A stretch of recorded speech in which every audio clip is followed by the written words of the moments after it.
The story starts with our protagonist who wielded his sword for over 100 years, reaching the pinnacle, but his death is near even after ascending human limits, but his only regret is that he lived being obsessed with the sword and didn't enjoy life. We now move on to a different scenario where a young boy is being severely bullied, and this white-haired monkey blames his mother and how because of her the clan is in ruin and he should consider himself lucky that they weren't kicked out. They are from the prestigious Tang family, but they have fallen because of the heavenly brilliance demon lord. Literally looks like a TikToker without any filters. They faced this guy when he came to take Tang Jai. After fighting with all their might they managed to win, but as a result they had used all their resources, causing the clan to walk the path of downfall.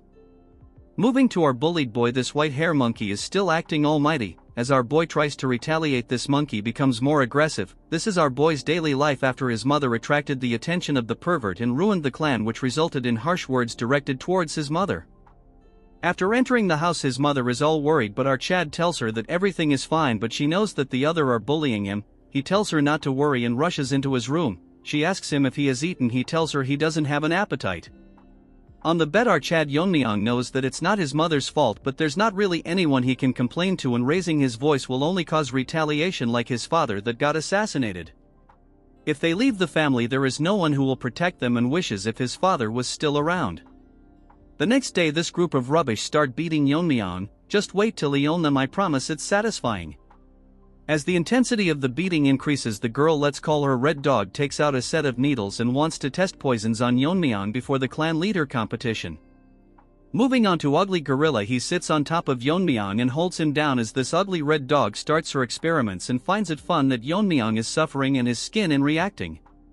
After a few hours it starts raining and Yeon-myeong thinks that if he closes his eyes he would be free, but there would be no one to protect his mother, and thinks if he was but stronger he would have taken care of them, and his wish was to get strong enough to protect his mother. That's when Yeon-myeong notices a glowing sword, but he didn't realize that it was here all this time. For some reason this sword feels familiar to him. After getting a hold of it Yeon-myeong realizes that it was his sword and he had trained for over 100 years. And showcases the ultimate sword he had created in his lifetime, but because he was so focused that even after reaching the pinnacle he can't stop his death, and wishes that if he gets a second life he could live a normal life. As he remembers his memories from his past life with his ultimate sword, he merges both his memories from his past and present life. The next morning his mother tells him to not go as he was very injured yesterday, but Yeon-myeong assures him that he will be okay. The white-haired monkey thinks Yeon-myeong is avoiding them. The hypocrite Ugly Gorilla tells him that if his mother doesn't want to see him in a sorry state he will come here. The monkey has decided he will beat him thoroughly even if he comes today. Wait a few seconds till our Chad own them. Yeon-myeong is here and the Red Dog falls from the tree pretending to be cute, but Yeon-myeong doesn't make a reaction. The monkey starts mocking Yeon-myeong and asks him why he looks unharmed. Yeon-myeong tells him that much won't hurt him, calling him by his name, shocking this mutz. They think Yeon-myeong has gone mad and the gorilla is ready to release his frustration. That's when Yeon-myeong starts calling them by their names, which offends this rabid dog, so she thinks of killing him or doubling the poison dosage. As gorilla tries to attack, Yeon-myeong grabs his head and buries his head in the ground, shocking the pathetic retards. As the fat gorilla gets knocked down, they start panicking as Yeon-myeong approaches them and tells them with these pathetic skills they want to compete. White monkey thinks Yeon-myeong is acting differently and charges towards him. Instead he grabs onto his hand and literally breaks it into pieces. According to Yeon-myeong, with these skills the clan leader's position is pretty much decided. Inside the hidden poison hall, it's where the clan leader resided and major family decisions were made, but because the clan leader's position has been vacant for a long time it has become the council room for the elders. They are discussing about the participants of the clan leader's position and if the Poison Phoenix's son will participate, as he hasn't announced his participation yet. Moving on to Yeon-myeong, he is dragging the Red Dog by her hair and the elders thinks of excluding him as he is being bullied and hasn't shown any retaliation. As Yeon-myeong drags the dog, the third elder tells him that although he is the son of the previous patriarch they cannot let someone unskilled participate that can lower the competition's level. Even if he is the patriarch's son currently he is nothing but a burden to the family. That's when Yeon-myeong barges into the room and the third elder warns him if he understand what he is doing right now. Well, our Chad tells him that he is aware, silencing the courtroom. Then he shows the disfigured face of that Red Dog. What a Chad, he literally disfigured her face. Seeing this the elder is shocked and Yeon-myeong tells them that all this time he has suppressed himself but he has reached his limit so he won't endure it anymore. two dogs are barking how he can harm someone that's going to participate in the clan leaders competition. Yeon-myeong tells them that he is aware of the clan's rules and fight between participants is allowed. The third elder asks him if he is saying that he will participate in the competition, so what if he does, old hag? Yeon-myeong asks if that enough and tells him that ugly gorilla is buried in the ground and he has followed the clan's rules and repaid kindness twofold and revenge tenfold.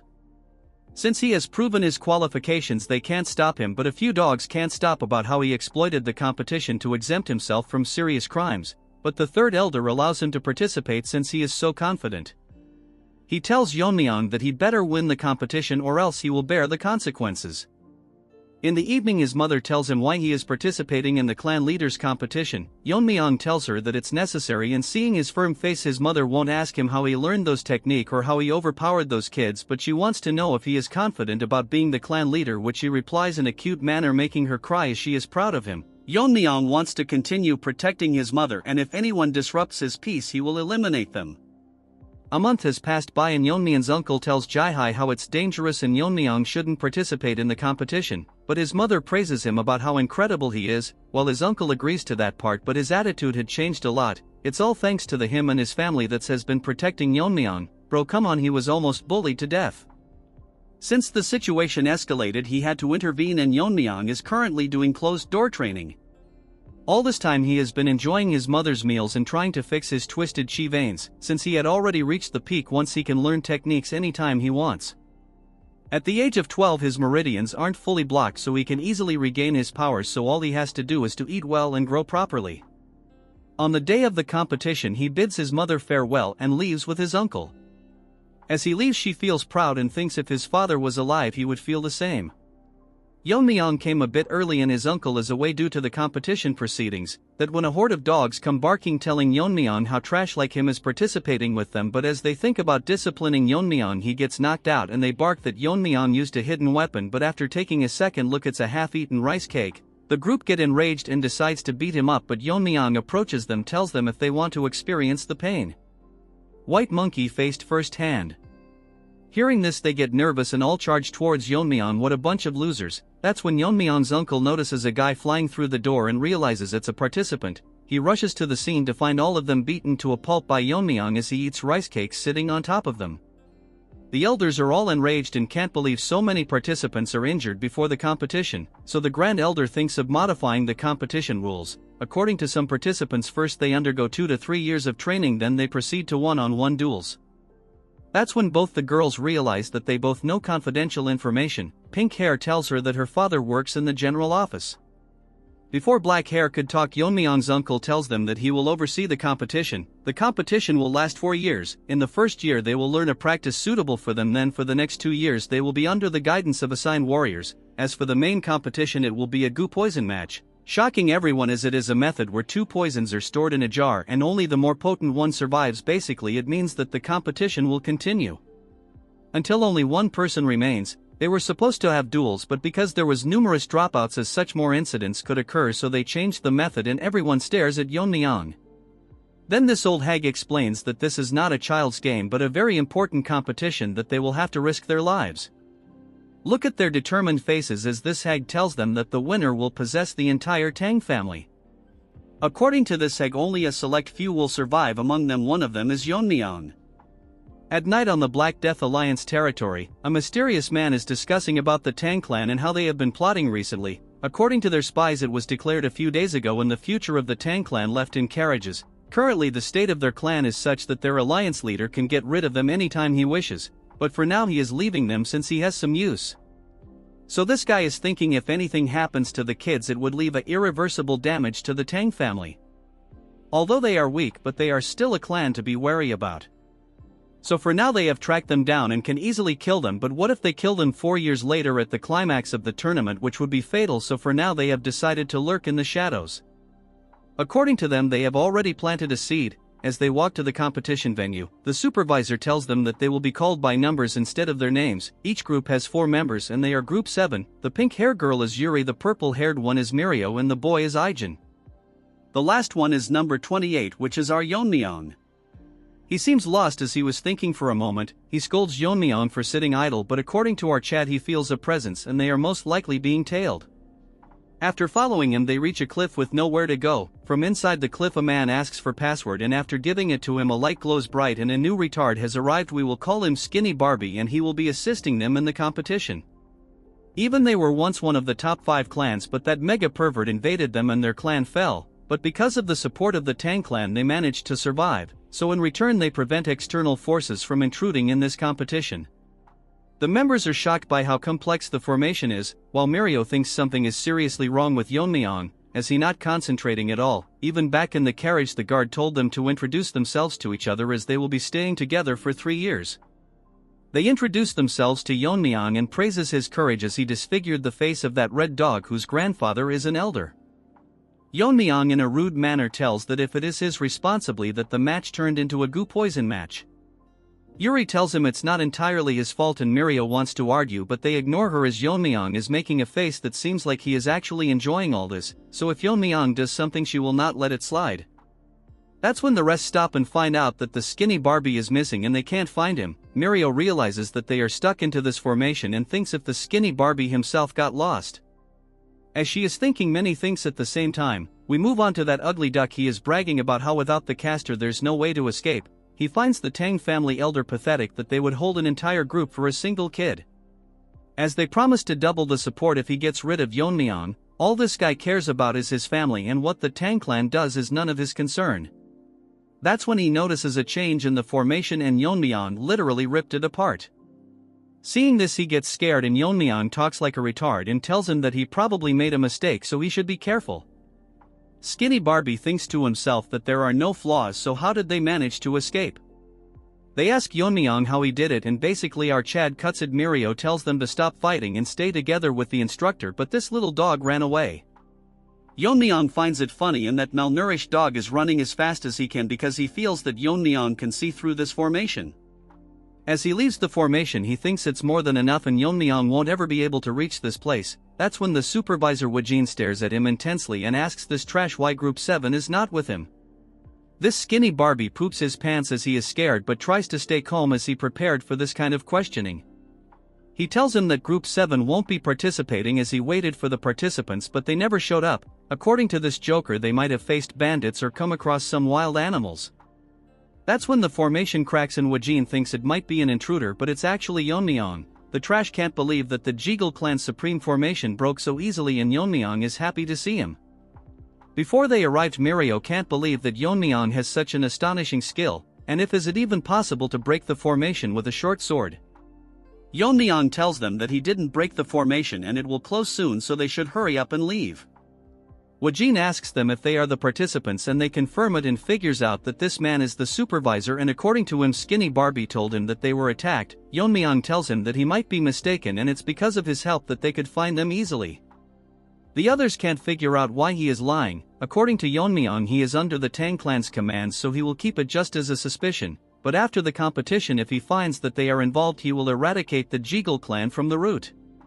Retarded Barbie makes an excuse and runs away. Wojin apologizes to them for the trouble they faced and officially introduces himself to them as a member of the Manhwa Brigade. According to Mirio the Manhwa Brigade disappeared a long time ago. They were a military force directly under the young clan leader of the Tang clan and each one of them is as strong as a great leader. The previous clan leader was Yeon-myeong's mother. Before she could talk Yeon-myeong tells him why they are not in the Tang clan.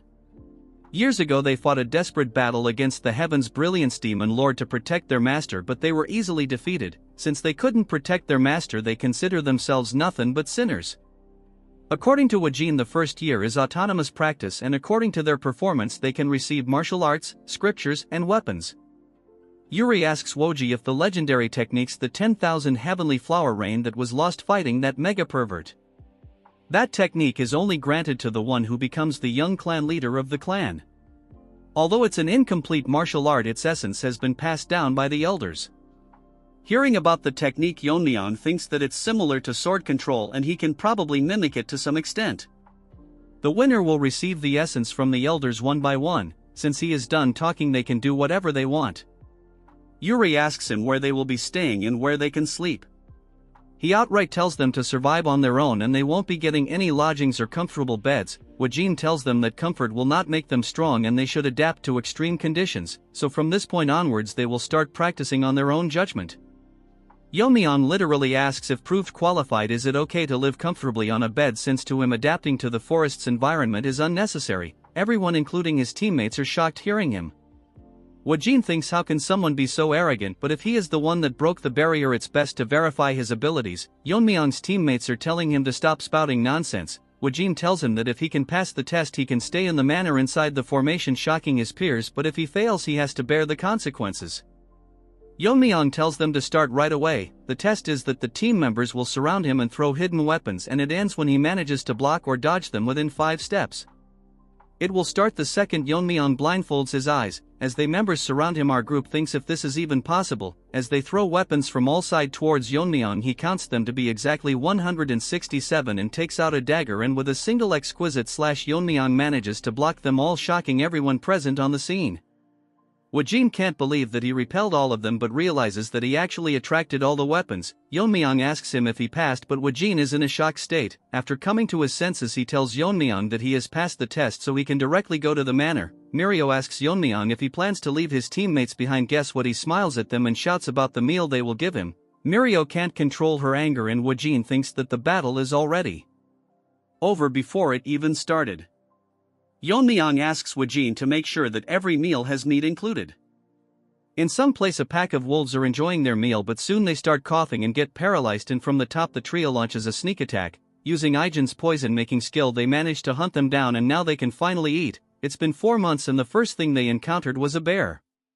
Since they didn't find food they had to survive on grassroots and shed tears when they finally succeeded in hunting. They even managed to find a shelter. As Ijin start the topic of Yeon-myeong, Mirio gets angry and tells him to shut up. She thinks that Yeon-myeong is loafing around, and once they go to the manor she will beat him to a pulp. As they were talking they realize that the meat is not in its place and Yuri gobbled up everything, so they beat her to a pulp. Inside the manor our Yeon-myeong is surrounded by squad members and they start attacking him, but Yeon-myeong kicks them to create distance and instantly disappears. Actually he is on top of them and plans to use a new technique. Yeon-myeong gets ready and throws 10 rings towards them simultaneously, but the attacks are not normal as they start hitting them one by one. Woo-jin can't believe that he can control them to the extent that it only nicked everyone's skin. Woo-jin asks him if he created this technique. Yeon-myeong agrees and tells him that he named the technique the Whirling Line Frenzy Dance. Woo-jin asks him that this technique will consume a lot of internal energy, so how can he manage it? Yeon-myeong tells him that he once asked manuals for eye techniques. Among the techniques there was Piercing Sky Eye and Current Flow's Eyes, but since Current Flow Eye was incomplete it was not recommended. Yeon-myeong tells him that he has mastered Current Flow Eyes, which is one of the oldest and most powerful techniques of the clan. He completed the art using the essence, and the technique allows him to shoot at the desired point with minimal internal energy. Woo-jin isn't surprised anymore after all he has seen. He tells Yeon-myeong that in 2 months the rest of his team will be here and they will face the same test he has undergone. All 3 of them have proven themselves, but they would only return after they have polished their skills. Hearing this, Yeon-myeong is actually happy and excited to meet them, but according to Woo-jin they use his face as target practice. In Yeon-myeong's past life his only connection was his master the Sword Ghost, but in this life he has friends and family and he wishes to see them soon. After 2 more months the trio is ready to enter the manor and Mirio is very excited to meet Yeon-myeong. Yuri wants to split his head and Ijin doesn't have anything to say. They are all fired up and start calling for Yeon-myeong, but since there isn't any response Mirio thinks if he ran away. Mirio turns back to see why Ijin is so quiet. It's actually because Yeon-myeong is with him. Seeing him they get shocked and Yeon-myeong asks them what they were going to do to his head. Yeon-myeong tells them they weren't serious about smashing head and they should instead show him how much they have improved. They tells Yeon-myeong that they are just joking. Mirio didn't even notice him before turning around even after their sense being sharpened after living in the forest. She can't figure out what he was doing all this time. Moreover Yeon-myeong has grown taller and becomes exceptionally handsome. Mirio thinks that something is wrong with her head after seeing only animals. Yeon-myeong praises that even from his perspective they have grown incredibly stronger, it's just that they looks less impressive because he is here. Moving on to the Jaegel family, they are holding a meeting and they are here to report on their groups. One of them tells him that Red Dog has grown exceptionally strong compared to others, but it's because she is burning with immense hostility towards someone. One of them says that they cannot exclude number 10 who passed the warrior's test in just a month. Skinny Barbie thinks they are impressive, but compared to Yeon-myeong they all seem quite ordinary. Not only did he break the formation, but when he spied during his training he saw skills that even a master couldn't perform. However, recruiting him is very risky. So he decides to not bring Yeon-myeong's name up, so they have decided to recruit number 2. Since her face was disfigured, it wouldn't be hard to win her heart. If she manages to win and become the young clan leader, they can engage her with his nephew, which will officially make the Jae-gal clan the external family of the Tang clan.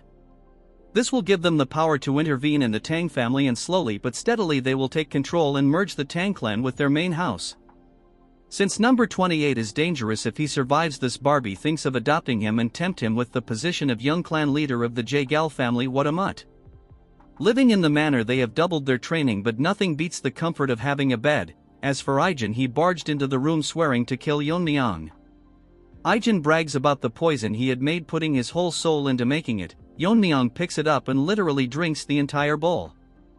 Ijin tells him to spit it out, but Yeon-myeong makes a huge burp as Ijin falls to the ground. Yeon-myeong seems to have gained a new power after consuming it and asks Ijin that the poison is weak and if he has anything better than this. Since he doesn't believe him, Yeon-myeong mocks his poison-making skills and pisses him off, but whatever he makes, Yeon-myeong drinks it as if he is drinking booze. The poisons don't affect him anymore and Ijin thinks that he is immune to all poisons. According to Yeon-myeong, he is immune, but it's just the family's core technique, the poison refining madness. Yeon-myeong thinks it's funny if people that use poison die from it. The poison that entered his body had turned into internal energy, which depends on the type of poison he is consuming, but this stage is only attainable after profound realization. Weak poisons don't affect him anymore, so he needs to find stronger poisons. There are too many things he has to take care of, but he can easily take care of the elders. But if the Black Death Alliance leader or that pervert came, Yeon-myeong can't guarantee the outcome. Although he has no grudge with the Death Alliance, they divided the Sichuan city, so they cannot be ignored, and their leader is called a genius that destroyed 3 of the 9 factions. If it was his previous self, he could beat them with a flick of his finger, and thinks that if Ijin could make a poison few times stronger. Our poison boy is depressed that he can't create the Tang clan's 10 poisons. Yeon-myeong asks what it means, and Ijin explains that it's the 10 strongest poisons left by the ancestors. From the first poison to the 10th, the poison gets stronger the higher the number. The 10th poison was so strong that even transcendent beings can't survive through it. Hearing this, Yeon-myeong thinks of coveting it. He asks Ijin if he can make it, but all the formulas have been lost, so Yeon-myeong again mocks his poison. Moving on to Mad Dog, she is being suppressed by a guy, but he thinks something is wrong. All of a sudden he starts burning and soon turns into ashes. This is one of the 10 poisons that her grandfather gave her in case. With the help of this, she plans to get rid of Yeon-myeong and get her revenge. Another 6 months have passed and now they have been training for 1 year. So now Wajin will select a temporary team leader, but by the 3rd year they will officially elect a leader. The leaders from each group will participate in the Gu Poison match. Since it's a life and death situation, it's best that the most outstanding member becomes the team leader. Yuri just got to know that not everyone has to participate in the Gu Poison match, so they decide to appoint Yeon-myeong not only as a team leader but a winning contender. Wajin appoints Yeon-myeong as the new temporary leader of the group. Since no one has any objection, he tells Yeon-myeong to come forward and collect the elixir called the Heavenly Heart Pill. This is a special pill that is made of rare herbs which can significantly increase internal energy depending on the user's level. The members are jealous why they are giving him such a precious item. This is because the clan has high expectations from the team leaders. Before Wajin could finish, Yeon-myeong tells him if there is anything else and if there is anything other than this elixir, since he doesn't need something like this, shocking them. Instead, our Chad wants poison, and the strongest among them something like the Tang family's 10 poisons. Yeon-myeong received a lot of weapons because he couldn't get the poison, so he requested for them instead. Mirio tries to punch him as to why he gave up the pill. Yeon-myeong tells them that he didn't actually give up the pill a few hours earlier when he was receiving the weapons. Yeon-myeong was disappointed that he didn't get the poison and asks Wajin what he is going to do with the pill. He says that he will return it to the Medicine King Hall. Yeon-myeong figures out an interesting idea that if the team members combine together and defeat the temporary leader, they can re-elect a team leader and reward them the Heavenly Heart Pill. Wajin even thinks this is a good idea since investing into the future of the Tang family is good. Hearing all this from Yeon-myeong, they rush outside to bring weapons, but actually Yeon-myeong won't comply, as once he becomes the young clan leader he will ensure that they all get a Heavenly Heart Pill. They tell Yeon-myeong to come out to fight them. A lot of time has passed and it's almost time for the tournament. Ijin has lost a total of 172 times. Moving on to the girls, they have already given up and all their time passes by seeing Yeon-myeong's handsome face. Our Chad tells Ijin to admit defeat as he will be the young clan leader, even before he has met the other teammates. Wajin tells everyone that Yeon-myeong is officially the team leader and tomorrow the Gu Poison match will begin. He further tells him that in other teams there were disqualifications and even deaths, but compared to them all members of Team 7 are safe. All the members have grown as strong as them, and finally tells Yeon-myeong that all this time the use of poison was forbidden, but in the Gu Poison match everything is permitted except the 10 poisons and such that Yeon-myeong should give it his all. The next day Ijin hands him a case full of the deadliest poison, and even a single drop can kill a person, and warns him not to treat it as his lunchbox. Ijin tells Yeon-myeong to promise them that he will make it out alive. Yeon-myeong lets himself get hit by Ijin and assures that he will be the last person to land a hit on him. Moving on to Red Dog, she is ready for the battle. Previously the Jaegal family contacted her and offered to give her an advantageous position. She asks him in return what it is that they want. This rat tells her that their family has weakened a lot, so they would like to join forces with the Tang clan so they don't lose all their sovereignty. She tells him what he will do if she rejects him, so this sly rat tells her that he is here to build trust and asks her what it is that she wants. Her only dream is to kill Yeon-myeong and avenge herself. All the teams have appointed their leader, but we don't want to waste our time. Seeing the beautiful scenery, Yeon-myeong thinks this a perfect day for someone to die. Yeon-myeong finds the Gu match venue vast, but the skinny Barbie is peeking on Yeon-myeong. Seeing him up close, he thinks they are wasting potential, but it's best to eliminate him. Yeon-myeong stares right in the sky as if he is seeing right through the formation as he instantly opens the sky because he felt an unpleasant gaze. According to Wajin, no one is allowed to interfere in the Gu Poison match, but the Jaegal family has been sticking their nose from the beginning, but Yeon-myeong will leave them be as he can question them after the match. Skinny Barbie is extremely tired out as Yeon-myeong not only saw him, but if he didn't withdraw fast enough he would have been blinded. The bigger problem is that his swordsmanship can rip apart the space, which is unheard of. Finally, after 4 years, Barbie has figured out that Yeon-myeong is not someone that they can handle, so they must stop him by all means necessary or else he will seek revenge on them. One of the team leader is severely injured. All she wanted to do was join the force and provide for her impoverished parents and plan to withdraw, but she came across a crazy dog that wants to kill, so there's no way she can give up. That's when the dog used his nose to track her down. Although she is fast, her internal energy is not that great. She tells him that they are all from the Tang family, so he doesn't need to go so far. This ugly dog tells her that he doesn't consider himself one of them and outright beheads her. Yeon-myeong runs towards his surroundings and finds him caved to ascend to the transcendent level as his body has grown. The two condition for reaching transcendent realm is to attain enlightenment, which he already did in his past life, so Yeon-myeong breaks all the barriers he placed on his meridians. As poison spreads around his body, his internal energy skyrockets as his bones break and he undergoes metamorphosis. Although it's painful, Yeon-myeong manages to break through. To test his new powers, he uses his fingers to cut down a mountain, and his usage of internal energy has decreased significantly. Moving on to that crazy dog, he is bullying that fat gorilla. This guy bullied Yeon-myeong, but karma got to him. This guy is an orphan that was raised by the Grand Elder as his own grandson. This guy is monstrously strong that he couldn't even touch him. Even in this situation, he is thinking about Yeon-myeong and starts laughing. Seeing this, the dog gets curious and he tells him that there is someone who is more scarier than him. So to make himself scarier, this retard tell him that he is a spy from the Black Death Alliance. Since Fatso now knows about his identity, he has to kill him, but all of a sudden his body freezes and his body starts bleeding as Yeon-myeong comes from behind and greets this Jeonjil guy, but he can't remember his face.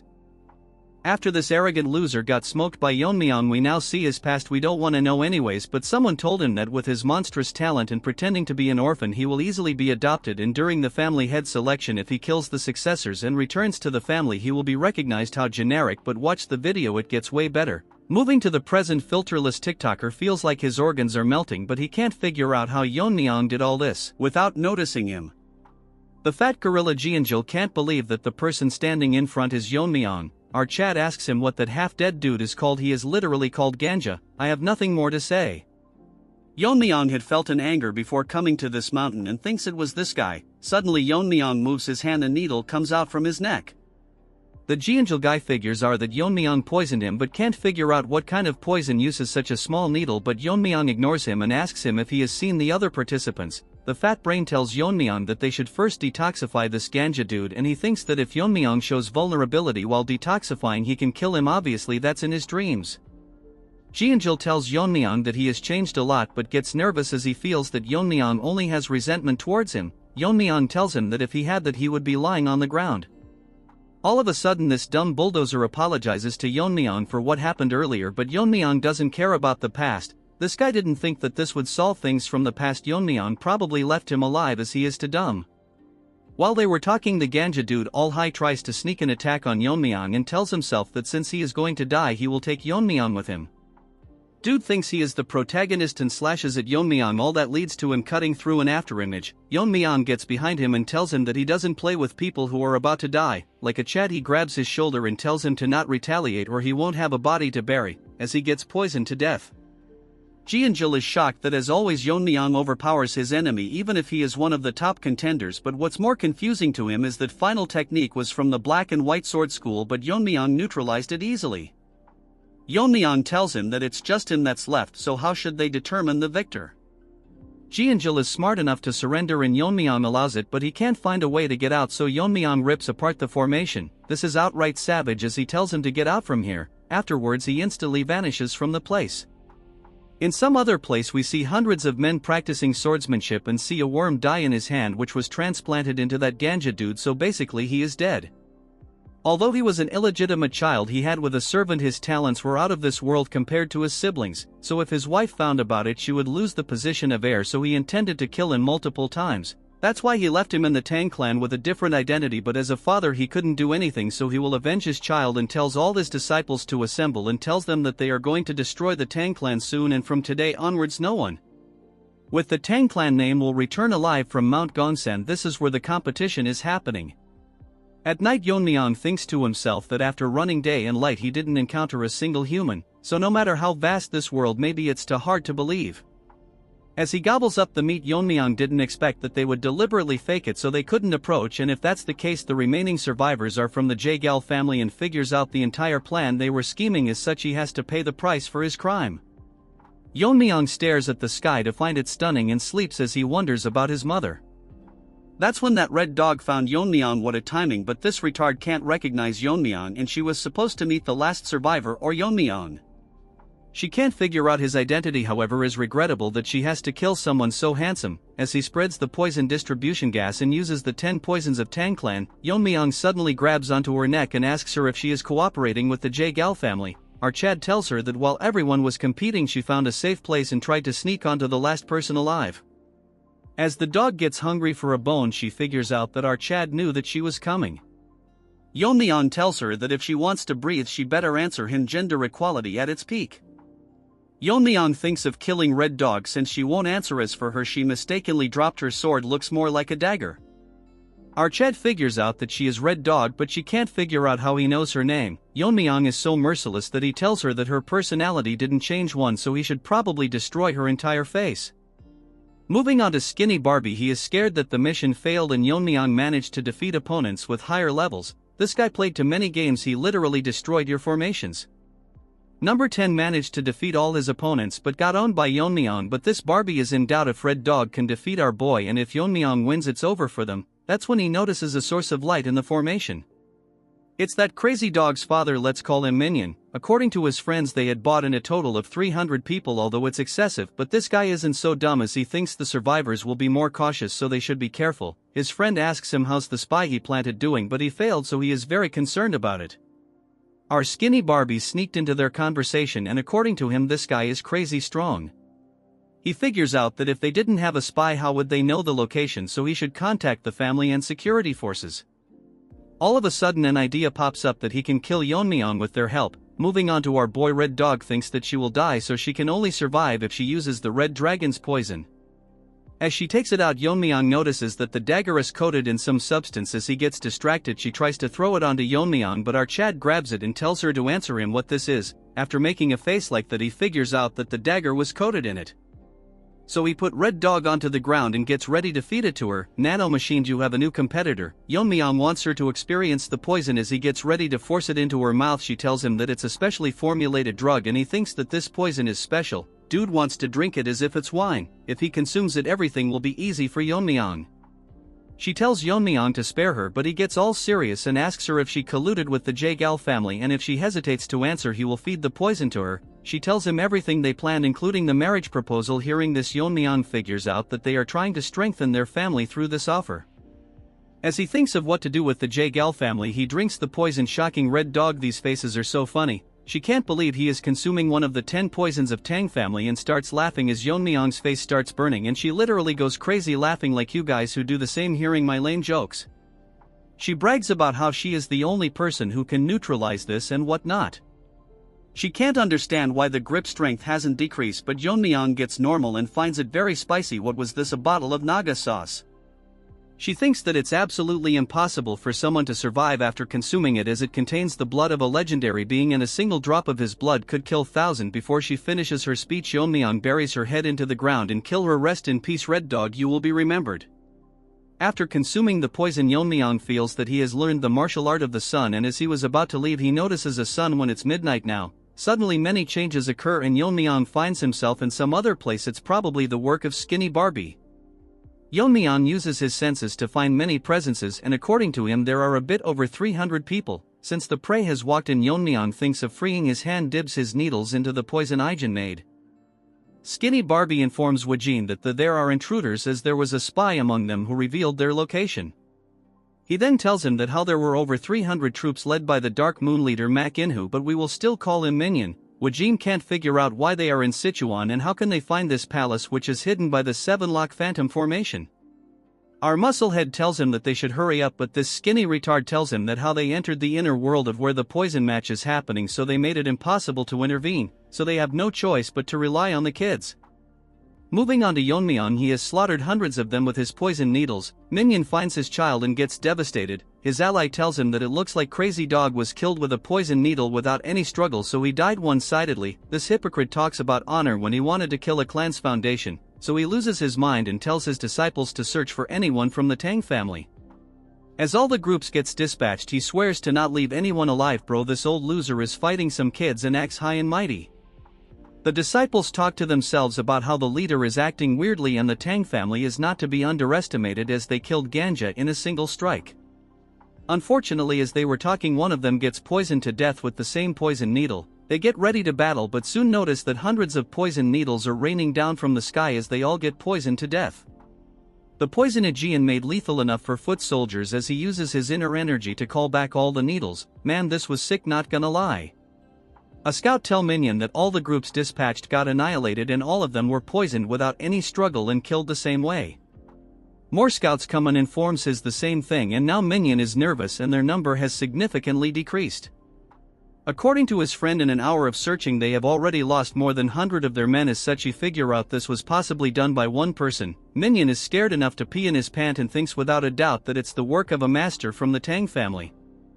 Minion gathers up courage and leaves the command to his friend as he plans to face the enemy himself. His friend thinks in an hour or two the sun will set, and if they can't find the intruder before that they can get annihilated, as they are the only ones suffering, so he tells everyone that they will leave in an hour. But bad luck, Yeon-myeong is sitting in a tree waiting for them. But this monkey can't believe that he didn't feel a presence until he talked. He tells everyone to dodge but looks behind to see everyone dead as Yeon-myeong asks him if he is the leader. Even on high alert, he didn't sense Yeon-myeong coming down from the tree, but he is too young to be a master. Yeon-myeong uses his chi to call back all the needles. Dude is outright badass. This guy thinks he is Einstein as he tries to figure out how strong Yeon-myeong is, and what he did earlier was a technique and it probably consumes a lot of inner energy. He tells Yeon-myeong that he has never seen him, but our Chad tells him it doesn't matter what he thinks or does as he is going to die anyways.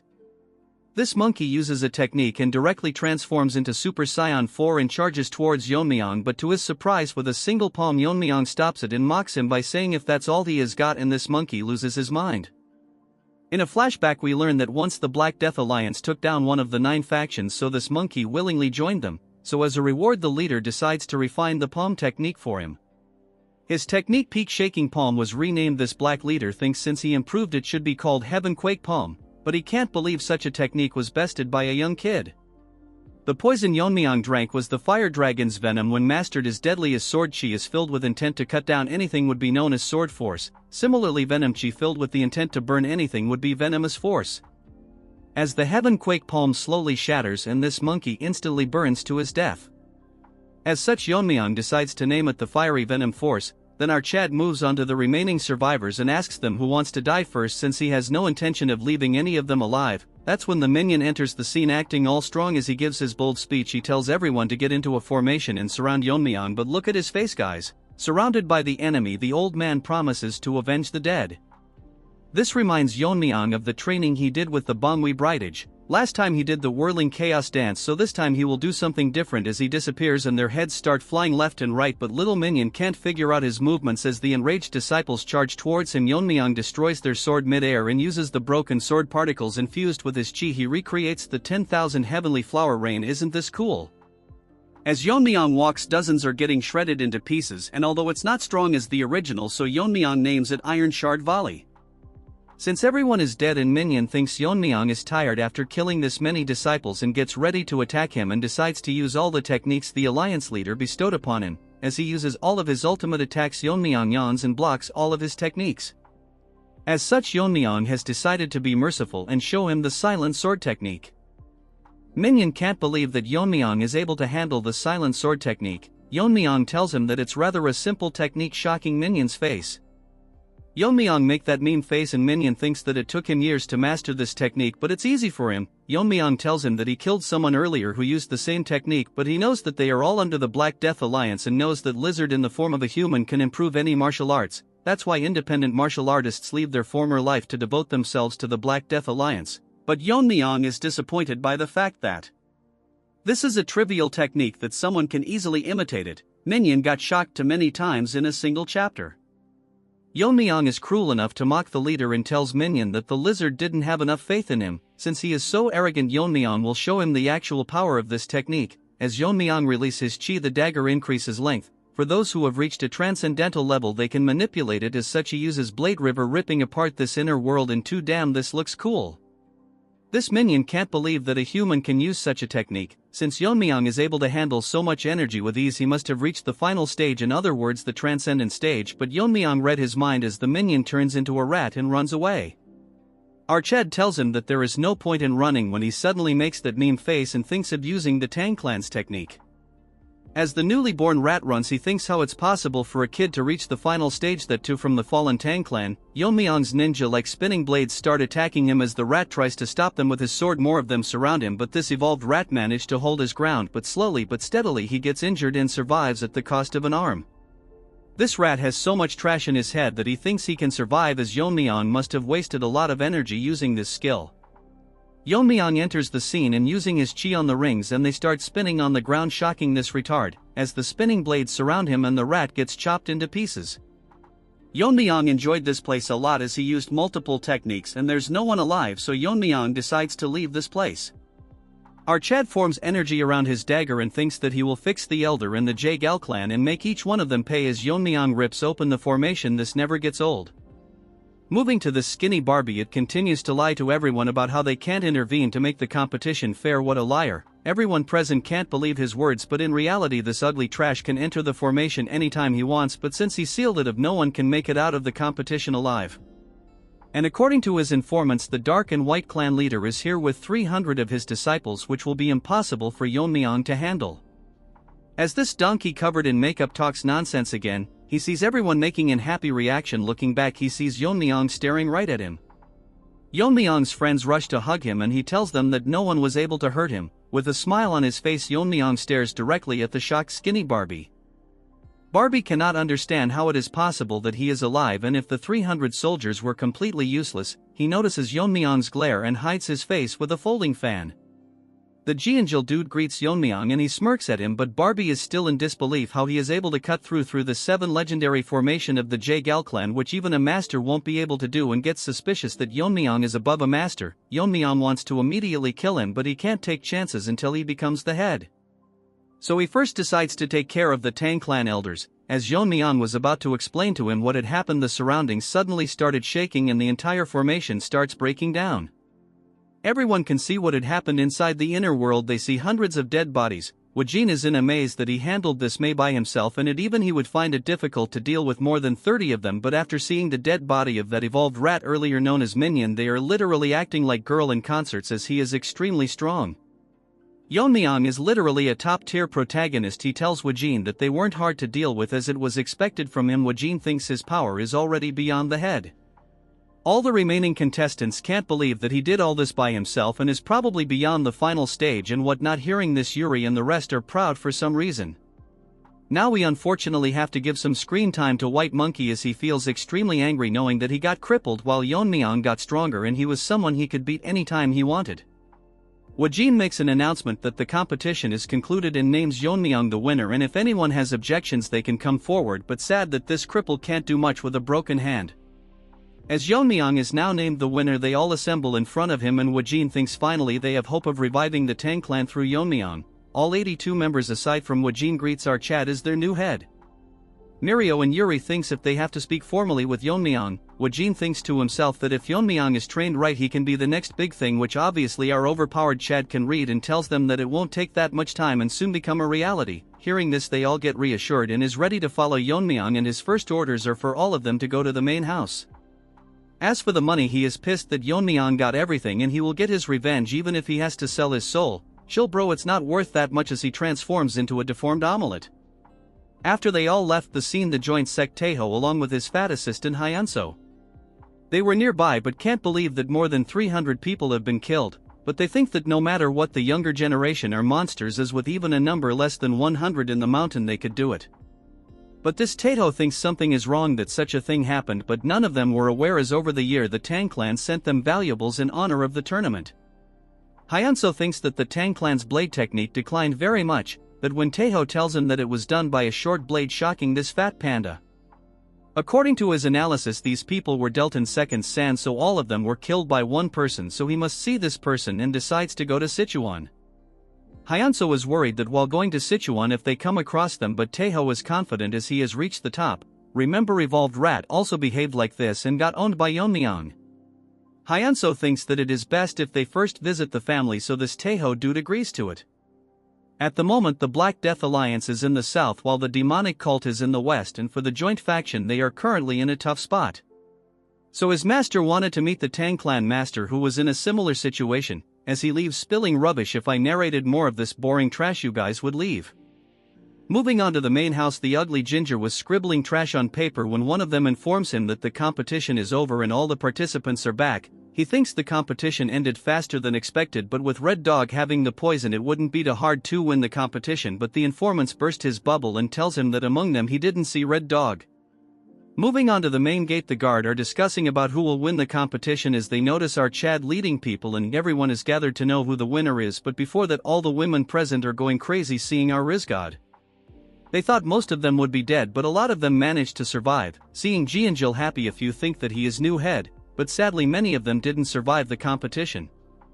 Seeing them, Yeon-myeong thinks that his mother would also be worried about him, but he is more worried about what he should do if she doesn't recognize him.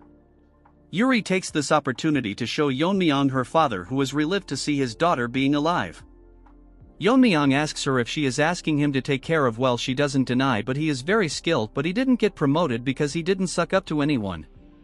Yeon-myeong finds this as an opportunity to make people who are on odds with elders his own, but he doesn't know much about Aijin and Mirio. The current head of the Tang clan, let's call him Crippled Chicken, greets everyone, and this skinny Barbie starts smooth talking him, and this Crippled Chicken praises him how their formation helped the Tang family and they were comfortably able to host the competition, but little does he know that it broke. Since he is done greeting, he tells everyone to go meet the elders and the warriors are dismissed so they can rest. Woo-jin apologizes to them, but they will not go to the elders' house, shocking this to house animals. The chicken star questioning Woo-jin, but as the person of Yeon-myeong he tells him that as per the family rules they were supposed to visit the stealth and poison hall rather than the elders' house. This crippled chicken gets pissed and tells Woo-jin to disperse or else her will punish them for protesting, shocking everyone, and according to Woo-jin they are clearly showing that not to talk back to the elders. Yeon-myeong intervenes and asks him if there is anyone who has more power than the family head, and after asking for his identity Yeon-myeong tells him that he is the winner of the competition. This chicken goes back to its den and informs its masters that the winner is called Yeon-myeong. This ginger-faced can't accept that Yeon-myeong won the competition and thinks about how his grandchild can lose even after having the red dragon's poison. The Grand Elder is confused how his disciple that he personally recognized and before the competition he was sure that Yeon-myeong was not as strong as him, so he is growing every day as they speak. As these retards talk about what to do, they come to a conclusion that they should meet up with Yeon-myeong directly. The third elders asks Chicken why he didn't bring them here. Earlier Yeon-myeong told him that only the head can order the heir, and since that position is vacant it doesn't mean the elders can order in their place, as this crippled Chicken tells Yeon-myeong that he hasn't been officially declared the heir yet. Hearing this, Yeon-myeong releases his inner energy, almost making this chicken lay its eggs, and as such everyone will follow him to the poison and stealth department and wants this chicken to inform the elders that their reign is over.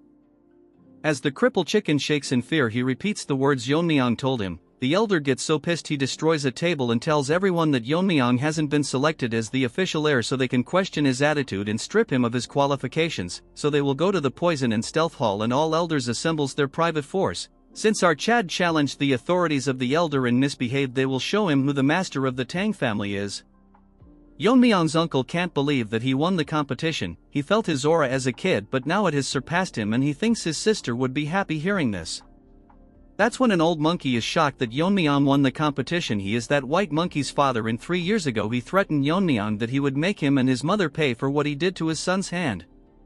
Yeon-myeong loses his mind and tells him that he is here and is waiting for this old trash to demand compensation from him. Before he speaks, Yeon-myeong tells him to think carefully before speaking or he might cripple his son's other hand. Wajin is in awe after learning that Yeon-myeong is the son of the poison phoenix. Yeon-myeong tells him that what he wants to know our Chad will tell him once the time is right, because the Tang clan faced that TikToker, but he used so much filters that he managed to behead the Tang clan leader, making his soldier more courageous as they push forward disregarding their poison techniques. Wajin asked the help of the elder, but they rejected them as their fall would lead to the clan's downfall. If they helped even a bit, the damage would be greatly reduced, but after winning the battle they blamed it all onto Yeon-myeong's mother. So she must have faced a lot of difficulties raising Yeon-myeong. He tells the others that they must remember who the mother of their current master is. It's as if they have been given a second chance. That's when Wajin hears a noise. It's the voice Yeon-myeong has been waiting for, as the elders are all here with their forces and wants to meet Yeon-myeong after defying the council. Wajin is nervous as he didn't expect that they would gather all their forces. He doesn't want to hear anything and wants to meet Yeon-myeong. Our Chad comes to meet them at stairs at their comedy, as he tells Yeon-myeong that he dared to claim the future leader of the family without their permission. Yeon-myeong tells him that he has already won their competition and currently he is verifying the fairness at the stealth and poison hall, overseeing the competition. As such, what more does he need? All the elder are protesting because of the way he is talking to them. The arrogant retard warns him that if he wants to lead he has to explain everything that happened at the competition. Yeon-myeong tells them that it's against the rules of the family to talk about the competition, and it seems to Yeon-myeong that the weight of the family rules is lighter than expected. This loser says that he heard from the Jaegel clan that people from the Dark Moon sect and the Sword sect with nearly 300 people attacked them since they interfered. The competition should not be considered fair. Yeon-myeong tells them that Ganja and Red Dog killed all participants and our Chad finished them off. As Yeon-myeong was finishing his sentence, the old ginger loses his mind and asks him to repeat it, so Yeon-myeong tells him to go visit the place himself. This old hag charges towards Yeon-myeong, but in front of this mosquito our Chad stops his attack with a single hand as he mocks him because he is pissed over the death of his grandfather. This old retard can't believe that Yeon-myeong managed to block his attack so easily until he has surpassed the internal strength he has cultivated for decades. The trash tries to attack again, but Yeon-myeong shows him the bottle of the red dragon's poison. The old trash asks him where he got it and Yeon-myeong drops it to the ground and it starts burning the ground, and Yeon-myeong tells everyone that it's the Tang clan's top 10 poison. Wajin wants to confirm it and Yeon-myeong tells them that it's the red dragon's poison and the person who handled the storage was this third elder. Yeon-myeong tells everyone that as the Tang family's top 10 poison is so trivial that people can use it for their personal greed. Wajin tells him that the top 10 poisons are the most deadliest of all, and since their recipes are lost they are limited, and in the clan there are worth more than any gold or treasure. Since he used it for personal use he will be charged according to the family rules. As Yeon-myeong smirks at this ginger that even if he holds the title of elder he isn't immune from the clan's law. Look at his face, looks like a zombie from Walking Dead. As such, Yeon-myeong will give him an honorable death as he burns him into ashes in front of everyone present in the family, and none of them have the right to judge the seat of the family head, so Yeon-myeong will decide what is right and what is wrong. The Grand Elder, let's call him Smelly Mongoose, blames his men that they can't subdue a single person. Yeon-myeong tells him that the disciple of Grand Elder has endangered the family. But he doesn't do anything, so Yeon-myeong tells him that he is a spy from the Dark Moon sect. The Smelly Mongoose tries to make excuses and wants Yeon-myeong to provide evidence. Jianjil, the son of the director, steps forwards and tells everyone that he is the sole witness to this, and crazed dog used his sword techniques on him before Yeon-myeong killed him. He further tells them how he used sword technique mixed with his poison and stealth techniques. One of the elders tells him that he saw that guy using his sword technique and all his peers were badly injured, but the wounds were similar to the ones Jianjil has on his body. Our more matured musclehead even tells them how this dog confessed to him that he is a spy. Yeon-myeong wanted to use him as a spy, but he never expected him to come forward, since he owes Yeon-myeong his life. Hearing his confession, the Grand Elder is now in a tough position and doesn't know what to do, and tells the elders to block Yeon-myeong, but they don't respond, and Yeon-myeong tells him that is his status light, that he can ignore the clan head's orders since he wasn't proven to be involved directly with crazy dog. Yeon-myeong instantly cuts his hand off, as even he cannot escape the accusation of harboring a spy. Yeon-myeong decides to spare his life as there wasn't enough evidence of his collusion. Yeon-myeong's swordsmanship was so fast that he couldn't see it, but this mongoose hit a poison, which is very strong, although it's not as strong as the top 10 poison. It's colorless and odorless. Yeon-myeong drinks poison as if it's a protein shake. Nevertheless, as the poison spreads in the air, this smelly trash thinks he has succeeded in his plan. Yeon-myeong notices that this loser spread a poison in the air, so our savage Chad chops his other hand as well. Obviously one dog is barking that Yeon-myeong has gone mad, since he said it with his own mouth that he would consider mercy. That when another elder tells him to look at the Grand Elder's severed hand. The object near his hand is a poison bottle. Yeon-myeong finds it disgraceful to the family that the Grand Elder would try to poison the head of the clan, so according to the clan's rules and because of his crime he will be deemed as a traitor and gets executed in front of everyone, and warns everyone that all of them are not above the Tang clan's laws. If any of them were to disobey the head or break the laws, Yeon-myeong would punish them himself. If this continues, the clan will collapse anytime, but Yeon-myeong promises that the members will not be exposed to the threat of the pervert and the lizard sect and cults. Yeon-myeong tells the elders if they acknowledge our Chad as the rightful head of the Tang family. Onto Yeon-myeong's mother yard, the nanny starts crying as our Chad won the family head competition, and because of his overwhelming power even the elders had to acknowledge him. She is proud of her son, but man, they upgraded her art, now she looks way too pretty. Moving on to our Chad, he wanted to meet his mother and inform her first, but there are a mountain of tasks that he has to handle. As per Yeon-myeong's orders that all the issues will be handled by the Stealth and Poison Hall, and all key decisions will need the family head's approval. Although most of the elders are displeased, Elder O is the only one who expresses concerns and tells Yeon-myeong that he can act as a regent until Yeon-myeong grows up. Our Chad thinks it's a good idea, but he will decide later who will take over the regency. After investigations, the Poison Hall concluded that the third elder indeed misplaced the Red Dragon's poison. Yeon-myeong has decided that the elder can keep their personal forces, but they will have to bear the cost of maintaining themselves, and if they set a budget for that it would be nulled as of this moment. Since two factions under the elders had no one to lead them, they are combined into the Shadow Troop assigned to the Stealth and Poison Hall. Yeon-myeong adjusted their salaries and like a savage tell them that they are outright trash, so they should prove their worth or else they will be dismissed. A few days later, Yeon-myeong summoned the Jaegal clan, and Skinny Barbie can't believe that Yeon-myeong used force to topple over the Elders' Council and all of their plan have failed miserably. He thinks no one might know about what they did in the competition. Dude really thinks Yeon-myeong is a retard.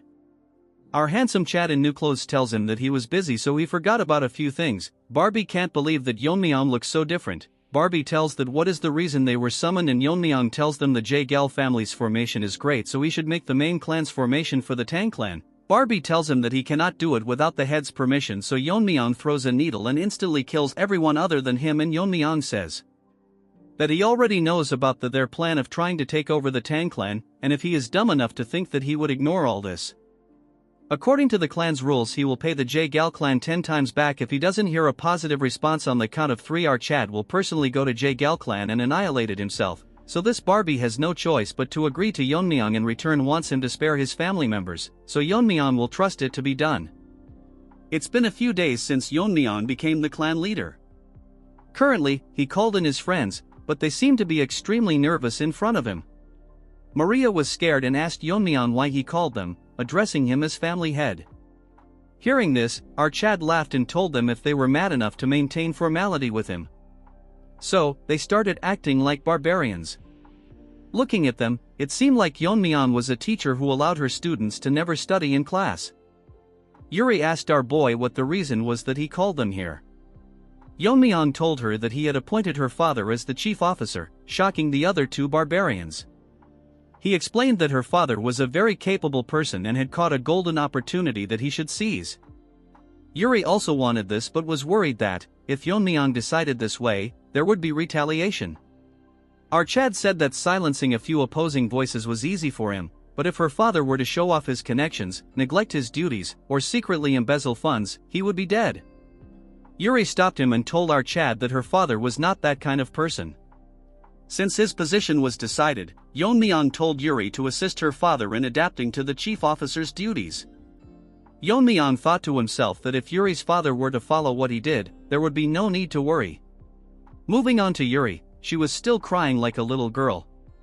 As for Mirio and Ijin, Archad wanted to hear their current situation, which was the reason he called them. If there were people with outstanding capabilities but who were suppressed or ostracized, he planned to take them under his wing. As Yeon-myeong talked, Mirio told him that she didn't have anyone to recommend. Yeon-myeong asked Ijin, since he was related to the Medicine King Hall, about the condition of that place. Hearing this, Ijin went dead silent. He told Yeon-myeong that he had been wondering all this time if he should talk about the Medicine King Hall, because all this was related to Yeon-myeong, specifically his father. Hearing this, Yeon-myeong's reaction changed. This involved the ones who were related to his father's poisoning.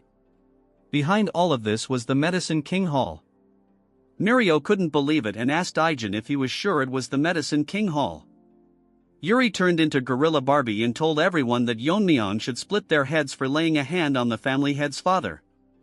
Archad told her to shut up and asked Ijin to continue what he was saying. The Medicine King Hall was so secluded within the main house that not even the elders' influence could reach there. All studies related to medicine and toxicology were conducted there. Furthermore, they maintained their finances through treating patients and selling medicine materials. Even after that heavenly perverts incident, the Tang clan survived because of the Medicine King Hall's support. They earned the funds necessary for the Tang clan's maintenance costs. Ijin was shivering in anger as he told Yeon-myeong that the leader of the Medicine King Hall was his grandfather. Mirio told him that his grandfather was dismissed for some reason. During his time as the leader, there was someone who visited the hall daily. It was Yeon-myeong's father. After the invasion, those resentful of the Medicine King Hall increased, but if anyone slandered the Medicine King Hall, Yeon-myeong's father would stand up for them. However, since he was a scholar without any internal strength, the aftermath of a physical fight was evident on his body. According to Yeon-myeong, if someone with no internal energy was hit by an attack carrying inner force, they couldn't dissipate the energy and would end up suffering deep internal injuries. Despite all this, his father still fought through. Ijin went deeper into the story and talked about the person who was holding the position of vice leader of the Medicine King Hall. We will name him Froggy, which is pretty accurate if you look at his face. A dispute broke out when this fat Froggy was caught by Yeon-myeong's father slandering his mother. Instead of reflecting, this Froggy tried to use martial arts. When he was losing the argument, it stopped only after Ijin's grandfather intervened. Because of this, Froggy was excluded from being a candidate for the next leader. Before we continue, I can't understand how Yeon-myeong's mother was the young clan leader but never retaliated. Anyways, moving to Yeon-myeong, he asks Ijin if that Froggy harbored resentment and poisoned his father. Ijin starts crying and tells him that after poisoning Yeon-myeong's father, Froggy killed Ijin's father and poisoned his grandfather. Furthermore, this frog imprisoned him. Hearing all this, Mirio is shocked that all of this happened and none of it was made known. Ever since his grandfather was poisoned, he has not been in his right mind. So even if he explained the situation, no one would step forward. That's why Ijin entered the competition, knowing that during these 3 years they wouldn't kill someone who knew the truth about this incident. As Ijin cries about wanting to see his grandfather's condition, he admits he is too afraid to go there. He apologizes to Yeon-myeong, saying it will be hard to find the talents he seeks in the Medicine King Hall. Yeon-myeong asks Ijin why the vice leader is still keeping his grandfather alive and says it would be better to silence him by killing him. As Ijin cries, he tells Yeon-myeong that, according to him, there is a secret division in the medicine hall that even the elders aren't aware of.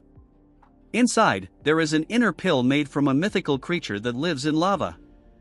It looks like a Pokemon to me, and I can't help but appreciate this unique art. It is called the 10,000-year fire carp. Hearing this, Yuri is shocked, and Mirio can't believe that it exists. Yeon-myeong is confused, as usually an inner pill is just an item that enhances internal strength. Aijin says that 100 years ago, there was a tale that the lesser lord of the fiery sun palace took the inner pill of a 10,000-year fire carp and ascended to the fire realm. He explains that the inner pill contains extremely strong poison, and if it is consumed without neutralizing the poison, 9 out of 10 times it leads to death. If the poison is removed forcefully, the effects are lessened. Hearing all this, Yeon-myeong asks if there is anyone who could neutralize the poison, aside from his grandfather, the former leader. Aijin tells him that Froggy's goal is to consume the inner pill and reach the fire realm.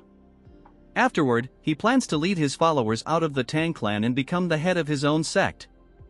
Everyone present in the room is shocked to hear that a 2-foot frog is planning all this. Yeon-myeong thinks this guy is stupid to believe that consuming the inner pill and reaching the fire realm is the pinnacle of power. The fire realm is one where he would not receive true enlightenment. It is, in fact, a realm below the transcendent realm. The 3 years Archad spent with him, Aijin never showed his worries after all that happened and instead smiled in front of everyone. Yeon-myeong thanks Aijin for telling him everything he has gone through and asks him if, by purging the current members and curing his grandfather, the Medicine King Hall would be able to function properly. If it were just poison, Yeon-myeong says he can take care of it and wants an answer from him. Aijin is confident that it is possible, though he thinks he is less capable than the current leader. Yeon-myeong is happy to hear his answer and tells Mirio that he will hear her story after dealing with the Medicine King Hall, which she agrees to wholeheartedly. Yeon-myeong tells Aijin to get ready to visit the Medicine King Hall, but Aijin tells him that he hasn't visited his mother since coming to the main house. Yeon-myeong replies that she would understand he cannot leave his duties as the family head. She wouldn't want him to stand idly after hearing what his friend has endured. Today is the day Archad will erase the Medicine King Hall from the Tang clan. Moving on to the Medicine King Hall, the fat frog is tense that the son of Tang Yeon-myeong became the family head. This is an annoying development, but he thinks what he did was before Yeon-myeong was born, so he wouldn't be aware of what happened to his father. However, what's troubling is that Aijin hasn't returned to the Medicine King Hall yet, and she isn't the type to abandon her grandfather. Wait, what? I thought she was a boy. This deformed trash smiles, thinking she valued her life over that of her grandfather, and is confident he can kill her anytime. The biggest problem currently is the inner pill. To fully absorb the inner pill's energy and reach the fire realm, the old man won't open his mouth even if he regains his sanity, which is a hindrance to his plan. This frog considers removing the poison himself, but if he messes it up, he could lose the entire inner pill. As he thinks of a better solution, an attendant knocks on Froggy's door and tells him the family head is here, shocking him to the point he wets his pants. Outside the hall, the Bungi Brigade is dragging and beating the people of the Medicine King Hall. Serves them right. The person leading the charge is our mega Chad, Yeon-myeong. Looking at his face, he's probably going to slaughter everyone. The tadpoles are shouting, asking if the intruders have forgotten where they are. Aijin tells Yeon-myeong that she searched everywhere but couldn't find her grandfather. She searched every nook and cranny, but there isn't a single trace of him. Losing her mind, she demands the toad tell her where he is kept, but they refuse to answer. Yeon-myeong orders Wayne, who instantly rips them into pieces. Now that is what you call badass. Everyone captured is shocked. Yeon-myeong tells them they can keep quiet, as he only needs one mouth to talk anyway. After the contest began, Froggy instructed them to imprison the former leader in a place called Nook. Hearing this, Aijin is outright shocked. Nook is a place made to isolate those suspected of being infectious. Due to its cold and damp environment, it worsens conditions, and it was eventually closed. Yeon-myeong decides to go there with Aijin and Ain, while ordering Wayne to clean up here and wait at the entrance. As they go inside, Yeon-myeong starts slaughtering everyone present. The tadpoles beg for mercy, but he doesn't stop. As they go down a narrow cave, Yeon-myeong thinks Snake is a fitting name for this place. After reaching the entrance, Aijin starts crying, wondering if they are too late. Yeon-myeong reassures her that he is still alive, as he has found him using his otherworldly senses. Upon finding the prison, Yeon-myeong tells Aijin to step aside and chops down the prison gate. His grandfather's condition has worsened, and they probably used the mountain subduing poison. Yeon-myeong tells her to calm down, reminding her that they came here to save her grandfather. Aijin informs our boy that, aside from the mountain subduing poison, they also used the Thunderbolt idiocy poison. This poison directly affects the brain and is meant to make one an idiot rather than kill them. While not particularly strong, it penetrates the brain, making antibodies ineffective. Without early intervention, there's no way to treat it. But to our Chad, this is an easy thing to handle. Yeon-myeong tells her to hold her grandfather down and places his hat on him. Our Chad injects his inner energy into the old man's body, and the poison-devouring frenzy begins to devour all the poison within him. Aijin notices her grandfather's hand moving. Yeon-myeong thinks it's best to just absorb the poison, as his poison-devouring frenzy has already devoured extreme poisons many times before. The old man's complexion starts improving, and when Yeon-myeong finishes devouring all the poison, he tells the old man to rise. The grandfather opens his eyes and sees his granddaughter. What's funny is that he initially misunderstands Yeon-myeong as his father. They explain everything to him, including the fact that Yeon-myeong is now the family head. Yeon-myeong is happy to have taken care of his father's old friend. The old man starts crying, moved that he was saved by a child who never even saw his father's face because of his fault. He speaks to the late Tang Yeon-myeong, saying that if he were alive, he would be proud of his son. Despite his age, he vows to devote himself to serving the family head. Our perfect protagonist hands him his coat and tells him he's here to arrange his position as the leader. Yeon-myeong tells him it's time to head out, as people are waiting to see him outside. That ugly frog is making even uglier faces, unable to believe the old man is standing firmly. Realizing that this was done by the family head, Froggy starts panicking. He thinks to himself that a direct confrontation would be bad, as Yeon-myeong slaughtered the elders without hesitation. This dumb frog tries to threaten Yeon-myeong, claiming that the Medicine King Hall is the one earning all the money for the clan and that without them, the clan would collapse. Yeon-myeong coldly thinks that Froggy doesn't understand the situation he's currently in. Turning even colder, he asks if that's enough for Froggy's last words. Our Chad asks the old man if he has anything to say. The old man ignores the frog entirely. Froggy tries to hop away, thinking he'll die if he stays here. But just as he moves, his body stops. He's been struck by a poison needle, expertly thrown by Aijin, proving she's more than qualified to replace him. As Froggy falls to his demise, Aijin calmly takes back her needle. Seeing him dead, the irrelevant trash tries to flee, but the Bong Brigade starts slaughtering them as Yeon-myeong had ordered them to destroy everyone. Everyone among the clan is shocked that the medicine hall is gone and everyone there was killed. A bunch of ugly TikTokers act as if they are some specialists talking about how the Tang clan survived thanks to the medicine hall.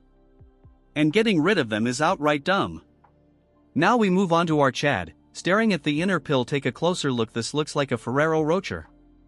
Aijin's grandfather tells Yeon-myeong that if this pill is left out, someone like Frogface might appear again to steal it, so he will deliver it our boy once the poison effects have worn off. Moving on to Yeon-myeong, his mouth is watering like a dog staring at a big bone. He tells the old man that he will just take it as it is. The old man looks confused and tells him that if he is not going to use it immediately, it would be best to keep it here. In the eyes of Yeon-myeong, the poison of this pill is so strong that it's viable to the naked eye, so there is no possibility that he will get rid of something so precious for you all. He is talking about the poison, not the pill. Yeon-myeong places his hand on top of the pill and starts absorbing the poison. As Yeon-myeong absorbs the poison, he thinks that the poison is extremely potent, which is expected of the inner pill of a spirit that lives in lava.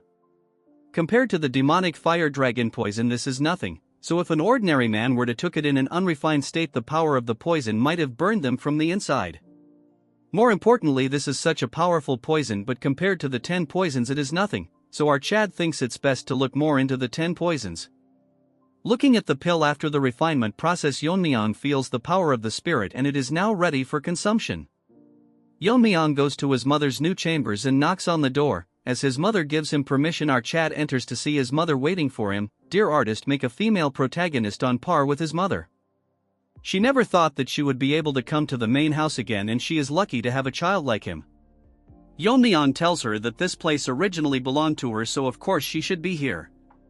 Yeon-myeong takes a closer look at her and thinks that although she is still pretty, however, it looks like she worried a lot about him all this time. She loses control of her emotions and runs towards our Chad, hugging him, and she is relieved that our Chad has safely returned. Yeon-myeong thinks to himself that in his past life all he could do is reflect on regretting until death came to his door, because he had no one to share his happiness even after reaching the end. Since his past life was full of regret, he plans to protect this life and live it to the fullest. Yeon-myeong asks her if she met the Bangwi Brigade. Earlier they came in to help her move things and started crying. Well, that was touching. She asks Yeon-myeong what's in his hand. Our Chad tells her that this is something he brought as a gift for her. As he shows it to her, she gets shocked to see that it's a 10,000-year firecart pill. She instantly recognized so all she has to do is use it.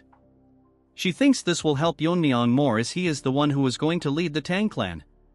Our Chad laughs at her and tells her that he no use for the inner pill. Yeon-myeong holds her and tells her that the pill can't increase his strength anymore. As he releases his inner energy, his mother gets shocked, more because Yeon-myeong reached the fire realm and our boy confidently confirmed her question. She is happy that her son reached the fire realm, which she should be praising, but if someone realizes it and attack the Tang family.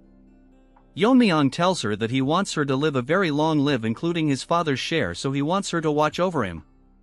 Since the pill is dissipating, she should hurry up and consume it. She thinks she was worrying too much, and even if her son is in the fire realm, it's natural for a mother to protect their child. So she tells our Chad that since he bought it for, she won't reject it.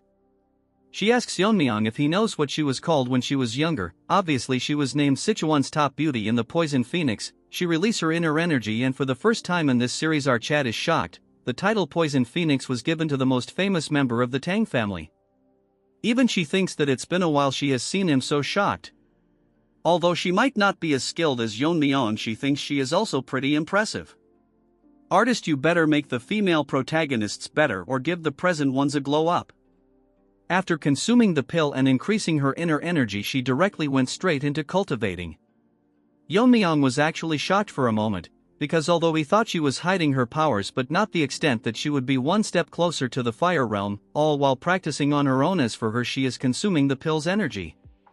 A fire realm master is able to detect the smallest of movements, so there's no point hiding their power in front of them, but she manages to hide it from our boy, which shocked him even more. She has already reached the state before enlightenment, as such she is absorbing the spirituality of the inner pill, so according to Yeon-myeong she might also be able to overcome the limit.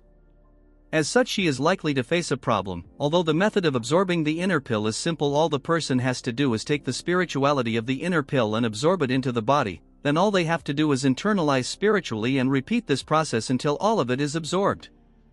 Yeon-myeong's mother thinks if it will be even possible to absorb such an absurd amount of energy. Even now the spirituality of the pill is slowly disappearing. So she is now worried what to do now, because at this rate the pill will disappear before she absorbs even half of it. A hand enters her spiritual space at Yeon-myeong's hand as he tells her that enlightenment doesn't come from overthinking, so she must observe her surrounding and analyze and mainly imitate it. That could lead her to gaining enlightenment. Only this time our Chad will give her a little push, as Yeon-myeong energy starts touching the inner pill and slowly start fusing with it. She sees the technique and figures out that this is the Tang family's Azure Radiant Heart techniques, and figures out how it should be done. She didn't have to internalize the energy little by little, instead she has to change it into something she is familiar with and absorb it, and soon enough she gains enlightenment and absorbs all of the energy inside the inner pill. As such Yeon-myeong confirms everyone that as she has successfully absorbed it, she has reached the fire realm. The scene starts with everyone in the clan gathering at the Stealth and Poison Hall. Remember White Monkey, his father the Poison King, is crying about why they are holding a meeting early in the morning when they are all so busy. One of the elder asks Yeon-myeong's uncle when he is coming, and even if he is the clan head it's disrespectful to make them wait. We will name him Bearded Barbie. Hearing all this he controls his anger and tells them to wait for his arrival. All of a sudden one of them announced that the clan head is coming. We now move on to our Chad and he thanks them for gathering early in the morning.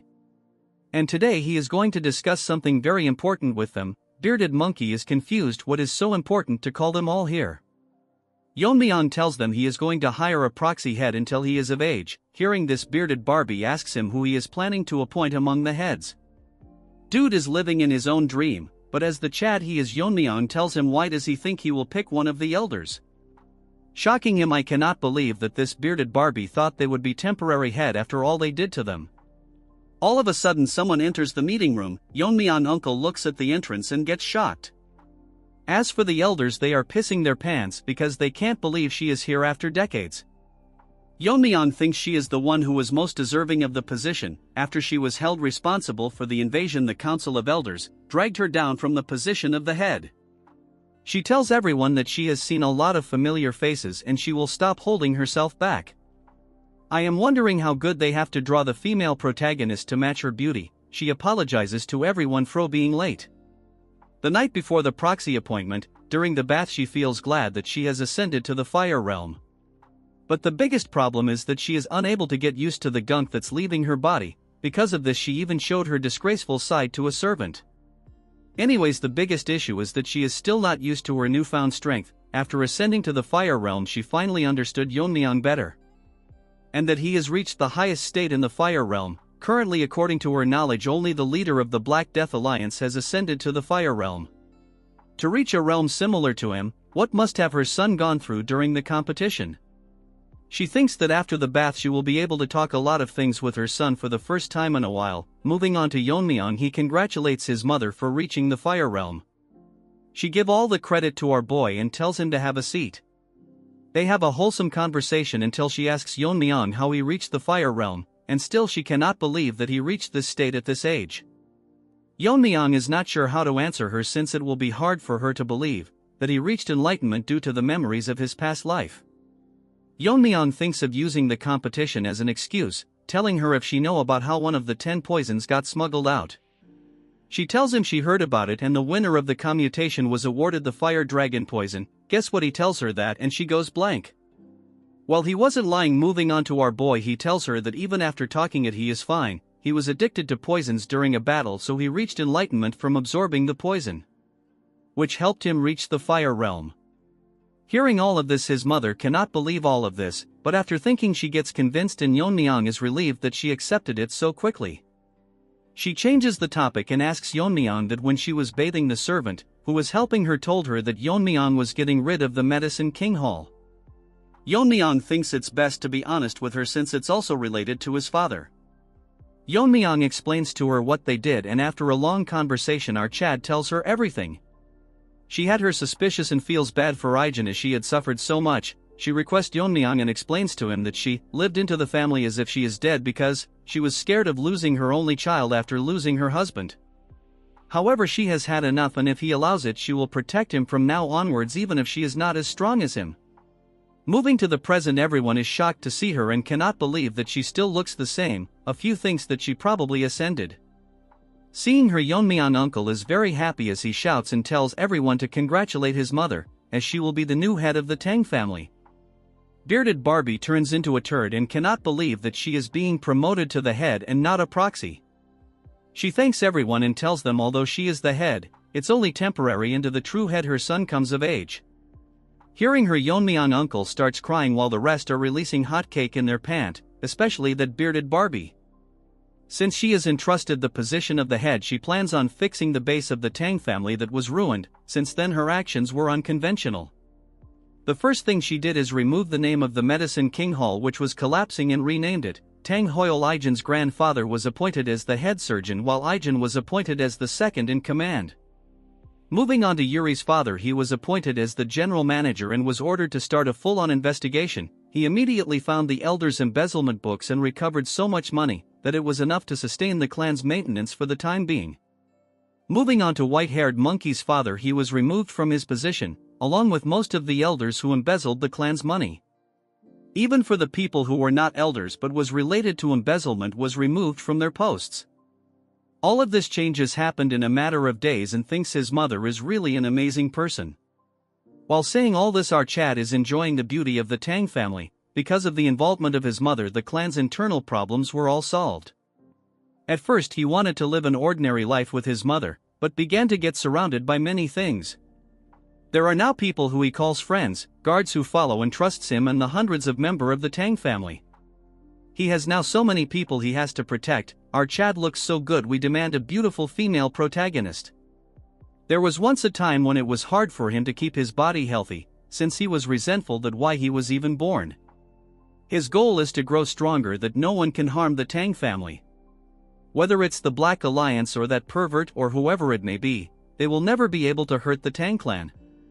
We now move on to the Black Alliance, where the lizard is thinking about the Tang clan when a woman tells him that the twin sword trash, the one who invaded the test, was defeated by the current head. This eyeless trash with ugly bangs elaborates how he was famous and well known for his strength, so she requests the leader to destroy the Tang clan. The lizard tells her why should he do that, and the ugly bangs just won't shut up, telling him it the same as challenging him. Lizard gets pissed because of this. Chatterbox tells this ugly Barbie that he disobeyed his orders and attacked the Tang clan. Even if he managed to come back alive after doing something, he would still be punished. It's interesting to the lizard that the head managed to kill that irrelevant trash, because he was someone that wouldn't lose so easily. So he summons his guards and tells them to invite the Tang clan head in the upcoming Sichuan meeting. Yeon-myeong is having a conversation with his mother. He thanks her for all the hard work she has done on the internal arrangements.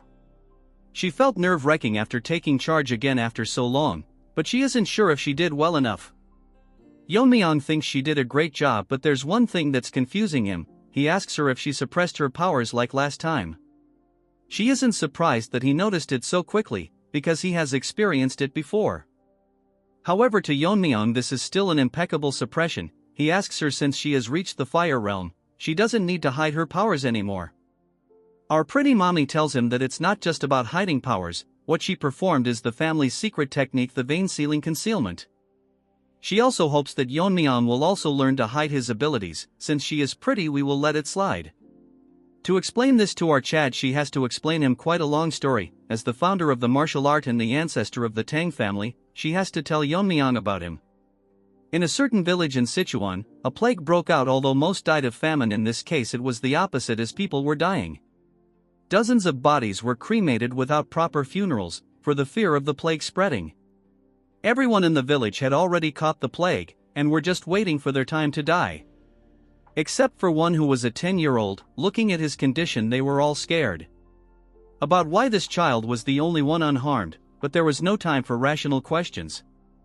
In the eyes of the already infected, the 10-year-old boy looked like a harbinger of the plague, and was labeled as a child possessed by an evil spirit. Since he had nowhere to go, he ended up hiding in a cave. To escape the rain and to feed himself, he started stealing food left at the shrine near the village to ward off the plague.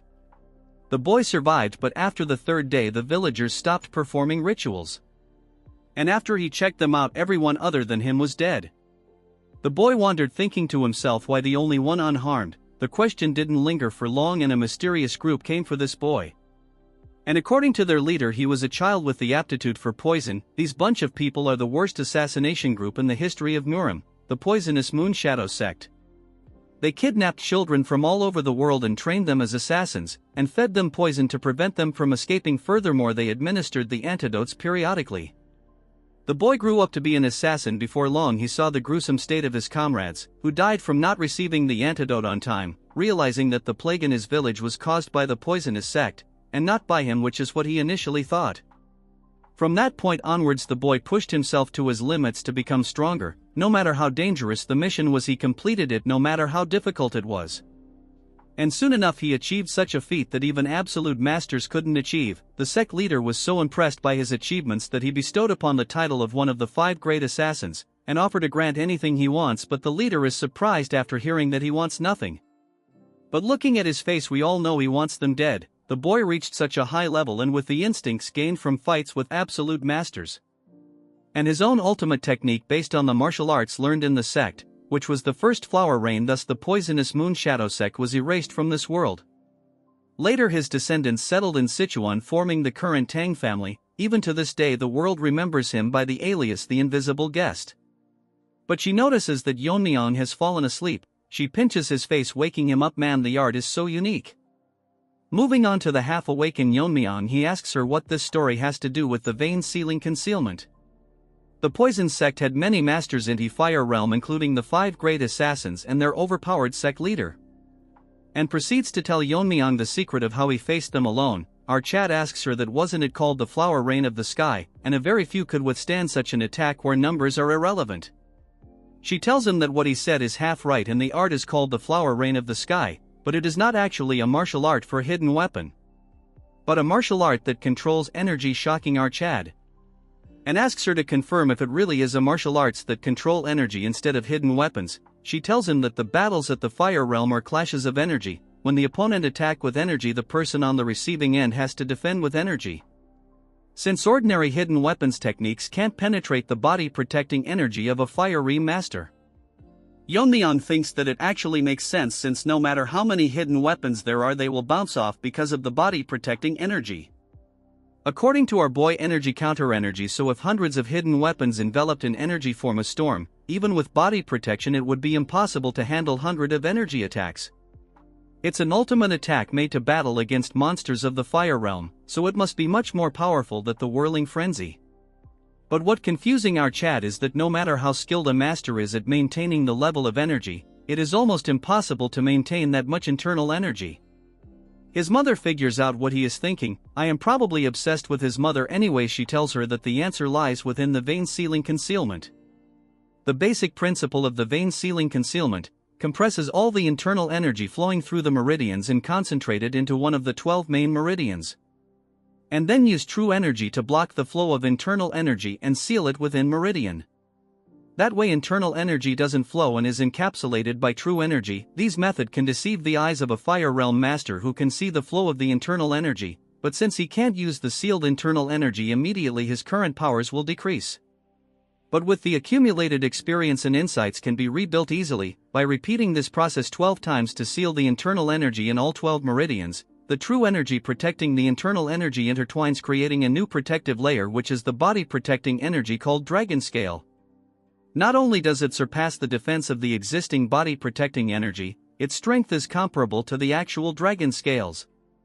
Yeon-myeong is confused why they have a poison called the fire dragon's poison, wondering if they have actually seen a dragon. Moreover, vein sealing is not just for defense. When he releases the internal energy sealed in the 12 meridians, he can use 10 times the original internal energy temporarily. It's as temporary because internal energy beyond the body's limit will naturally dissipate. So flower rain is a martial art that requires the release of vein sealing technique. Moreover, there were several key points passed down with the vein sealing concealment, but they were lost after the invasion of the Demon Lord. As for the key points passed down orally, were also lost when two elders suddenly died. Yeon-myeong laughs as he thinks he is responsible. But she believes that Yeon-myeong will complete the flower rain of the sky because she is his proud son. I think I will become Yeon-myeong's new dad. Jokes apart, hearing her compliment, Yeon-myeong becomes even more happy, telling her that since he is the son of the poison phoenix, there isn't anything he cannot master. Thus our Chad receives the vein sealing concealment from his mother. Yeon-myeong is thinking that after vein sealing, the best way to recover internal energy is by drinking poison. To others it might be dangerous, but to our addict it's like a miracle elixir to him, so there's no need to through the rebuilding process. So he should ask Ijin to make him some poison. When a guard informs him that Yeon-myeong's friend is here to see him, even after hearing that he was working, she insisted, as Mirio breaks into the room. All she needs is a makeover and she will be pretty. Yeon-myeong gets confused why she is out of breath, and she tells him that if this keeps up her sister will die, confusing our innocent-looking Chad. Yeon-myeong is shocked that Mirio's sister is dying, but she shouldn't have come here and instead gone to a doctor first. Mirio is crying, telling our Chad that she has already consulted several doctors, and it isn't something that medicine or medical techniques can fix. Yeon-myeong is literally dumbfounded, like you guys when you study. Anyways, he asks her then if she is suffering from internal injuries. Mirio starts crying and tells Yeon-myeong that her sister is suffering from the 9 severed meridians, which is a terminal condition. According to Yeon-myeong, there was a place alongside the Blazing Sun Palace. It was a peculiar sect that used terminal conditions. It was called the Northern Sea Ice Palace. As the name suggests, the martial artists of that place practiced ice arts, which were considered both a skill and a blessing for those born with extreme energy. However, those who didn't practice the ice arts suffered from terminal conditions, so Yeon-myeong figures out that they are the descendants from that sect. According to Mirio, they are descendants of their descendants. Long ago their descendants settled in Sichuan, and married into the Tang family, which was the most powerful family at that time. Learning ice arts can free one from terminal conditions, but this is the Sichuan Tang family, which deal with poisons and hidden weapons. So there are no practitioners of ice arts or related information here. The martial art of the Ice Palace has been passed down from distant ancestors, have been long lost. This condition is a hereditary condition that appears once every few decades, which is unfortunate. Yeon-myeong thinks there is a way out of this when Mirio tells him that they have reached her house, which is literally covered in ice. Going inside, Mirio starts crying because her conditions worsened since she left the house. Her sister has completely turned into ice. Moving on to Yeon-myeong, he thinks that the room is cold enough to freeze, which is more severe than he expected. Yeon-myeong tells Mirio to pay attention, and tells her that he cannot guarantee her sister's life. Hearing this, she gets so shocked that she is in disdain. Basically, she has been resisting the cold energy with her innate energy, but now she has reached her limit. She is currently in a state where she's blocking all consciousness and focusing all her energy on her veins. Mirio misunderstood Yeon-myeong and starts breaking down and sobs that there's no way to save her. Her reaction changes when Yeon-myeong tells her that there is a way to artificially release the cold from her body. However, if she cannot withstand the process or if he gets overwhelmed by the cold, Yeon-myeong thinks to himself that he is ready to help, but he cannot risk the life of a friend's family member's life. So he leaves the choice whether to go with it or not to Mirio. She thinks that she came to him after there was no options left, so she cannot give up without trying. And it's even dangerous for out Chad too, so she tells Yeon-myeong to save her sister, and Yeon-myeong is ready for the procedure. Moving to the next scene, Mirio is skeptical why they had to undress her sister. Yeon-myeong explains that the clothes get in the way of extracting yin energy, so there's no choice. And our Chad is ready to infuse energy directly into her head, removing the cold from the 9 meridian. Yeon-myeong has to do it one by one. He has managed to remove the cold from the glabella, but the cold is getting hard to bear. Next he has to move on to the heart, but to do that our Chad has to touch some weird place. But instead of overthinking it, he proceeds to extract the cold from the heart, but all of a sudden the intensity of the cold has increased so much that it is getting impossible for our Chad to hold it in, but the intensity doesn't decrease at all. Even the surrounding of their house has turned into a cheap version of Everest, while now that's an over-exaggeration. Mirio is scared because half of our Chad's body has turned into ice. Damn, this looks similar to the nanomachine arc. Yeon-myeong managed to extract the yin meridians, form the 6 meridians in the upper body. But now the cold has exceeded what Yeon-myeong's body can handle. If he does continue, he will freeze himself to death first. Thinking what to do, Yeon-myeong thinks to himself that it would be easier if it were poison. Then he remembers that Ijin's grandfather from the Medicine King Hall mentioned to him that the reason for the poison in spirit pill was because medicine and poison essentially one, and it becomes poisonous when the concentration or quantity exceeds what the human body can handle. Even the yang energy in the body turns into poison once it exceeds the body's limit. Then this excessively strong cold energy that can freeze the bone can be considered a poison, so Yeon-myeong uses the poison purification art and his body starts reacting to it. As a lot of cold energy has been extracted, it's going to start resisting fiercely. As long as the cold energy is recognized as poison, it will be devoured by his body. And as his start overwhelming the cold, now acting as a poison, the poison gets devoured. Moving on to our ice beauty, she is opening her eyes because the cold inside her body is dissipating. She wakes up to see Yeon-myeong hand on her stomach and gets embarrassed. All of a sudden she notices that a girl is sobbing. It's Mirio. She sees her and both of them starts crying. Moving on to the story, the two sisters had their moment and our new girl Miso tells Mirio if Yeon-myeong is the person that saved her. She confirms that he is the one who saved her, but can't figure out why he is still touching her stomach. Miso tells Mirio that he is concentrating, so it's better to leave him be until he wakes up. Moving on to Yeon-myeong, he is currently treating the cold energy as a miracle drug. The internal energy is beyond the body capacity to absorb the internal energy, but if he leave it like this, the energy will naturally dissipate. Taking opportunity of this situation, Yeon-myeong thinks it's perfect for absorbing all the cold, and open up the closed meridians. While thinking one meridian is already filling with internal energy, wondering to himself how many meridians he will be able to fill once all the cold is absorbed. After absorbing all the cold, Yeon-myeong can't believe that he managed to fill 4 meridians, which is beyond his imagination. With this, our boy has gained 4 times the internal energy he originally had. But it's unfortunate that his immediate achievement has decreased because all of them is currently stored in the meridians, so he has no choice but to supplement it by drinking poison. Dude thinks poison is some energy drink.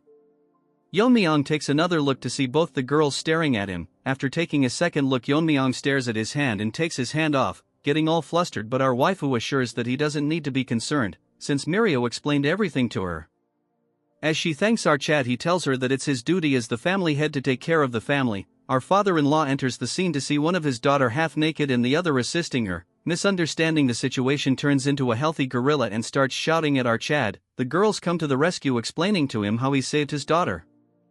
The next scene we see is kneeling to the ground because he was rude to his savior. Yeon-myeong explains to him that anyone in his place would have misunderstood the situation. Moving to happy gorilla, he expresses his gratitude for saving his daughters. He then proceeds to tell him that he settled in the Tang clan after falling in love with a woman who was part of the family. Unfortunately, his wife also suffered from the terminal condition and passed away. He spent all his savings searching for a cure to save his daughters, but it was all in vain, so he just can't control his emotions. From now on, if Yeon-myeong needs anything, he will always rush to his side. We all know what he wants is his daughters. Moving on to Yeon-myeong, he asks him why it's so quiet inside the trading company. Our gorilla explains that after the Tang family got weak, the Black Death Alliance took over. Since then they have rarely gone outside. Yeon-myeong tells him that they will discuss about it later. That's when he notices someone calling for him. It's out, two girls, and would you look at our waifu. Damn, the artist did me justice this time, I can't deny.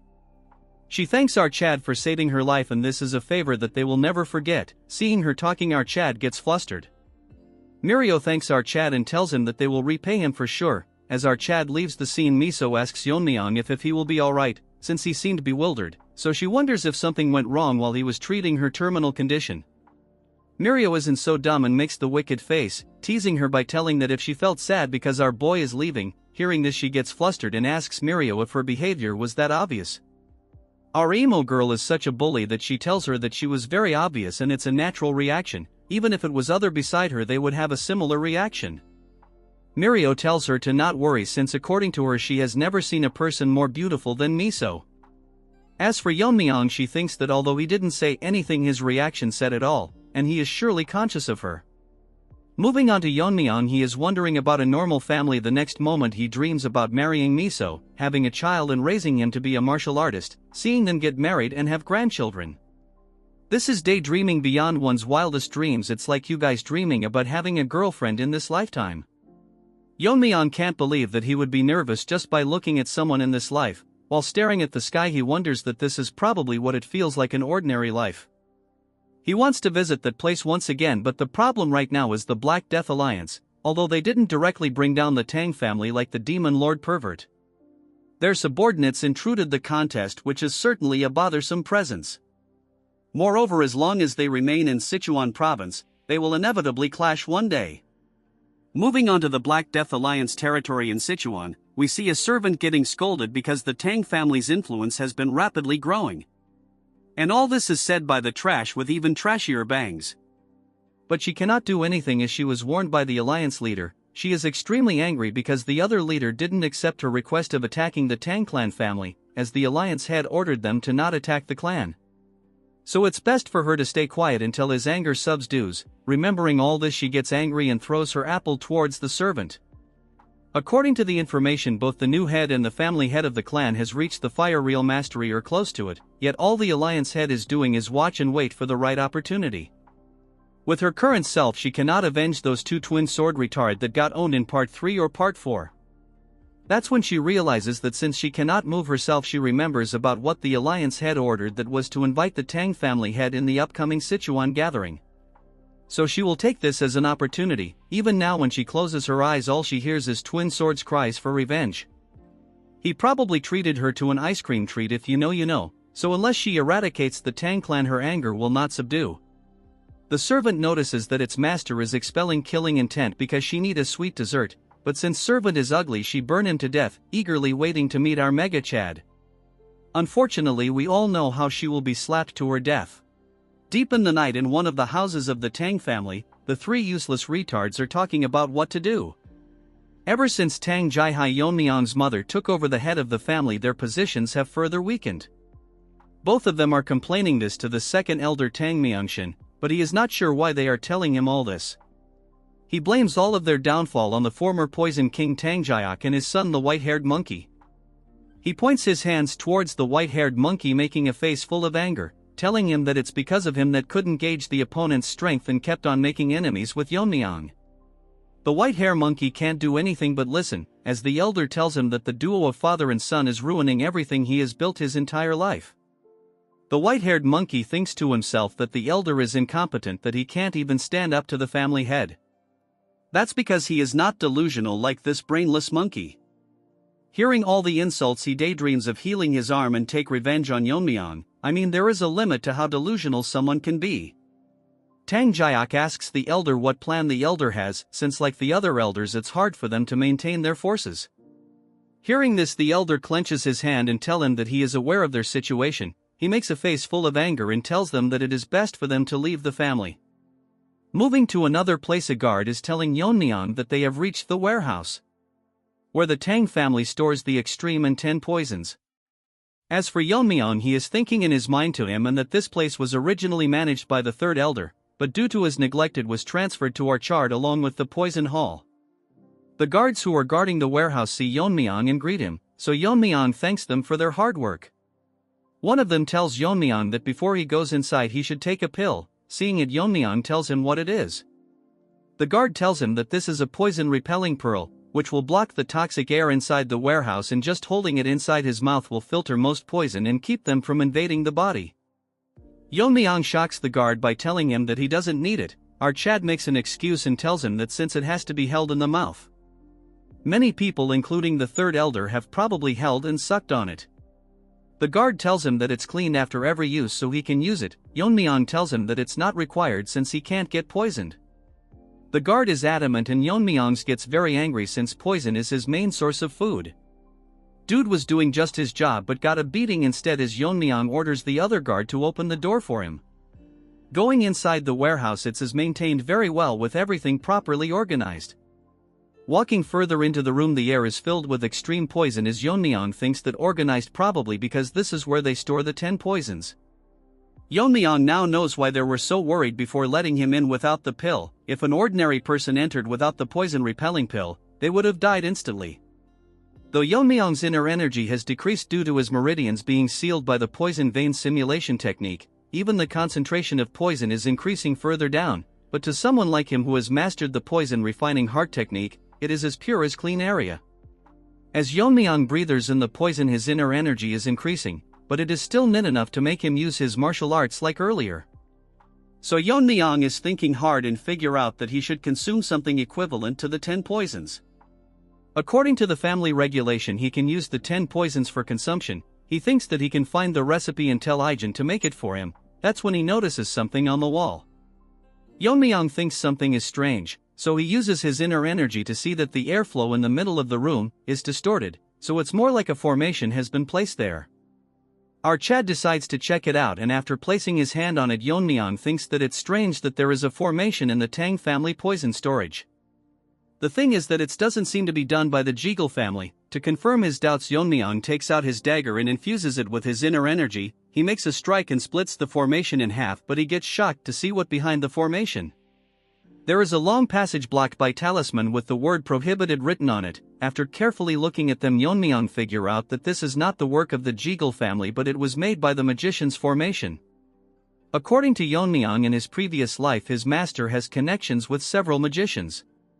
Like his master was obsessed with the sword, a magician is obsessed with sorcery, ultimately seeking master sorcery and transcend human limits to become immortals.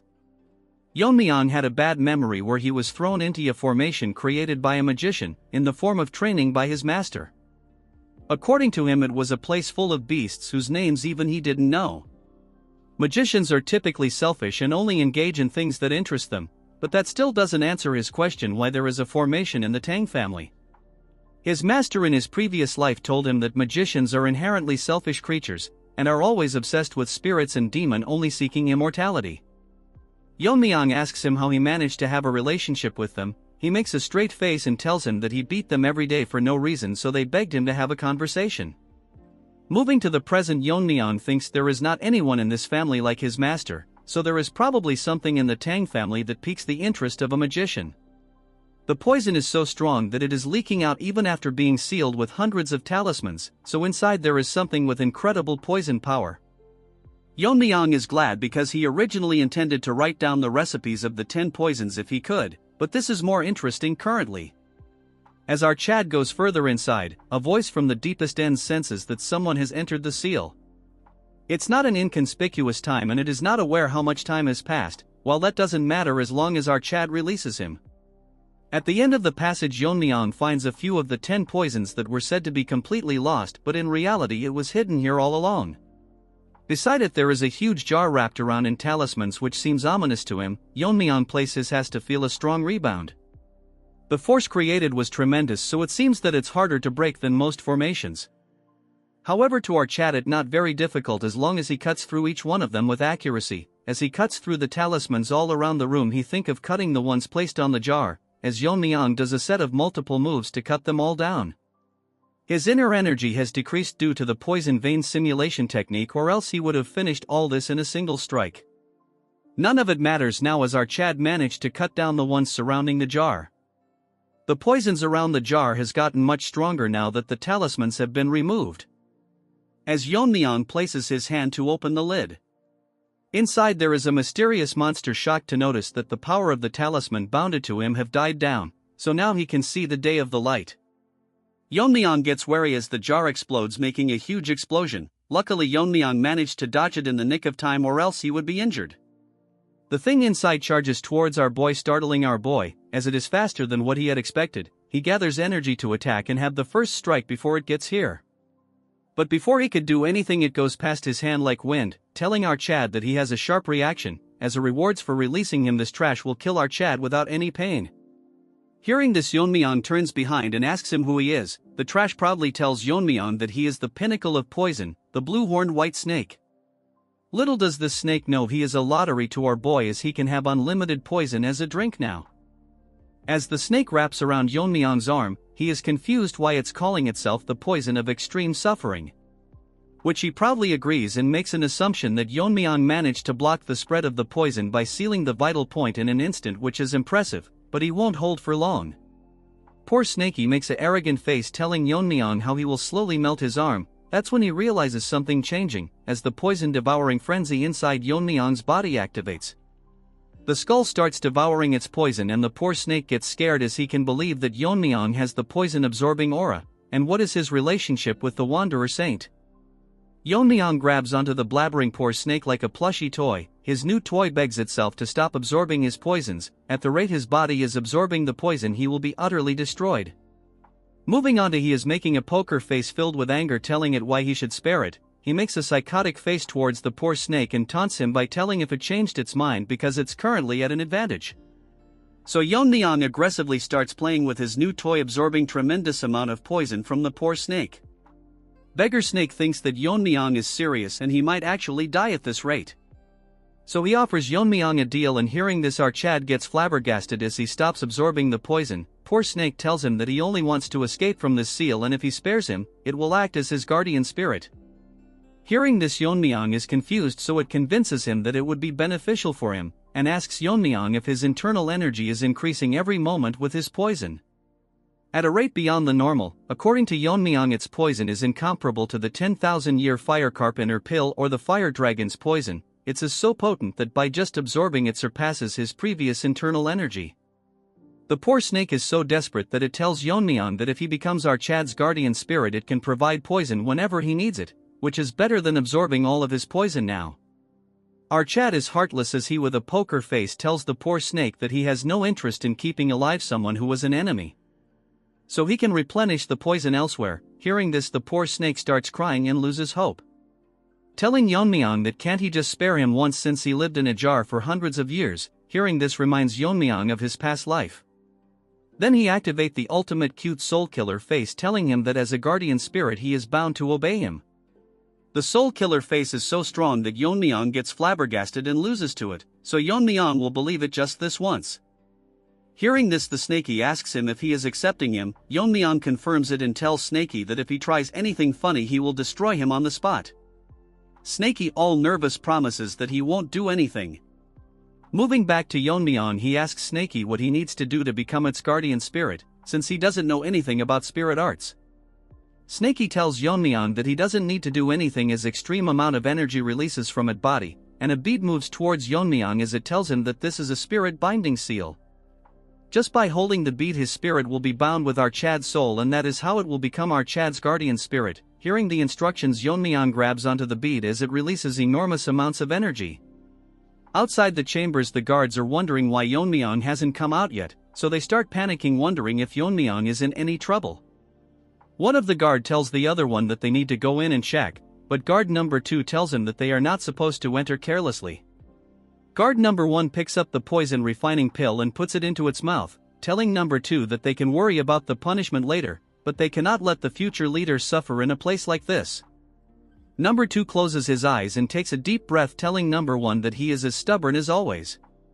He opens one of his eyes to see a very bright light exuding from the poison chambers. Number 1 thinks that something is happening inside and it's causing huge vibrations. As the light intensifies, number 1 and 2 starts panicking, calling for Yeon-myeong and if he is safe. Our Chad come out of the chambers as an aura is surrounding him. Back at the chambers, after Yeon-myeong made Snaky his guardian spirit, he got the guardian spirit aura and dragon scale. Unlike the usual guardian spirit aura, this one feels like a tangible outer layer, thanks to him absorbing the poison of our Snaky, which helped him fill all 12 meridians at the same time, so he considers himself lucky. Blood wanted to kill the snake a few minutes ago. He needs to suppress his aura and control the output, or else he will gain overwhelming attention from everyone. From Yeon-myeong's aura a small part arises and our Snaky manifests itself, telling our Chad that does he need to be concerned about the people below him, and the Wanderer Saint flaunted it openly. Since Snaky needs some training, Yeon-myeong gives it a hard flick, telling it to not reveal itself recklessly. The autonomous cute Snaky tells our Chad that unless he reveals it himself, no one can see him, and with an aura as strong as our Chad, there would be no one who would dare to attack him. Yeon-myeong thinks that still it's too eye-catching and he somewhat wants to live a ordinary life this time. Our smart Sneaky asks him that what he meant by this time? And he is speaking as if he died and came back to life. Yeon-myeong doesn't make a reaction and Snaky asks him if there really is a way to do that. Yeon-myeong looks at it and asks him what he means. Snaky tells Yeon-myeong that there is a reason why he is given such power, just like his previous master the Wanderer Saint, and those with power are followed by destiny. Hearing this, Yeon-myeong asks Snaky if he was exploited back then. Hearing this, Snaky starts sweating, telling out Chad that his previous master was even more inflexible than him. The previous trash master worked Snaky to the bone until his dying days, then he summoned an exorcist to seal him in a jar, because he deemed our cute snake too dangerous. Yeon-myeong figured out how all this was connected to the exorcist, and he was a highly ranked spirit. As for Snaky, he is getting angry just thinking about him. Such a strong spirit is wanted by many exorcists, so the ancestor helps seal him. Yeon-myeong thinks if the ancestors is like his master, intimidating exorcists to get the job done. What struck our Chad's mind was that Snaky told him that there is a reason for his existence, and if it's as related to awakening memories of his past life. As he was in his thoughts wondering, a guard brings him back to reality and barges into the room, as Yeon-myeong shoves Snaky into his body as the guard tells him to come out immediately. He informs out Chad that in Sichuan near the main house there is an attack by the evil faction. Moving on to that place, we see Fatso in the entrance exam catching his breath. A huge groups of thugs are mocking them by telling where they are rushing off to. He is not aware why esteemed gentlemen from the Orthodox sect have come here, but this ugly red-haired trash tell them that they should have known that Sichuan is the territory of the Black Death Alliance. Old man tells Fatso that he will hold them off while he runs, but Fatso tells him that in his current condition it would be impossible. This red-haired dog is a palace lord and he is here with hundreds of members. In Fatso's current condition it will be hard to handle him. This smelly monkey tells him that since they have reached the capital of Sichuan they must be seeking help from the Tang clan, but their leader has isolated the Tang clan. Blood is daydreaming too much. He tells them that he will capture and offer them to the leader and he might be granted the ultimate martial art, so they should be prepared to lose a limb. That's when our Chad enters the scene. The guards tell Yeon-myeong that the two people are martial artists from the Justice faction, so he figures out that their opponent is from the evil faction. He orders the guard to escort them to the clan since they have come as guests. The Fatso is happy that martial artists from the Tang family are here to help, but there are only 4 of them, so even if their spirit is formidable it's impossible to face against hundreds. Yeon-myeong tells Fatso to step back since his partners is in no state to even stand. Wajin takes care of the injured man and Fatso asks him should they not be helping the ones up front. But Wajin smiles as Fatso blabbers about how there are over hundreds of martial artists. Yeon-myeong tells them that although he appreciates the help he is in no need of it. Moving on to the monkey, he is angry on Yeon-myeong for blocking his way.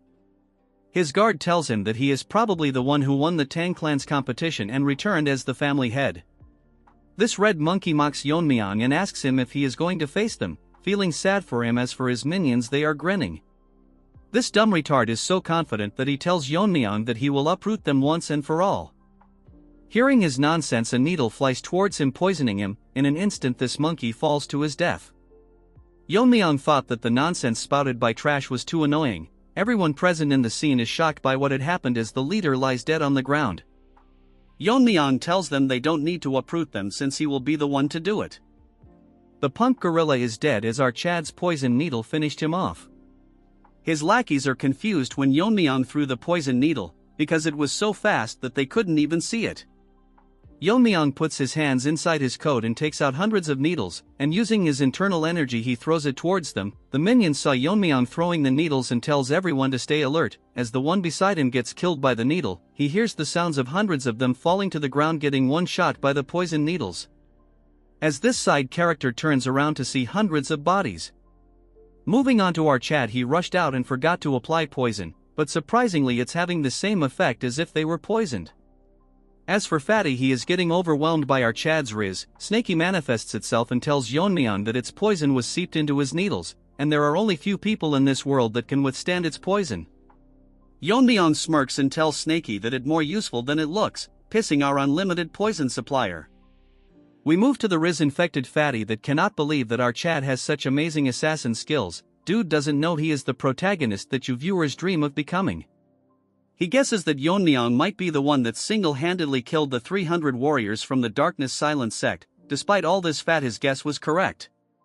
The remaining lackeys cannot believe that they just witnessed over 100 soldiers getting wiped out in an instant. They thought that the Tang clan was declining, but no one mentioned they have a monster like our Chad. One guy with an axe tells them not to worry as it's just one guy. This junior gorilla tells them how if Yeon-myeong is not in the fire realm he won't have enough energy to use that great technique multiple times. Gorilla wanted screen time, so it charges towards our Chad, landing a heavy attack, telling Yeon-myeong where all his bravado went. Gorilla is the only one talking. Let our Chad cooks, as Yeon-myeong grabs onto his axe and breaks it, like your hearts when girls reject you. The junior gorilla is wetting himself as what Yeon-myeong used was the dragon scale he got after contracting with Snaky. The minions gets nervous as they see Yeon-myeong using the 10,000 heavenly flower rain. Moving on to our Chad, he is ready to attack, and Fatty, seeing what our boy is doing, gets nervous as they heard that the Tang family's secret technique was lost after facing the heavenly pervert's attack, which was all a mistake, and their strength is still solid. As for Yeon-myeong, he is done killing every single one of them. Fatty thinks of letting the Tang clan handle the Black Death Alliance, but Yeon-myeong bursts his bubble and asks Fatty if he is still here. Fatty is so scared that his fat will melt and tells Yeon-myeong that his skills are so impressive that he couldn't look away. Yeon-myeong walks past him and tells him that they will discuss it further at the main house. Fatty takes a second look to see hundreds of side characters dead, and by no means they should make enemies with the Tang family. A few days ago on the outskirts of Sichuan, Fatty was eating with Sabak. He tells him that it's a relief that they didn't encounter any trouble from the unorthodox factions, since he heard that after the Tang clan's downfall Sichuan has been overrun by the unorthodox factions. Surprisingly, it's pretty quiet. We move on to the Gen Z old man, but he is serious for some reason. Fatty is confused why he's so tense all of a sudden. A mysterious man asks them if the food is to their liking, since it's a small place that he visits often. Fatty with no neck thinks to himself that he was right beside them, but he couldn't even sense him, so he is quite a skilled guy. He asks the mysterious man who he is. Sabak tells him that it's the guy from the Yu family, shocking him because this guy is the Black Alliance leader, the crippled lizard.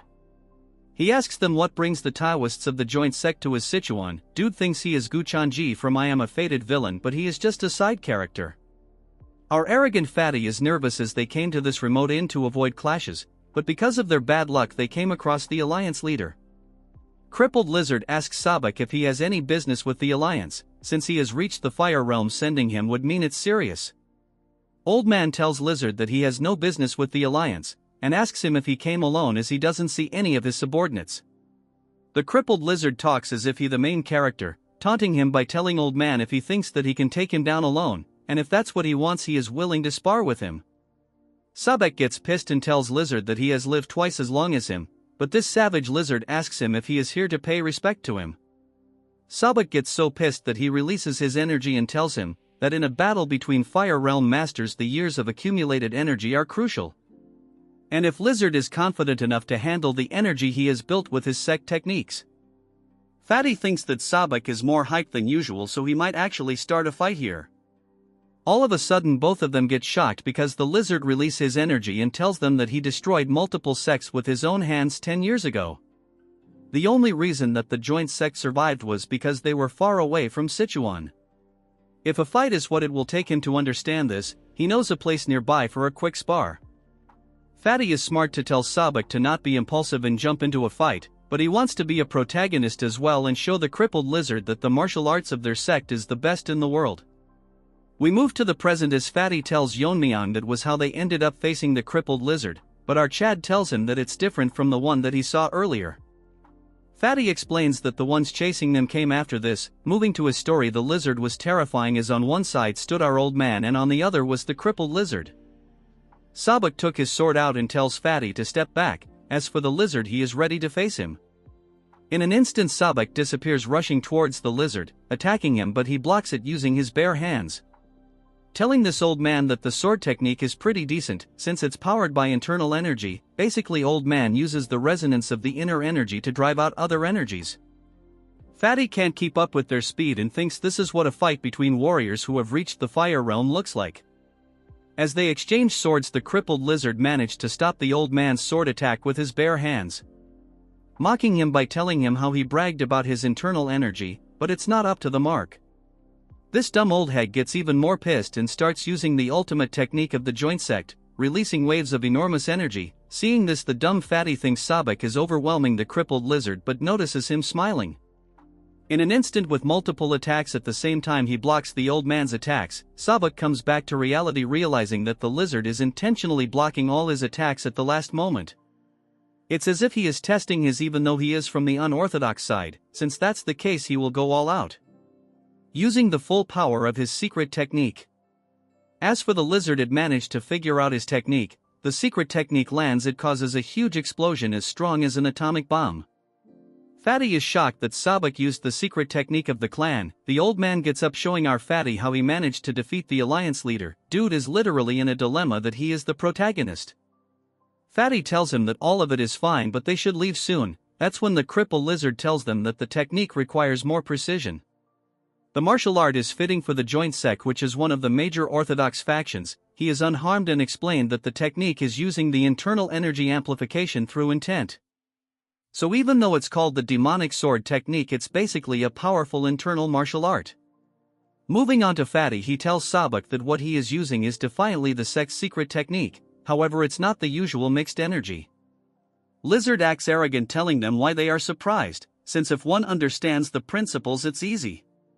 So it doesn't exclusively have to be a demonic technique. Sabak moves Fatty to the side as the lizard launches a tremendous attack filled with energy, telling them how he will rename the technique to the divine subduing energy. Can't wait for Yeon-myeong to face him. I think our Chad snake is enough for this lizard. Yeon-myeong confirms it from Fatty if the crippled lizard actually used the martial arts of the orthodox faction.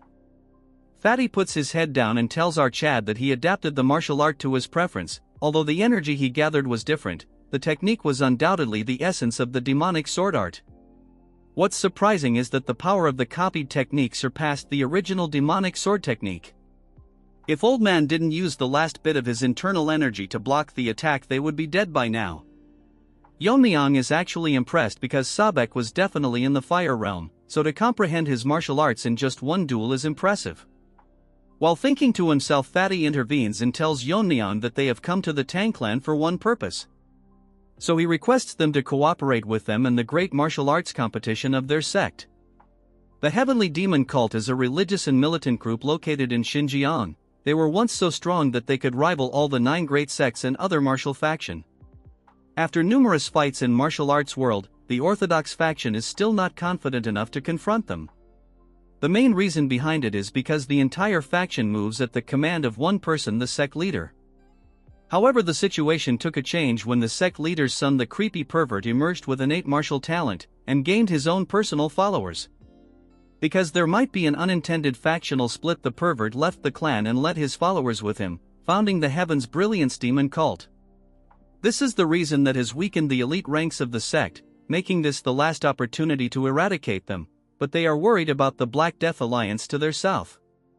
So if they move to the north while their elites are out to take care of heavenly demon cult, they will suffer great losses. The martial power that our Chad displayed earlier was so strong that he could prevent the Black Death Alliance from moving north. So it's his humble request that while the Tang family stops the Black Death Alliance while they eradicate the heavenly demon divine cult. But what he hears shock him because our Chad isn't some loser, so, with a poker face he tells Fatty no. Fatty tells Sabak that their request was rejected. Yeon-myeong told him that he cannot this himself, so he will consult this with the family head in return. Fatty tells Old Hag what to do if they can't persuade them. Sabak tells them to wait for the time being. Fatty tells him that this is not the only problem, but the state of the Tang clan is quite different from what they expected. While they traveled here, they observed that building of the Tang family expanded, their martial prowess has increased greatly.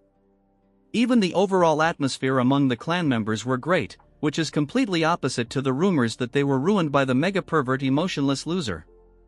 Sabak gets into character and tells Fatty that he noticed it, and figures out that there must be a driving force that revived the clan.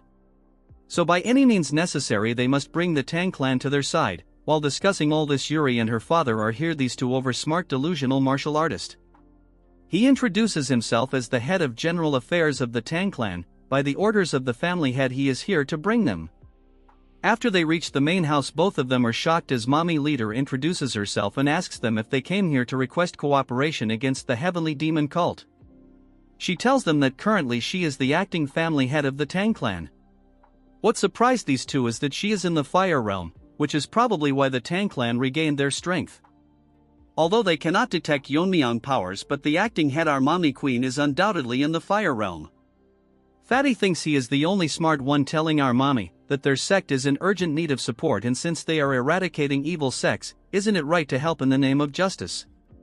So he requests her to reconsider, but our mommy doesn't respond. She asks Yeon-myeong that he refused them earlier and if he still thinks the same. Yeon-myeong's answers is still a no, shocking the two brain-dead retards, as Fatty asks him what his reason behind the rejection. Trying to convince our Chad that if they don't stop the evil sects the martial world might fall in chaos. Yeon-myeong with a stern face tell these two monkeys that it's understandable that the heavenly demon cult is dangerous, but the Black Death Alliance and the evil faction are separate issues. According to what Yeon-myeong learned from his investigation, the Black Death Alliance does not harass the common people, although they don't collect protection fees. In return they even eliminate the bandits, making them more like the orthodox factions. So in such circumstances they have no justification to attack them first, shocking Fatty, but the old man remained calm. Our Chad gets pissed as he asks them what they mean by acting in the name of justice. When the Black Death Alliance and the pervert and his cult invaded the Tang clan. Since no one from the orthodox faction came to help, literal hypocrites. Our Chad tells him that prioritizing the safety of their own sect is normal, so he can't blame them. But what they are doing is trying to seek help under the guise of eradicating the evil sects. Look at that lump of fat, it's about to leak himself. Fatty clenches his fist since he cannot lift his head because what our Chad is telling aren't wrong. They preach righteousness but only act when their own sects are threatened. The dumbfounded old man apologizes to Yeon-myeong for not considering the Tang clan's position. Fatty is shocked that usually in this case old man would be angry. Well, if he really got angry he would have to carry his body. He tells Yeon-myeong that he was short-sighted and it's natural to refuse when all they do is talk about their own benefits in the name of righteousness. He changes his term, telling our Chad that they are willing to pay a fair price, so now it's not a favor but a cooperation.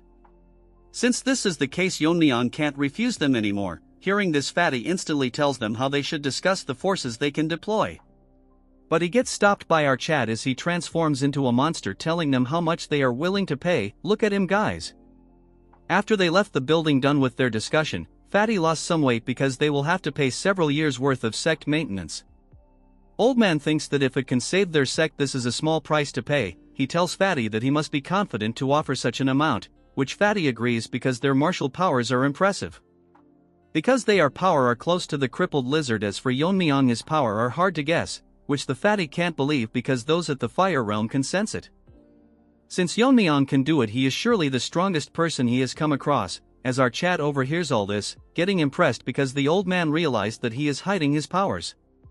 Mommy tells Yeon-myeong that it is not entirely about collecting money and there must be a reason why our Chad agreed to this. Yeon-myeong tells her that the Black Death Alliance good deeds to the Taoist, but he cannot trust them. Mommy tells Yeon-myeong that orders has been maintained in Sichuan after all the major sects fell. Yeon-myeong tells her that it's all because of that crippled lizard. The only reason they classified as an evil faction is because they didn't join the orthodox faction. They're more like bandits because they ignore righteousness and only pursue their personal gains. The current order in Sichuan is temporarily maintained by crippled lizard. If things go slightly wrong in their rule, they push out their business competitors and plant spies to invade or bring down other clans. So although their nature didn't change, the current order is only maintained by lizard. If he were to disappear one day, the evil faction under his would go crazy. Mommy finally understood his point, so she asks him what his current plan is. Hearing this, Yeon-myeong smiles and tells her that it's simple, so all they need to do is prevent them from going north. Mommy is not sure if they are strong enough to block the Death Alliance since she is not aware of Yeon-myeong's current strength. Our Chad with a straight face tells her that since they cannot block them directly, he will block them internally. Hearing this, Mommy cannot believe that he is gonna infiltrate the main base. Our mommy, I mean my mommy, never mind, she is nervous how he will sneak in. Yeon-myeong tells her that recently they sent an invitation themselves. Hearing this, Mommy gets confused. Unlike the previous competitions, the gathering is now a tournament where the young master of the evil factions face each other. Yeon-myeong will attend the gathering and confirm their true nature, and if they don't eradicate their evil nature, he will kill every one of them. In some other place inside a carriage, a man is telling someone that when they reach the Tang clan, the person should not do anything to offend the family head. It's that skinny Barbie. This time he bought her niece, and if what he said about Yeon-myeong is right, while his hand keeps shaking, she will do anything to win him over. Well, she is cute and an actual Barbie. She is the young lady Yeon-myeong. We move to the poison hall, where Ijin comes to meet Taeho and asks him if he is here. Since she brought him his meal and herbal medicines, Sabek tells her to come inside. Someone tells me how she looks like a girl. She asks him how he is currently doing and the current situation of his internal energy. He tells her that thanks to her he is now much better. Making a face full of happiness, he tells Ijin all of this because of the medicine her grandfather provided. Hearing this, Ijin is delighted. When he first saw the medicine and the food, he was traumatized because not only did it contain herbs, but also poisonous plants.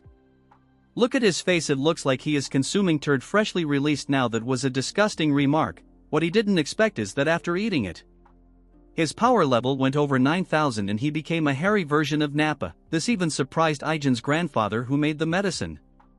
Because of how fast he was recovering, that hot fresh turd was maybe good. If this goes on like this, he will soon recover enough to be able to return to his sect. Ijin is happy to hear. That's when Fatty tells them that it is very noisy outside and asks Ijin if something is happening. She tells him that it might be because the Jae-gal clan has arrived. Hearing this, Fatty is nervous and confused. The Jae-gal clan and the Tang family have had a close relationship for a long time. That's why they supported them during the recent contest. This time they are here to set up a defensive formation in their outer grounds. Fatty is contemplating about not knowing much about formations, but it will be very costly, and if the Jae-gal clan is well off. Instead of all this, dude should weigh himself first. Sabek asks her if the Tang clan is covering the cost. She directly tells him that the Jae-gal clan is covering for everything with a smile on her face. While the duo of Fat Monkey and Gen Z are confused, she tells them that according to the family head they were very cooperative. Sabek thinks they might have found the weakness of the Jae-gal clan. Now we move on to your favorite skinny Barbie. He is wetting himself from the thought of what our Chad might just do to him. Now we move on to the main hall. Bro, I don't want to move so much, already overworked by self. Anyways, the duo of uncle and niece are outside the main hall, as he asks Yeon-myeong if she will be able to leave a good impression on them, and she assures him. She is then move on to show her huge collection of clothes she brought. If you know can't get demonetized, and how there is not a man who will not fall for her beauty. Looking at her skinny, Barbie thinks that she resembles his sister who was called a beauty in Hubei, so capturing a young man's heart won't be too difficult. Someone tells me who the hell draws those mothers. They all look too good to be a side character. Over a decade ago the pervert attacked the clan to claim his sister, and because of her sacrifice the clan barely managed to survive destruction. This dude has mental issue for sure. Please be wary that he not the Black Alliance leader, as some might confuse it. Driven by the shame that something is 50 and rotten got to taste her cooking, she killed herself probably because they didn't add enough meat to the dish. So no matter what, he cannot allow such a tragedy to befall the family ever again. If she develops a strong relationship with the Tang clan, they can maintain their lineage. He looks at her and thinks that the future of their clan now solely depends on her. That's when Barbie hears a voice telling them that she heard the J-Gal clan was a great help to them. Both of them are shocked for some other reason, but I would only act this way if I can pair up with our mommy. Now they are even setting up a formation for them, and she as the family head is very grateful. Let's take 10 seconds to appreciate how good the goat mommy looks like. Skinny Barbie figures out that, if she is the family head, then she is most likely our Chad's mother. Like mother like son, they are both blessed with beauty. I care to differ, the real protagonist is the mother, no debate. He was overwhelmed by her presence that he forgot to greet her, so Skinny Barbie introduces himself and apologizes for not being aware of her ascension. But since she is a queen, she gracefully tells him that he was not here when she ascended, which is understandable. She tells him that they had a long journey, so it's sufficient to rest before they should start their work. Hearing this, Barbie in a respectful manner thanks her for their consideration. She asks who the lady beside him is. In a nervous manner he tells her that she is his niece, that he brought to strengthen the bond between the clans. He asks her to greet the family head, but while she is dazed, not listening anything that he is saying, because she got rizzed by our Chad's good look, dude should thank his mother for that. While she was daydreaming, our Barbie tells him her to pay attention. She gets into character and introduces herself, and she apologizes to Mommy for her late greeting, and congratulates her for becoming the family head. Mommy thinks that she is a very polite child and tells her that in a few years men will be heartbroken over her. Hearing this, she gets shy, taking this as a compliment. Mommy proudly tells her that she was also famous in her youth and she resembles him, if only she was real, never mind. She tells Mommy that she is still so beautiful that when she first saw her, she thought our Mommy was our Chad's sister. In her mind she thinks that our Mommy is a kind woman and compliments her. I completely agree with her in this case. Mommy tells her that since she is the same age as Yeon-myeong, she will get along with him. She starts acting as tears falls from her eye, telling Mommy that no one from her family has even shown her so much affection. In her mind, what she is thinking is if our Chad is also reaction to her story. But gets shocked when she sees our Chad lost in his thoughts. Barbie cannot believe that he ignored such a sorrowful story. Usually men would be tripping over her themselves, but she is confused if he is not interested in her. Moving on to our Chad, he is literally dreaming about our ice waifu. New sister was 6 chapters late. Barbie thinks that he has failed once again, but Yeon-myeong cannot accept that she got rejected since it's a first for her. Mommy tells Yeon-myeong to pay attention as she pulls his cheeks, but Yeon-myeong is determined to impress him. Don't hate her, she is a great character, you will know later on.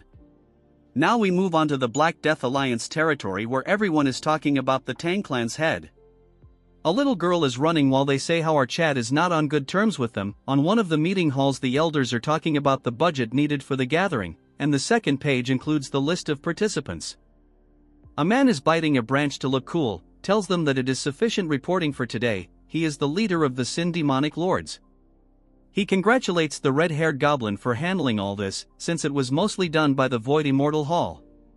She tells him it's nothing, as she is doing her duty as the servant of the leader. The other thinks that the alliance leader threw away the report and went out. Old man tells Masked Man that he has always been a free spirit. That's when someone enters the room and everyone gets shocked seeing the entity. As for that goblin, she was sweating as it's a little girl telling them that she want to go to Sichuan for the gathering this time. She gets on top of her uncle as she asks her what has happened, as she thought it was troublesome last time. She tells him she heard rumors and asks him if the Tang clan family head will be participating. Which is the right information, so she acts cheesy, telling him that all the women in the area are lovesick over him, so she wonders how handsome he is. If the rumors are true, she will most likely make him her husband. Leaf-eating uncle thinks that if her father knew this he would be shocked, as goblin hears their conversation. And the topic is angering her, but she really can do anything. Blood should visit a hairstylist first, but then she make a smirk, probably wants trap our Chad using cute girl as an excuse. While her uncle tells her that there is no one that can stop the will of the alliance leader's daughter. In one of the residences of the Tang family, Mirio is combing the hair of our god-tier waifu. As she tells her how beautiful her hair is even after she was bedridden all this time, as she laughs, getting shy. Last time when Yeon-myeong came here, he made it very obvious that he got bewitched by her. Even I agree, just like you guys who clicked because of the thumbnail. Mirio asks her to share her beauty secrets with her bro, is seriously in need of a makeover. Mirio activates her Power Ranger meme god mode and asks her what she thinks about Yeon-myeong. Hearing this, she gets shy and asks her if she is using martial arts to monitor people's breathing. The troll tells our innocent waifu that when she mentioned his name her breathing changed. Then she gets serious and asks her if she is seriously okay, confusing her as she asks her what she is talking about. Mirio tells Miso that our Chad is going to Sichuan gathering, so she won't be able to see him for a while. Then this troll explains to her in this gathering the most dangerous evil faction will face each other. Hearing this she gets scared as Mirio tells her that it's not the most important thing. What if our Chad were to meet another girl from the factions and fall for her? In that situation, can she handle it then? Bro, look at her face, the art is so good it's killing me. She is unable to come up with an answer. Meme God make another pose and suggest her that they should both go to the Sichuan gathering. Miso makes a frowning face and tells her that what if their attendance makes the family head burdened. Mirio tells her to not worry about it since she has everything planned out. Bro is the ultimate winger, look for her in real life. At the main hall of the Tang clan, Yeon-myeong is bored, as he asks Yeon-myeong that if it's true that she wants to go to Sichuan gathering as his maid. Yeon-myeong replies with an yes and tells our Chad that she heard that the young master from the evil faction will compete for powers there, so she is curious to see how the competition unfold. With a reaction-less face like boss in my old job when I messed up, he tells her that he has been informed that he can bring one guard and one maid. Yeon-myeong on her mind thinks that it's not a pleasure trip, instead she will find a way to win over the family head no matter what. That when our girl enters his room as Yeon-myeong make the face of a junior member, he tells them that he sensed them coming and of course it had to be the girls. Mirio barges in with our queen and tells him that Miso is eager to discuss something with him. She tells Mirio that she is very disrespectful towards the family head. That's when Mirio notices a fox staring at her. Guys, just look at their face, look like JoJo's Adventurer, but it's even more uglier. Mirio asks who she is and Yeon-myeong does the same. Yeon-myeong asks Miso what she is currently doing here, as Mirio was about to tell him when Yeon-myeong is making a face similar to that cat from Pokemon. She tells Yeon-myeong that her sister and she herself want to go to the Sichuan government. Hearing this, Yeon-myeong is shocked. What's funny is the Chad is completely useless. What they plan to do is Mirio become his guard and Miso will accompany them as his maid, since he can only be accompanied by one guard and one maid. Amidst their meeting, Yeon-myeong is dumbfounded what nonsense Mirio is spouting. From her eyes, Mirio has a close relationship with Yeon-myeong, but the biggest concern is that Miso is so beautiful that she is almost as beautiful as Yeon-myeong's mother. No one, I repeat, on one can beat mommy. Moving back to Yeon-myeong, she is losing her mind because if Miso were to accompany Yeon-myeong it will ruin her plan and position. Our Chad shocks everyone in the room, is shocked as Yeon-myeong tells Mirio that he can take her as his guard. As for Miso, he cannot take her with him, since he already has someone in mind for the maid position. Hearing this, the delusional Yeon-myeong thinks if she is the maid, while Mirio tells him that if Miso doesn't go, Mirio will not accompany him. Since that's the case, Yeon-myeong planned to choose another warrior from the clan, pissing Mirio even more. Miso tells her Mirio to stop as she starts getting emotional and then literally starts crying, telling Mirio that if the family head doesn't want it, it's better not to force him. I am sorry mommy, I might get diverted. What the hell was that? Mirio loses her mind, telling the junior meme god to go outside with her since it's time for a lecture. To Mirio, he is an amazing person not just because of his martial art but also because of his judgment and decisiveness. Then as she is his senior when it comes to posting memes, she shows him his true face, telling him how he can be so cluelessness, making it obvious why she is acting like this. She wants to know why Mirio cannot go, and if he doesn't have feeling for her, it's like he is pushing away an opportunity right in front of him. Yeon-myeong shocks her by telling her that it's not a pleasure trip but it could instantly turn into a battlefield, since he doesn't know what might happen during the confrontation with the evil factions. If Mirio were to come along, she might get exposed to a danger that he can't protect her from. Mirio is scared as he tells her who would be responsible if she were to get in trouble. What's more troublesome is that they are going to the Black Death Alliance territory, so he might even have to face their leader. Considering she is still in her recovery phase and is not fully strong yet, it would be hard for her to handle. Moving back to Mirio, she thinks what he said is right, so she has no choice but to agree to her. Yeon-myeong thanks her for understanding his situation. Bro is like the ultra-rare protagonist who is almost perfect. Dude is not a simp unlike others. Mirio sweats as she tells him that she is still going as Yeon-myeong, but our troll asks her that she told everyone that she wouldn't be going either. She gets pissed, telling her that she cannot let a fox guard the hen house. She is talking about Yeon-myeong. As for Yeon-myeong, he cannot talk over his boss. As for the Pokemon kitten waifu, she thinks that someone is talking about her.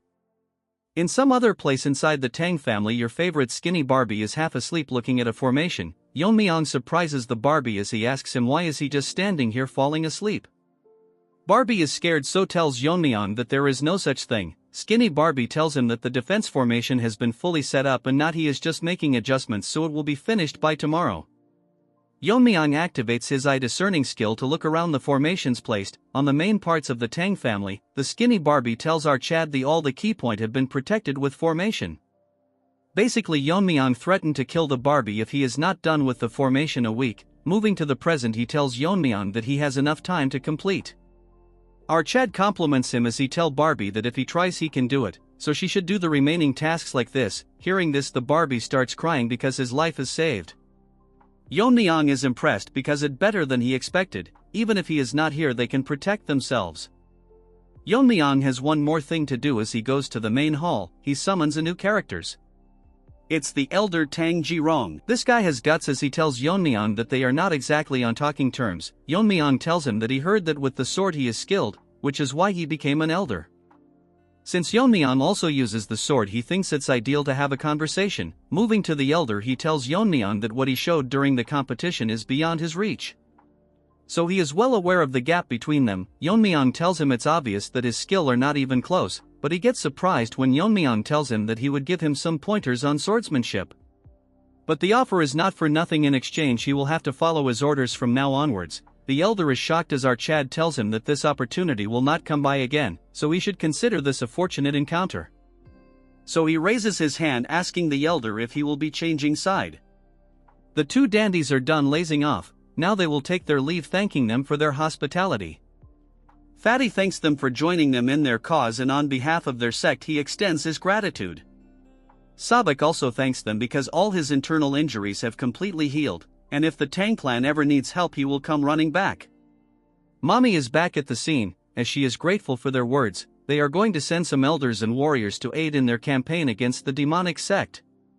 They bluntly said all the trash the clan was harboring. Sabak puts out his hand telling her that he will send the payment as soon as they return to their sect. He shake hand with mommy. I mean my newlywed wife. Old man should keep his hands off.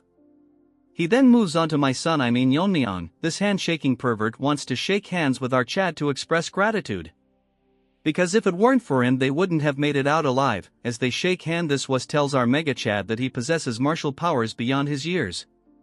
And before long he might surpass him. What nonsense is this ant talking about? Anyways, he gets owned by the overwhelming powers suppressed by our Chad, making him feel like the ant he is.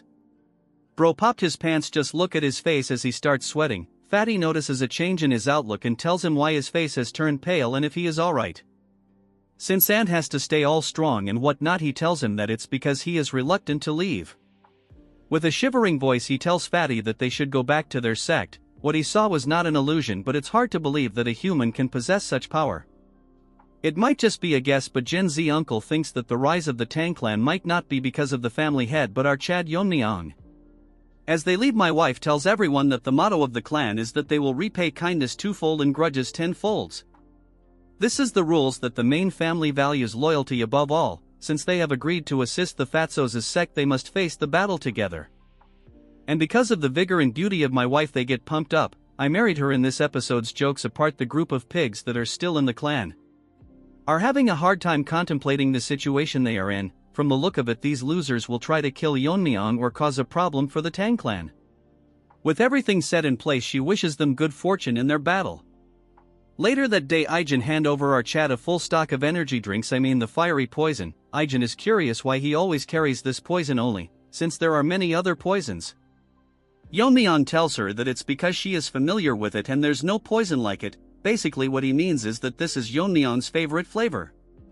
He bids her farewell since his companions are waiting. She is chilled because it's him, but he gotta make it out alive. Out of nowhere, Snaky manifests itself, getting curious as it is hard to believe if he is really as young as he says. Yeon-myeong asks it what's with a question like this out of the blue. Snaky explains that it is hard to believe that someone his age could possess such martial prowess. Now Snaky starts blabbering nonsense how our Chad has surpassed many veteran martial artists who have roamed the martial world for decades. Still, he is not on the level of the invisible guest yet, but the most supernatural thing was the sword technique he showcased when he recruited the elder. It was so advanced that it was levels above the swordmasters he had faced alongside the invisible guest. Yeon-myeong is smart, so he makes up an answer, telling it that if there are people like the Black Death Alliance leader who can comprehend martial arts at a glance, then why cannot a Chad like our boy exist? So it's best for Snaky to put aside his unnecessary. All Snaky thinks is that our Chad is definitely not a dragon. Afterwards he goes to the main hall, where his group of side characters are waiting while Mirio asks Yeon-myeong where he went. Yeon-myeong tells them that he went to Ijen to get some poison, but he is not aware of the third person accompanying them. The masked dude greets our Chad, introducing himself as Jang Gil, and he is here to guide him and ensure he is safe during his journey. Yeon-myeong with a smile on his face tells him that he will be counting on him. That's when my wife enters the scene asking our son Yeon-myeong if he is going to leave now. Seeing her, the side characters get shocked just like Manhwa seeing their crush, but since our real main character OS chill, she tells them it okay as there is no need to be so formal. She suddenly tells Yeon-myeong that the wind is picking up, so whatever oath Yeon-myeong chooses in life, she will support him, but he shouldn't push himself too hard. Yeon-myeong tell her to not worry since she should be aware whose son he is. Hearing this, my wife gets shy, proudly telling him that he is son of the Poison Phoenix. Well, he is my son from now onwards. She then moves on to the side characters telling them to stay safe and take good care of the family head. Like some robots in charge, they tell her that they will carry out duties. Hearing this, she bids them farewell. Look at her again, this is for sure going to be my wallpaper artist, definitely did me justice. In the heart of Sichuan Tang, we move on to our squad as Mirio tells Yeon-myeong that it really feels like a festival, but it wasn't like this the last time she came. Hearing this, Yeon-myeong asks her if she has been here before. Mirio proudly tells Yeon-myeong that she came here a few times when her dad was still running the trading company. Mirio gets into her character telling him how it was a huge company back then.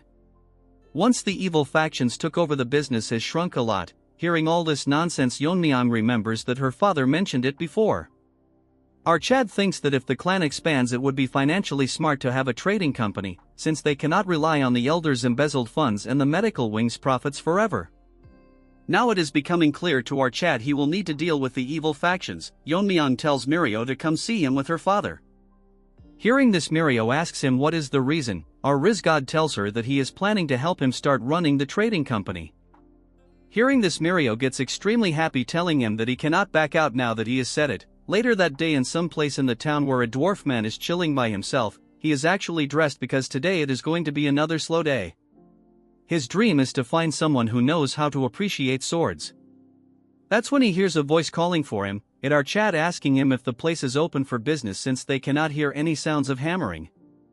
Yeon-myeong, the new Naruto lookalike, tells him that he is here to look at swords. Little man thinks that our Chad has an unusual look about him, so he welcomes him with open arms, telling him that the swords are inside so he is free to take a look. He showcases his collection, trying his hardest to not brag about how good they are compared to other shops. Mirio asks him why he is in need of a sword. According to Yeon-myeong, it better to carry a weapon even if it is just for show. Yeon-myeong analyzes the sword by tapping on it. The quality of the blade is in excellent condition and even the level of sharpness is impressive. Yeon-myeong tells Shorty that he has a right to boast, shocking him, because he cannot believe that he knows how to evaluate swords. Although the sword lacks beauty, the sharpness make up for it, which is proof that the forging and tempering was done with great precision. Shorty cannot believe that Yeon-myeong analyzed sword just by tapping it and glancing at them a few times. Yeon-myeong tells everyone present to pick one sword that will suit their taste. Hearing this, Shorty gets inside, telling Yeon-myeong to wait right there and not move. After a while, he brings in a huge case and drops it to the table, telling our Chad to open it since it's been a while he has met someone who appreciates swords. Opening the box, Yeon-myeong is shocked because this is the demon-slaying sword. The demon-slaying sword that the blacksmith showcased is shiny enough to reflect the image of Yeon-myeong. As for his sidekick Mirio and Yeonjiang, they are amazed by how extravagant it looks. Yeonjiang is someone who has no expertise when it comes to swords, but even she can tell in a glance how amazing the sword is. The Shorty tells them that the sword was not crafted by him but his master, who was an expert in his work. Unfortunately, he passed away from illness, so he took over and relentlessly worked on the sword and finished it. While telling this, he is very proud of this achievement, and asks Yeon-myeong what he thinks of this sword. He can proudly say that the sword is worthy of being called a masterpiece. Even to the eyes of our Chad, this is an amazing sword that it is good enough to be on par with the sword he used in his past life. He can feel the sharpness radiating from it constantly. Yeon-myeong tells Shorty that it is a brilliant sword, however he doesn't need a sword of this caliber. This shocks the blacksmith, so he asks Yeon-myeong if the sword didn't meet his expectations. Yeon-myeong sighs and tells him that it's quite the opposite. He should be proud of the sword he has created, and our Chad is thankful that he showed it to him. This is the reason he thinks that the sword ID too much for him. The real reason is that a sword of this quality would only draw unnecessary attention because of how well it's crafted, so a simple sword suits him better. Yeon-myeong tells Shorty that he will pick the one that he picked up earlier. Hearing this, the blacksmith gets disappointed, telling him that if that's what he wants he has no choice but to comply. That when a group of brain-dead nonsense third-class characters enter the scene, I guess even trash needs to be given screen time. Seeing them, the Shorty makes an unexpected reaction as if he is scared, calling the man in front young Master Yun. He is pissed because he ordered Shorty to bring in the best sword in the shop, yet he deceived him and hid such a masterpiece from him. We will call this retard him Rotten Ginger cause his face resembles one. This ginger cannot fathom that a mere blacksmith dare to mock him. This ginger has too much spice because he is clearly deluded. Shorty is nervous as he tells him that it's clearly a misunderstanding, while our Chad is hearing this nonsense shown by a one-chapter character. Yeon-myeong is a bit confused because in between a bunch of ants there is a strange aura coming from few of them, which is strange to our boy. Seeing this, Snaky manifests items telling Yeon-myeong that he felt something wrong, and his suspicion was right, it is clearly demonic energy. Snaky has faced them few times with the invisible guest, as he asks Yeon-myeong if this is his first time seeing them. According to Yeon-myeong, this is his first time seeing one in person, as he has only heard about them. He asks Snaky what these demon pests are doing in Sichuan, but Snaky is unaware but suggests that he can just capture one and interrogate him. This gingers is not only rotten but dumb as well, as he orders Yeon-myeong to step aside because he is going to kill the blacksmith, and if Yeon-myeong does not move he will kill our Chad first. Trash literally unlocked first-grade nonsense. Yeon-myeong gets pissed, telling him that his mouth is too foul for a brat. This pisses of the ginger, but who cares? With a finger flick he knocks this ugly ginger out. All this talk and bro is this week. Seeing him fall to the ground, his guards make a reaction as if an old granny has been killed. Yeon-myeong tells Ginger that at his level, no matter how good he is with the sword, he won't be able to use this sword properly, so he should come back after 20 years of training. Seeing our Chad acting cool, Mirio is shocked, as for Yeonjing she is acting as if she fell from the sky. One guard starts barking like a dog, telling Yeon-myeong that how dare he lay hands on the grandson of Nam Jin-soon, the lord of Hyunyang sect, which is protected by the Black Death Alliance, warning Yeon-myeong to not expect to live after what he did. Can we move forward? Just how much nonsense can this side character spout? This nonsense pisses Yeon-myeong off as he tells them that he doesn't care about his status, and asks them what's their connection to the demonic sect. Hearing this, they all make mixed reaction, as there is one in between them that looks like the boss who will be one shot by our Chad. Yeonjing asks Yeon-myeong where they came from, as she and our so-called guard Mirio is scared. We then move on to the ginger as he looks back nervously. This third-rate copy of Bayan this he is something, as he is angry that Yeon-myeong called their sect with a slur, and if our Chad doesn't value his life. The guards tells this was to stay behind them, but instead their head goes flying around. Seeing them dead, the ginger now loses all its flavor, falling to the ground. Many demonic soldiers pop up from the ground as the leader tells them that from now onward they, the Heavenly Moon Brigade, will be taking care of this ginger. The rest of his previous guards gets killed. The ugly punk is amazed by the fact that Yeon-myeong saw through their concealment that was perfect.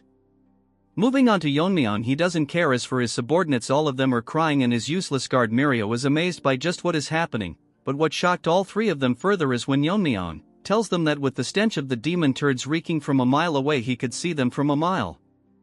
Yeon-myeong should switch professions and become a roaster, since he tells him that if he was trying to hide his identity, the least he should do is cover his face properly. Mirio thinks that he has gone crazy to roast someone on their looks. As for the bald head, he is holding himself from attacking, telling Yeon-myeong that even after seeing every one of them getting killed he still doesn't feel the sense of urgency. Yeon-myeong asks Shorty to lend him a sword, and he takes a hold of the masterpiece, as Yeon-myeong tells him that if it's urgency he is talking about, it's them that should worry about it instead. Our roaster Yeon-myeong tells them that from where he is standing, them and the ones they killed are all same to him. This pisses Bald Head so much that he orders his minions to escort the young master, as he is seriously going to kill out Chad. Yeon-myeong wasn't wrong when he called him ugly dude. Looks like the fresh turd my dog just released while I was writing this script. One of turds grabs onto Ginger, but Yeon-myeong gets surprised when the young master does not recognize them at all. According to Yeon-myeong's observation, this brat probably is not aware of their identities. That's when a voice curses our Chad. It's that ugly fart that is pissed and attacks our Chad for ignoring him. With no reaction, his face Yeon-myeong blocks his attack, and because of the strong exchange of sword a mini explosion occurs. Ugly fart thought that he was faster, but still he got knocked back, as he stares at our Chad, who was unfazed even after the exchange of their swords. All of a sudden his world starts spinning and he thinks of counterattacking, only to find himself dead, while all his subordinates watches his head rolling around. Mirio and Yeonjeong are shocked to witness what just happened. Ginger has almost turned into a paste. While Yeon-myeong is standing in front of the headless body, bro has immaculate drip. According to Yeon-myeong, after swinging the sword, he can definitely feel that it is a masterpiece. The weight distribution between the hilt and blade is near perfect, and it's razor sharp without a drop of blood staining it. He tells Shorty that it is truly a masterpiece, and he is who carried his legacy as someone amazing as well. Hearing this, Shorty starts to tear up. In a flashback we can see Senior Shorty making this sword, telling Junior Shorty that every valuable object will eventually find its rightful owner, so the sword he is crafting will find its master someday. So no matter what happens, he must give this sword to the person who can appreciate its worth. Looking at out Chad, he thinks that he has finally found its rightful owner. Moving on to Yeon-myeong, he asks them if any of them wants more, and suggests them to all attack at once. The next moment this group of nonsense charges towards our Chad, telling him to not underestimate them. Yeon-myeong smiles at them and with a single slash he rips through half of them, then like dancing in water with a set of extremely delicate and fast movements he kills them all with single consecutive strikes. Seeing this, Ginger has decides to turn back into a human. Shorty is also short of words. The girls are shocked and Mirio is getting tired from being surprised, and it's amusing that she was not aware when our Chad learned swordsmanship. In some other place where someone is walking with his two legs, this is the nonsense most narrators use to make the video unnecessary long. The person who is walking thought to himself that everything is going smoothly and effortlessly. This pizza face thinks to himself that the losers from the Black Death Alliance, these bastards, is completely unaware that he is from the heavenly demon divine cult. By the way, he is the second son-in-law of Black Death Alliance Hyunso, Nam Jin Soon, but we will call him Pizza Face. Blood is so delusional that he thinks about how his son has the talent befitting the bloodline of the Yun family. This Pizza Face with no sauce is so proud that he thinks that among his peers there is no one who can match him. He clenches his fist in delusion, confident in his pimp son that in the Sichuan assembly, if he can showcase his amazing strength and get into the Black Death Alliance leadership, it will be the first step towards weakening their powers. What a joke! As he smiles, he thinks that by the time they realize what's happening, the demonic path will already have arrived in Sichuan. This Pizza Face is delusional like you guys. In case of you guys you dream about having a girlfriend.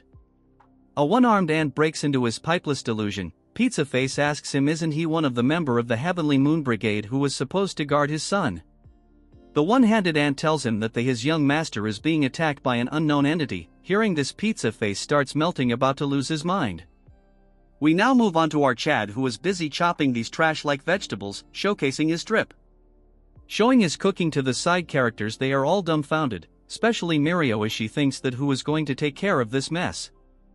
Wondering to herself that if she brought her sister she would have likely passed away for sure. She asks Yeon-myeong why he let one of them escape as he can bring in reinforcements, but Yeon-myeong tells her that he knew that already and purposely let him go. He points his sword towards Junior Pizza Face, telling her that an idiot like him who was not even aware of the demo cult, so there must be someone who hired those ants to protect him. Junior tells Yeon-myeong that he is misunderstanding and he is not from the demon cult, he does not even know who they are. Yeon-myeong stops his blabbering, telling him to shut up as soon he will figure everything out, when the guys are coming here right now. The side characters as always get shocked as a loud scream calls them out. Outside, Pizza Face has arrived with a colony of ants, warning whoever did this to release the hostage and he will spare his life. Making his Pizza Face a bit stretched, he warns them that if they don't comply he will rip them to shreds and feed it to the beasts. Bold word from a pizza. Yeon-myeong enters the scene with Junior Pizza Face and places his masterpiece pizza cutter on his neck, telling Senior Pizza what he can do about this. Shocking obsessed side characters are again shocked, thinking who the villain is right now, considering the way Yeon-myeong is behaving. Mirio the overthinker thinks that their number is way too much. Just a question, was she not aware that during the test Yeon-myeong slayed over 300 martial artists? Anyway, she stares at Yeon-myeong, thinking what his plan might be. Pizza Face barks at Yeon-myeong, telling him how dare he, messing with them without knowing their powers. Yeon-myeong tells Pizza Face that he is from the demon cult, he can sense the sinister energy coming from him, which is the impure demonic energy. Yeon-myeong has figured out that he has hidden his identity and come to Sichuan to stir up trouble. He activates his heaven-obliterating eye, telling him that the Black Death Alliance most likely is not aware of this, because they won't let it slide if they found this out. Hearing this, Pizza Face starts melting as if he is put in an oven, thinking to himself how Yeon-myeong recognized the suppressed demonic energy. What's more surprising is the fact that our Chad is unharmed after facing the Heavenly Ant Brigade. Pizza Face clenches his teeth, thinking that Yeon-myeong is very dangerous, so he uses the name of his family and commands the Heavenly Moon Brigade to use the reverse blood demonic technique. Hearing this, Mirio and family get shocked. They are going to suffer from trauma by how many times they got shocked. She tells them that the reverse blood demonic technique, it is the technique the Heavenly Brilliance pervert used when he invaded the Tang family. The ant starts burning in fury, looking like carrots. Hearing the family name, Yeon-myeong asks him if they are related to Heavenly Pervert. Pizza Face tells him if that's all he has to say before he dies, I can guarantee the next scene is one of the most badass scenes in Manhwa, almost close to Northern Blade actions. Yeon-myeong tells him that he has no personal grudge against him, but his family destroyed something that's his. Hearing this, Pizza Face has evolved to Pizza Turd, laughing and telling our Chad that his brother has destroyed everything, the Jae-gal family, the Myeong family and even the Tang family. Hearing this, Mirio gets angry, ready to her killed and be a burden, but stops her, because if they intervene they will only end up getting themselves killed.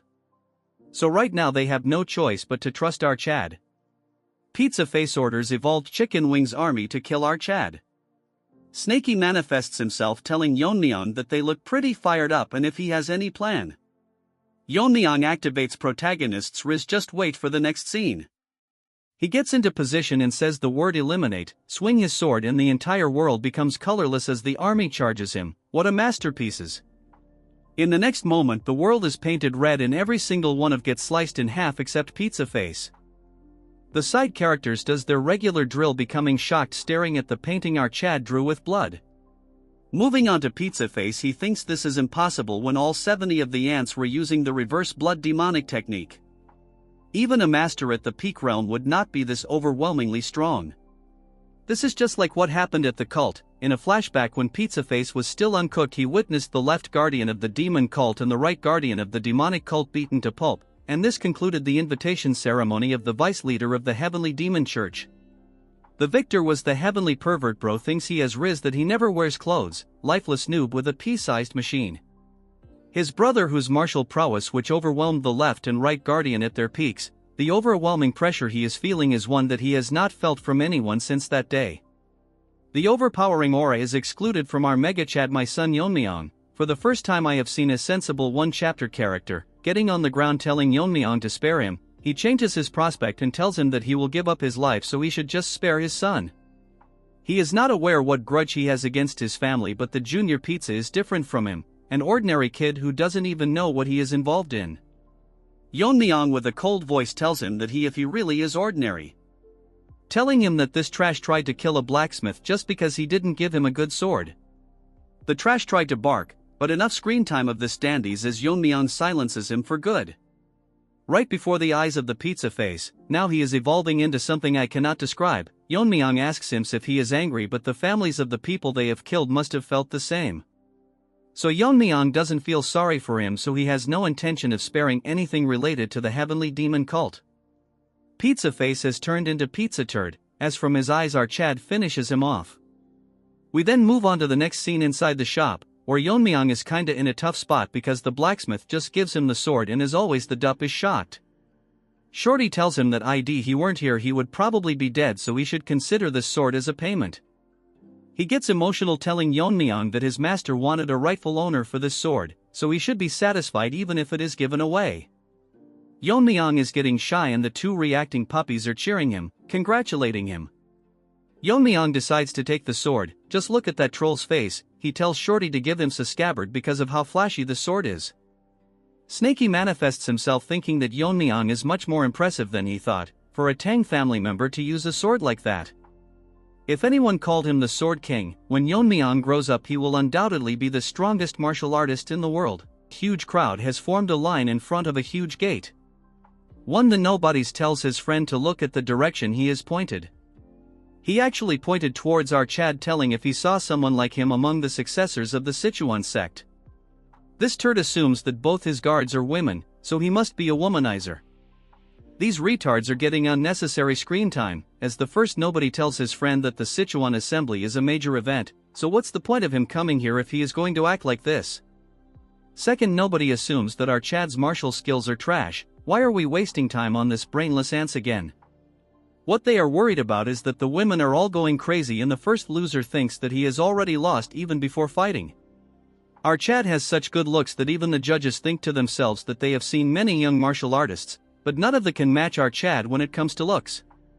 One of them asks our boy which clan or sect he is from. Hearing the name the Tang clan, they both gets nervous and shocked as our Chad intercedes himself as Tang Yeon-myeong, the young master of the Sichuan Tang family. We now move on to some other place where the half-naked turd that is set on killing our Chad. She is informed that Yeon-myeong has registered his name on the participant list early this morning, and then he went straight to his quarters. She smirks, thinking to herself that it's alright for our Chad to rest for now since she will kill our Chad and avenge our grudge. In a flashback we see her on the ground crying while holding a book in her hand. Where she is now is a frequent hangout for bandits and they at people who are alone. Thankfully she was saved by senior aunt. This was the first time she met him. She was surviving as the concubine of a high-ranking military office, but she was nothing more than a plaything. The one day this old hag died suddenly in an accident, this ugly trash had an hobby of collecting martial art manuals. Wanting a new life, she grabbed one of them and ran away. That is how she ended up meeting gray-haired gorilla. After a while he taught her martial arts and they grew close to each other. He was originally from the Wudong sect and they instilled the basics to defend herself. After mastering her basics she started practicing the manual she had stolen. It was Red Lotus Flame Art, but misfortune won't leave her alone as from that point onwards, her body began to weaken day by day as she had contacted an incurable disease. Realizing that she doesn't have much time left, she left gray-haired gorilla, because she didn't want him to see her in a pitiful state. A lot of time passed and she learned that gorilla had become the head of the Darkness Silent Sword, and was quickly gaining power. On the other hand, she was dying and the constant pain made her wish that she just end her life, but her regrets won't let her die and her last wish was to just see Grey Gorilla once. That's when they found her out with Black Lizard tagging alone. He tells him that she is the one that possesses remarkable talent but can't understand why she is on the brink of death.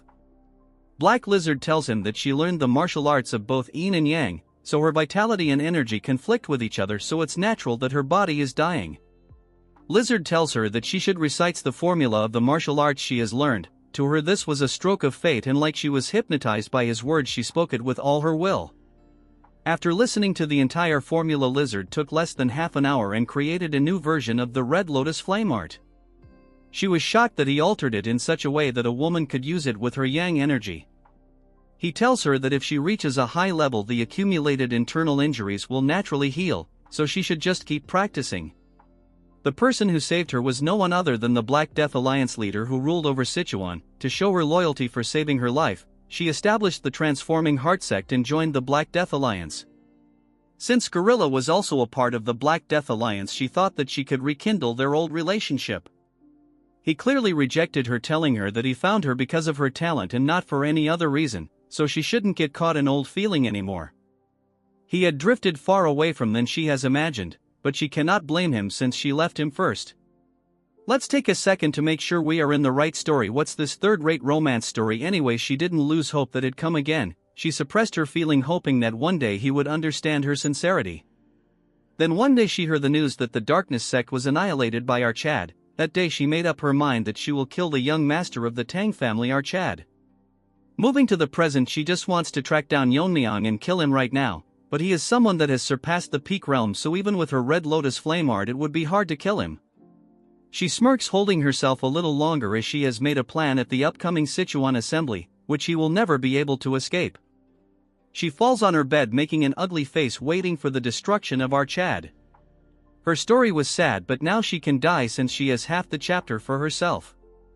We move on to another manner where our Chad is meditating. While he was doing so, Snaky manifests himself. He thinks that Yeon-myeong is a monster. He has been disrupting his mental training for over an hour, but he didn't even move an inch.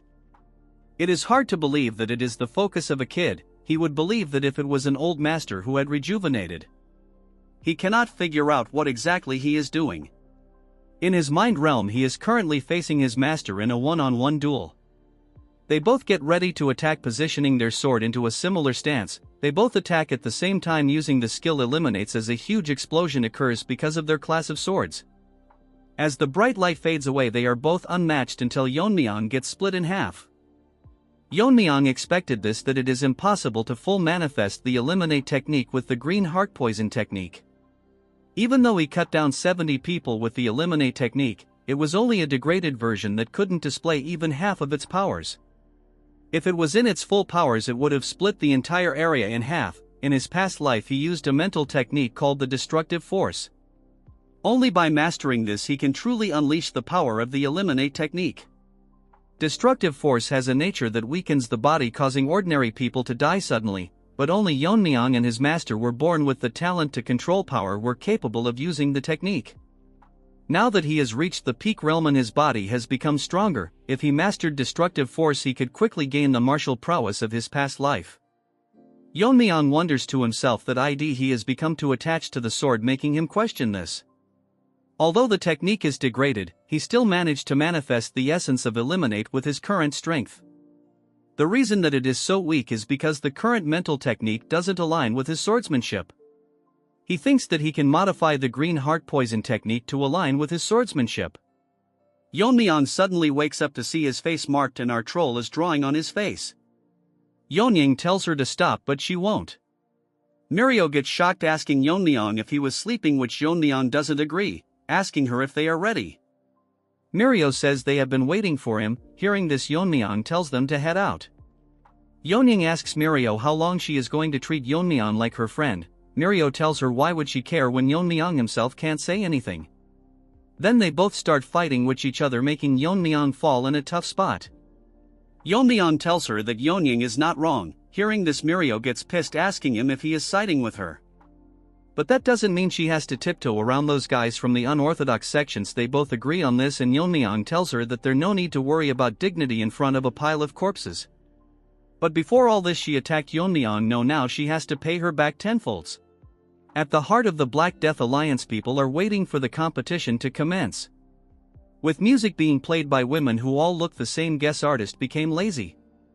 Then we move on the horrible bangs women. She explains the rules of the Sichuan assembly. It's basically a place where one either takes or loses their interest. I will keep it short. This disposable character got too much screen time already.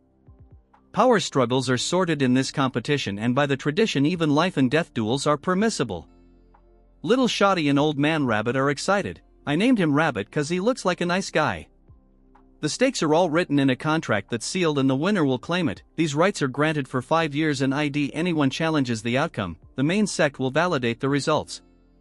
If someone were to break the rules it will be considered an insult to the alliance, as such they will pay an appropriate price.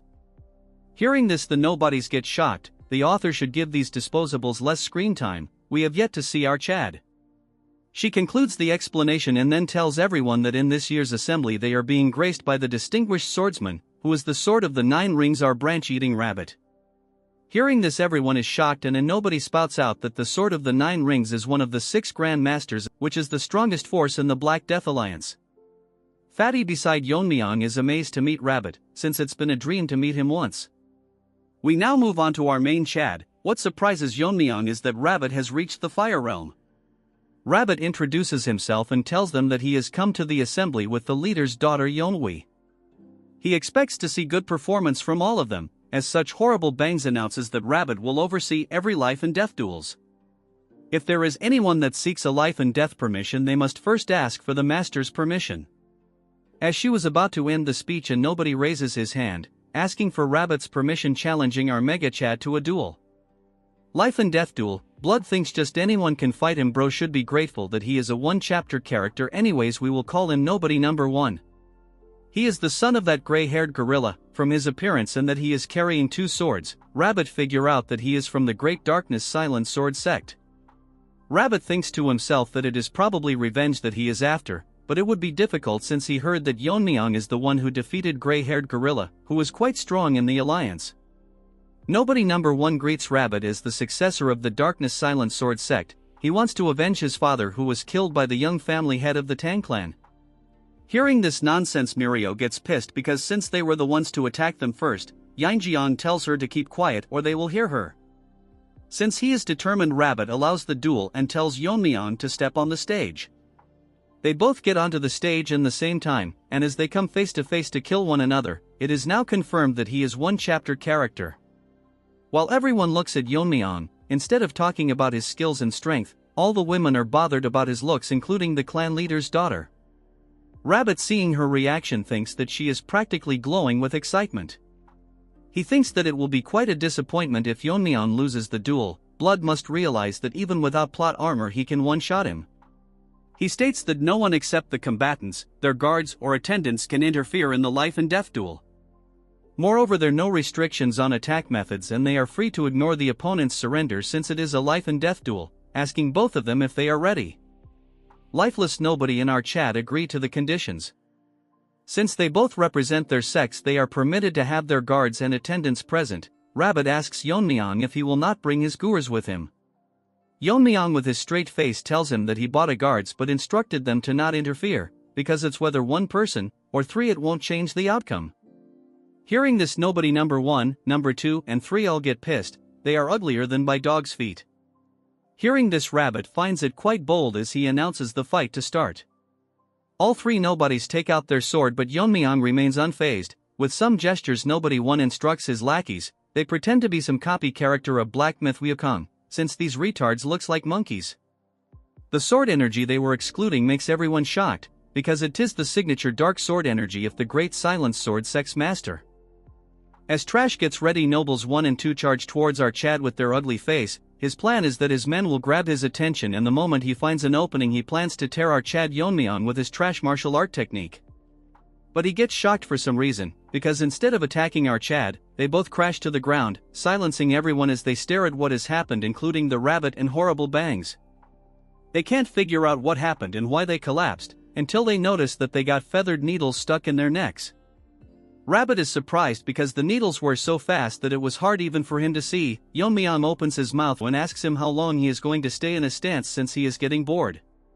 Hearing this, nobody number 1 gets so pissed that he tells Yeon-myeong that he is going to kill him. He pushes his feet forward and charges so fast that the ground breaks, charging with 2 swords ready to one-shot our Chad. As he slashes, his sword disappears, shocking the disposable character. He notices that Yeon-myeong is standing behind him, telling him that among the people who attacked the Tang clan during the competition, there were 2 people who used sword energies like him. Yeon-myeong injects a needle on high and tells him that one of them was his father, the previous head, and the other was the spy. But compared to them, he falls far short of either of them. Hearing this, he starts crying as rage boils inside him. Don't tell me he is going to turn Super Saiyan Broly. As Yeon-myeong was leaving, thinking to himself that they were the one that started this, but they all blabber about taking revenge. Moving to the useless crowd, they cannot believe that the battle ended so fast. One of them thinks that the skill gap is really big, or the successor of the Darkness clan is just lacking.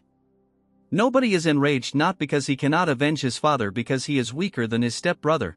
That's when an ant shouts that the battle is not over, as nobody's sword turns pitch black and he launches a final attack on Yeon-myeong. This surprises our Chad, and nobody will prove that he is better than his stepbrother and survive one more chapter. But Yeon-myeong breaks his bubble as he grabs onto the sword with his bare hands, shocking the nobody who wanted a bit more screen time. With his fist he shatters the sword into pieces, shocking Rabbit and his niece with the ugly bangs about to cry. The same goes for the crowd, but this time the duo of retards are not surmised because they saw this way too much. As such, the nobody could not survive even this chapter and dies. Rest in peace, you will not be remembered. Yeon-myeong intended to take it easy on him, but it surprised him that even after being hit by his poison needle, that numbs hearing and paralyzes the body, and exhibits such a skill while facing his death. Rabbit attracts Yeon-myeong's attention as he finds it remarkable that our Chad showed him a blade technique at a crucial time like this. He heard that the Tang clan trains their hands to handle sharp weapons or wear gloves, but he didn't expect them to block a sword energy with his bare hands. If Blood saw Yeon-myeong's sword skill, he would beg to be his disciple. Yeon-myeong thinks to himself that he blocked it because of the dragon scale armor, but there is no need to reveal it, so he tells him that the clan has that sort of thing. Rabbits find it a fine display and acknowledges the fight, announcing our Chad as the winner. Additionally, he is free to continue more duels or stop if he chooses. Like the chat, Yeon-myeong tells him that he will continue. However, he shocks the rabbit by asking him if the Sword of Nine Rings permits. It wouldn't matter if everyone under the Black Death Alliance attacks him at once, the result will be same either way. Just to make it clear, he is not only talking about the participants but everyone under the alliance. We move on to the stage where our Chad is standing on the arena with the overconfident nobody lying dead on the ground. One loser from the crowd tells Yeon-myeong that he has gone crazy to ask them all to come at him at once. Another ugly rat tells Yeon-myeong that he is getting too arrogant just because he defeated one opponent, he is acting all high and mighty.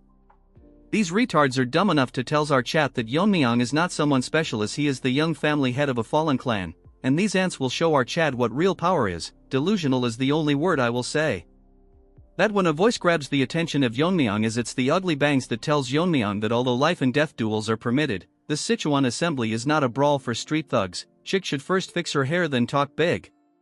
She says how this is an official event where representatives of each sect showcase their martial skills. So as the organizers of this year's assembly, they cannot allow Yeon-myeong to ignore the rules and act on his own whims. Just how did this one chapter character survive at least 4 to 5 chapters? Rabbit intervenes, telling her that there is no need to be this strict, as he is curious to see how far our bold Yeon-myeong can go, but considering the spirit of the Sichuan assembly, if things were to go south he will step in to stop it. Since she cannot disobey her superiors, she make a face as if she will break her teeth, as announces that since the Grand Master allows it she will not say anything. Rabbit tells Yeon-myeong that the Tang family's assassination techies are specialized for large-scale destruction, so a large disorganized attack will only cause confusion. So he will limit the number of participants on the combined attack to 3, and Yeon-myeong may choose his opponents. If these conditions are unsatisfactory he can speak now. Yeon-myeong with a smirk turns around to tell Rabbit that he accepts all his terms. A few moments later Rabbit is shocked, blood went from a Chad to a cat. He made the wrong judgment because he thought that after facing Yeon-myeong for a few rounds, the participants would figure out how to counter his feathered needles, and gradually break through the assassination techniques, giving them a chance to win. But it was all a dream, as in less than an hour over half of the third participants lost their lives.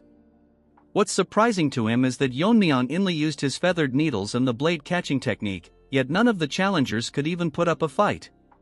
He is now concerned because, judging by Yeon-myeong's internal energy, she should not be so strong, but he cannot understand how there is such an overwhelming skill difference.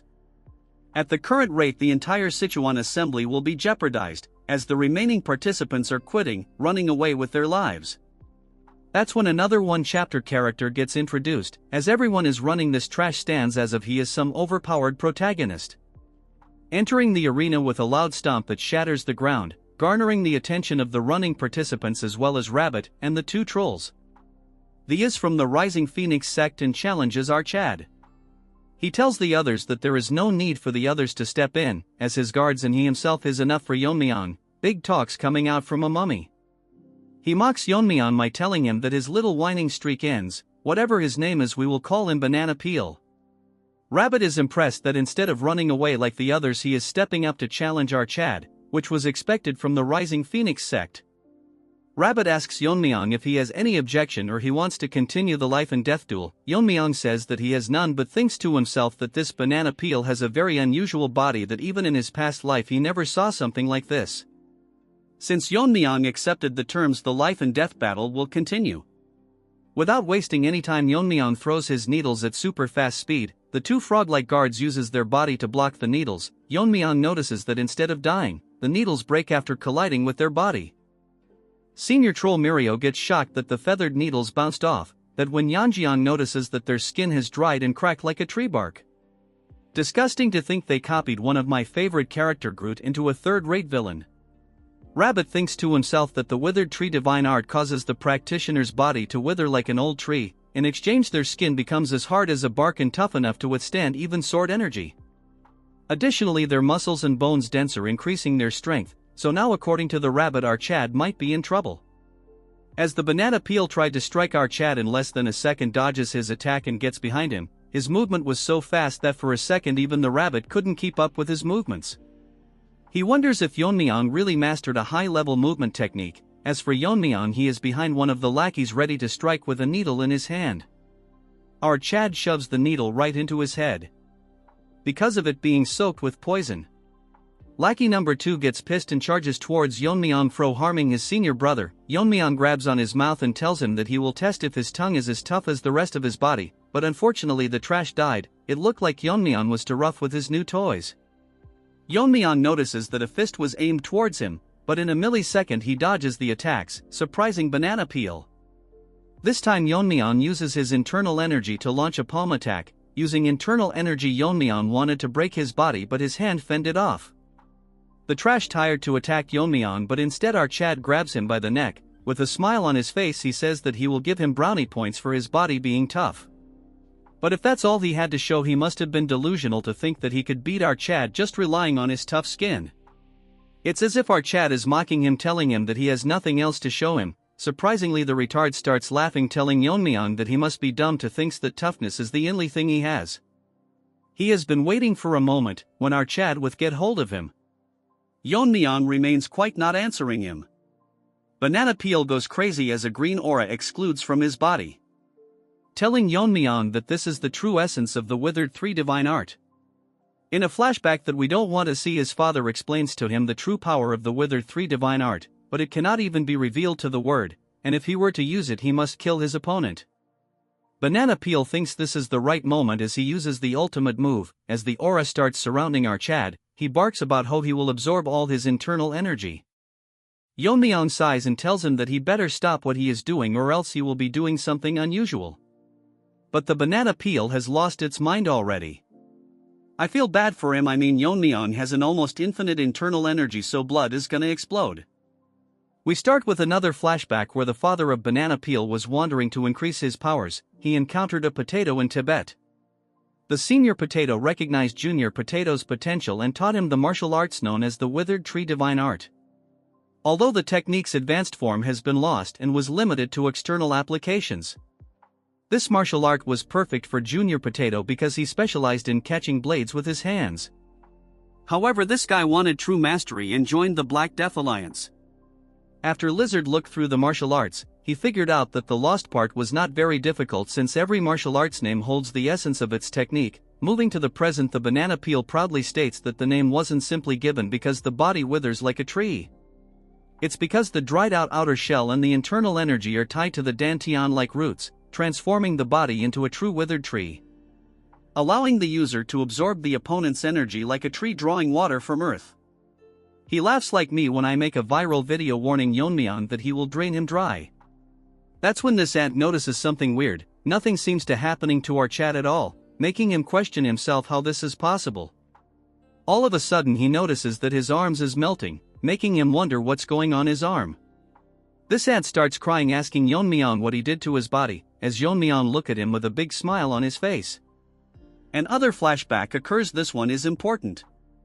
In Yeon-myeong's past life, regardless of the affiliation with all the sects, there were 3 individuals who are considered the most dangerous in all of the marital world. They were called the 3 vicious starts of chi absorption. As their name suggests, they used the chi absorption technique which drained their internal energy.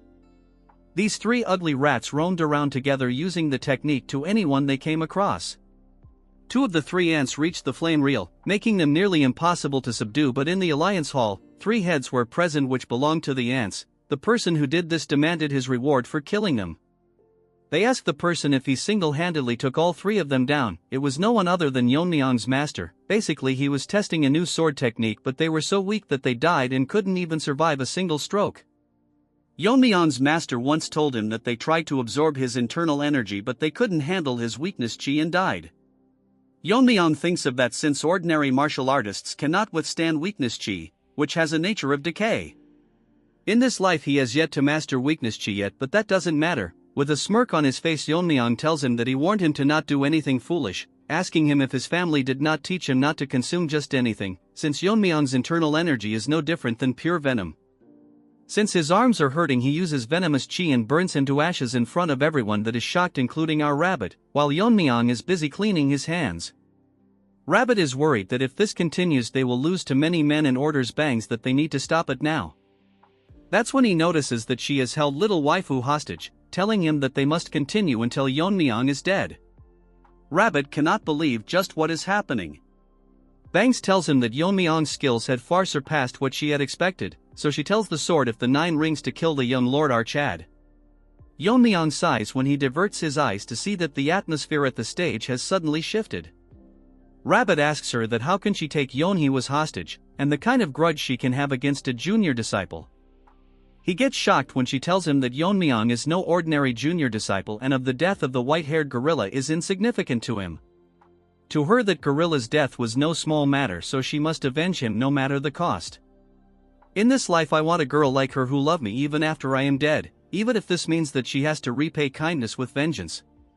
Rabbit with an enraged face asks her if she volunteered to oversee the Sichuan assembly because of this reason. She warns Rabbit that he is aware of her flame techniques so she can easily kill a fragile girl like our waifu as she inflicts a small wound on her. Mirio asks Yeonjian why they are fighting each other but she has no idea. With an extremely enraged face Rabbit releases his aura telling her that if she is confident that he cannot cut her head from this range. Under the pressure she tells him that as he has reached the fire realm he certainly can, but if he loses his temper and swings recklessly, he might leave a scar on the our little waifu. Since Rabbit is in a tough situation he puts his sword back and tells her to wait, as he will kill her after dealing with Yeon-myeong. With a cold look she tells him that once Archad is dead she will gladly accept her death. The bystanders cannot believe that to stop Yeon-myeong one of the 6 grandmasters have to step in personally. As they come face to face, Yeon-myeong tells him that he had not planned on fighting him today. In response he apologizes to him since it's a shameful situation, but he has no choice, since she has something that she must prioritize over her own life, so we hope that Archad understand. Rabbit will end this quickly and make it painless. Blood is talking like Yami except one has a cigarette, the other has a branch. All of a sudden like retards the ants stars playing music which surround the entire arena.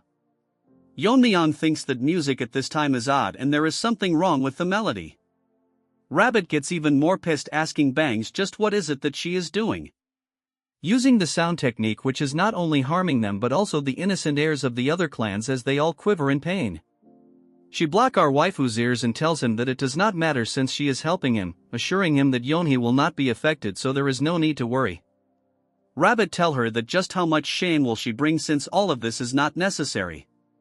Just look at our troll's face, man, that got me. Bangs tells him that if she wanted to stop she wouldn't have started it, as everyone even Mirio was barely holding on. With a psychotic behavior she tells him that Yeon-myeong must experience the terror of death, so he should hurry up and kills Archad. Sorry sister, but that overpowered troll is probably picking on his nose. Yeon-myeong thinks that they are being too loud, shocking the rabbit. He uses his whirling frenzy dance and throws his spinning blades, as they fly across the musicians breaking their instruments, shocking the ugly Bangs and overshocked Rabbit, as their head went flying everywhere. While Yeon-myeong calmly collects his rings, dude need to stop his ultra instinct like Riz. While they were still as shocked at what just happened, Yeon-myeong asks him that he has taken care of the annoying sound so he should finish what he started. Blood has got tear look even when he is speaking. Rabbit stands on the stage with his sword out, witnessing hundreds of dead bodies lying all around the stage. He is not nervous and confused at the same time, wondering if the Tang clan had such martial art, because of how destructive the technique is, which is fitting for the Tang clan's goal of mass killing. And such a technique was easily demonstrated by Archad. This delusional Rabbit thinks that if Yeon-myeong continues to grow like this he will certainly pass his level, as he thinks if it is really necessary to kill a prodigy like Yeon-myeong, Archad is pulling out his sword which stuns him. Rabbit with a confused look asks what he is doing and guesses if Yeon-myeong is planning to face him with the sword, while he points his towards him ready to barbecue it today. Rabbit is not again confused. Blood got confused so many times in a single chapter, he thinks that Yeon-myeong does not realize his position, while it's the other way around. Delulu Rabbit thinks that Yeon-myeong is now in a position where his best technique would be lacking. Yeon-myeong gets straight to the point and tells him that his hidden weapon skills are nothing but cheap tricks in front of his sword. Blood is such a troll that with a straight face he tells him that he wants to learn a thing or two from Rabbit, while bro is the sword god himself. Rabbit sigs telling Yeon-myeong that he is beyond audacious at this point, he is outright absurd, but since they want to make Rabbit a nice likable character, he tells Yeon-myeong that he likes his spirit, so he will let Yeon-myeong make the first move. Hearing this, Yeon-myeong smirks while Snaky manifests itself asking Archad if he is planning to go all out. Yeon-myeong tells Snaky that since his opponent is a master of the fire realm, he will go out in this case. Huge vibrations start occurring in the entire area as Rabbit gets overwhelmed by immense pressure. Yeon-myeong release a few of his seals, releasing an energy strong enough that it lightens up the entire arena, causing strings winds that bangs is flying out, and every one of the ants and our troll who never saw Yeon-myeong's energy is dazed. Rabbit thinks that it is impossible for a human to possess this much internal energy. The terrifying part is that he didn't sense Yeon-myeong hiding this much power at all. Well, Rabbit is different from those ants, and he immediately realizes that Yeon-myeong is far beyond his level. As Yeon-myeong transformed into a Super Saiyan Green tells Rabbit that he is ready for the lesson. Rabbit is scared and cannot believe how Yeon-myeong managed to reach such a level in such a young age. The presence Yeon-myeong is currently radiating is similar to the one that he felt from Lizard. Yeon-myeong asks him what he is doing since he allowed Yeon-myeong to strike first. Rabbit is in a tough position since he dug his own grave at this point. He tells Yeon-myeong that he was unaware that Yeon-myeong was hiding his strength, but he cannot back out now, since Yeoni's life will be in danger. But the problem is that if Rabbit fights with his full power, one of them will be sure to die, so he cannot just sit there and take his attack, sincerely apologizing for it. Rabbit thinks that if he were to drag this battle long enough he will eventually lose, so he will end this quickly using the technique Black Lizard taught him. In a flashback we see that when Rabbit reached the Fire Realm, the flow of his energy entering his body felt different. Lizard congratulates him for breaking the wall of his talent and reaching the Fire Realm. According to Lizard, even though his meridians reached a state where they are full connected and he managed to reverse his aging, yet the scars on his face remains. Rabbit tells him that his abilities are still lacking, but he should be grateful for what he has achieved, and he finds the rugged look more manly. Lizard's laugh, remembering the face he made trying to look fierce. Well, now no matter what happens I don't want them dead, this is wholesome.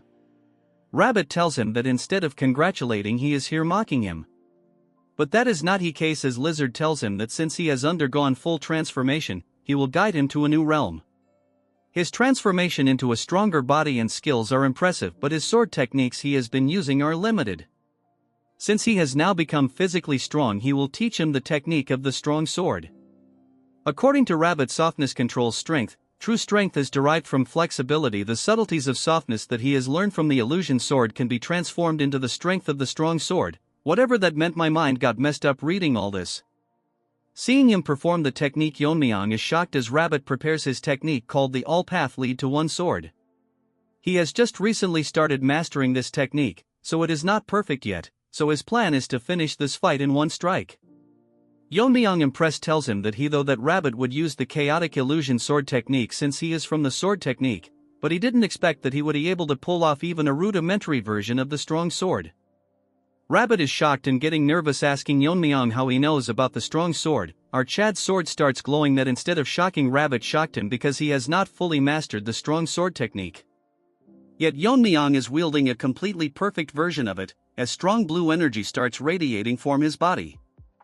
In a flashback we learn that swordsmanship has always followed one of the following principles, which are heaviness, speed, breaking, illusion, scattering, severing and sharpness. Each of this technique created by mastering one of these principles. Yeon-myeong's master told him that among all of them mastering strength is extremely rare, as an ordinary body cannot withstand the force of its own sword technique. There is a cheap copy path where flexibility can lead to strength, but that's what ordinary people try. As for the one Yeon-myeong is aiming for, it comes from the breakthrough to the extreme end of decay, which is called the ultimate strength. Moving to the present, Yeon-myeong is radiating constant energy, thinking to himself that his body is different from his previous life. The memory of using the strong sword remains. Although it's been a while since he has used strength, so controlling his powers might be a little tricky. So Rabbit must brace himself, while Rabbit is now in a tough position. Hearing this, all the nobodies, bangs, and our trolls are shocked. All their purpose is to get killed or get shocked. As they both charges towards each other, swinging both of their sword enveloped with sword energy. As the battle continues from the manors, the elders can sense powerful aura from the direction of the gathering. One old beggar thinks that one of the 6 grandmasters released his energy to inspire the young prodigies. But Senior Tree thinks that it's too much inspiration, that he can feel the energy from this far away. Beggar tells Tree that it's none of their business what happens, since the assembly should last at least 10 days. Tree tells everyone to keep their cups down since the energy is intensifying. All of a sudden a huge power blast to the sky, literally releasing energy waves. In some other corner of Sichuan Lizard was chilling by himself when he notices the energy waves concerned what his brother is up to. At the arena, as they both continue their battle, Rabbit drops his plant and spits out blood. Realizing that he died in a single exchange of swords, rest in peace Rabbit, you will be remembered. Even in his dying moment he is concerned about the safety of Yeon-hee. Witnessing what has just happened, Bangs is out of words. The people that were in the main clan all rush into the arena to figure out just what had happened. They get shocked when they see that Rabbit, who was the Sword of 9 Rings, was defeated, as he coldly stands with his broken sword. Since these people are unaware of just what has happened, they ask Bangs for an explanation. The psycho starts barking that our Chad, the young head of the Tang family, killed Rabbit. As more people enter the arena, they figure out that the Tang clan is the one that annihilated the Silent Sword sect and the Heaven and Earth sect. The biggest problem, however, is that Yeon-myeong doesn't even look like an adult yet. He managed to kill one of the 6 grandmasters. The crazy bitch has gone mad as she tells everyone that Rabbit was killed trying to protect Yeon-hee, so if they cannot avenge Rabbit or protect Yeon-hee, the sect leader will be seriously angry. Hearing this, all of their faces turn serious as they all get nervous. Psycho Bangs orders them to kill the young family head this instant. All of them think that something is off about what she said, but what she said is the truth, then all their lives are at stake. As they all charge at our Chad, one of them tells other that since Yeon-myeong defeated the Sword of the 9 Rings, it won't be easy to defeat him, so they all charge towards him all at once. Mirio gets shocked just by the sheer number of attackers. As for Yeon-myeong, she is tired of being scared and shocked. As thousands of them charge towards Yeon-myeong, he puts back his sword, telling the dead Rabbit that if it was not for the tricks Bangs played, this would not have happened, which is unfortunate. His swordsmanship was impressive, but the outcome was already decided by the difference in the refinement of their skills. Still, he earned our Chad's respect because he died without letting go of his sword, which is the death of a true swordsman. Our Chad takes his sword and tells him that although he was his enemy, in honor of such a great swordsman, our Chad will make sure that his journey to the afterlife will not be boring. The trashy Bangs agitates the bunch by telling them that Yeon-myeong is holding Rabbit's sword. Yeon-myeong throws his sword in the air and uses his internal energy to break it into shards. The charging ants gets hit by them until they realize that they are being hit by sword shards. One granny tells Yeon-myeong that he is doing cheap tricks now and tells Yeon-myeong that he is delusional if he thinks he can stop 2,000 of them with just sword shards. Well, Blood is the one using cheap tricks since they are literally ganging up on our boy. Yeon-myeong tells them to deal with such ants, it is more than enough, telling that even though they are tiny fragments there is no need to be scared. As he splits her in half, in a matter of few seconds these ants are getting chopped by vegetables. Using Yeon-myeong's internal energy, he is using a cheap version of the 10,000 flower rain, as a tornado of sword shards surround him. The dead tree and Murram Albert Einstein are panicking, telling everyone that his must be the Tang family's secret technique. As the assault continues and bodies flying everywhere, a guy tells everyone that this must be the 10,000 flower rain. Hearing this, Woodface cannot believe that a technique that was long lost resurfaced again. Snakey manifests itself and tells Yeon-myeong that they are dumb to think that this is the 10,000 heavenly flower rain, as they have never even seen it with their own eyes. Yeon-myeong calls for Mirio, while Yeon-myeong is making sneak peeks. Our Chad tells her that he will keep them from getting near her, but if a few slips through she has to handle it. Mirio, sweating like a dog in heat, tells Yeon-myeong that she must keep her urn as his bodyguard and assures him to not worry as she won't get in her way. Instead, this troll tells Yeon-myeong to raise them straight to hell, as our savage tells her that she doesn't even need to say it, as that's exactly what he is going to do, increasing the intensity of his attacks. It intensifies so much that the blades become an ocean that is sinking in their body, chopping them like vegetables. Since the number is so overwhelming, Yeon-myeong attacks them with his hands and Albert Einstein gets chopped in half like the rest. That's when a few of them notices Mirio and her sidekick wearing the Tang family outfits. Since they cannot take care of a monster like Yeon-myeong, they plan to capture them and offer them to the sect leader. Mirio is nervous as in a flashback she is surprised that Yeon-myeong is offering to cure her dead vein syndrome. Yeon-myeong tells her that soul energies are also blocking her meridians. Mirio thinks if it's just like her sister she has to get naked, but Yeon-myeong tells her that there is no need for that. Look at that troll's face, as Yeon-myeong is flustered because he imagined it. He tells her that the main reason he is doing this is because Mirio is extremely talented in martial arts, that she is as strong as the Baungi Brigade even though she is suffering from the dead-eye vein that she is unaware of. If they cure her syndrome and unblock her meridians, her strength will be on the level of a clan elder, as she outright slaughters all of them in a matter of seconds. They cannot believe that even his lackeys are extremely strong. Yeon-myeong thought they were kids, but they are stronger than clan leaders. Mirio tells her to stay behind her as it's hard to protect someone. Hearing this, Yeon-myeong starts crying as she has been neglecting her training, so in her current state she is completely useless. All she can do is watch from the back as Mirio continues to slaughter them. Woodface tells everyone that they need to stop the wind pressure from Yeon-myeong, as no matter how strong he might be, there is a limit to his internal energy. Even if they take damage, they will surround Yeon-myeong, trying to overwhelm him. Seeing their determination, Yeon-myeong gets shocked as they are letting themselves get torn to shreds. With the help of a few thousand, they manage to weaken the wind pressure. Yeon-myeong thinks to himself that despite the favor he has shown, they are still willing to risk their life, wondering what kind of person their sect leader is that they have to go so far. Since now is not the right time to think about it, Yeon-myeong uses his sword, and with a few moves he slaughter over 1,000 of them surrounding him. Bangs cannot believe that Yeon-myeong literally slaughtered a few thousand with just a swing of his sword. She realizes it was not luck that he overpowered a Fire Realm Master in a single strike. She has realized that number means nothing in front of him. She tells everyone to stop telling them no matter how many of them attack him they cannot win, so they should back off and save themselves. She apologizes to Yeonhee and tells her that she will pay for her sins one day. She tells Yeon-myeong that it's enough since even 1,000 lives won't be enough to stop him.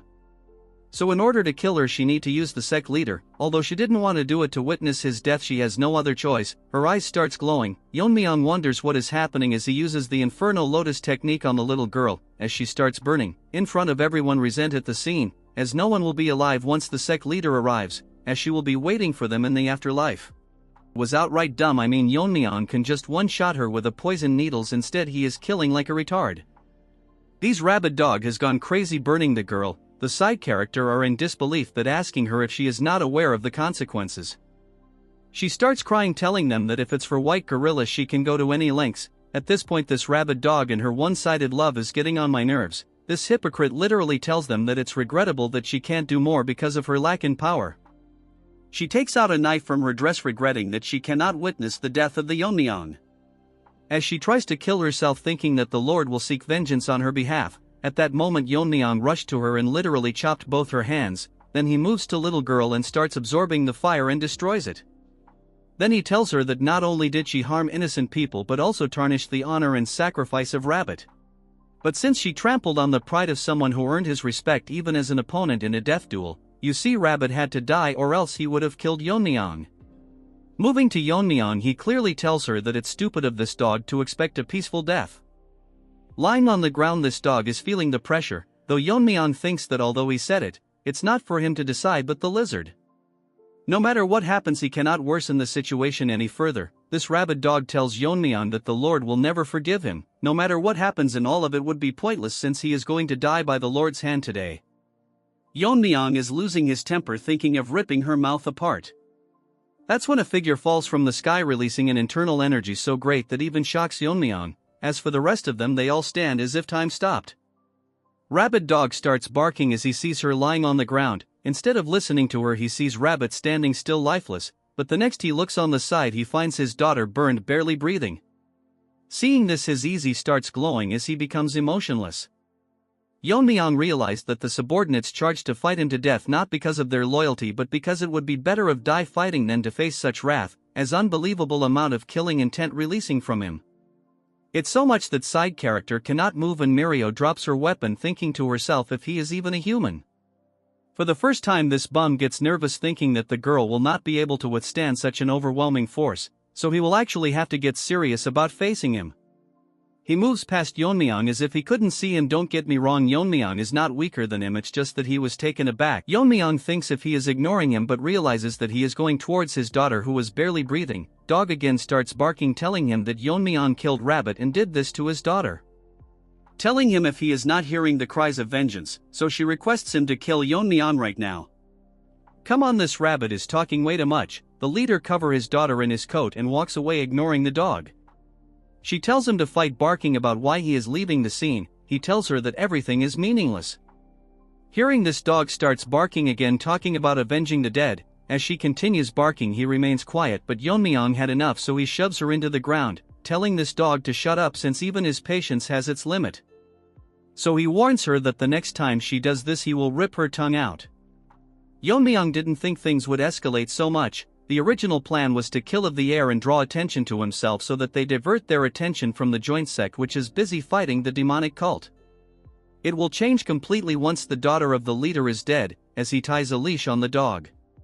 Now the situation has gone beyond justification and became a personal vendetta. Mirio asks Yeon-myeong if he is going to chase the Lord down. Yeon-myeong tells her that if he doesn't, the Tang family might be in danger, so he needs to see this though. Mirio tells him not to since the Lord is so strong that he even overwhelmed the heavenly pervert. Yeon-myeong tells he is not going there to fight, since if he has any reason left he won't kill someone who came to talk. Mirio asks him what will happen if they fight. Yeon-myeong clenches his fist, telling her that he will risk his life if it threatens the main family. Keep in mind, Yeon-myeong is not even 1% strong as he was in his previous life. In the main hall of the Alliance, the doctor informs the Lord that they did everything to save his daughter, but the flames penetrated deep inside her body, so it's impossible to remove it considering her frail constitution. Hearing this, the Lord goes blank for a second, remembering flashback about Rabbit and his daughter. We shift to another scene where Lizard was young, holding the kid, as the previous leader of the Alliance was taking his last breath. Telling Lizard to take care of Yeonhee as his own daughter. Since that time something inside has changed, and to recover from the pain of loss he becomes stronger. Since he thought that if he was invincible no one close to him would lose their life. He guided all his brother to the fire realm, and gained the loyalty of power-hungry martial artists and build a very powerful force. But all of it was pointless, as things like this can happen in places he cannot reach. Now he feels what his daughter felt when her straw doll was broken. From the grief he is feeling he can tear apart the sky. As he transforms, not able to control the overwhelming anger he is feeling, his hands change and he finds everything meaningless, but he won't repeat the same mistakes. And has gone crazy thinking of eradicating anything that can possibly bring harm to his people. Moving on to Yeon-myeong, he is busy dragging the rabid dog that is suffering from rabies. As Yeon-myeong was on a walk with his crippled dog, Snaky manifests itself and asks Yeon-myeong if he knows that dragons are real. The question took Yeon-myeong by surprise. He asks Snaky that from what he knows dragons are just mythical creatures, which he clearly doesn't. Usually it is a name given to prodigies who cause an uproar in the martial world. Snaky tells him that he is not talking about some human nicknames but in species that's known as dragons. By surprise, as he asks Snaky what he is trying to imply, Snaky tells him that what he is trying to say is that the Black Death Alliance leader is not a human but he is someone that he would call a dragon. The art has improved again and Snaky looks crazy majestic. Yeon-myeong makes a face similar to Mirio, asking what the hell it is saying. Snaky then starts to explain in detail. He tells Yeon-myeong that dragons don't start out in their full form. They are born when the energy of the heaven and earth comes together, taking the shape of a human child. As they live through experiences, they transform into a true dragon. Most adult dragons sleep for hundreds of years, but when they wake up they cause chaos. They are so strong that they can easily destroy nation with a simple release of their energy blast. Yeon-myeong asks him what proof does he have that the Alliance leader is a dragon, since he might be saying this because of his overwhelming presence, which sounds more like a baseless speculation. Even Snaky is tired of this retard that he asks him if he that delusional, because Snaky is a supernatural being and yet he still denies the existence of dragons. He asks Yeon-myeong if he remembers that he once served the Tang family as a familiar. Snaky asks him what makes him think that the ancestor kept him around. Humans cannot distinguish dragons because their fundamental energy is entirely different, but as Snaky is a supernatural being he can sense a dragon's energy. That's why he made Snaky his familiar and together they fought and hunted down dragon that would cause harm to the world. Hearing this, Yeon-myeong is taken back, as he wonders how the ancestor hunted dragons. The more he hears about this the harder it is to believe, but hearing it from a 1,000-year-old supernatural being, it gives a lot of credibility. Yeon-myeong wonders just how strong was the ancestor to be able to hunt dragons. If Yeon-myeong were to unleash his sword skills from his past life perfectly, he would have defeated anyone including a dragon easily. Yeon-myeong out of curiosity asks Snaky that just because they are dragons doesn't mean they have to be killed. Snaky tells him that not all dragons are evil. There was a rare case of a dragon turning good known as the Azure Dragon, Originally the role of stopping the evil dragons fell to the Azure Dragon, but the ancestor not aware of it thought that all dragons are evil, so he fought and killed the Azure Dragon. After that there was a lot of conflict with the hunters who used to work with the dragon to capture evil ones. The ancestor evidently realized the mistake and decided to hunt evil dragons, to make up for the killing of the Azure Dragon. Yeon-myeong got a rough idea of what had happened. Snaky in a boastful tone tells Yeon-myeong it was even before he was partnered with him as a familiar. Then Snaky gets serious telling him that he said was not the point, as he mentioned earlier dragons aren't born knowing they are dragons, they live as humans coexisting with them and even form attachment to people around them. As they live and grow they are influenced positively so that they can become good dragons like the Azure Dragons. But if negative emotions were to dominate their personality they can easily become an evil dragon. Yeon-myeong gets nervous asking Snaky that since negative emotions can turn a dragon evil. Snaky tells him it is exactly what he is thinking, that leader of the Death Alliance lost his sworn brother and daughter overnight. Currently he is in the verge of turning into an evil dragon right in front of their eyes. A voice grabs the lizard's attention, an attendant tells him that the young lord of the Tang family is requesting to meet him. The lizard in anger crushes his chair as the attendant tells him that he is here to clear up misunderstandings. The leader says that since he is here to talk let's hear him out. As Yeon-myeong enters the room with a firm face, the lizard tells the attendant that Yeon-myeong is desperate enough that he entered the lion's den himself. Looking at the leader Yeon-myeong is confused if he not a human but a dragon. Yeon-myeong first expresses his regrets for what happened at the Sichuan assembly. Then he explains that the rabid dog took the leader's daughter and used her to blackmail the 9 rings into a life and death, so he had no choice but to kill him. Before Yeon-myeong could finish using his ki the lizard pulls the rabid dogs from his hand and grab her by the neck. As she coughs blood the lizard tells him that she seems to be at ease. As the trash tries to explain her story he slits her tongue to shut this retard up. He tells her why is she so afraid, telling her that his daughter must have been as scared when she couldn't say anything before her death. Using the same technique she used her burn her. As she falls to the ground he tells her that he is not dumb, that he wouldn't recognize the traces of flames on her body, and she is the reason he lost his brother. The burning won't kill her immediately, instead it will cause her double the pain his daughter went through. Yeon-myeong is surprised that he managed to figure all this out just from circumstances, so he might have a way to talk this through. He tells Yeon-myeong that since he is the next lord of the Tang family, he will tell him why he has not destroyed the Tang family until now. That is because his daughter, despite her appearance on the outside, suffered from an incurable disease and couldn't practice martial arts. Even learning the basics would make her cough blood, even the best medicines in the world were useless, so though that the Tang family's poison might be able to save her, he means to say using poison against poison. But since she is no more there is no more reason for the Tang clan to exist, so once she was cured he would have destroyed them anyways. Yeon-myeong tells him that he is still not backing down and all of this will prove that he is just getting played by the roasted barbecue dog.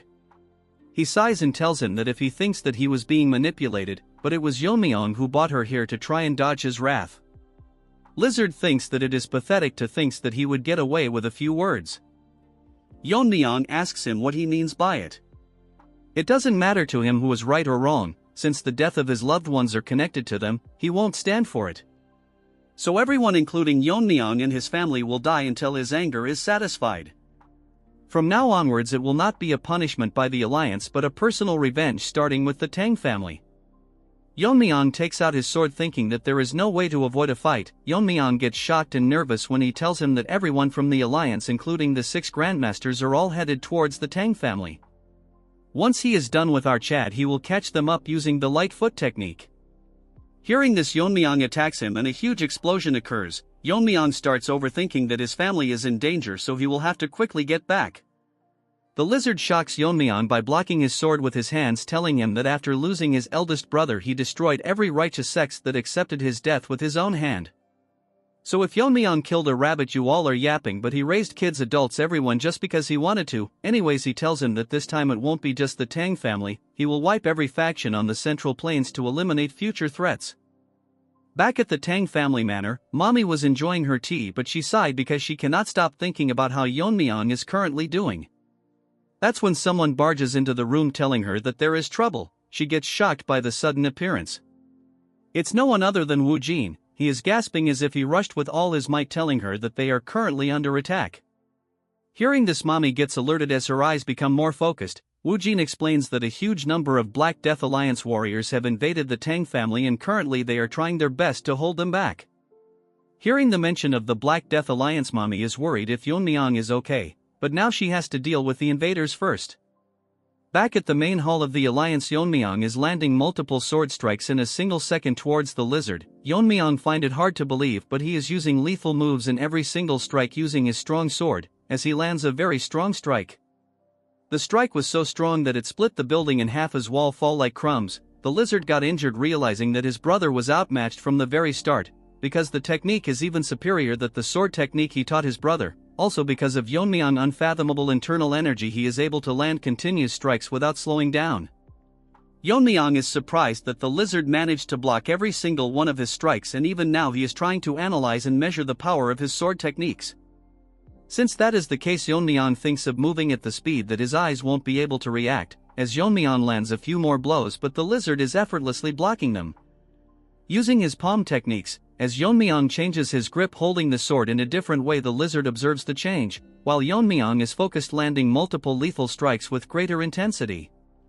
As the strikes becomes faster with every single strike, the lizard gets pushed back. One of the strikes injure him and he thinks that he couldn't block all of the strikes, but there is something off about his technique. It's like Yeon-myeong's sword is running along a path that is perfectly optimized for killing his opponent. Hearing this, he gets surprised that lizard might have analyzed his sword path already. Lizard gets close to him and tells Yeon-myeong that to be able to pull off such an advanced technique at his age is unprecedented, so the secrets might be something related to the look in his eyes. As he tries to attack Yeon-myeong's eyes, our boy used his sword to push him, creating some distance. Mid-air, that lizard lands a strong kick making Yeon-myeong fly, but he digs his sword on the ground to slow down the momentum, barely stopping him from getting injured. Using his footwork, he gets back to his feet but gets shocked because the lizard is not giving him any time to counterattack as he charges straight towards him. Yeon-myeong lands a blow using his sword and lizard attack with his palm. As their attacks comes in contact, a huge energy wave form, breaking the room and leaving the floor in crumbs. Amidst this, they continue to attack each other at a speed that we can only see the reflections of their attacks. As they continue assaulting each other, Yeon-myeong is pushing the lizard. When he notices the lizard smiling, Yeon-myeong gets pissed. It uses a stronger attack and lizard, finding it fun, follow the rhythm as they again becomes beams of light fighting and destroying the manor further. They are so evenly matched that they get pushed back at the same time. The battle was so intense that it split the roof in half. From the large crack, moonlight grazed the arena, as they both stand against each other. As the whole building falls down, they starts glowing because the moonlight. The lizard finds it incredible, because he never thought that the fight would be this even, and someone like Yeon-myeong can be called a swordmaster. He thought he had grasped the principles of martial arts and reached the pinnacle, but he needs to rethink things because of its Yeon-myeong. He can use him as a stepping stone to level up further while smirking. Moving on to Yeon-myeong, he is in a tight position because the lizard is the real deal. Even under such relentless pressure, he is respond to all of his attack and even studying them closely. It's as if he has found something interesting and he is slowly starting to enjoy this. The problem is that the longer this fight drags on, the more it will work against him, so he will have to end this quickly. Yeon-myeong tried using the venomous azure light technique, but it's still not able to use his sword skills properly. He has been holding him back, suing the strong sword, but it's straining his sword. Yeon-myeong thinks it's a miracle that the sword lasted this long, but he has no idea it can hold till the end. Lizard closes the distance, grabbing Yeon-myeong's face and tells him that he is arrogant enough to look away from him. As he uses the Black Death Palm technique, seriously hurts Yeon-myeong as our Chad spits blood, but he manages to block the relentless palms by putting a sword in between the attacks and launch a strike. The looks in his eyes shows that if he is not serious, he might die. Yeon-myeong splits something but gets surprised as Lizard used the coat of camouflage to escape the attack. From behind the coat, he tells Yeon-myeong that recently he had quite the enlightening experience. He aims his finger towards Yeon-myeong as it makes Yeon-myeong very nervous. The lizard uses the subduing righteous divine art that he copied from the Gen Z monkey. For a second the arena remained calm, but the next second it creates an extremely strong explosion. Lizard tells Yeon-myeong that even he won't be able to withstand the subduing divine's art, since it's a martial arts based on the supreme method of amplifying true energy. But all of a sudden Lizard starts breaking character as he realizes that the amplified energy is gradually fading. From the cluster on energy, 2 long strikes creates rifts, engulfing the energy in an instant. The strikes was so strong that the entire filled with its energy as Lizard cannot believe what just happened. Yeon-myeong flying in the sky uses a simple strikes, but this time the sword was so lethal that the lizard was taken aback as the sword strike razed the ground. The lizard gets seriously injured, unable to figure out what sword technique he is using. Yeon-myeong falls to the ground, laughing to himself because at the brink of dying he finally figured a way out to unleash a part of his original sword technique. As the lizard is still surprised by what happened, Yeon-myeong tells him that he wanted to use him as a stepping stone to reach a higher level, but it won't be happening today since he is going to die here today. Moving to Yeon-myeong, the last strike he landed was so strong that it split multiple mountains in half. While holding the sword, Yeon-myeong reflects that he thought of this method on the fly, but luckily it worked for him. Essentially, if he can reach a state of mastery where he is able to imbue powerful intent to alter objects of nature, then, according to theory, he might be able to change the energy of his true energy. The reason he is unable to use his true sword skill from his previous life is that it causes overwhelming strain on his body, which leads to complications. However, if he can turn the iron essence within the force into poison, he could unleash a part of his true sword technique, as his body is able to absorb every kind of poison. This part is very important for the future, so keep it in mind.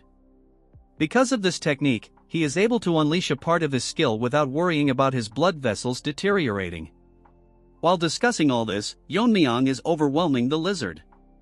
The lizard, growing frustrated, grits his teeth tightly and asks Yeon-myeong if he really thinks he will die.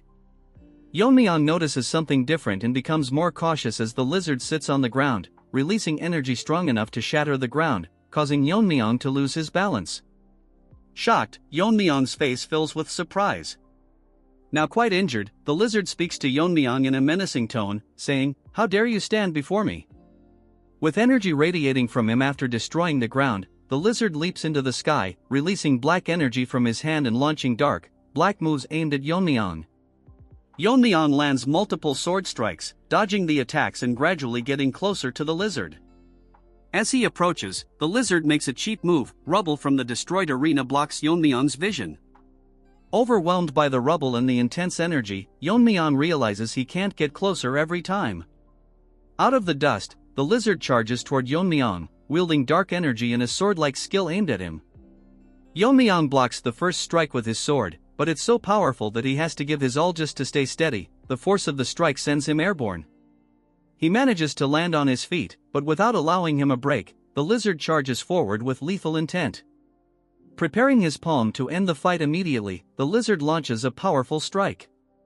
Yeon-myeong, seeing the attack, realizes that if he can't counter it, he will lose his life. As they exchange moves, the scene darkens, and huge explosions erupt from the impact of their attacks. Yeon-myeong manages to block the strike as the lizard's palm is obstructed by the sun. The lizard taunts Yeon-myeong, claiming he'll die today and that the Tang family will perish. Exhausted but unfazed, Yeon-myeong laughs, which shocks the lizard. With a grin, Yeon-myeong tells the lizard that he's underestimating his family. They are not weak. As the young lord, Yeon-myeong has trained them thoroughly, and the factions are now on equal footing. Mommy is serious as she launches her poison blades, and Yeon-myeong tells the lizard that he is not the only one with masters from the fire realm. The poison needles slice through their targets like butter, and with fierce determination, she commands everyone to fight with their lives on the line until the young lord returns. Motivated by their leader's words, they charge toward the enemy with intent to kill. Returning to Yeon-myeong, he boldly declares that the Tang family won't fall today. Instead, it will be the lizard who perishes. Yeon-myeong absorbs a great deal of pain, releasing a sword strike strong enough to move the lizard's palm and immobilize him. Shock is evident in the lizard's eyes as Yeon-myeong, now empowered by accumulated poison, charges toward him, his sword radiating energy. As he closes in for a fatal strike, the lizard, realizing the danger, goes berserk, barely managing to counter the attack with his arm. In fury, the lizard accuses Yeon-myeong, claiming that it was because of him his brother died and dismissing his daughter's death as an issue of the evil sect. Lizard, with his false sense of justice, charges toward Yeon-myeong, landing a strong blow as Yeon-myeong is taken aback by his words. The palm attack is so powerful that Yeon-myeong crashes to the other end of the arena, causing a huge explosion as he spits blood from his mouth because of the fatal blow. Snaky manifests, urging Yeon-myeong to snap out of it and focus on the fight. Since Yeon-myeong is unresponsive, Snakey feeds him his concentrated poison, thinking to himself that if Yeon-myeong dies, his own spirit tied to him will also perish. Due to the increase in energy, Yeon-myeong wakes up. Meanwhile, Lizard is in the sky, ready to finish him off, but Yeon-myeong rises to his feet, prepared to face him again. Something serious happens. Yeon-myeong is shocked, and every snake is growing nervous for some reason. Lizard announces that he sensed Yeon-myeong's sword technique can weaken the power of the subduing righteous divine art. Lizard has managed to figure out Yeon-myeong's sword technique and, with a strong attack, makes Yeon-myeong realize he is in big trouble. As they both release sword strikes aimed at each other, the scene shifts. The Alliance's forces are still getting killed as Mommy flies through the sky, taking out the strong ones. They're currently in a tight spot because, even with half of the Tang family warriors deployed to support the joint sect, the enemies within her range clearly outnumber them by more than twice. On top of that, a man is slicing through the Tang family members. Mommy thinks that, at the very least, he is at her level or even a level higher, since he is one of the 6 grandmasters of the evil path. She realizes she'll need to step into the battles to prevent her warriors from getting hurt. Suddenly, her attention shifts, and even the bald Barbie stops dancing. They witness 2 radiant strikes in the sky, as if a star is descending to Earth. Mommy is filled with fear because the resurrection seems to be coming from where Yeon-myeong is battling the Alliance leader. Yet she can't comprehend if this is actually a battle between humans, as ripples even form in the sky. She prays that Yeon-myeong remains safe. Yeon-myeong is shocked and furious because the technique Lizard used was the Annihilation Sword Strike, and it's on par with the one he realized. Even though Lizard is not human and his body can withstand the weakening effect of his sword strike, Yeon-myeong reflects that Lizard was able to recreate his sword strike in the middle of the battle as he flies in the sky, ready to destroy everything. Lizard tells him that battling strong opponents gives him a rush, and he managed to figure out Yeon-myeong's sword technique from his sword. But he says it's all meaningless, even if Yeon-myeong masters the principles of martial arts or invents new techniques, because there's no point if everyone he cares for dies. The Lizard has gone completely mad as he forces himself onto a dragon. Yeon-myeong is both enchanted and infused with energy as Lizard declares that he'll use his powers to kill everyone and become the new law. Bro got too much screen time, and now he's deluded. As Lizard flies in the sky, releasing endless killing intent, he tells Yeon-myeong he will be the new ruler of this world. Enough yapping from this third-rate Frisia, he won't survive the next chapter for sure. With the calm scenery, it's basically the calm before the storm. As I said, the sky turns as bright as the sun, forming a star with the collision of 2 sword strikes. As their battle intensifies, the destruction they are causing is devastating. Lizard managed to overwhelming Yeon-myeong, as currently he has the upper hand. Yeon-myeong getting pushed back barely hold his ground as his sword starts breaking down, by the Lizard who is grabbing it by the hand. All of a sudden Yeon-myeong loses his grip and gets swayed, giving the Lizard the opportunity to throw him right through a mountain. The impact was so great that it made a hole on the mountain, and it shows that Yeon-myeong is clearly hurt. But our boy is not ready for what's going to happen to him, as Lizard literally uses the subduing righteous divine art as a dragon's breath. Bro is deluded thinking himself to be a dragon already, look more like a mountain goat. The breath aimed towards Yeon-myeong lands a direct hit on the mountain. Yeon-myeong is surprised that crazed Lizard is not even the realm of martial master anymore, instead, it is in a realm above him. If he was even a second late he would have lost his life, as we see the mountain split in half by the burp Lizard aimed towards Yeon-myeong. Yeon-myeong grips his teeth, getting his mind in place because that fake burp threw him off for a moment, so he need to counterattack quickly. That's when he realizes that Lizard is missing. Snakey manifests itself telling Yeon-myeong to look up in the sky. Our boy cannot believe just what he is seeing above. Arrogance has gotten into Lizard's head as he flies into the sky. Yeon-myeong is ready to face him with his sword that barely in place. Lizard manifests 2 dark snakes on his palm, and tells Yeon-myeong that this is his venomous martial arts, the Black Palm technique. This the legacy his brother left him, but originally it was a crude martial art that even calling it third-rate would be generous. As this mountain goat flies his snake and tells him that it makes sense, that it was trash since it was created by a low-life from an evil sect. Who has never learned proper martial art. I mean, dude is literally berating his brother. If they didn't fight, dude would eventually end the Tang clan someday. As the snakes flies inside the murky cloud, Lizard says proudly that he modified the technique again and again, turning it into a technique worthy of his name. all while Yeon-myeong and Snakey are blankly listening to him and his speech. The murky clouds turn bright for a second, the next moment the snakes pierce through the sky as a dark figure descends. Yeon-myeong is shocked and what the hell is going on, the snakes now engulfing the entire area charge towards Yeon-myeong. Our boy thinks that humans who have transcends could do something like this. Basically he did meet one since our boy was stuck in the mountain. Mountain Goat tells Yeon-myeong that this is the Black Snake Palm, which is his ultimate technique. Yeon-myeong is in a tough situation as he starts sweating, while Lizard is ready to see if Yeon-myeong can withstand it. Snakey warns Yeon-myeong that even for him, if he were to take the attack straight on, it would rip his body to shreds. So the best piece of advice is to run away, but Yeon-myeong tells him to gather his venomous energy. Snakey gets shocked for a second and then proceeds to tell Yeon-myeong that he has gone mad to take that attack directly. But Yeon-myeong tells him that if that strike were to hit the ground it will shake the entire terrain. He tells that countless people in Sichuan can die, so there is no choice but to break through it. Yeon-myeong tells him that he has a way, so he should just pass him the venomous energy. Snakey is confused where Yeon-myeong is getting his baseless confidence from. Snakey doesn't care and just transfers his venomous energy to Yeon-myeong. By converting this he can use some skill from his past life. Yeon-myeong thinks that if the snake flying is technique then he can counter it with his true power, but to neutralize something this overwhelming, just using annihilation won't be enough, so he will need to use a stronger technique, and in a single strike he will pierce the core and take down the lizard altogether. But he is not sure if his body can withstand it, and last but not least his sword that might break any time. As the snakes approaches Yeon-myeong he gets ready, leaping into the air. The technique he is using was inspired by the image of the red sun against the blue sky. In a single strike as he lands the attack, which is a perfected martial art of piercing. Moving on to Mountain Goat, he is up in the sky looking at the mess the snakes caused. As he stares down, we see a flashback, where a thief was caught eating raw rice. As he gets shocked a voice tells him that he was the one who was stealing grain from the villagers. The boss tells him that a kid at his age is already stealing is hopeless.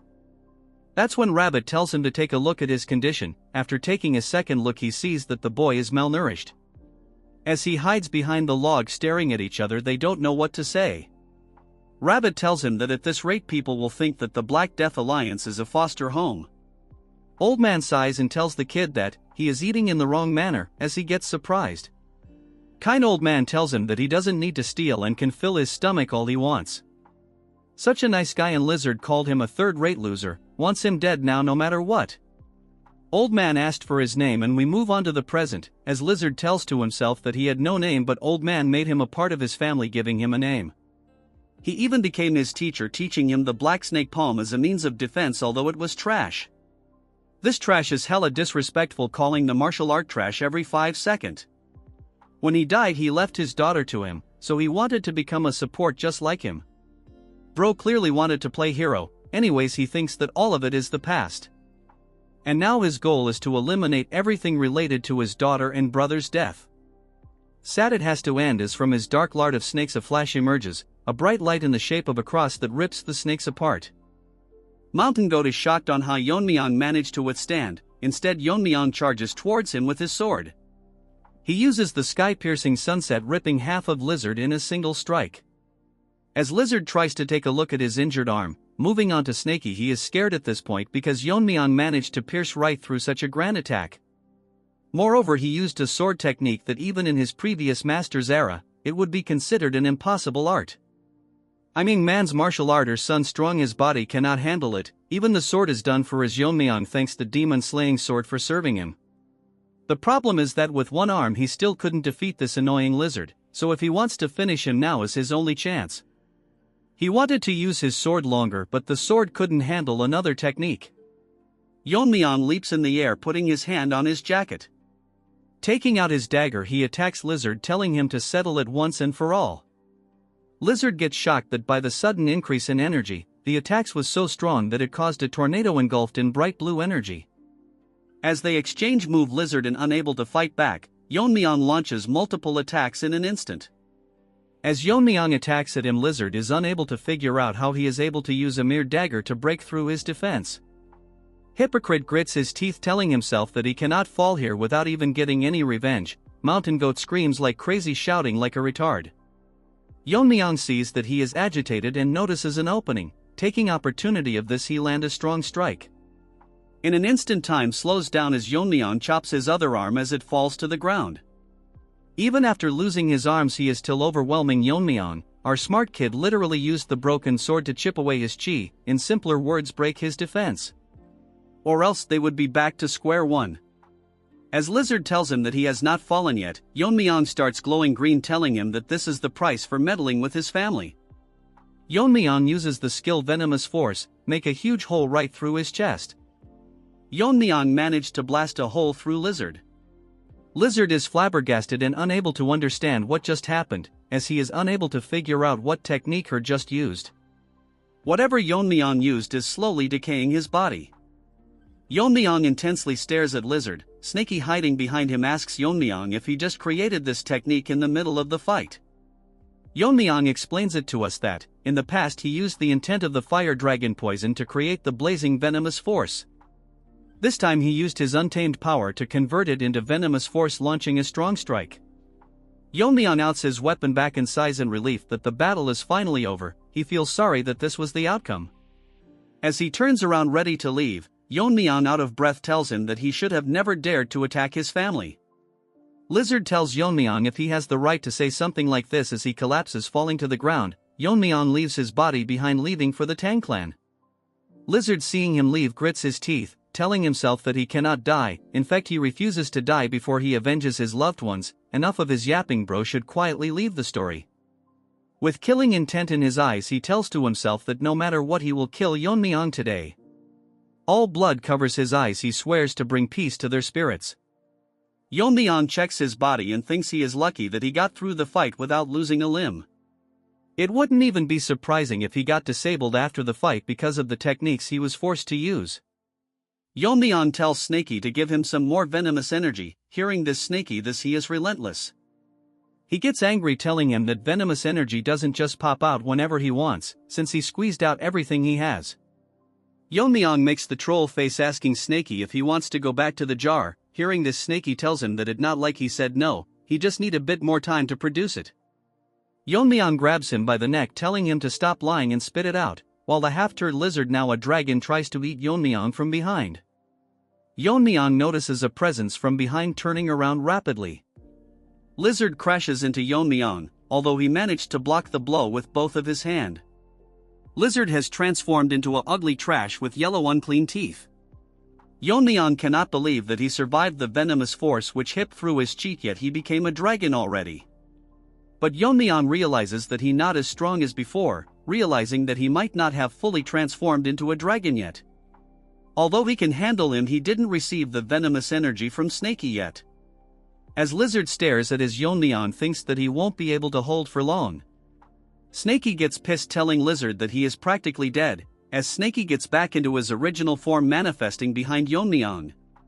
He gets ready to launch a strong venomous breath, but Yeon-myeong tells him to stop. Yeon-myeong, starting at Lizard, realizes that Lizard is dead, since he has reached his limits.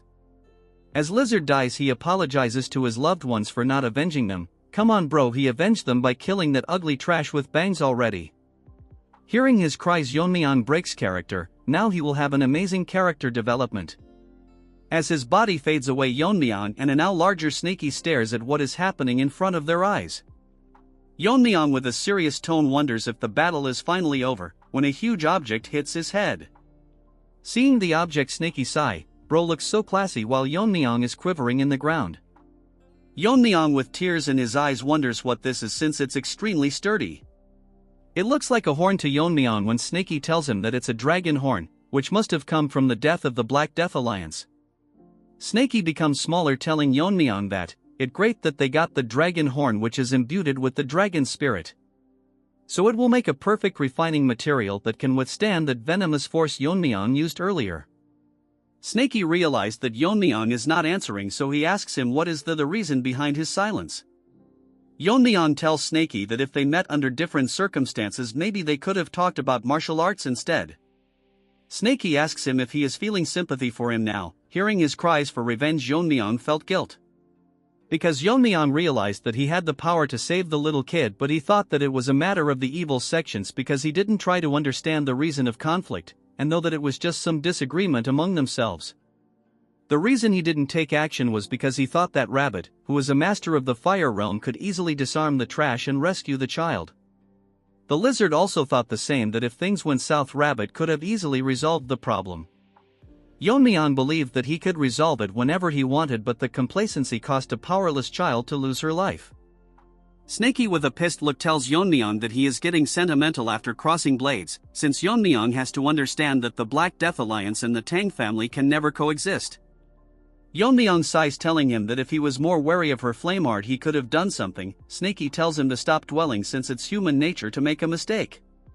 Even his ancestor judged the Azure Dragon as evil and slayed the benevolent dragon, even if he didn't know that the death could have easily overthrown the entire continent into chaos. So after he hunted it down, he took its place and hunted down the evil dragon. Snaky tells Yeon-myeong that reflecting why he failed is good, but dwelling on regret will not help him, but the kind of person he will become after today's failure. As they rush towards the Tang family at full speed, Yeon-myeong asks him what was the form earlier, and if he did it from the beginning it would have been much easier. Snaky gives him a stare, telling him that he is grieving for helping him. Snaky used every ounce of his venomous energy to keep him alive, so he could not use that form. Yeon-myeong with a meme-like face tells okay. Hearing this, Snaky call his ungrateful, telling him that he should at least say thank you for all the trouble. Yeon-myeong tells Snaky thank you. Hearing this, Snaky gets shocked for a second, his face turning normal. Yeon-myeong tells him that when he briefly lost consciousness after the Alliance leader's attack, at that time Snaky used his venomous energy on him. Without him he would have taken a fatal wound right there, so he wanted to thank him properly later, but instead he ended up interrogating him. So he thanks him for all the help. Hearing this, Snaky blushes, thinking to himself that though Yeon-myeong was a rigid, inflexible guy, because his previous owner told him that he shouldn't expect gratitude for doing what's, since he is a tool and his only job is to distinguish between them. Snaky asks him if he gotten soft from all the beating. Yeon-myeong asks him if he want to go back inside the jar, and Snaky tells him that he is just joking. Moving to the Tang family, hundreds of dead bodies are on the ground. Meanwhile, Mommy is facing this bald Pokemon. As they clash sword, they are equally matched, as Mommy attack HM with multiple weapons. The Pokemon swings his sword, making Mommy lose balance, but she regains her posture immediately. She turns around wondering where the other Grandmasters are, since she has to finish before they join up. Bald Pokemon tells her to pay attention and lands a blow from the back, crashing Mommy into a house. She is severely injured. "This trash hurt my wife, I am gonna knock the hell out of him." He tells injured Mommy that if she is worried about the other joining this fight, there is no need to worry, since they are busy clearing the formation masters, which is making it hard for them to enter, so once they break the formation several more troops will arrive. And their trump card, who is now a horn, will arrive shortly after finishing Yeon-myeong. Since they will take time, he will take the honor of killing Mommy, as he gets ready to swing his sword. Mommy closes her eyes, and as she opens it she sees that one of the guards sacrificed his arm and managed to block the strike. Mommy tells him why he is doing this. As for Pokemon, he can't understand what he is doing here. But since he stopped his momentum, he will kill him first. He did this because all this time he served disgraceful elders, so now he can die with some dignity. All of a sudden Baldy stops, sweat dripping from the open field on his head. He realizes an immense pressure behind him, turning this Pokemon into a bald Barbie. Because of the overwhelming pressure, everyone present turns around, see the person. It's Yeon-myeong, who is releasing a killing intent. Bald Barbie is scared, thinking what Yeon-myeong is doing here instead of his leader. He looks around to see head rolling around. As he stares at them with disbelief, Yeon-myeong tells him that these scums were calling themselves the Grand Masters. He asks Baldy to take another look and see if anyone is missing, since he wiped out everyone that tried to break the formation. Yeon-myeong grits his teeth, telling Baldy that he would love to kill him, but like the other he will give him a chance to retreat. As his body overflows with poisonous energy, he tells him that if he doesn't do so he will meet the same fate as them. Baldy asks Yeon-myeong what he just said. Is bro dumb or what? A second ago Yeon-myeong threw 5 heads of people who are in the fire realm. Baldy realizes that something must have gone wrong, figuring out that the incredible wave of energy from earlier was caused a fight between Yeon-myeong and Lizard. But he is in denial that Lizard can never lose to someone like him. Again his delusional talks. Baldy starts to return to reality. He sweats like crazy as Yeon-myeong tells him that Lizard had terrifying power, but in the end he surpassed him and personally finished him off. Baldy's face turns dark. Trembling in fear, he realizes that Lizard was actually defeated by Yeon-myeong. He drops his large blade and commands every one of his people to stop fighting. The fighters stop fighting, waiting for Baldy's orders. He with a heavy heart tells them that Lizard has fallen and passed away. Hearing this, summon warriors AE in shock, and one cannot believe that the supreme master of the unorthodox path was defeated by the young lord of the Tang clan. Baldy explains that the fact Yeon-myeong survived Lizard's ultimate technique and killed all of the 6 Fire Realm Master excluding himself, is a proof that he is match for Lizard. Hearing this, every single one of the minions from the Black Death Alliance start shivering. Baldy as the commanding officer orders them to fall back and abandon their weapons. Hearing this, most of them run for their life. Yeon-myeong asks Baldy if he is not going to flee. Baldy is aware that he has no hope of survival since his brother lost as well. He grits his teeth in anger, telling them that his sworn brother and sister lost their lives. So even if he is sure to lose, it's his duty to draw his blade. Yeon-myeong hearing this respects his decision and takes out his dagger, telling Baldy to start his attack at once. Baldy remember that he has no point in existing, all his loved ones are dead. I wanted to support this guy but he hurt my wife, so no sympathy for him. Baldy raged uses his everything to attack Yeon-myeong, Mommy and everyone from the Baungi brigade stand still and rips apart Baldy in an instant, the strike so fast that no one could understand what had happened. With this, the reign of the rulers of Sichuan came to an end, in a single day by the hand of a single person. A few hours later at the main hall, Yeon-myeong summons the guard that lost his arm. He asks him how he is feeling after losing an arm. The one-handed guy tells him that he was trained to use both of his hands interchangeable, so it doesn't bother him too much. Yeon-myeong understands the situation but tells him that it's not the reason he called him here for, but because he heard that he lost his arm trying to save his mother. So Yeon-myeong wanted to thank him properly for that. One arm tells Yeon-myeong that he did this because it's his duty as a martial artist of the Tang clan, and he sought no rewards. Yeon-myeong sighs, telling him that it was impressive, although they have not been in the best of terms. But merits must be rewarded. Yeon-myeong asks him if he has ever thought about learning the sword.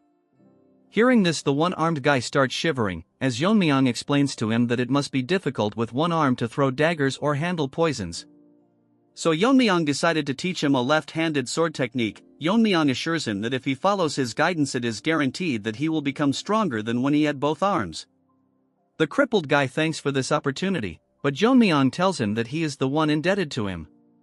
For now there is work that needs to be taken care of, so once he is recovered Yeon-myeong will start teaching him. As the Tang family is surrounded by the formation created Manhwa Gal clan, Skinny Barbie is exhausted because he had to hold that many people on his own. He starts crying because it is a hassle, and that blames Yeon-myeong for it. But Barbie starts crying the moment he hears Yeon-myeong's voice from behind.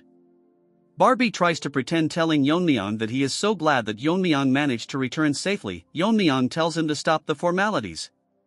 Barbie starts crying and apologizes because he misspoke earlier, but he didn't get scolded because Mirio and Yeonjeong said that he worked tirelessly to maintain the formation and hold back the enemies. Barbie closes his eyes appreciating himself, but in reality he wanted to run away, but Yeonjeong forced him. She told him that in the time of crisis he should be focusing on solidifying alliances.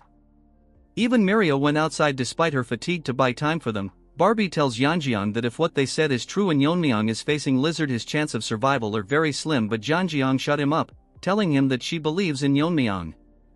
Our Chad is now more emotional person thanks him and tells him that they will support the Gal clan's recovery.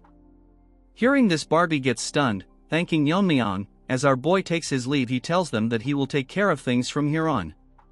Barbie is stunned to hear such warm words from Yeon-myeong, and it seems like his personality has taken a big turn. Before leaving, Yeon-myeong tells him that next time if he thinks about deserting them during a crisis he will face repercussion. Hearing this, Barbie's fake beard falls to the ground. Yeon-myeong thinks to himself that he has resolved most of the matters, but there is one important thing left. 2 days later, the squad accompanied by Yeon-myeong enters the Black Death Alliance fortress. Woojin is shocked to see that a place like this existed beneath the fortress. With the treasure that is left here, the Tang clan can easily survive for decades. The treasure are so much that they look like ants in front of it. Woojin figure out why the alliance never expanded beyond Sichuan. because Lizard, who ruled over the unorthodox sects, did seek expansion because he had everything he wanted in Sichuan. Yeon-myeong thinks that when recruiting followers he likely demanded treasures collateral for martial arts. But according to Yeon-myeong, he was not greedy. It was because too many people wanted his guidance, as such treasure was likely the bare minimum. Yeon-myeong orders Wajin to take care of this place and move all the treasure to the main family. As Wajin agrees to it, Yeon-myeong decides to go deeper. Inside he finds a library, but there is not a single book in sight. Yeon-myeong finds some books with snake sign on it. Yeon-myeong picks up one of them and thinks that it might be one of Lizard's martial arts. As Yeon-myeong reads it through, Lizard states that he learned after living in Sichuan that he should repay kindness twice over and grudges tenfold, so he destroyed the Azure Fortress sect.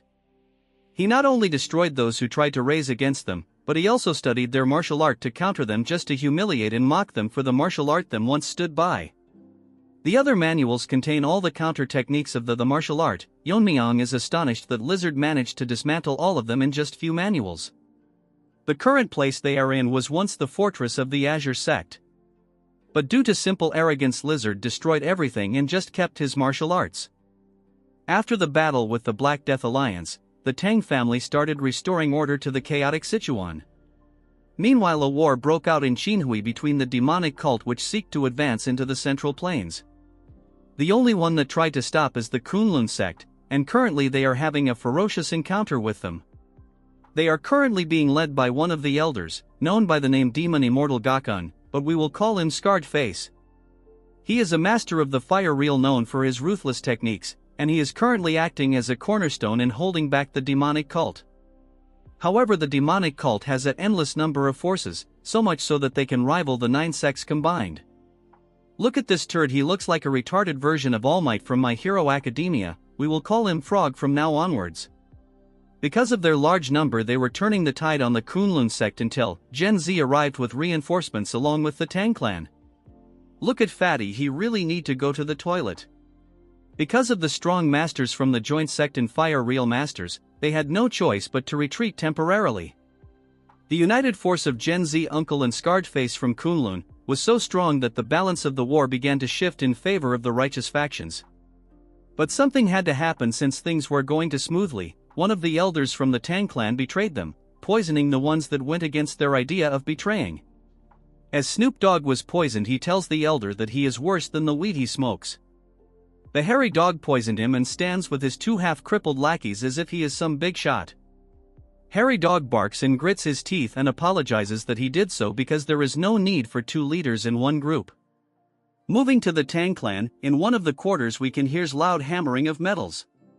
It's Mini Chad, who is busy welding something into a weapon. As he keeps his full concentration on making it, he remembers what had happened earlier. Yeon-myeong approached him earlier and offers him to work as a smithy of the Tang clan. Hearing this, Mini Chad was shocked, having a hard time digesting the offer. Sweat dripping from his face, he tells Yeon-myeong that he would be honored, but there is a problem. He is curious about what happened to the demon-slaying sword he gifted him. He gets shocked and surprised, asking Yeon-myeong to elaborate him a bit more. Yeon-myeong, getting nervous, tells him that the sword broke. Hearing this, Mini Chad turns into Mini Barbie. His eyes starts to swell up. Although it saddens him to see his master's final masterpiece destroyed, the demon-slaying sword fulfilled its purpose to the very end. And he is proud that after all it managed to send the Black Death Alliance leader to the afterlife. Yeon-myeong told him that a sword of such caliber could have been made by someone like him. That is why he personally came to recruit him. Before he can start crafting, Yeon-myeong would like to show something interesting. Later, in Tang family manner, Yeon-myeong shows him the horn of Lizard. Seeing this, he is in shock. Yeon-myeong tells him that explaining this would take a long time, so he summarizes that it is the horn of a mythical beast. Yeon-myeong asked the Tang family smiths to forge a sword with it, but no matter how high the temperature of the furnace was, they couldn't melt it, so Yeon-myeong was wondering if Mini Chad can handle it. Mini Chad looked confused and troubled at the same time, so Yeon-myeong asks him if anything is wrong. Mini Chad apologizes to our boy and tells him that he was lost in thought for a moment. Mini Chad explains that since the horn is of a mystical beast, so it carries spiritual energy, so it cannot be forged by ordinary methods. The only way to forge is this, by reimagining it. Yeon-myeong is confused by the answer. Mini Chad explains that this material needs to be forged with cold and not heat, although it may sound absurd, but at the end of the day a mystical beast is ultimately a living creature. Yeon-myeong is shocked as Mini Chad continues that if it is exposed to extreme cold it might react as if it is experiencing extreme heat. Basically in their world operates within the principles of yin and yang.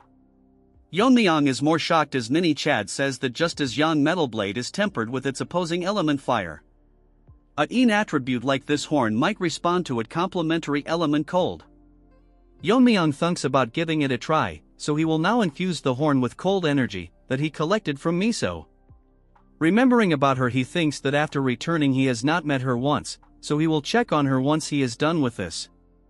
As Yeon-myeong starts injecting cold energy into the horn, the cold energy is so strong that it freezes half the room, shocking Mini Chad. He cannot believe that it's actually happening. Snaky manifesting itself tells Yeon-myeong that it seems to be reacting. After Yeon-myeong is done freezing the horn, he tells Mini Chad to strike it with hammer, telling him to be careful not to touch it bare hands. Mini Chad take him hammer and gives it a try. To him surprise, the horn actually deformed, making a dent on the horn clearly visible. Yeon-myeong tells Mini Chad that he will leave the rest to him. Mini Chad tells him that the horn is too small to be made into a proper sword. He tells Mini Chad that a dagger of this length will be more than enough, since to him the length of the blade is not particularly important. Moving to the present as Mini Chad hammer the horn with dedication, he thinks that the demon-slaying sword has served its purpose. Now it's his turn to forge a blade that will take its place, as his eyes gleam with determination while hammering the horn. We now move to Xinjiang. There we see Frog enjoying a drink. Blood thinks he is special.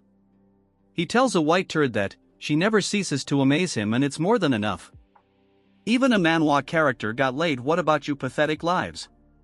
This white turd is disappointed that Frog compared her to another woman who ruined her lord and country. She tells him that she is fully devoted to Frog and the divine cult with body, which is obvious in her soul. This old frog laughs, telling her that he was wrong and tells her that there is something important she has to do for him. Hearing this, her eyes gets wider as he tells her that she should be aware that the cult is currently at war with Kunlun, which is the obstacles they had to face in order to reach the Central Plains, but they still haven't broken through. Kunlun's strength is formidable, but the real problem is Scarred Face, who is a master of the Fire Realm. After Taeho joined forces with them, it has been hard for them to break through. Even though they seem strong and perfect, there is always a problem if things are going too smoothly. The ugly hairy dog from the Tang clan has sought contact with their cult, and especially asked for her help. Hearing this, she gets shocked that they want her help. This is one of most beautiful characters that got wasted. Damn, she looks fine, but she chose the wrong side. Her medical skills are so good that it even reached Sichuan. Not long ago, the head of the richest merchant group offered a fortune to cure his son's incurable disease, but it didn't work. However, she managed to heal him in a single day, which is why he is now one of the most loyal supporters of their cult. Hearing this compliment, she laughs. Again, this is too much potential to be wasted. He tells her that even the Tang clan needs their help. Bro is unaware that is a rabid dog and not the clan. She winks one of her eyes and tells him that the cult leader commands that she will do whatever is needed, asking him who it is that she will be treating. They requested to heal the arm of the elder's grandson, which is permanently paralyzed. Even if Bro gets healed, he is so weak even Mirio can kill him in one strike. She gets close to him and asks him in return what is it that they will be receiving. She gets shocked when he tells her that they will be offering the 10 poisons of the Tang family, which can even kill Fire Realm masters. But she gets serious and asks him if that's all they are offering, and he agreed to it. Frog elaborates that he agreed not because of the poison. He plans to use them kill the 2 Fire Realm masters currently opposing them, as he excludes an evil smile, telling her that by killing them he will have a secure path to the Central Plains. Yeon-myeong is gonna one-shot him, mark my words. At the main house of the Jaegal family in Hubei, someone sits on a chair with dead bodies lying everywhere. He says that there is no safe place even in the Central Plains. Even though they were under Wodong's territory, they were way too careless. As this guy battered in blood drink alcohol, he tells someone across the room that he heard that the Black Death Alliance leader is dead. What shocked him is that the one who defeated him belonged to the Tang family. His guide, who was wearing an eye patch, tells him that according to this intel, the person who killed him extremely skilled in poison, hidden weapon, and he could wield swordsmanship effortlessly, wielding sword force. This blue-eyed pervert tells him that this wouldn't be enough to defeat the alliance leader, so our Chad probably reached the level where he can use the strong sword techniques like him. Every cannon fodder wants screen time just because his eyes are blue blood thinks he is the Gojo Satoru. He puts his cup down thinking that he might have overestimated the alliance leader. He finds the death pitiful, he wanted to be the one to kill him, delusional lizard in his dragon form would one-shot him any day. Although his dream of killing him failed, at least the troublesome foe that he had to inevitably clash with someday is now eliminated. Now this pervert thinks that he has rested enough, so he will start his killing spree again. He asks his dog about the Myeong clan's location. He says that it has been confirmed that they have been growing their power while disguised as a merchant guild. The dog shuts up all of a sudden, getting more focused. He tells Pervert that something is approaching their way. The pervert thinks that they are quite fast. Judging by the aura, he thinks it the backup forces of Wudong. He tells Dog to take care of the Myeong clan and he will be the one handling the Wudong forces. At the night he stares at the bright moon, shouting that the era of the demon-ruled world will begin. Moving to the Tang residence, Yeon-myeong is sweating hard practicing her martial arts. As she performs the martial arts with perfection, moonlight grazes her fan, radiating in divine aura. Okay, that sounded chessy. She thinks that all of her muscles are about to snap, but she will go on no matter what happens. She forced her uncle to teach the clan's martial art to her. As she trained with persistence, she remembers how tough it was to convince him. At the Sichuan assembly, all she could do was just watch, so she felt a deep sense of helplessness. The character development is cooking. She continues to feel pain practicing the martial art. She thinks to herself that she never wants to experience it again. As she prepares to practice one last time, someone enters the scene calling for Outgirl. It's Barbie, but his face is grim. Yeon-myeong, seeing his face, asks him that he was supposed to be bussed today, so what is he doing here? He puts his hand on her shoulder, telling her to stay strong about what he is going to tell her. She gets nervous, asking him what it is he is talking about. The shock shocks her to the brink. Her world turns around as she learns that the Jaegal family no longer exists. Tears falls from her eyes as she cannot believe what just happened. Barbie explains that the pervert who had previously wiped out 3 of the 5 great families, with his appearance in Hubei, the scene has shifted dramatically. The Wudong Swordmaster tried to stop Pervert, who launched a surprise attack on Jaegal family. Pervert warned Wudong that if they go in his way, the Wudong itself would be erased before sunset. So all they could do was stand by as the Jaegal clan was annihilated. Yeon-myeong cannot believe that no one could stop the pervert as he read the letters. He tells Yeon-myeong and Barbie that he knows about the tragedy that happened. Barbie says that Yeon-myeong's decision was correct. If they fled from the Black Death Alliance, then they would have been completely wiped out. As he and Yeon-myeong shakes, he thinks it's heaven's mercy that they are still alive. As Barbie breaks character, tears dripping from his eyes, that the fact their clan doesn't exist anymore is painful.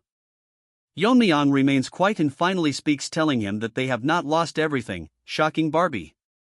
He elaborates that they are members from the Jaegal clan and the Tang clan, and if they are alive, it's possible to rebuild the family, so Yeon-myeong is gonna get another wife.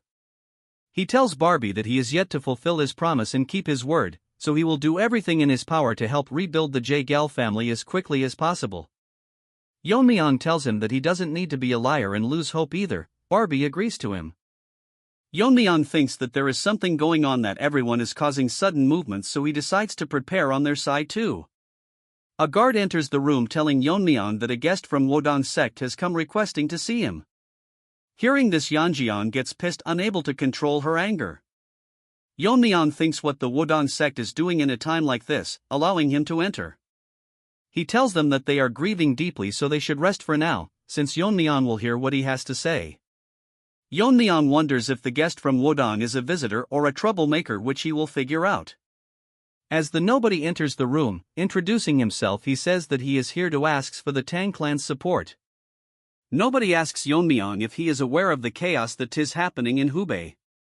Yeon-myeong tells him that he has heard something about the pervert resuming his activities. Nobody says that in a short time pervert wiped out the Jaegal clan and the Myeong clan. Amidst all this, they learn that Yeon-myeong managed to annihilate the Black Death Alliance. This retard tells V that as a martial artist of the righteous sect, he requests Yeon-myeong to use his strength for the greater good. So they want Yeon-myeong to lend his strength to drive out the pervert. Yeon-myeong tells him that he doesn't like the attitude of people who come begging, so he will refuse the offer. Hearing this, the nobody is dumbfounded, not able to understand his answer. He asks Yeon-myeong for the reason and tells him that the Tang family also suffered great losses because of the pervert. Then he play the victim card, telling Yeon-myeong that by the rules of their family they repay grudges tenfolds. Yeon-myeong tells him to mind his words, as he releases killing intent, telling him that the Wudong clan that stood by while his clan was annihilated dare invoke family principles to him. Because of the killing intent, nobody realized that he was a side character. Yeon-myeong sighs, telling him that he has no intention of watching idle while the pervert continues his rampage. However, even under Wudong protection, the Jae-gal family was wiped, as they avoided direct confrontation with the pervert and let the rampage go on. Hearing this, nobody starts sweating at a loss of words. Yeon-myeong says that he is hypocrite for throwing his family's principles back to him, which is unpleasing. Nobody remains silent. They, in a scared tone, says that the current state of the righteous sect is a complete mess. In the past, the martial alliance base in Wuhan has collapsed. Taking advantage of this, the Heaven's Brilliance Force took its place. Now a demonic faction is openly operating in the heart of the Central Plains. A critical factor in this was the simultaneous attacks. While Lizard annihilated the 3 of the 5 great alliances, Pervert bullied the Martial Alliance. Yeon-myeong thinks of himself that even now the righteous sects are focused on guarding their own territories, so even if they manage to drive out the pervert, there will be no one to manage the disarrayed righteous forces without a central leadership. Without a common enemy, they will just fight among themselves. Yeon-myeong sighs, thinking himself that the Murim Alliance is worse than the Black Death Alliance. That's when an idea pops out. He thinks that he can manage the righteous sect himself. Yeon-myeong tells nobody that they must re-establish a central leadership to replace the fallen alliance. Nobody gets overexcited, thinking that it's a good idea that he will cooperate with them. Yeon-myeong gets up, telling him that not now, since he will have to assist to the joint sect in attacking the demon cult. However, someone will need to watch over them if something bad were to happen. Before nobody could finish, Yeon-myeong says that in the center of Sichuan they will establish a new martial alliance. After Yeon-myeong declared the formation of a new alliance, the creation of the second Murim alliance progressed swiftly. Under Barbie's leadership, the buildings were constructed with remarkable speed and flawless precision. Even before the public announcement, the general administration Swifts had strategically purchased land, causing property prices in Sichuan to skyrocket. Witnessing this, they laughed heartily, like infants delighted by a bottle of milk. A few days later, the Second Righteous Faction Alliance was officially established and named the Righteous Heaven Alliance. Shortly after its founding, the Righteous Heaven Alliance began an extensive recruitment campaign, sending letters inviting heroes from across the world to join them in Sichuan. Yeon-myeong is stunned to find an enormous crowd gathered to join the alliance. Barbie bows, confirming the validity of Yeon-myeong's growing reputation as they stand before thousands eagerly awaiting the young lord's address. Yeon-myeong had not anticipated such rapid escalation. Barbie explains that even the 6 sects and the 3 noble families, along with smaller sects, have arrived, drawn by Yeon-myeong's fame. He elaborates that Yeon-myeong is the renowned young lord who restored the fallen Tang clan and expelled the Black Death Alliance, solidifying Sichuan as the heart of his influence.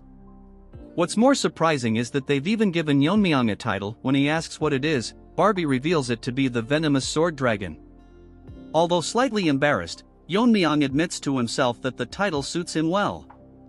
Barbie suggests it's time for Yeon-myeong to officially declare himself the leader of the alliance, pointing out that no one would object since he founded the Righteous Heaven Alliance. However, Yeon-myeong remains cautious, thinking aloud that some ambitious individuals might challenge his position. Barbie shrugs it off, but Yeon-myeong notes that the alliance's primary mission of eradicating demonic forces means not everyone will share the same noble intentions. He suspects some have ulterior motives and believes he must first establish his authority to ensure loyalty. As Yeon-myeong steps onto the stage, a man steps forward, an ambitious challenger seeking attention. Barbie, sweating nervously, is baffled by the accuracy of Yeon-myeong's prediction, as though he had foreseen this moment. The confrontation begins after the entry procedures are completed. Representatives of the major sects approach to meet Yeon-myeong, but among them, a bald man, a martial master who seems desperate for recognition, demands a duel. The challenger, eager for the spotlight, claims that while Yeon-myeong is remarkable for his age, no one has witnessed him defeating the leader of the Black Death Alliance. To prove his worth, the challenger insists on a duel, even putting the leadership position on the line. Barbie observes the situation with disdain, recognizing the challenger's true intentions. In an era of relentless conflict due to the rising demonic forces, Sichuan, once free of invasions under the Black Death Alliance leader's control, has now become unclaimed territory. This power vacuum makes Sichuan a prize for anyone ambitious enough to claim it. Barbie realizes that whoever secures the leadership of the Righteous Heaven Alliance will inherit not only the legacy of the Black Death Alliance but also the loyalty of countless disciples and sects within the region. It's no wonder someone would risk challenging Yeon-myeong for such a reward, though Barbie hopes the duel will teach them their limits. The bald martial master introduces himself but shall henceforth be known as Bald Turd. He arrogantly tells Yeon-myeong to treat the duel as a genuine fight, mockingly addressing him as the venomous sword dragon. Bald Turd goads Yeon-myeong further, instructing him to use all his skills, poisons, hidden weapons, and martial arts so that he won't have any regrets after the duel. Yeon-myeong humbles the bald challenger with a calm yet sharp reply, expressing his gratitude for the challenger's concern but declaring that he will only use his sword in this duel.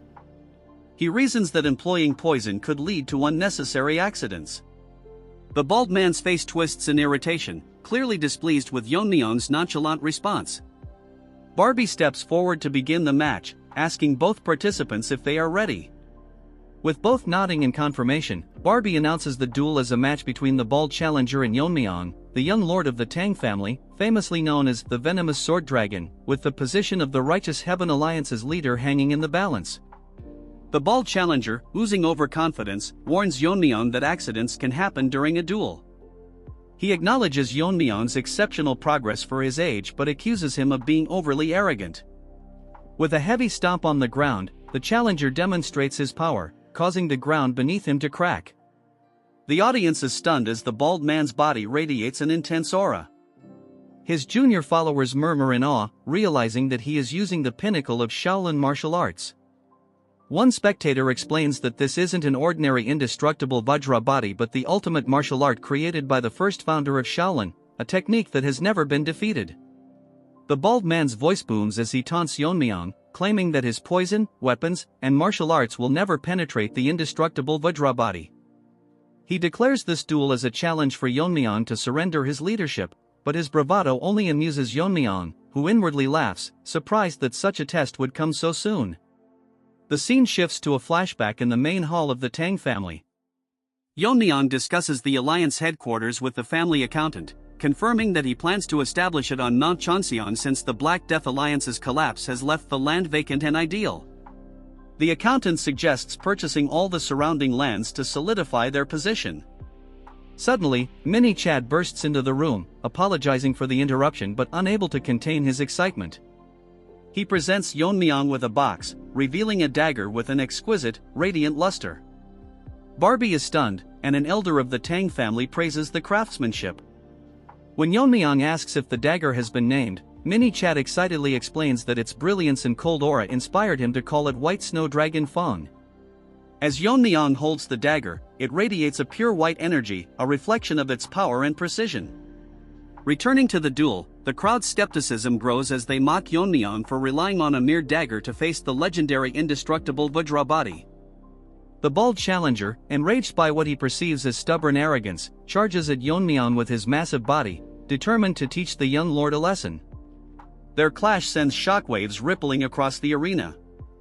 The spectators gasp at the sheer force of the collision, with some commenting that even martial artists in the fire realm would struggle to endure such power. However, their astonishment turns to disbelief when Yeon-myeong effortlessly blocks the attack with a single hand. The bald man's confidence falters as he realizes his immense power has been stopped cold.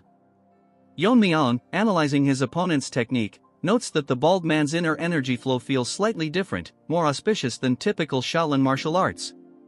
Drawing upon the Tang family's records, Yeon-myeong recalls that to dismantle a sect's martial arts, one must disrupt its foundational principles. Shaolin techniques, rooted in the smooth flow of energy, can be neutralized by breaking that flow. With a calm yet decisive strike from the White Snow Dragon Fong, Yeon-myeong disrupts the bald man's energy, effortlessly deflecting his attack. The bald man stumbles back, his confidence shaken. Yeon-myeong doesn't stop there. He launches a series of precise strikes, each aimed at breaking the bald man's armor and energy flow. The indestructible Vajra body, hailed as unbeatable, begins to crack under the relentless assault. The crowd watches in stunned silence, unable to believe that Yeon-myeong's dagger is overpowering such a legendary technique. Even the bald man himself is left in shock as his defenses crumble. One observer in the crowd, his eyes narrowed in scrutiny, recognizes the elegance in Yeon-myeong's swordsmanship and begins to suspect its origin. Meanwhile, the challenger's resolve is completely broken as he falls to his knees, acknowledging Yeon-myeong's superiority.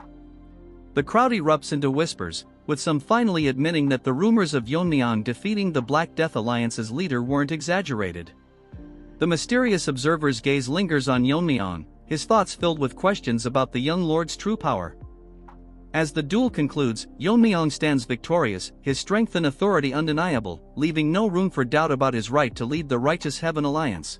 Under the tranquil moonlight at the Righteous Alliance headquarters, Yeon-myeong gazed up at the stars, his demeanor exuding a sense of feigned calm and introspection. The serene night was interrupted by a familiar voice. Turning around, Yeon-myeong saw Barbie approaching. Feeling a tinge of awkwardness, Yeon-myeong admitted that being addressed as Lord of the Alliance instead of Young Lord felt rather strange.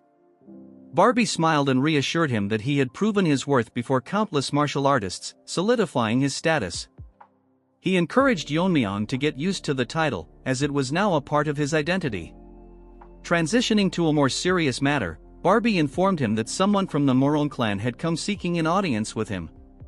Intrigued yet puzzled, Yeon-myeong asked if the Morong clan wasn't one of the sects destroyed by Heaven's Brilliance Demon Lord and mentioned that he had no apparent ties to them. Barbie, thoughtful for a moment, explained that the individual had insisted on meeting Yeon-myeong urgently, leaving behind a cryptic message that mentioned sword ghost, Herculean body, and force technique. The mention of these terms caused Yeon-myeong's eyes to widen in shock. Without hesitation, he agreed to the meeting, sensing an urgency behind the visitor's request. Later, in the quiet of his room, Yeon-myeong met the visitor, a red-haired man who introduced himself as Morong Hui. Hui's demeanor was both respectful and determined as he explained that he had come to ask a question, even at the risk of offending Yeon-myeong. With careful words, Hui remarked that the swordsmanship Yeon-myeong displayed during his duel bore an uncanny resemblance to the techniques of the sword ghost, a legendary swordsman hailed as the greatest of his time, 2 centuries ago. We questioned how someone from the Tang clan could wield such extraordinary techniques. Yeon-myeong, maintaining a composed expression, countered with his own question: how had Hui recognized the techniques, and how was it possible for him to identify the force technique? Observing Hui closely, Yeon-myeong's sharp eyes discerned something remarkable. Hui's body was far from ordinary. It was clear that no average human could have attempted such cultivation without significant risk. Hui, astonished by Yeon-myeong's insight, confessed that Yeon-myeong's mastery of these techniques confirmed his connection to the sword ghost. Hui then delved into the history of the sword ghost, revealing a truth that left Yeon-myeong stunned. The sword ghost, he explained, was once a member of the Morong clan. Born as the illegitimate son of the clan's leader, he endured years of ridicule and neglect. Yet, despite his hardships, he demonstrated unparalleled talent, mastering all of the clan's sword techniques before turning 20. His brilliance caused discord within the clan, as it disrupted the line of succession. Disillusioned by the infighting and the lack of familial affection, the sword ghost chose to leave the clan. 10 years later, he rose to prominence, earning the title of the sword ghost. In an effort to bring him back, the elders of the Morong clan sought him out, but he refused their pleas, stating that his sword was still incomplete. Decades passed without any news of him until the clan discovered his tomb, inscribed with the words "Sword Ghost's Mausoleum." Beside the grave, they found texts documenting his unparalleled techniques. Desperate to harness the power he left behind, the Morong clan began cultivating the force technique detailed in the texts. Yeon-myeong, his voice edged with sharpness, pointed out the recklessness of attempting the force technique without possessing the Herculean body, as it would inevitably lead to death. Hui clenched his fists, his expression a mixture of pain and determination, and admitted that the strain on his body had been immense, yet he couldn't abandon the cultivation. He believed the sword ghost must have left behind a way to overcome its dangers, but before they could uncover it, disaster struck. Hui's voice quivered as he recounted the harrowing attack by the heavenly pervert. The assailant didn't target their wealth or possessions but instead interrogated and slaughtered everyone, clearly searching for something. As Hui trembled with rage, Yeon-myeong's expression darkened, his mind racing. The realization struck him like a bolt of lightning: the heavenly pervert had been hunting for the martial arts techniques of the sword ghost. This revelation sent a chill through Yeon-myeong, confirming the grave dangers surrounding the legacy of his master. Under a darkened sky, the scene shifts to another battlefield where a man, sword in hand, confronts a sinister figure known as the pervert. The pervert sneers, reminiscing about how it had been over 10 years since his failed attempts to annihilate the Namgung clan. Yet today, he declared, he would succeed. Standing before him, the Sword King, Namgung Jangshan, regarded his adversary with calm confidence. "The defeat you suffered that day must have left a deep wound," he remarked, noting that the pervert was now wielding a sword. The pervert, unbothered, admitted that the loss had taught him the nuances of swordsmanship and that he had acquired extraordinary martial arts techniques along the way. The Sword King sighed, descending gracefully to the ground, and questioned how the pervert expected to face him with merely 10 years of sword training. Smirking, the pervert revealed his intent to test whether the Sword King's martial arts or those of the Sword Ghost were superior. As the Sword King instructed him to attack, waves of immense energy clashed, tearing rifts in the space around them. Meanwhile, at the Righteous Heavenly Alliance headquarters, Yeon-myeong reflected on the revelation that the pervert had stolen the Sword Ghost's martial arts. Yet, he struggled to understand the motive. As the young lord of the demon sect, the pervert would have already mastered the pinnacle of their techniques, the heavenly demon divine art. Why, then, had he abandoned it to pursue the Sword Ghost's methods? There had to be a reason. The red-haired Morong Hui interrupted Yeon-myeong's thoughts, asking if he had any personal connection to the Sword Ghost. Yeon-myeong replied that he had never met the Sword Ghost directly but recounted a memory from his childhood. While being bullied, a phantom sword had appeared to protect him. "That's the connection," he said nonchalantly. Hui was baffled, unsure of what to make of the story, but Yeon-myeong speculated that it might have been a martial art left behind by the Sword Ghost. Hui then reminded him that only those with the Herculean body could master the Sword Ghost's techniques. Did Yeon-myeong possess such a body? Yeon-myeong explained that he wasn't born with the Herculean body but had adapted the techniques to align with the Tang clan's cultivation methods. As a result, his version of the martial art wasn't complete. During a past battle with a lizard-like foe, he realized his clan's method could harmonize with the Force technique's properties, but only because his martial skill had surpassed the Fire realm. For anyone else, it would be too dangerous to attempt. Hui, standing in disbelief, admitted that he had come seeking a way to overcome the Force technique's limitations.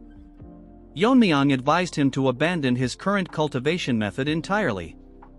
Disheartened, Hui struggled to find words. As Yeon-myeong watched him, he reflected on his past life. Back then, he knew little about the Sword Ghost but never imagined he would learn so much about his master's origins in this life. A flashback revealed a conversation between Yeon-myeong and the Sword Ghost. His master had once said that before he took up the sword, his life was meaningless. Thus, he adopted the name Sword Ghost, as he hadn't yet defined himself. He had also given Yeon-myeong the name Yeong but, even on his deathbed, refused to reveal his own true name. Snapping out of his thoughts, Yeon-myeong asked Hui if he knew the Sword Ghost's real name. Hesitant at first, Hui revealed, it might sound like a coincidence, but the Sword Ghost's name was Morong Yeon-myeong. Hearing this, Yeon-myeong sighed and then smiled faintly. As Hui prepared to leave, deciding to follow Yeon-myeong's advice and abandon the Force technique, Yeon-myeong stopped him. "No matter what," he said firmly, "we are comrades who have practiced the same martial arts. I cannot let you leave." Yeon-myeong declared that he, too, wished to overcome the Force technique and take revenge on Heaven's Brilliance Demon Lord, the very reason the alliance was formed. He invited Hui to join the alliance, promising to modify the martial arts to suit Hui's body. The overconfident turd who pretends be strong lost to as his broken-down sword is on the ground. He has been defeated completely by the pervert as he lies on the ground with no way to move. As he was about to die, he tells himself that it was his mistake that he let him escape 10 years ago. As the ugly pervert looked towards him, body laughing to himself, he reveals that he held back earlier, that it would have been a waste to kill him with his fist technique. As expected of the Sword King, he managed to endure this much that he got half naked to flex him muscles. He smirks, telling himself that the biggest wall in front of him has crumbled. Our Chad is probably gonna bury him in seconds. With the turd's death, the advent of the demonic world has drawn closer. Overnight, the fall of the Namgung clan has been wiped by a naked pervert. The news spread rapidly to the Manhwa and Mount Zhongnan. This news even reached the Wudong and Shaolin, warning all the righteous factions of the danger. The news spread far and wide as we move on to Barbie calling for our Chad. As for Yeon-myeong, he was busy training the 2 minions he picked up who he wanted to train. Yeon-myeong was laid back until Barbie break the information to our boy, completely shocking him. Our Chad holds a meeting informing them that in a span of few days not only did they destroy the Yeon-myeong family, but now they have also destroyed the great Namgung family. Thinks that pervert alone cannot defeat this many people, so he asks them as there are other masters who have reached the fire reel besides the heavenly pervert. One of the people present tells our Chad that according to his intel, all the Fire Realm Masters are assigned to the 3 demonic houses. Yeon-myeong with a skeptical look asks him what the demonic houses are. He explains that the demonic houses are the families created by the heavenly pervert after overthrowing the existing clans. They are now called the Guizhogwa family, the Fujianlu family and the Shanxihua family. To be precise, they are families that voluntarily submitted to the Dark Lord and were reorganized. The Shanxihua family, which have 2 Fire Real Masters assigned to it, they were likely positioned with Mount Zhongnan and Manhwa in mind. So including the heavenly pervert, there are at least 5 Fire Realm Masters, so in his opinion there was likely no joint attack, so it was all done by pervert. The Sword King has mastered the mysteries of weight, so once inside his domain, even formidable warriors can't move due to the overwhelming pressure. Moreover, even without his domain, he is the greatest swordsman of this era. A simple joint attack by 5 Fire Realm Masters won't determine the outcome against someone like him. In other words, the pervert must possess martial prowess to face the Sword King alone. Yeon-myeong thinks the situation is a lot more dire because they have 5 Fire Realm Master and that overpowered pervert who defeated the Sword King. Given that this might not even be the full extent of their forces. The original plan was to help Kongtong and Kunlun deal with the demonic sect first, and then join forces to take down the heavenly pervert. He thinks that if the battle against the demonic sect have solidified, they should have strike at the Dark Lord first. So they need to hold out while they faced the heavenly pervert. Losing the initiative made things complicated from the start. He thinks that they should efficiently distribute their forces. A voice breaks his concentration. Everyone present is waiting for the order our Chad has to give. Since he cannot show them any indecisiveness, so he tells them that as the alliance leader, before he can finish, a person barges into the room, informing them that something terrible has happened. Seeing him, Yeon-myeong is shocked because he is from the Taoist from the Kongtong sect. The injured man sighs as one of the asks him what he is doing here since the war with the demonic sect should be in full swing. He asks our Chad if he is the leader, and our Chad confirms his answer, telling him to catch his breath and speak slowly. Yeon-myeong asks him what has happened to the Kongtong and Kunlun. The man begs for help as he elaborates that the Gen Z Uncle Taeho and the demon immortal have fallen victim to an unknown poison. Hearing this, Yeon-myeong's face turns grim as he cannot believe what went wrong. He remembers that he gave poison to one of the elders, telling them that it is the killing bird flower, one of the 10 poisons. He gave in this case because the demonic sect has masters in the fire realm, so they must be prepared. But our Chad warns him to keep this a secret from the 2nd and 5th elder.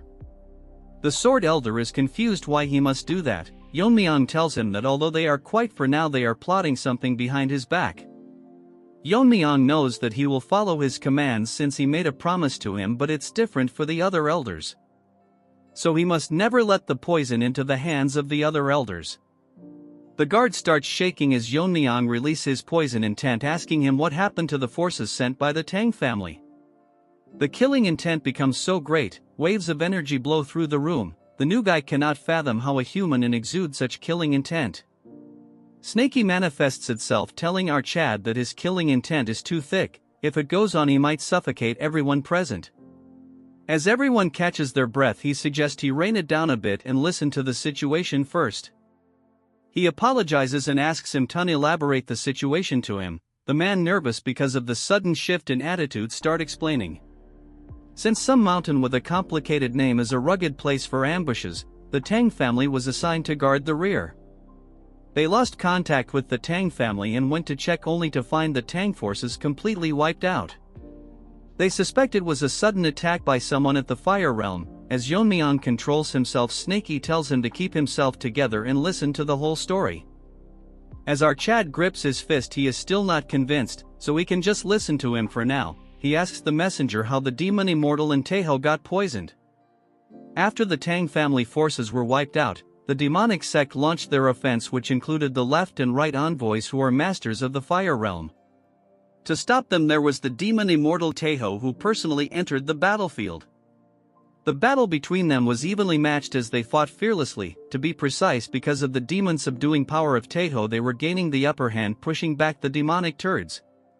But at the moment a variable appeared. Yeon-myeong wonders what that might be. As they were having an intense battle, someone had intervened, and the two of them got poisoned by one of the 10 poisons of the Tang family. The person who did this to them called himself the Poison Demon. Even this white-haired gorilla will get a few chapter a cannon fodder dreaming big because of some limited poison. This part starts an underground facility of the Heavenly Demon cult, shortly before the full-scale war between Kunlun, the joined sect, and the demonic cult. The white-haired cripple, now a mummy, is chained. He thinks to himself where he is. He thought he was going to get his arm treated, since these demonic turds made conditions with his grandfather, but they might be up to something shady. Just look at the way he is tied to the wall. All of a sudden he notices something. The white-haired girl is happy that the kid woke up, trying hard to remember his name. She introduces herself as the demon healer who will be treating her, and she goes by the name Soyeon. This name reminds me of something only cultural people know. Since the white-haired gorilla is a turd, he tells her that he didn't expect the famous demon healer to be such a young woman. As she checks his hand, she tells him that if he doesn't trust this big sister, since she is going to take good care of him. All the veins in his hand are completely wrecked, so most conventional methods won't even make a dent. She asks him if he's seriously pissed off the person who did this to him. Remembering about the incident, he blames Yeon-myeong about how he should be the one having the grudge. Since our Chad stole his position that was rightfully his, and once he fixes his arm, this delusional ant will kill someone who was at pinnacle of martial arts. She tells him that it won't work, so she need to cut it off. She can reconnect his veins and connect his pathways so he can regain his martial arts, but his aptitude is still low. So rather than fixing it poorly, letting her cut it off will make him much stronger. This Barbie starts crying and thinks that he cannot give up after coming this far, so he asks her if there is any other way. She tells him that there is a way, but he will have to learn demonic arts and could get a normal arm. It will even improve his lacking aptitude. He thinks that it would be odd for a member of the righteous Tang clan to learn demonic art, but he asks her it is true that he can learn demonic arts, it will heal his arms. She smirks, telling him that it's not just any martial art but conditional if he learns the immortal demonic art. She explains that if he masters this art, he will gain incredible regenerative ability that will allow him to regrow even if his head is cut off. With the help of it, regenerating his arm is easy, and his physical aptitude will also improve significantly. However, the problem is that the immortal art is not something just anyone in the cult can learn, so just taking out 2 experts with 10 poison doesn't cut it as payment. She grabs his face and tells him that he must abandon the Tang clan. He starts crying like a baby, telling her that he has already abandoned the clan. She tells her that it doesn't apply to him, so he must sever all ties with the Tang clan, including his father and grandfather. It's a top-tier martial arts even within the cult, so they cannot just anyone who could influence his will to remain in this life. If he wants, she can send him to his family, but little does he know that she already killed his family. He smirks, telling her that if that's all it takes, he has endured until now by clinging to the thought of revenge, so the opportunity is right in front of him. He smiles like a ugly mummy, telling her that he has already abandoned the Tang family name, so why would he not abandon his family too? Moving he present, we move on to the battlefield. White Turd is having difficulties because the energy imbued with Taeho's attack is interfering with his recovery. Normally he would have regenerated and returned to the battlefield, on top of that without taking the pain suppression pill. The pain of regeneration process would destroy his mind and drive him insane. He managed to poison several 4 realm masters with the blood from his severed hand, but it's frustrating he cannot do it anymore. He grits his teeth, telling himself that he must become stronger until he kills our Chad, bro is trying to kill someone who drinks poison as an energy drink. He plans to master his arts and repay him for the humiliation with the immortal demonic art. In a flashback we see the white gorilla tied as she congratulates him that his arms have fully healed, telling him that it's unexpected that he had a talent for demonic arts. Praising the cult master that he did the right thing giving him permission to learn the immortal demonic art. White gorilla thinks to himself that he never imagined a martial art like the immortal demonic art could exist. He thanks her praising that it's all because of her that he is now all healed, but wonders why he is tied up. She smiles like a psycho pulling out her needles. She tells him that his basic aptitude is lacking, even though the demonic art suited him, but if he stays like this it will only amount to as much. The true strength of the immortal demonic art is its ability to modify the body without worrying about side effects. Because of this its creator the immortal demon even dared to challenge the cult master for leadership. Hearing this the turd gets shocked that he dared to challenge the cult master, and even warns him not to follow the paths of the immortal demon. In the end he was killed by the cult master with ease. The curious puppy asks him that his body was invincible even capable of regenerating if his head was cut off. But how could he have died? She explains that the immortal art is ultimately a martial art that relies on controlling demonic energy, that's why it's useless against the cult master who dominates demonic energy itself. She sits close to him and this ugly frog starts blushing asking her what she is planning to do to him. She says that right now his immortal demonic art is only at the level he can reattach limb which a mere third-rate proficiency. At his current level he is like a scarecrow ready to get stabbed around. Looking at the thing in her hand he asks her that why she is carrying the killing evolution needle that his grandfather was crying, asking her what she is going to do. She tells him that she is going to modify him as she stabs needles onto his face. As he quivers in pain she tells him that the fastest way to master the demonic art is being injured and brought close to death. While she is at it she will also fix his lacking capabilities. She bites her lips telling him that the Tang clan has something called the Realm of Poisoner. A state where even a single breath or drop of blood can kill dozens. From now onward she will be feeding him poison, so even if it feels like dying he has nothing to worry about since he won't die. By continuing to be poisoned and regenerating his body can be modified to take on properties similar to poison. So he must repeat this until he becomes an immortal poison master. Moving to the present this deformed gorilla vomits a puddle of blood. What he released is pure venom which has not yet adapted to his body, as he wonders if this is even possible. Every time he vomits blood his insides twist and he can never get used to it.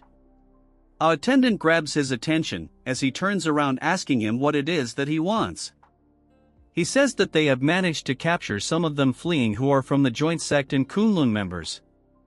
Asking him what to do with him, this ugly mutt tells him that Kunlun and the joint sect are doomed to annihilation anyways, so there is no place back for them even if they are released. He orders him to kill them and leave no hope for those who stands against them. Moving to another scene we see our Fire Realm Masters and a small group carried by Fatty. They are being chased by the demonic cult and if they gets caught they are doomed. Fatso thinks that the Poison Master changed the tide of this battle. The messenger they sent to Sichuan better not be late. That's when he notices someone ahead. The figure disappears instantly, as the other guy asks Fatso why he stopped. As they turn around the guard says he will buy them some time so they should keep running. As Fatso was crying Yeon-myeong greets him telling him that it's been a while since they last met. In a flash without wasting any time out Chad uses sword energy. In an instant he runs through them killing them before anyone could even react. Taeho cries realizing that our Chad has come, stand among the dead body wondering if Fatso is doing alright. After taking a closer look at them, Yeon-myeong comes to the conclusion that both of their conditions are not good. He must take immediate action. Fortunately, besides poisoning, there are no other external injuries, so he can handle it at his level. As time is of the essence, he must start the detoxification right away.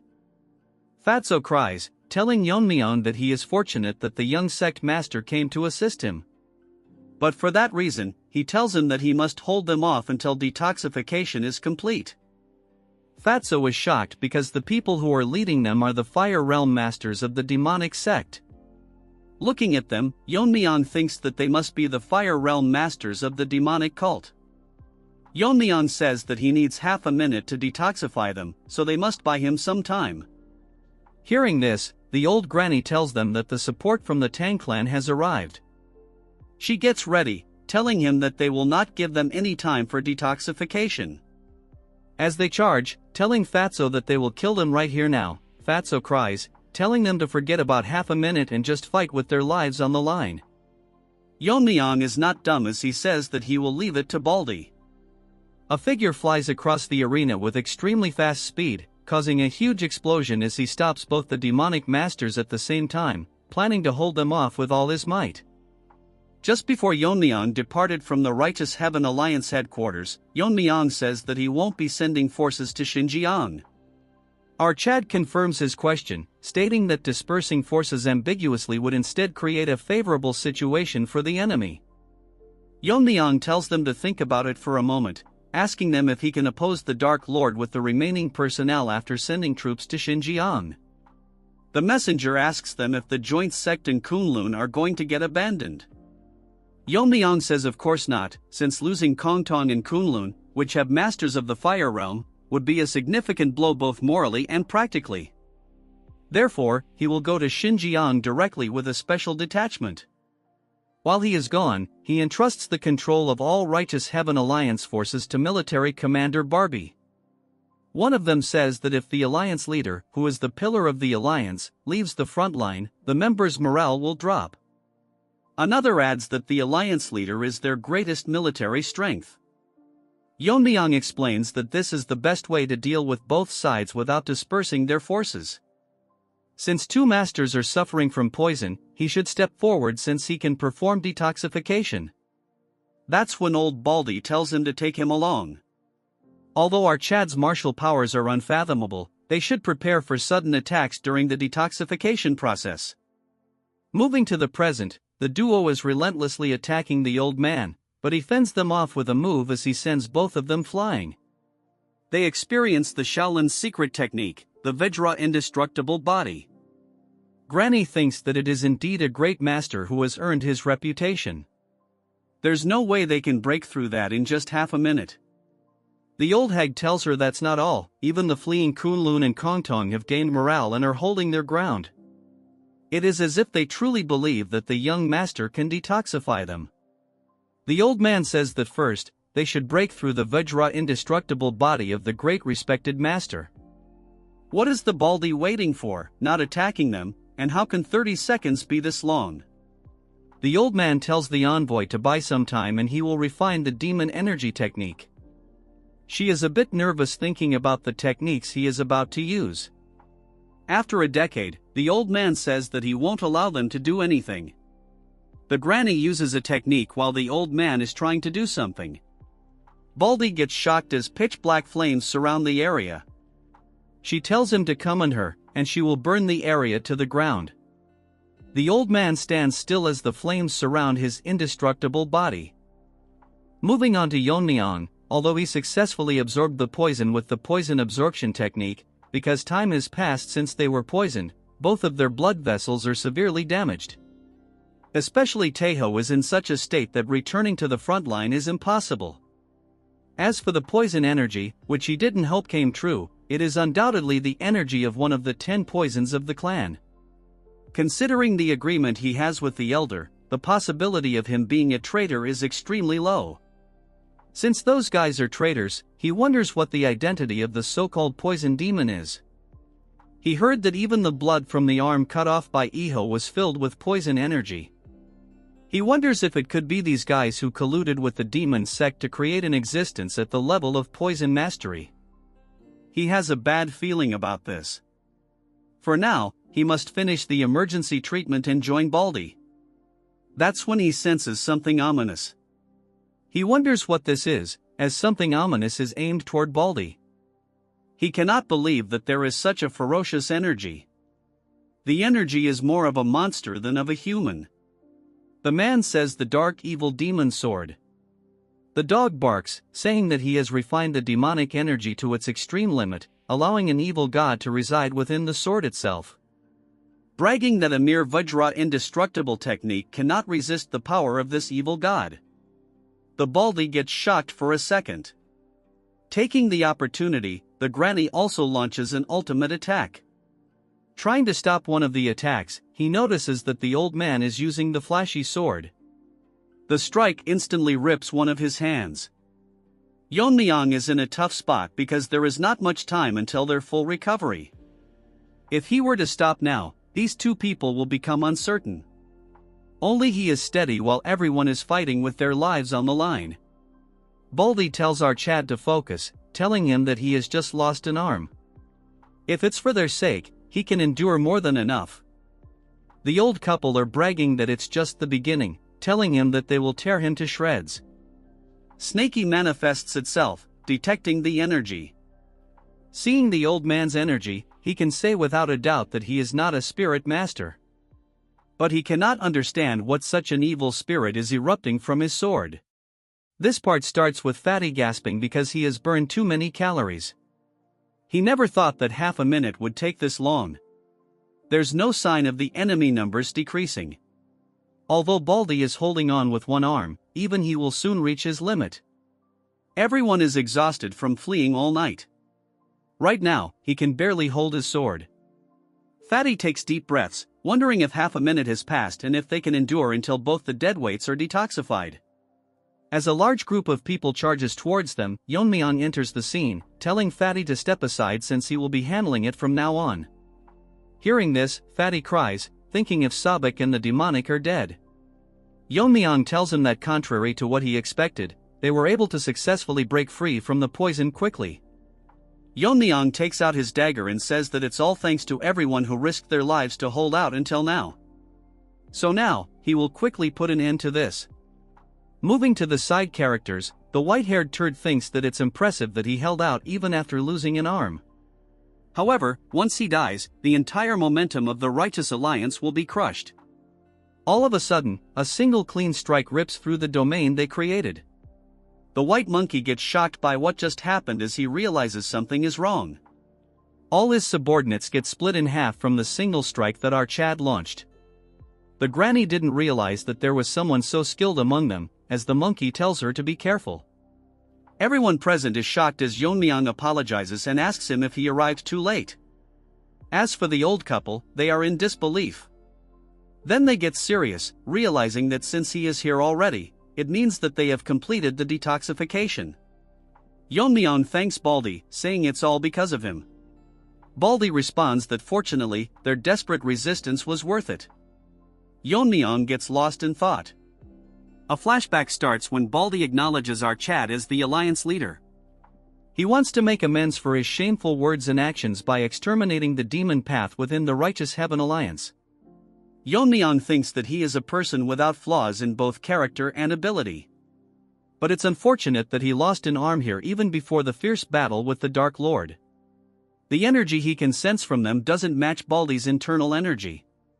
If that's the case, they must have something that can neutralize Shaolin's Buddhist secret techniques. Our Chad gets angry because he thinks that he might have judged too quickly by only looking at their energy. He had promised himself not to make such misjudgments again. Yeon-myeong tells everyone that the loss is great. Hearing this, the oldies cannot understand what he means. Yeon-myeong, with a serious tone, tells them that to make up for Baldy's lost arm, just killing two of them is far from enough. Releasing extreme killing intent, he charges toward them with subtle movements, landing a few quick strikes. The granny cannot believe that they, who are Fire Realm masters and considered the clan's greatest fighting force, are being pushed back by a mere youngster with a mere dagger. As the white turd gets ready to attack, he didn't expect that an expert like our Chad existed among the righteous faction because they cannot figure out his identity. As for our boy, he is not giving them even a second to breathe. If they lose concentration for a second, they will die. Yeon-myeong launches a basic powerful strike that splits their flow of attack. The ugly granny realizes that they must admit that ordinary techniques are meaningless against our Chad, so they will have to fight using their absolute techniques. The granny shouts, asking our Chad if his momentum still remains after stopping this. Her hands glow red as she uses the ultimate technique, the Demon Fire Great Sun. Monkey asks her if she intends to blow the entire place up. Yeon-myeong analyzes the strike, telling himself that if something like this strikes down, the entire area will become a wasteland. Yeon-myeong, not giving her any time, uses a sword technique as internal energy wraps around his dagger. Using the piercing technique, she turns into dust before she could even complete all the dumb dances she was doing mid-air. The white monkey opens his mouth in disbelief. As for the granny, she is done for. The shocked monkey thinks who exactly he is and if there is someone like him, a 1 in 1,000 years genius comparable to the small sect leader. These dumbos just compared that pervert to our Chad, which is disappointing, but that's for another time. Yeon-myeong tells him that although there's no need to explain to those who are about to die, he will specially tell him. Our Chad introduces himself as the young lord of the Sichuan Tang sect and the alliance leader of the Righteous Heaven Alliance. Hearing this, he realizes that he faced the alliance leader, the venomous sword dragon. Before he could finish thinking, he gets split in half, and here comes the end of the old couple with too much screen time. Yeon-myeong moves on to Baldy, asking him how his arm is. He tells him that it's fine and he stopped the bleeding, but that's not important. He says that breaking the demon sect's power by defeating both the left and right commanders makes him feel the loss of one arm worth it. Yeon-myeong tells him that he should have been more careful when dealing with the situation. He tells our Chad to not blame himself too much, preserving the lives of two masters was more important. As he reconstructs an arm with true chi, he says that even though he has lost an arm, until they finish the demonic path, his spirit will not falter. Yeon-myeong tells him that his confidence reassures him. He thinks to himself that even though they call them the fallen righteous sect, they're fortunate to have someone like Master Baldy. However, the problem is that the ominous energy hasn't subsided since earlier. Usually, when life ends, its energy dissipates. Yeon-myeong agrees, telling him that even though they're dead, their killing intent seems to remain. He tells our boy that they should eliminate the energy before they leave. Yeon-myeong asks him how this is possible. He says that Shaolin's Buddhist secret techniques have the power to purify impurities, so they can easily eliminate ordinary demon energy. He goes down, getting ready to purify it and return. Snakey nervously manifests himself, telling him to stop the old man before he touches the energy. The energy is coming from the sword, not the corpse. As Baldy comes in contact with the sword, huge waves of demonic energy release from it, temporarily paralyzing him. But Yeon-myeong grabs his shoulder and pulls him back. Our Chad asks him if he is doing fine, and he responds that it's all thanks to Yeon-myeong. Our boy senses something and looks at the corpse, seeing that he's struck with all his energy force, but it won't disappear. Baldy explains that the moment he brought his Buddhist energy to the sword, that demon-arousing energy devoured the true energy instead. A strong vengeful spirit, it's the Buddha-killing energy. From the sword, something ominous starts to emerge, shocking everyone present.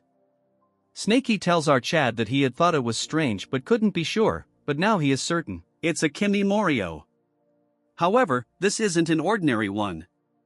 A normal Kimimoryo is born from a single grudge accumulated over a long time.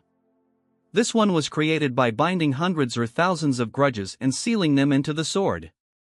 In other words, it's an artificially created Kimimoryo.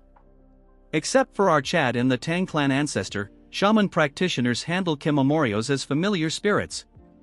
Even though shaman practitioners were forbidden from forcefully creating Kimimoryos. However, occasionally there were those who broke the taboo and created Kimimoryos by binding grudges. So what he means is that someone in the demon sect is continuing the shaman practitioner's lineage. Moreover, it is someone who breaks taboos and uses any means necessary that are against heaven. This concludes this part. Make sure to like and subscribe for another part. This part starts with the crawling ninja turtle coming face to face with our Chad.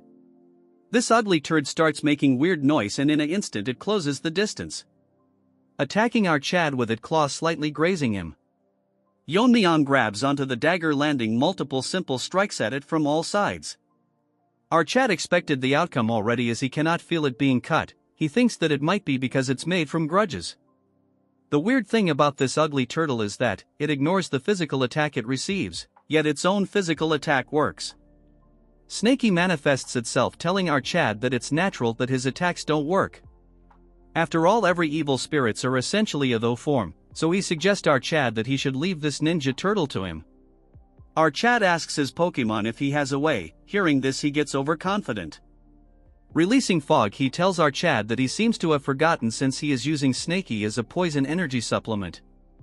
As the entire area gets surrounded by fog, Snakey says that he is an evil spirit who has lived for 1,000 years. Yeon-myeong's buddies are confused as the fog is so dense that they cannot see anything properly. The ugly ninja turtle cannot understand anything since it's stupid like all of us.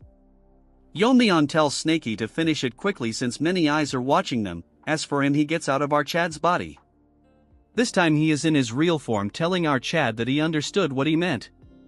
Snakey is so large that in front of him the ugly ninja turtle is an ant. Snakey tells this turtle that for a newly born creature its level is impressive, but he is no match for our Snakey who has accumulated power for over 1,000 years. So this ninja will also become nourishment for Snakey's power. Without wasting any time, our Pokemon devours the spirit in a single bite. Afterwards the fog faded away as Snakey munches on his meal. As for Baldy, he asks Yeon-myeong if he is doing alright. Our Chad is nervous, telling him he is fine. As for Snakey, he is still digesting the turd he consumed. Fatty praises our Chad, telling him that the fog just now was our Chad's energy technique. Our nervous Chad tells him that it's similar to an energy technique, which he thinks he should be vague about this. Baldy tells him that he cannot understand what the demon turds created, and he has never seen such a horrifying entity in his life. Yeon-myeong tells him that this might not be all of it, so he requests him to take all of them and return to the Alliance headquarters. Hearing this, Baldy and Fatso get shocked, unable to comprehend what is happening. Baldy asks our Chad if he planning to go to the demon sect's headquarters alone. Fatty tells Yeon-myeong that he managed to eliminate their key forces, so he should be satisfied for the time being. Hearing all this, our Chad cannot understand what to say to these worry babies. Our Chad explains that the turtle just now was an evil spirit that is not susceptible to normal attacks. And as they saw earlier, that they had to use energy techniques instead of sword strikes. So according to analysis, there is someone in the demon sect forcibly creating evil spirits. Fatty discovers that there might be multiple creatures like the turtle earlier. According to our Chad, the demon sect's forces are still intact. Additionally, they have yet to identify the small poison demon. If he is really someone from the Tang family, he needs to handle it by himself.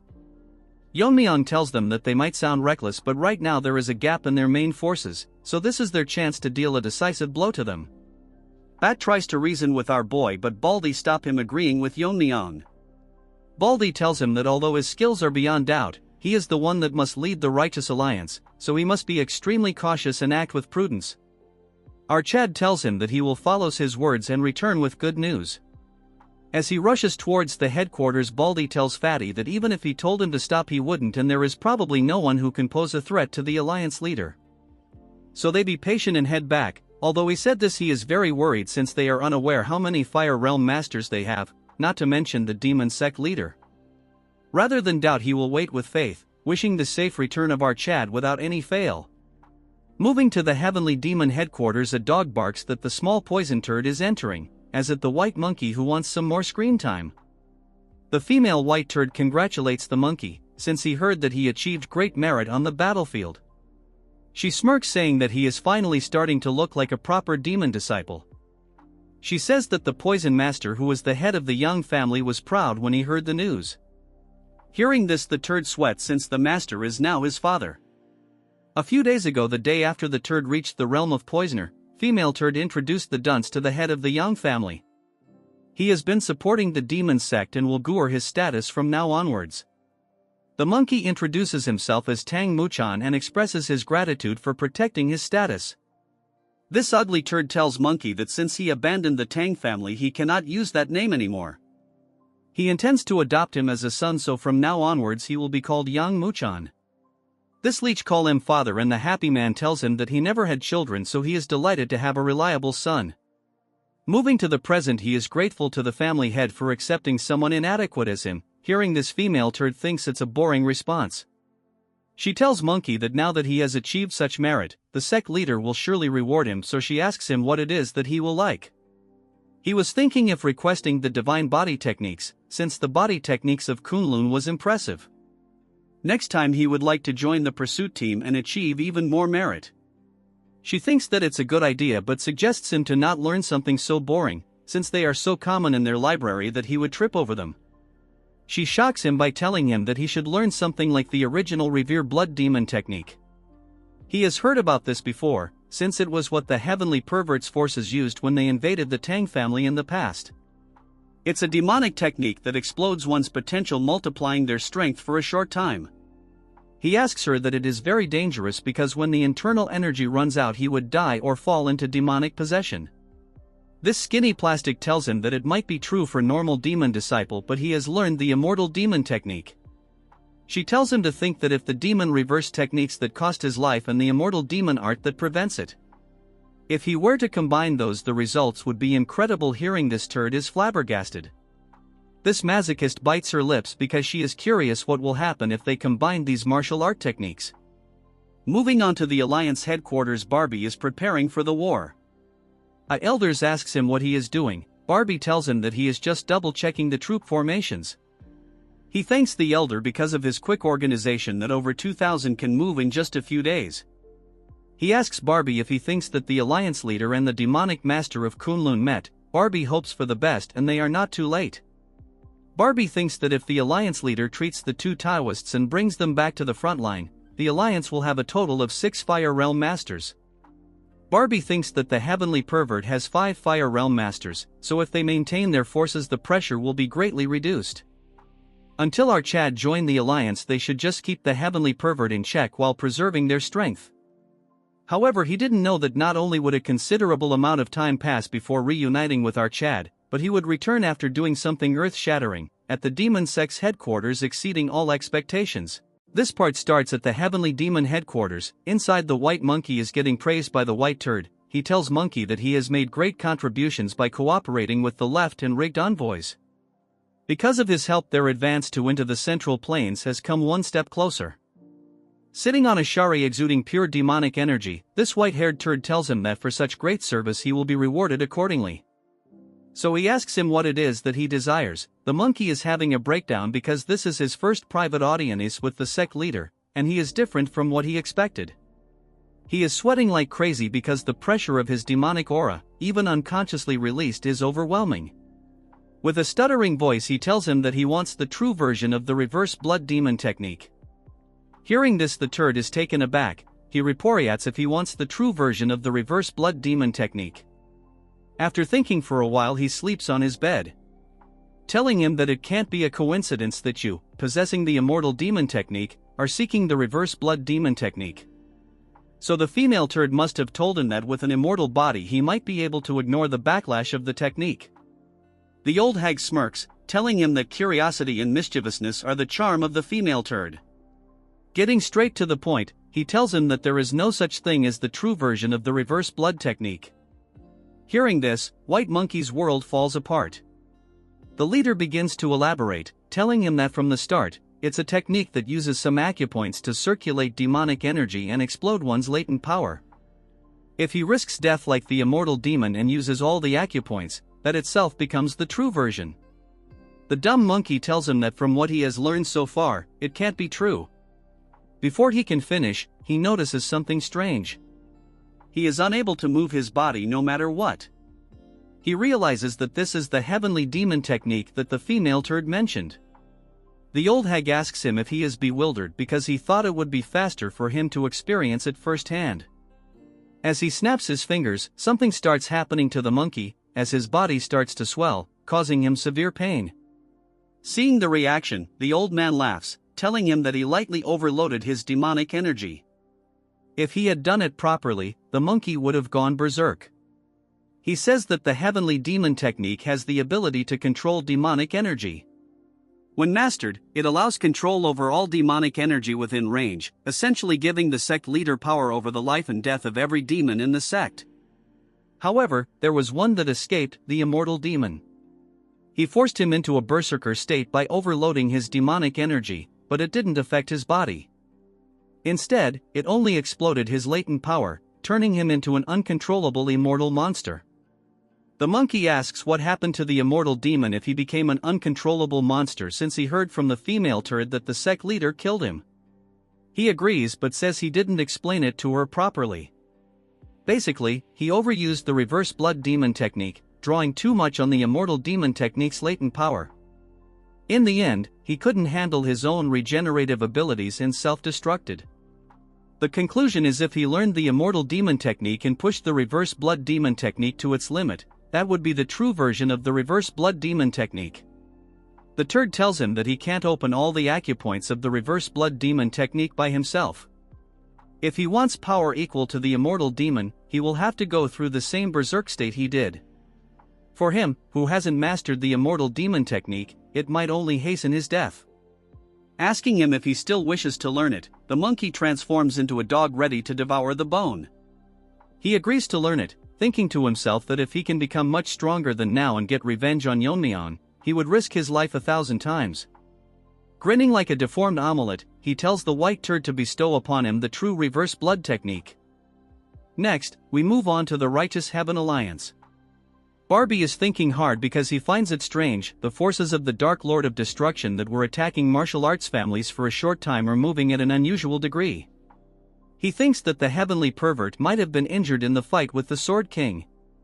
While he is thinking, a voice grabs his attention, telling him that it is an emergency. Barbie calls the man Yang, asking him why he is in such a hurry.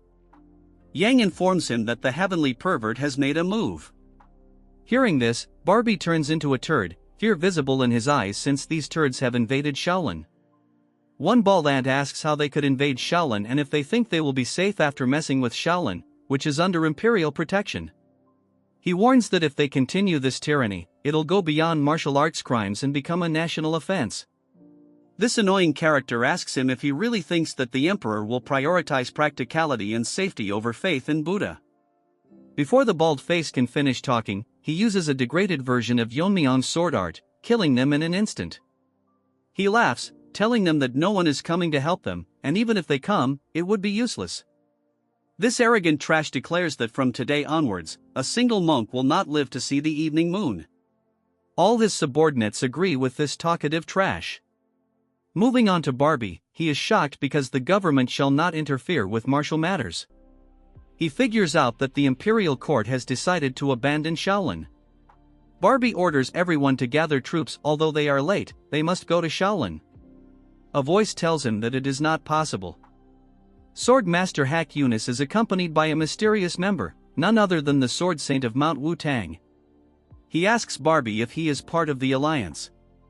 If so, he must not send troops to Shaolin now. Barbie asks if he is saying that the alliance should abandon Shaolin. The man tells him in a loud tone that it is not just the heavenly pervert who is moving, even the demonic forces have started moving into Shaanxi too. Hearing this, everyone present in the room is shocked as the Sword Saint explains that the 3 demonic families that follow the heavenly pervert are moving. Among them, the Manhwa family has announced a dispatch ceremony for the great war between the righteous and the demonic. Moving on to the demonic family, an old hag is serving tea, telling someone about the great war between the righteous and demonic paths. She is the great madam of the Manhwa family. Her child has been waiting for this day, saying that he needs to achieve merits to impress his father. This great war is to determine the successor among the 3 young masters of the demonic path. She asks the person if their son, as a candidate, is the most likely to become the Lord. The one-eyed turd asks her if she is worried about that and if his support as the right hand of the Lord is not enough. She is concerned, saying that as a mother it's natural, so she just wants an honest answer. Among the 3 young masters of the 3 demonic families, the young master is the most skilled. If he achieves merit in this expedition, his position as successor will be secured. By means of merit, she asks what he means. She is shocked as he tells her that it means the annihilation of the righteous sects in Shaanxi, which basically means the destruction of the Wasan and Jiangnam sections. With that much, the pervert will become the next lord. The pervert attacked Shaolin. Meanwhile, the imperial court declared non-interference in Murim affairs. The Manhwa family, one of the 3 demonic families, held a troop dispatch ceremony. Barbie cannot believe that all of this happened in a single day, as he continues reading the paper. He thinks that if things continue like this they don't know what to do. At this crucial point they need our Chad right now. Moving on to our Chad, he is running on a vast desert. Yeon-myeong wonders if this place is really the Xinjiang Plains. He is confused because he is running across a desert, because he cannot see any water and this is the first time he has seen such a place. Snakey tells him that this place is the Taklamakan Desert. It's an abandoned land no different from the land of death. In the past, he exterminated the evil dragon, the Earth Dragon, who was settled here with the shadowless wanderer. As a result, this area became a desert. Whether 6,000 dragon or evil dragons, there are those born with the ability to control the energy of the 5 elements. The Azure Dragon controlled by lightning energy, the other evil dragons each handled one of the 5 elemental properties, among them the Earth Dragon, who ruled over the earth energy. It absorbed most of the land's energy in its fight with the shadowless wanderer. To prevent this, the ritual master set up a spell formation to divert the earth energy elsewhere. Given the nature of ritual master's spells, the formation should still be active if no one has tampered with it. Yeon-myeong is confused because if the Earth Dragon was exterminated, there is no need to maintain the formation anymore. Snakey is not entirely sure, but one of the ritual master opposed its removal. He said it would create problems directly linked to the survival of the common people. He was the night demon of defying heaven from the demon sect. Although he was from the demon sect, his skills were the most outstanding among the ritual masters of that era. Snakey says that it is no exaggeration to say that he can cast the spell alone. That's why neither the other ritual masters nor the shadowless wanderer opposed his assertion. However, he walks a different path from orthodox ritual masters. Snakey doesn't know for sure, but he must have had other intentions. Unlike other ritual masters who built their status through spells, he used evil spirits as his subordinates to build his status. He heard that with his elevated status, he could perform forbidden techniques and avoid divine punishment. In other words, he's someone who uses forbidden techniques without hesitation, so he has to be careful if you discover any formations he created. Yeon-myeong smiles, telling him that usually he is not this talkative, teasing him by telling him if he is worried about our boy. Snakey gets embarrassed, telling him that he is worried about himself, because if he dies he will also die. Our Chad tells him to leave the topic, asking him just how big this dessert is. We move on to the turds. Poison Turd wonders how big this dessert really is. The white-haired turd tells him that his pace has declined. He warns him again to be extremely careful not to stray more than 3 steps away from him. Poison Turd thinks that it's been several hours since he started following the sect leader to obtain the reverse blood demon technique. They were walking at the edge of the desert, but at some point, the landscape became distorted, and now he doesn't even know where they are. Trash wonders if this is some kind of formation. It's similar to the one he saw in the young sect leader competition. All of a sudden the turd tell him that they are here. He gets shocked to see that they have come across a huge gate. He cannot fathom that there is such a large door in the middle of the desert. The leader tells him that it's too soon to be surprised. He pulls out a talisman marking the door, flames engulf the door and it's open. From inside, extreme pressure releases, causing the ant to get squashed. He gets surprised to see that beyond the door the space is completely different. Moreover, when he was studying poisons at the Tang family, he saw most common plants. But here sees unfamiliar plants everywhere that he has never seen before in his life. The leader tells him that this is his secret training ground. Hundreds of years ago, the first sect leader created this place from his mental imagery. Only the blood descendants of the first sect leader have the authority to open and close the door to this place. In other words, he can train here without any interruptions. So he tells him to dedicate himself to training here. If he reaches the fire realm after the left and right envoys, their sect's strength will increase even further. He gets on the ground groveling, thanking him for this opportunity. Since he is done speaking, he tells someone to reveal themselves. All of a sudden something appears, shocking the turd. The leader tells them that it has been a while. The method deer. Surprisingly, it is actual deers speaking, telling him that they heed his call. Seeing all this, the poison turd is like us, confused by just what he is seeing. After a brief discussion, he figures out that they will assist him on his training. The white turd turns around, telling Trash that the method deer will assist him in daily matters. For the last time he asks him if he has changed his mind, but the turd is fixated on his goal.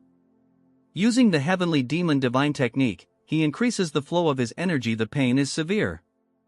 Turd thinks that the pain is incomparable to the demonic energy outburst he experienced recently. His body starts reconstructing, all his bones breaking and healing. The leader believes that if he can bear this, he will be as strong as the immortal demon. Leaving this turd, he takes his leave, sealing the door. Moving back to Yeon-myeong, they come across the reverse dragon sealing formation Earth. Seeing this, Snakey is shocked because it's a very powerful formation created to eliminate the Earth Dragon. Yeon-myeong detects something strange beneath the killing formation. Snakey is impressed that he can sense it since there are more than a few thousand evil spirits underneath. Snakey figures out that they are absorbing the remaining Earth Dragon. These people will do anything to make evil spirits their subordinates as a means to build up their power. Yeon-myeong is shocked because there are more than 1,000 spirits, which is troublesome. He thinks if he should deal with them before fighting the demon sect. But if they are immune to physical attacks like that one from before, it would be quite troublesome to handle them. That's when he sees that he has a hungry dog in the shape of a snake as it continues to drool. He asks Yeon-myeong if he can have his food. Chad tells him it's fine. Snakey asks him again. Yeon-myeong says that he is not a ritual master, so he doesn't know much about evil spirits and demons. He is more suitable to deal with them, and at his level, it shouldn't be difficult. Snakey understands, but he didn't expect that Chad would agree so easily. Yeon-myeong tells him that it's settled. His energy and body are already strained from traveling across this vast desert. He needs a day to rest before clashing with the demon sect. So he will allow his to manifest, but tells him to finish it as soon as possible. Snakey instantly transforms, turning into a huge beast. Before leaving, he gives him an advice: if he heads north towards the desert's border, he will find a village. Chad remains quiet as Snakey plunges into the formation. Inside there is a net made of talismans. That when Snakey notices a powerful energy coming his way. He figures out that this is not the master but the energy of a hungry spirit. The spirit notices that there is an intruder. The guardian of this formation is the four-eyed divine hound. This concludes the video. Make sure to like and subscribe for another part. As Snakey dives deep into the formation, he thinks it is peculiar that there is such a place hidden beneath the desert. He figures out that the Earth's energy has been trapped within a formation all the time. That's when Snakey notices a pit. Taking a closer look, he senses enormous energy, so this pit is where all the evil spirits are sealed. He thinks that if he can absorb these, his caliber would increase greatly. That's when he gets shocked, realizing that something dangerous is coming his way. In a flash, something large break out of the pit, telling Snakey how dare he set foot in this place. This four-eyed rat doesn't know how he discovered this place, but any intruders will be eliminated. As this ugly dog howl trying to intimate the giant monster, Snakey looks at the trash and realizes that this trashy dog possesses top-tier caliber. Multi-eyed rat looks at Snakey and say that he looks familiar. He asks Snakey that he is probably one of the subordinates of the invincible guest. Hearing this, Snakey asks if he is aware of him. Trash tells him that he saw Snakey with the invisible guest when he was active. He had, though, that Snakey died with him. This turd dug his own grave as he tells Snakey what his purpose for coming here, calling him a mere tool. Hearing this, Snakey is having a hard time controlling his anger that he called him a tool. He instantly wraps around this rabid dog, increasing his size, telling him that a mere gatekeeper for a small fry has the guts to call him a tool. As Snakey becomes as big as him, a fierce fight begins. Keep in mind that Snakey in his prime form can one-shot that lizard from earlier parts. The scene shift to the northeast side of desert where a small town is located. Followed Snakey's instructions and discovered this place. But it is very surprising that there is a village like this near such a desert. Fortunately, he found a modest place to rest. He wonders how Snakey is doing since he is currently doing the cleanup, but the clash with the evil spirit will start again. Chad cannot rely on him all alone, since the essence of evil spirits is resentments imbued with grudges. If he can imbue his swords with an intent stronger than that of resentment, he can cut them down. Chad gets stunned when a busybody breaks his concentration, telling Chad that he has brought his meal. Yeon-myeong tell him that he has told him multiple times not to disturb him during meditation. The old hag apologizes, telling him that he forgot. Since he is an old man, Chad lets it go, telling to drop it by the door. As this old turd was about to leave, he asks Chad if he needs a girl for night service. Then he realizes that he is blabbering too much as Chad made a face as if he would chew him alive. When Chad first arrived here, he politely asked for a place to stay, but they seem to have mistaken him for a young master or some demonic family. Then these dumb people started bowing their heads, crawling on the ground, and then they started watching his every move. Our Chad didn't think that he had to clarify this to them, so he is going to play along with it. But there is something wrong because they are trying to provide him excessive hospitality. That when a voice call for him breaking his attention, getting pissed, he asks him who is it that is breaking his space this time. The figure that is in front of our Chad is very nervous and is sweating a lot. The man says that the moment he saw them he realizes that our Chad is from the Tang clan. This man is Jiang Chunli. He was a member from an evil martial arts family when the Black Death Alliance ruled Sichuan. One day while he was away, a superior from the alliance harassed his wife. Because of this she made an extreme choice out of shame. Enraged, he took revenge for his wife, and because of this a warrant was issued throughout Sichuan in the name of the Black Death Alliance, forcing him to flee to Xinjiang. He had a young daughter that he couldn't bring her due to the warrant. He asks our Chad if the warrant has been lifted. That's why he came here, to ask him about the current situation, so that he can go get his daughter. Our Chad tells him that he doesn't know where he worked, but the evil faction in Sichuan along with the Black Death Alliance are gone.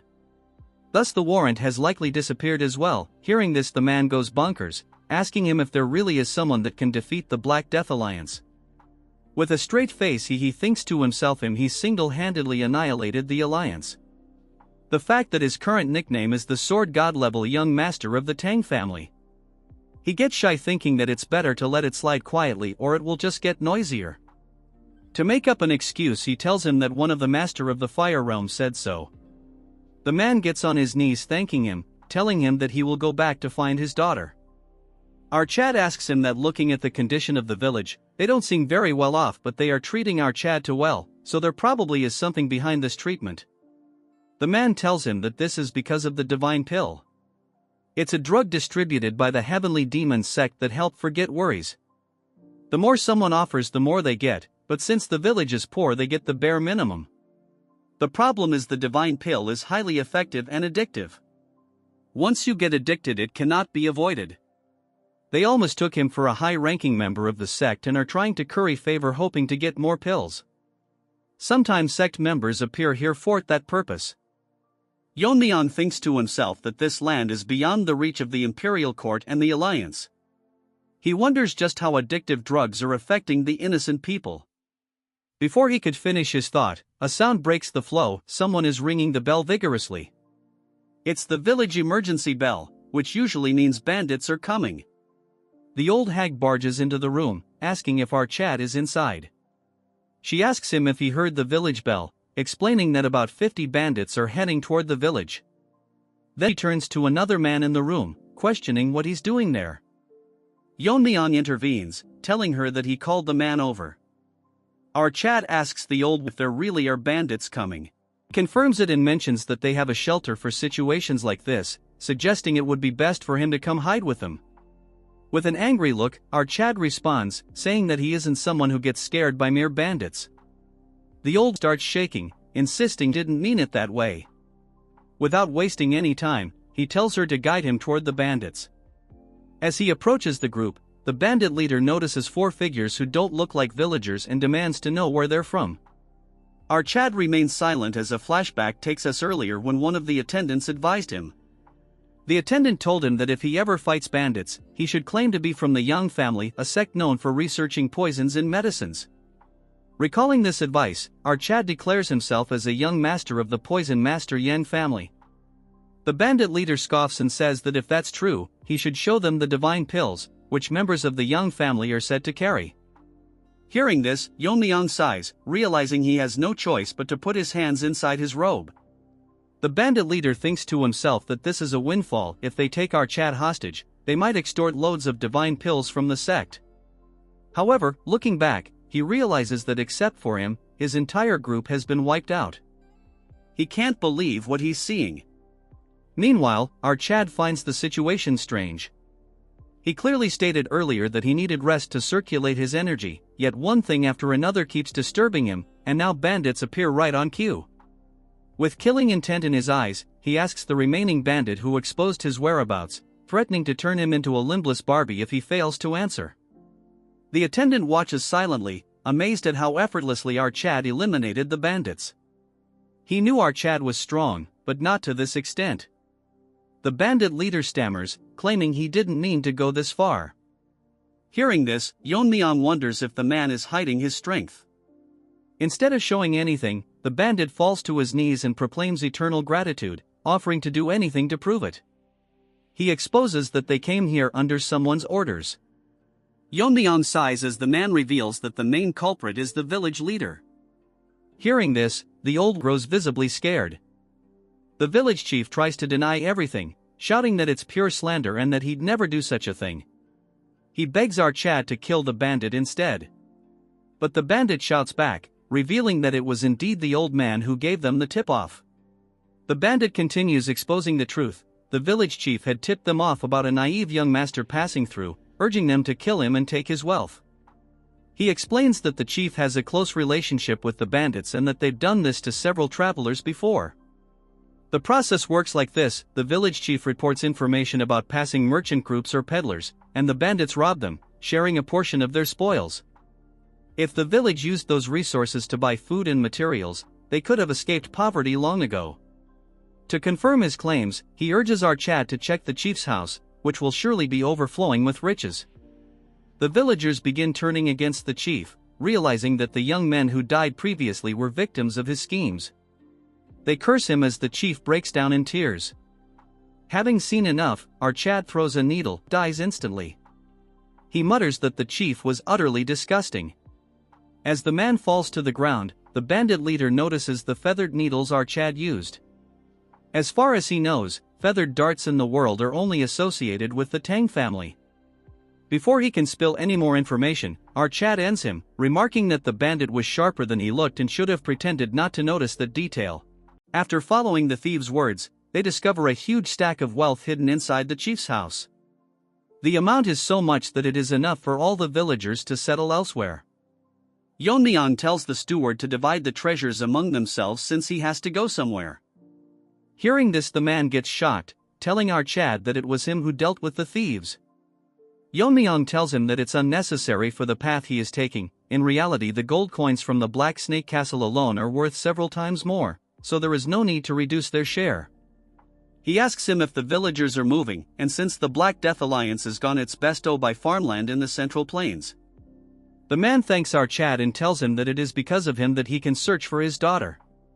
That's when our Chad hands him a pouch, telling him that he has included poison in feather needles in case he encounters other bandits on their way. The poison is so dangerous that even with a scratch it can end anyone. Seeing this, man feels extreme gratitude, unable to express himself. He then asks our Chad if he is from the Sichuan Tang Family. The man gets shocked when our Chad reveals that he is Tang Yeon-myeong, the young master of the Sichuan Tang Family. The man thinks to himself that our Chad was extraordinary, but not to the extent that he is the young sect master. Yeon-myeong, on the other hand, thinks about why Snakey is not back yet. Because he seemed quite confident that he could handle the evil spirits all by himself. He stares at the sky and thinks that he has no choice but to go there himself. Moving to Snakey, he has finished the ugly-looking turd that was blabbering nonsense. Snakey is losing connection. A spirit medium is something that connects a master to a servant. Like souls connect, this allows for telepathic connection. But there is one thing that they are not aware of, that there is a side effect, which both of them are unaware of. If the physical distance between the master becomes too far, the servant cannot maintain their sanity. Meanwhile, in the deepest part of the reverse dragon formation, where the high-ranking spirits were sealed, all turned towards their gazes towards the sky at once. They had sensed the death of the four-eyed divine hound, the gatekeeper who has been guarding the bottomless pit. Subsequently, they felt an enormous energy descending towards them. A strange evil spirit, who had lost its sanity, was descending while spreading poison. The lower rank ants were annihilated just by touching the poison mist Snakey was emitting. Before the would also die by his hands. In this situation, the only choice was to devour each other and build up their rank to become slightly stronger. The high-rank monster, the phantom frog, was devouring another beast, but a beast stomped it to death, telling everyone that he cannot let it increase in rank. It wonders to itself that the four-eyed puppy died easily, wondering just how powerful the snake is. It thinks that it's time for it to escape. After devouring a few and raising its rank, it can leave this place. That when a voice tells it to stop, warning the Qin Lin that the toad is its prey. And if he were to put down that toad quietly and step back, he would grant him a peaceful death. The Qinlin tries to fight back, but a voice breaks their momentum. From the pits of the cave a huge being emerged, shocking both the high-ranking spirits. It is the highest rank evil spirit, the bullet pearl fish. The tiger directly felt the difference in their rank. It cannot believe that such a being was sealed at the bottom of the bottomless pit. This monster was born from the terror of the unfathomable deep sea. Just like its origins, it achieved an impossible rank. Despite being barely captured by many water manipulation monster and talismans inscribed with spell, they couldn't leave him, and the reverse dragon formation master sealed him in the deepest part of the bottomless pit, placing a spell that would prevent him from escaping as long as Four-Eyed Divine Hound lived. The whale thinks that its time has come and he will devour all human, especially the ones that sealed him. All of them, including Snaky, felt an overwhelming pressure that is hard to forego. Its roar was so loud that it ripped through the hole, creating a breakage. The roar caused a gap in the bottomless pit, and now they can see the sky. The tiger thinks that if they can just get past Snaky and the giant, they will see the light. The Qinlin tells the tiger to look around. The whale swept through all the low-ranked spirits. Their resentment are still lingering around the place. If they can absorb all this, they can considerably increase their rank. So instead of fighting, they should team up and escape this place first. Moving to the whale, it thinks that something of considerable rank is approaching it. The whale thinks that after devouring our Snaky, he can escape this place. But as they were about to face each other, a huge rift occurred, ripping the formation in half. The stronger beings stopped getting scared, while the lower-level spirits continued their battle royal. The whale cannot believe that the reverse dragon formation got destroyed. The formation was strong enough to hold back dragon. Yet it was destroyed, so he thinks that its creator might still be alive. It starts shaking until it saw the figure. Unlike what it had thought, the being that split through the formation was the venomous poison dragon, the young master of the Tang family. With a cold gaze, he asks Snaky why he is not done yet. This part starts with Yeon-myeong flying in sky, coming face to face with our Chad. The whale is nervous because he has figured out that our Chad is not from the reverse heaven sect, but he is using magic. That's when he notices the huge crack in the formation. Moreover, the spell is not restoring and the sky is still open. The large turd thinks that there is no need to go through the trouble of breaking through the ceiling. He thinks that if he can have our Chad, he can escape this place easily. Moving on to Yeon-myeong, he is tensed because Snaky has gone mad. But he doesn't have time, so he uses his energy to pull Snaky from the battlefield. He grabs his pet and tells him that at least he is not injured and always causes trouble for our Chad. This flying fish is so dumb that he calls for our Chad. Seeing it talk, Yeon-myeong is astonished. Without saying anything, he tells our Chad to split the formation wider since it's too narrow for him to get out. Yeon-myeong looks at the sky and asks him if he is talking about the crack. This turd tells our boy to split it more, and if he does so, the might trash will not care what he does here. Our Chad tells him that it's not difficult to split it open, but his way of talking is very irritating. The fish laughs, telling our Chad that he is making a mistake, calling for everyone from under, telling them that the sky has opened, instigating them by saying that this is their chance to escape, and to do so they just need to get through our Chad. Yeon-myeong thinks that the fish is huge but petty. After his words, all type of monsters are showing up. Yeon-myeong sighs, telling himself that there is at least a few thousand monsters, so there is no point in maintains order.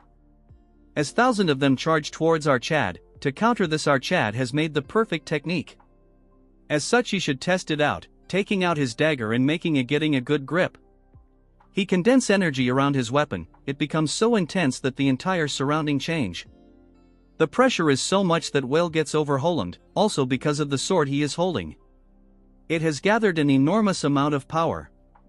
Yeon-myeong continues to hold stance because he wants to finish this fight in one strike. Previously, his master told him that this art is one that shakes the spirit among essence, chi, and spirit.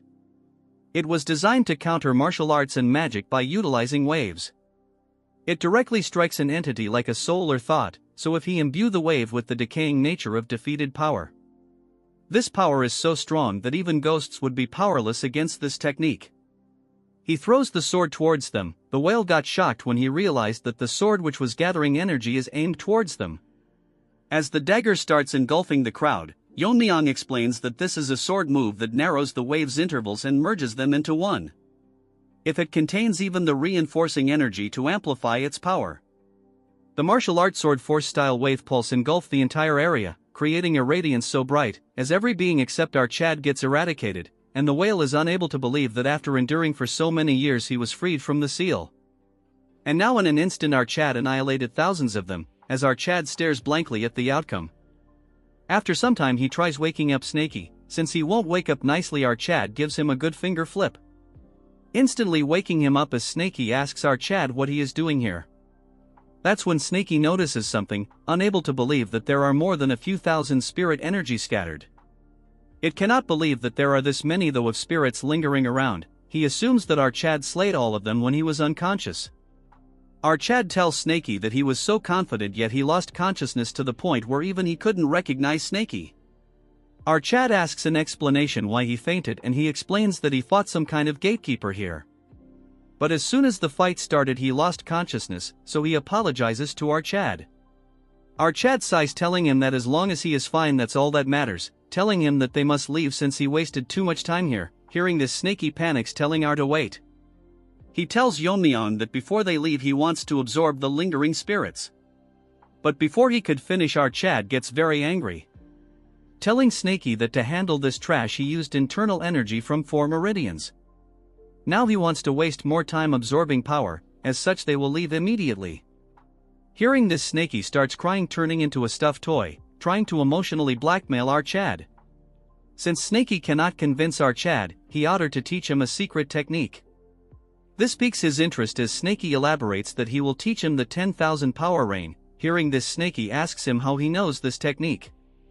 Snaky explains that before the shadowless wanderer sealed him in the magic vessel, he taught our Snaky the technique, telling him that if someone in the future discovered him, he should teach him the secret technique and serve that person.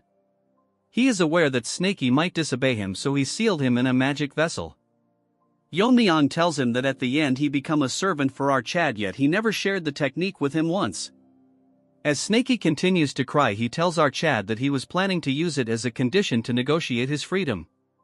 He didn't want to live as a tool forever, only to be sealed away again for the next generation again. But he will accept being a servant, but he just wants the spurts. Yeon-myeong asks him how much time it will take. Snaky is shocked that he is allowing it. Our Chad gets angry, telling him that instead of whining he should just transform. Instead of his whining he should have let him take the spirits. Snaky transforms, telling him that it won't take too long. Snaky grows extremely huge, ready to engulf the spirits. Our Chad tells him that it might be too late, but he tells him that he has been great help to him, and he is not a tool in his eyes. Hearing this, Snaky gets happy, thanking him. As he absorbs everything his scales turn deep black as Snaky is slowly becoming a dragon. He tells our Chad that he has absorbed everything as there is no reason to stay here longer. Our boy asks him that since his scales have changed he would need to call him by another name. Snaky says it does not matter since his horns are still the same. Afterwards he thanks our Chad, telling him that he is forever grateful. In the past, Snaky was an evil spirit named Siang Willow that stole people's intelligence and spreading poison in the soil. The captured guest who captured him wanted to create poison with the sorcerers. It was not some ordinary poisons but evil spirits containing poisons. He was trapped in a space where over 100 evil spirits were trapped, and they devoured each other until one gained resentment. In the end it was Snaky who survived and became the true poison. It was from then that his transformation began due to the accumulation of resentment, and he was called the blue-horned white snake. Our Chad asks him if this is similar to how a martial artist reaches the 3 flowers convergence state. Snaky says that it is similar but different since evil spirits are fundamentally beings of regression. If it were to be categorized, it's closer to a demon learning the martial arts of regression. When these achievements deepen they reach the extreme demon level. Our Chad tells him that he cannot feel a negative sense about extreme demon, and if this is because of absorbing resentment. Snaky tells our Chad that the more resentment one takes the more supreme they become. Snaky asks our Chad what it called when an extreme demon master crossed the wall one more time. It the real of shedding the transcend demon. Now that Snaky has reached that level he feels that he can also escape this resentment. Thinking this through, Yeon-myeong wonders if he eats more resentment can cut off the familiar's connection and escape. So he thinks that he has to stop Snaky from gaining resentment from now onwards. Snaky gets nervous, telling our Chad that he told him that he wouldn't think like that. He reasons that the spiritual connection is not related to accumulating resentment. Even if it was possible, Snaky has no intention of cutting ties with our boy as he gets small, telling our Chad that he has a long way to go. Our Chad sighs, telling him that it was his fault that time was delayed. As our Chad cruises through the desert, he thinks that going back and forth he might start getting attached to the desert at this rate. That's when he notices something and stops. They stop by the village. Our Chad tells Snaky that he stayed in this village after Snaky went to the reverse dragon stealing formation. Our Chad has doubts because he thought everyone left the village, but he can still sense signs of people in village. That's when Chun-Li comes out calling Fro our Chad. Our boy asks him why he is still in the village. That's when he points his hand, showing something that shocks our Chad. Everyone in the village passed away, as the man explains that after our Chad left, one by one they started foaming and lost their lives. The younger ones barely survived, but the rest passed away. Hearing this, our Chad asks him what the reason might be behind this. According to him, this might be withdrawal symptoms from the divine pill. Before our Chad left, he showed our Chad the pill, which was discovered in the village chief's house. Most villagers have consumed more than one pill, so everyone in the village is already addicted. So he asked our Chad if there was someone as skilled as him to solve this addiction. Our Chad remembers that he saw a small trace of poison from every villager. He thought it was simply because of the scarcity of food in the desert. So he asked him to gather everyone, and he extracted everyone's poison with the poison absorption technique, but didn't consider the withdrawal symptoms. Snaky thinks that it is a malicious item. The poison itself is not harmful, but it disrupts the sense not to kill. Moreover, attempting to detoxify this is even worse. Hearing this, our Chad gets shocked. Snaky explains what might happen when numb senses return. With the pain they never knew before, even the slightest touch would feel like a burn due to heightened sensitivity. The poison is dangerous because one can either die slowly, or if detoxified they will die from symptoms after detoxification. That's when Snaky starts getting shocked because he didn't know our Chad could make such a face. Our Chad gets stoic, wondering that someone's goodwill returned as one's death. Our Chad orders the man to take the survivors and go to the Tang family, then head to medicine hall and show the dive pills to Yijin. She can certainly resolve the pill's symptoms, and once he reaches there he should say our boy's name. Our Chad flies from the village, leaving the man behind. He heard from the man that the Yang family is behind all this, so once he arrives at the main base he will at first annihilate them first. Moving on to the Yang family, all of them are busy producing the divine pills. One of them tells the makers that they need to finish preparations before the arrival of the family head. After some time this minion arrives, telling him that they have worked hard, wanting updates on the pill production. The man assures that they are almost done with the production. The leader thinks that only good things are happening with him. The increased demand for the pill have gained the leader's trust. Even his adopted son is performing well since he took down 2 Fire Realm Masters. Currently, their family status is inferior compared to families with left and right envoys. If they continue achieving like this, the Poison Master Yang family will become the leading demonic family. The production masters asks how crippled Monkey is doing. The leader proudly says that he is currently receiving direct teachings from the sect leader, as such the leader should be pleased. But the leader wonders why he is asking such a question. The man says that it is because it's been quite some time since the young master last took the Pian pill. Hearing this, the man gets shocked because the Pian pill is a painkiller that blocks sensations T0 suppress pain. The divine pill was created by diluting and partially modifying Pian pill. As the original source, it certainly has potent pain-suppressing effects. The leader wonders that Monkey cannot suppress pain without Pian pill. That's the key reason for adopting him. He wonders if he found something to replace the pain. He says that he will have a talk with the Poison Master. That's when he hears a sudden noise. It increased, creating strong vibrations. A man barges into the room saying that an intruder has appeared. He comes out and shouts who has the guts to attack them, only to see all the guards dead. Our Chad says he has been roaming all day to find the faces of trash like him, who created divine pills to ruin lives of innocent people. With a deadly look he asks the man if he is head of the clan. This way longer than you guys had expected, but here we go. The man looks down to see an angry Yeon-myeong staring right at him. Surrounding him are bodies of guards all killed instantly. He notices that the uniform with the character for the Righteous Alliance is here, but cannot understand why. Our Chad with a cold stare tells him that they are trash that spread drugs to common people, ruining their lives, so he has come to annihilate them today. Hearing this, the Barbie starts sweating. The man then sighs, telling our Chad that this is absurd considering the commoners belongs to their sect and it's none of his business what happens outside the Central Plains. Moreover, the power of life and death of the commoners under their sect solely belong to their sect leader. So he has no right to annihilate their clan, since they haven't done any harm to the Central Plains. Taking out his dagger, our Chad tells him that the war with Kunlun was aimed to expand their influence towards creating a new demonic order. In that process these pills play a big role. Just one pill and they cannot escape, becoming dependent on the pill. Eventually they will submit to the demon sect. As his dagger transforms into a huge sword, he says that he will not let such filth enter the Central Plains as the leader of the Righteous Alliance. Hearing this, the trash gets shocked, realizing that they are facing the dark poison sword dragon Tang Yeon-myeong. The distance between the Central Plain and this place is vast, yet rumors still manage to spread that the leader of the Black Death Alliance who ruled Sichuan had fallen to the dark sword poison dragon of the Tang family. The surprising news of a new Righteous Alliance, the Righteous Alliance, being formed in Sichuan with that dark poison sword dragon as its core, reached this place, but it didn't cause too much spark, because the heavenly pervert and the dark lord of destruction were on the move. So they judged that no matter how strong the righteous forces in the Central Plains became, they couldn't affect Xinjiang immediately. But he cannot understand what he is doing here currently.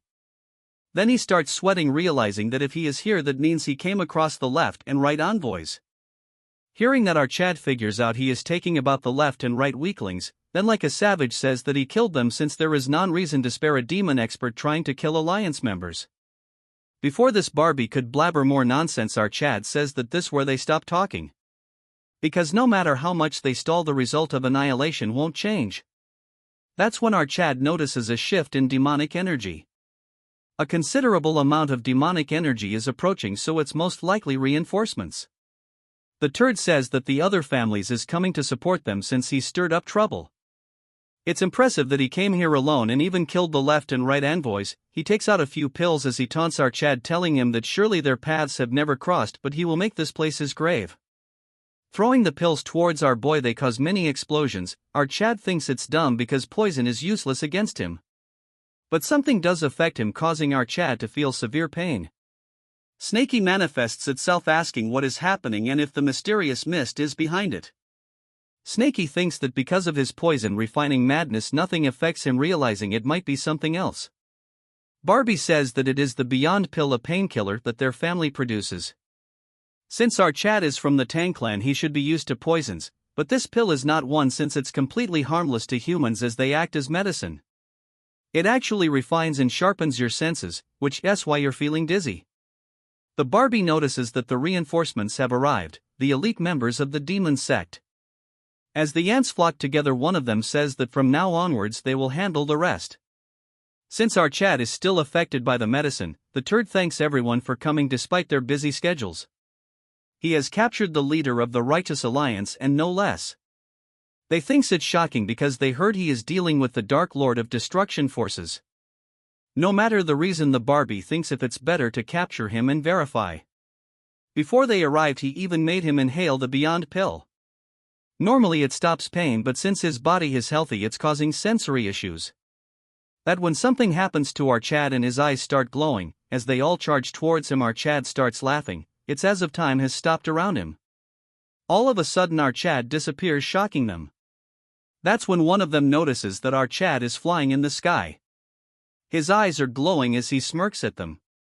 The trash gets shocked that not only did he overcome the pill, he is even using martial arts afterwards. Our Chad doesn't know just what he used, but the flow he can currently see has been amplified several times. As he takes out his needles, he thinks that right now he can perform martial arts that he has only imagined. Spinning in the air like a fan, he throws the needles. The turds cannot believe that someone can move like this mid-air. Flying across the entire place, our Chad continues throwing needles. After throwing the needles, the flow is visible to his current eyes, and spread them in an instant as if spinning. They get shocked out of words when they see that the sky has turned green and like shooting stars the needles are coming down. In an instant every one of the reinforcements gets killed. The leader cannot fathom just what he witnesses. It was like a rain of death falling.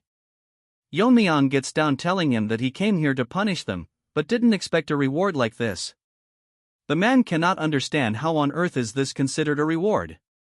Our Chad smiles telling him that this is where the show begins. The Nirvana pill that hit our Chad is a painkiller that leads the user into a world without pain. If overused it sharpens the senses excessively, damaging the nervous system as a side effect. But however, no matter how good a medicine is, exceeding the proper dosage turns it into poison. The poison cleansing light chi absorbed the excess Nirvana pill, and the effects of the Nirvana pill settled into Yeon-myeong's body, adjusted T0 the maximum level he could handle. As a result, the effect that appeared on our Chad was a heightened state of clarity. In other words, it had the effect of a stimulant. This mysterious feeling is similar to the time he had omnipotence in his past life. The ugly Barbie is shocked because no one has even overcome the Nirvana pill.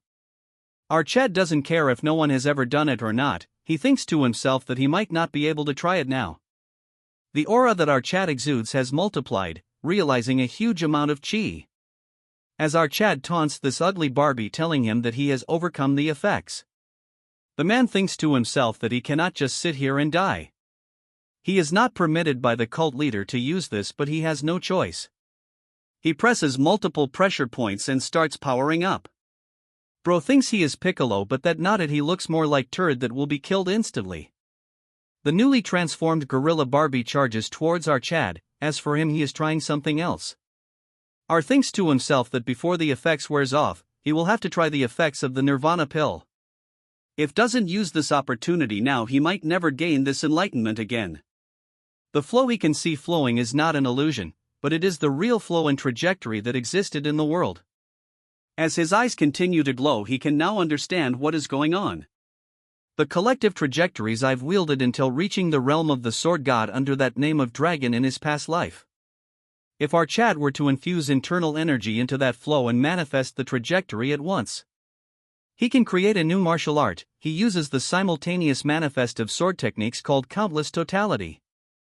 Even without moving an inch, our Chad lands multiple attack. The Barbie cannot believe that without even swinging he landed this many strikes. Before he can realizes, he gets dismembered, causing a huge explosion. The attack itself was so strong that it destroys the entire clan, making everything collapse. Snakey tells our Chad that a single technique was enough to wipe an entire family. Snakey thinks that this is impressive because not a single life remained in the aftermath. He asks Yeon-myeong that wouldn't it be better to leave one alive so that he can at least get some information. With a straight face, our Chad tells him that there is no need to leave any future threats and he doesn't need to obtain any information either.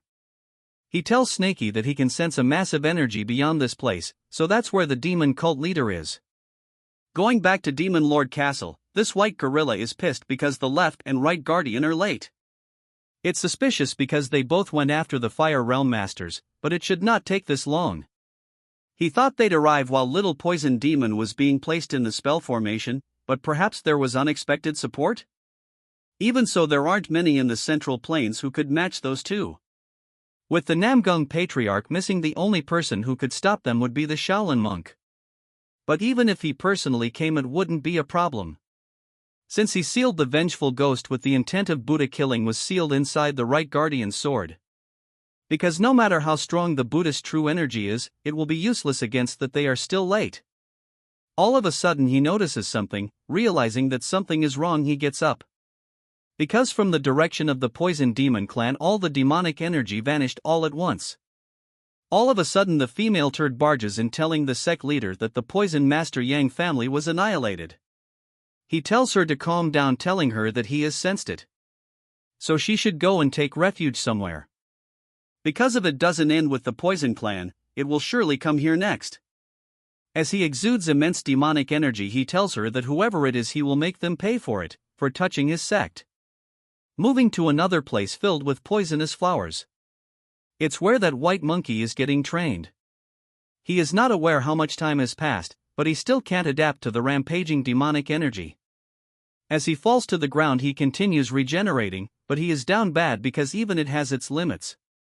He cannot believe that his mind is breaking down before his body. At this rate he will turn into a mindless monster. But he must hold it in since he cannot let it happen, before killing our Chad with his own hands. He thinks that he will just endure the pain since his body will regenerate anyways, so he might as well surrender to the pain.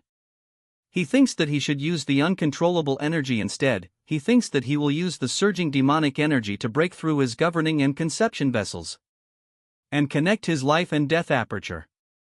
The only way out of this agony is to become a supreme demon. As the white monkey turns into a deformed monkey, he say to defeat our Chad he should at least reach this level. As time passes by, multiple parts of his body explodes. At one point it doesn't hurt anymore.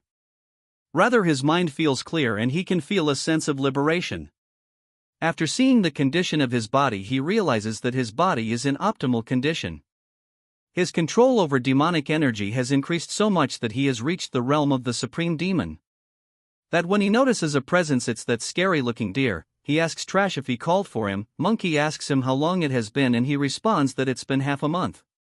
He laughs, realizing that in half a month he has reached extreme demon. If he gets stronger he will definitely get his revenge. He thinks that the surrounding is a mess because of his poisonous energy. He thinks that he should put some clothes on and meet the cult leader. But he notices something. Thunderclouds has surrounded the area, which is unusual. Monkey asks the deer what is happening right now, and he tells him that the Lord of the 10,000 demons have descended. Turd is confused, asking him if the cult leader is coming here personally. The deer explains that the cult leader governs the demons of this lands, but he is not the Lord of 10,000 demons. People call him by many names, but here there is only one name that represents him, the Heavenly Demon. Hearing this, the Trash gets shocked that there is another figure that hold authority other than the sect leader. He then changes his attention towards the deer, and gets shocked because even the deer who has not knelt before the sect leader ignored his question and knelt down. That's when a figure flies down from the sky. Seeing him, he wonders if this being is akin to a god. As he gets closer, the white-haired monkey can feel it more closely. An overwhelming pressure on a completely different level from the demonic energy he felt from the sect leader. The figure speaks, telling him that he is holding his head quite high. In an instant the monkey gets blown away in half. The figure tells him that once someone practices demonic arts, he faces an authority of the demonic path, so they ought to bow their head in respect. This half-lady is consuming too much screen time. Monkey thinks that it doesn't hurt much because he has reached the extreme demon and perfected the immortal body. He realized that even if he died and came back 1,000 times, he couldn't leave a scratch on this being. He wonders if reaching the extreme demon is still not enough. He asks the deer that he can see a worm, that he is not from the Yun family's bloodline in this space created by his mind. The deer says that this is the current disciple of the sect leader. Hearing this, he gets shocked because the Trash is such a low-level being. Then he notices that the half-mutilated Trash is growing his limbs back. He thinks that this is a very usual body, wondering if this is because of the demonic art he has mastered. But he finds his gaze annoying, telling him if this is because his head can grow even if it is severed. He bows down, telling the half-lady that he, the lesser poison demon of the demon clan, greets the supreme being of the demonic path, the Lord of 10,000 demons. The irritating Turd tells him that he doesn't understood the meaning of title. But he cannot punish very instance of ignorance, so he will let it slide. He examines the Turd and says that the marital art is focused on physical regeneration. It's an unusual technique that didn't exist in his era, but it's nothing but a crude technique born from the fear of death. If he were to take away his control over demonic energy, he would lose this immortal body of his. But he notices that for an ant he possesses a very strong grudge. It is so high that it managed to draw him here.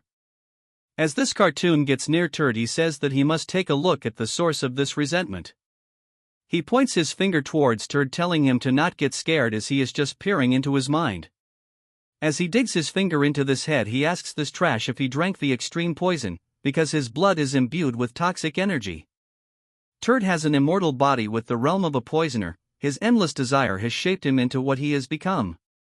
As he looks through his memories filled with hatred, he finds that this turd is related to the Tang clan. He gets shocked when he realizes that he is a descendant of the wanderless warrior. He laughs, saying that this must be fate. Originally the enlightenment was meant for one of the Yun clan's bloodline, so the fact he is here must also be karma. With his trash talent he would never transcend demonhood, but he is going to give his blood imbued with spiritual energy. So from now on, even if his body turns into 1,000 pierces, he will not die.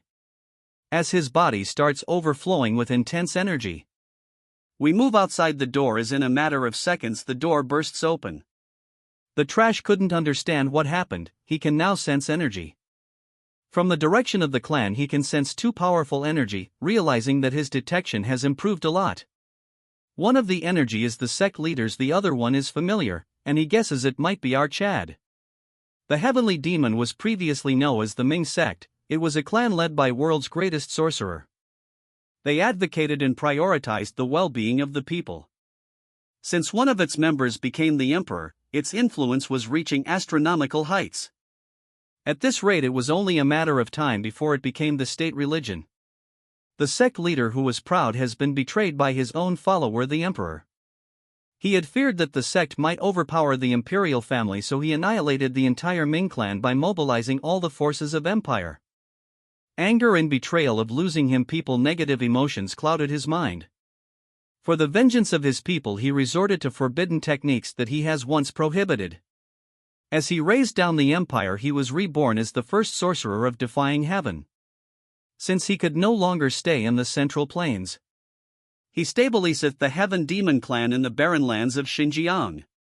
This is what the world knows, but Old Turd says that he settled here because of a new method to increase one's caliber. It's a method to transcend limits without using sorcery of forbidden techniques through evil spirits. As caliber accumulates, one can transcend human limits and become a god. The plans of their ancestor to gather faith and trust from people was ruined by emperor. There is a limit to the faith of Xinjiang's commoners alone. So they need to expand into the vast central plains. Once they expand, it's easy, they will release all gathered evil spirits and cause chaos in the central plains. And become the saviors who can control these spirits and be truly revered as gods. To create a foothold for the expansion, his son, the heavenly pervert, is weakening the central plains powers. It's bad luck that they were about to defeat Kotong and Kunlun, but something unfortunate happened. As our Chad has entered the premises, he asks our Chad what the noble leader of the Righteous Alliance has come alone to eliminate evil. Yeon-myeong tells him that he saw more than enough reason to destroy them all. So he plans to send him to join the left and right envoys. The Old Turd cannot believe that he managed to defeat them. Our Chad says that since he has so many doubts he will demonstrate it to him. Using the destruction sword technique, he thinks to himself the opponent is the leader of the demon sect, so he won't go down easily. Surprisingly, he managed to block the strike using a single talisman. Snaky manifests itself, telling our Chad that the demonic energy he sensed from him and the talisman proves that he is a sorcerer of the defying heaven. So this fight will be completely different from the martial artists has faced before. The Old Turd says that he was bound to face him one day, so he will show our Chad the way a sorcerer fights. The ugly-looking Pokemon Master summoned the three-headed one-footed eagle. As our Chad and Snaky remands quite, something huge covers the sky. It's an cool-looking eagle with weird body parts. Snaky is surprised to see that the turd has such a strong subordinate. Its current strength is comparable to his current self. The eagle asks that beside our Chad there is something, and he says that he is aware that it's an evil spirit. It's surprising because despite it not being a sorcerer, he is keeping it like a familiar. He orders the eagle to capture Snaky and he abides to it. Snaky tells our Chad to focus on the old man while he takes the head of this disabled bird. As Snaky aggressively charges towards the bird, a huge fight breaks in. Our Chad thinks that Snaky is testing his new powers, so this much should be fine. The old man turd says that since he is from the Tang family, the snake must be the blue-horned white snake, but for some reason he became black. Since he bought such a snake, he must face our Chad seriously summoning another Pokemon. Our Chad gets alert but cannot understand because nothing happening. From the ground something break through, grabbing our Chad, as this overweight sumo wrestler grabs our Chad, telling him that no matter what happens he won't let him harm that turd. With a huge force he throws our Chad like a cricket ball. Seeing this, Snaky gets worried. Taking advantage of this, the disabled chicken grabs Chicken, asking him if it is time to be distracted, all while burying him into the ground, telling Snaky to hold still. As he is pinned to the ground, the old turd says that the Ghost King is the strongest evil spirit in his possession. It is also the guardian of the divine sect, bound to the Yun family's bloodline for generations. This turd tells our Cha that he should be honored since he is the first person to see this being in hundreds of years. Old turd orders sumo wrestler to finish our Chad, agreeing to it. This turd summons a huge sword, striking our Chad with this huge sword he raises down the ground. Snaky gets nervous as a voice tells him that he is taking it easy and Snaky should focus on his own fight. The turd gets nervous and soon enough our head deflects his attack. Witnessing this, the old man is shocked that our Chad blocked its attack. When they clashed, our Chad figured out that this turd was artificially created using thousands of formations. On top of that, all of them are high level. To break high down a ripple would be better, but that might hurt Snaky since the attack range is too big. So he thinks of compressing the ripples and extremely limit the range. Using this new attack combined with continuous strikes, he blasts multiple part of its body. The turd cannot believe that our Chad didn't use any spellcraft, yet the Ghost King took damage. He cannot fathom where someone like our Chad came from. He looks at the other side and sees Snaky overpowering the chicken. It's probably because he gained its composure after confirming the safety of our Chad. As for our Chad, he has completely annihilated the fat turd. Our Chad tells him that it is too easy, asking him if he has any tricks up his sleeve. The man thinks that defeating the Ghost King is impressive, but it's such a low-level talent, which shows how young he is. A purple aura surrounds him as he tell our Had that he is naive if he thinks that he was doing nothing when he was fighting the Ghost King. Our Chad is shocked because he vanished in an instant. It's not some divine technique, it's as if his very presence has disappeared. That's when our Chad notices that there is something wrong with Snaky as he starts screaming. The turd is doing something to bind him, but he still cannot feel his presence. He tells the bird that it getting beaten is disgraceful and the eagle has no excuse for it. The man takes out his prehistoric pokeball and takes back his eagle because if he dies it will be a critical blow to their strength. The turd says that the loss is quite significant, but making Snaky his subordinate will make up for it. Snaky tells him to shut up since he doesn't know him. He smiles, telling him that since his ancestor helped the invisible guest capture the Earth Dragon. In this case he is indebted to their sect. Snaky thinks it's pathetic that they are holding a grudge for 1,000 years across generations.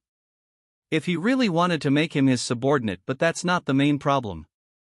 He should look around as our Chad is about to strike him down. The man pulls out another talisman before the attack lands. As the strike lands, our Chad thinks that the attack didn't land properly. As the smoke settles, he sees multiple coffin, moreover they managed to block his sword. Then he realizes that it was not the coffin, what is inside them is capable of blocking his sword strikes. The old turd says that the Ghost King might be his strongest evil spirit, but it was not his best card, but he had no plan to play this hand right now. The bodies are that of 3 Fire Realm Master and Extreme Demon Master who has existed since their ancestors' time. Their total number comes to 30 and this is his trump card. Yeon-myeong is shocked when he learns that this is a technique to awaken and control corpses of past masters, turning them into Jiangshi. This old turd says that this is the Great Extreme Demon Revival technique. It's an onslaught of about 30 masters.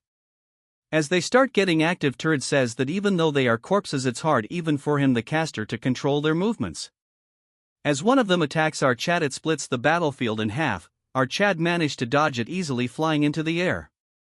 But from behind multiple more of them charge towards our Chad. As our Chad attacks them, the 3 of them together block the attack as our Chad falls one of the roofs. Without giving him any time to rest, multiple more of them attack him.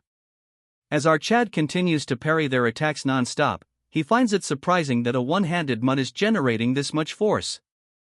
Yeon-myeong wonders if they cannot feel pain, then figures are that it's natural since they are not alive.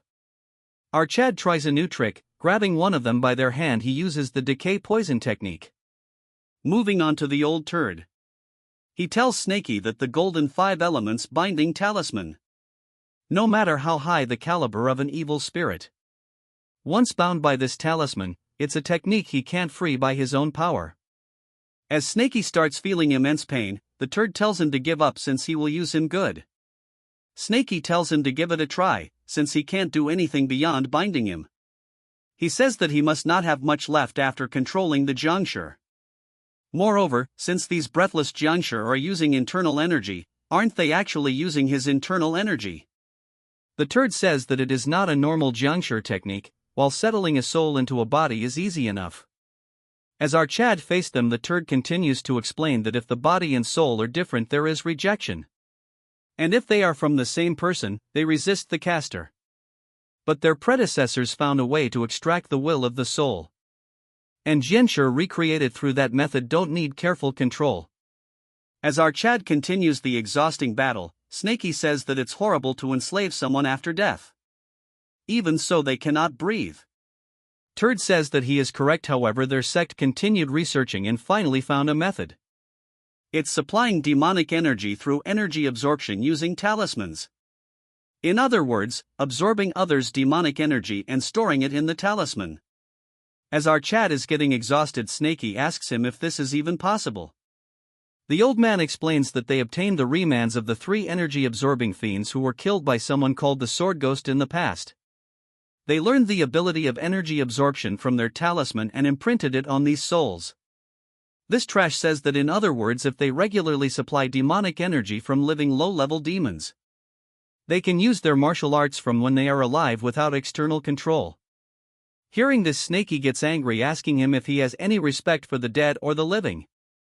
This trash sighs, telling him that an evil spirit born from resentment has such sentiments. Whether dead or alive, it's an honor to devote oneself to the divine cult. Since our Snaky has no choice of becoming a servant quietly, he has no choice but to forcibly extract his spirit. As his hand starts entering Snaky's body, he feels extreme pain.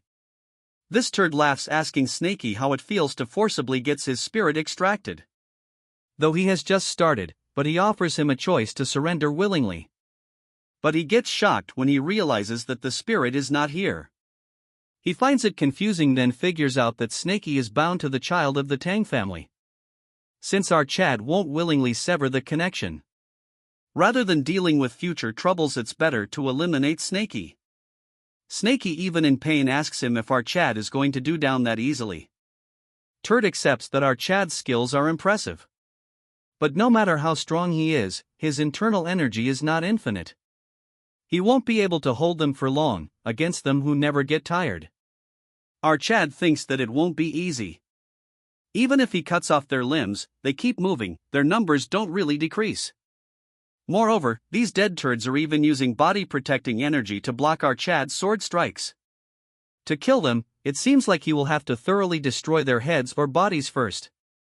Killing them one by one would be too wasteful to take out all 30. If he uses a big technique to wipe them out at once, he will get ambushed from blind spots. It seems more like instinctive attacks than conscious coordination, but it's quite tricky.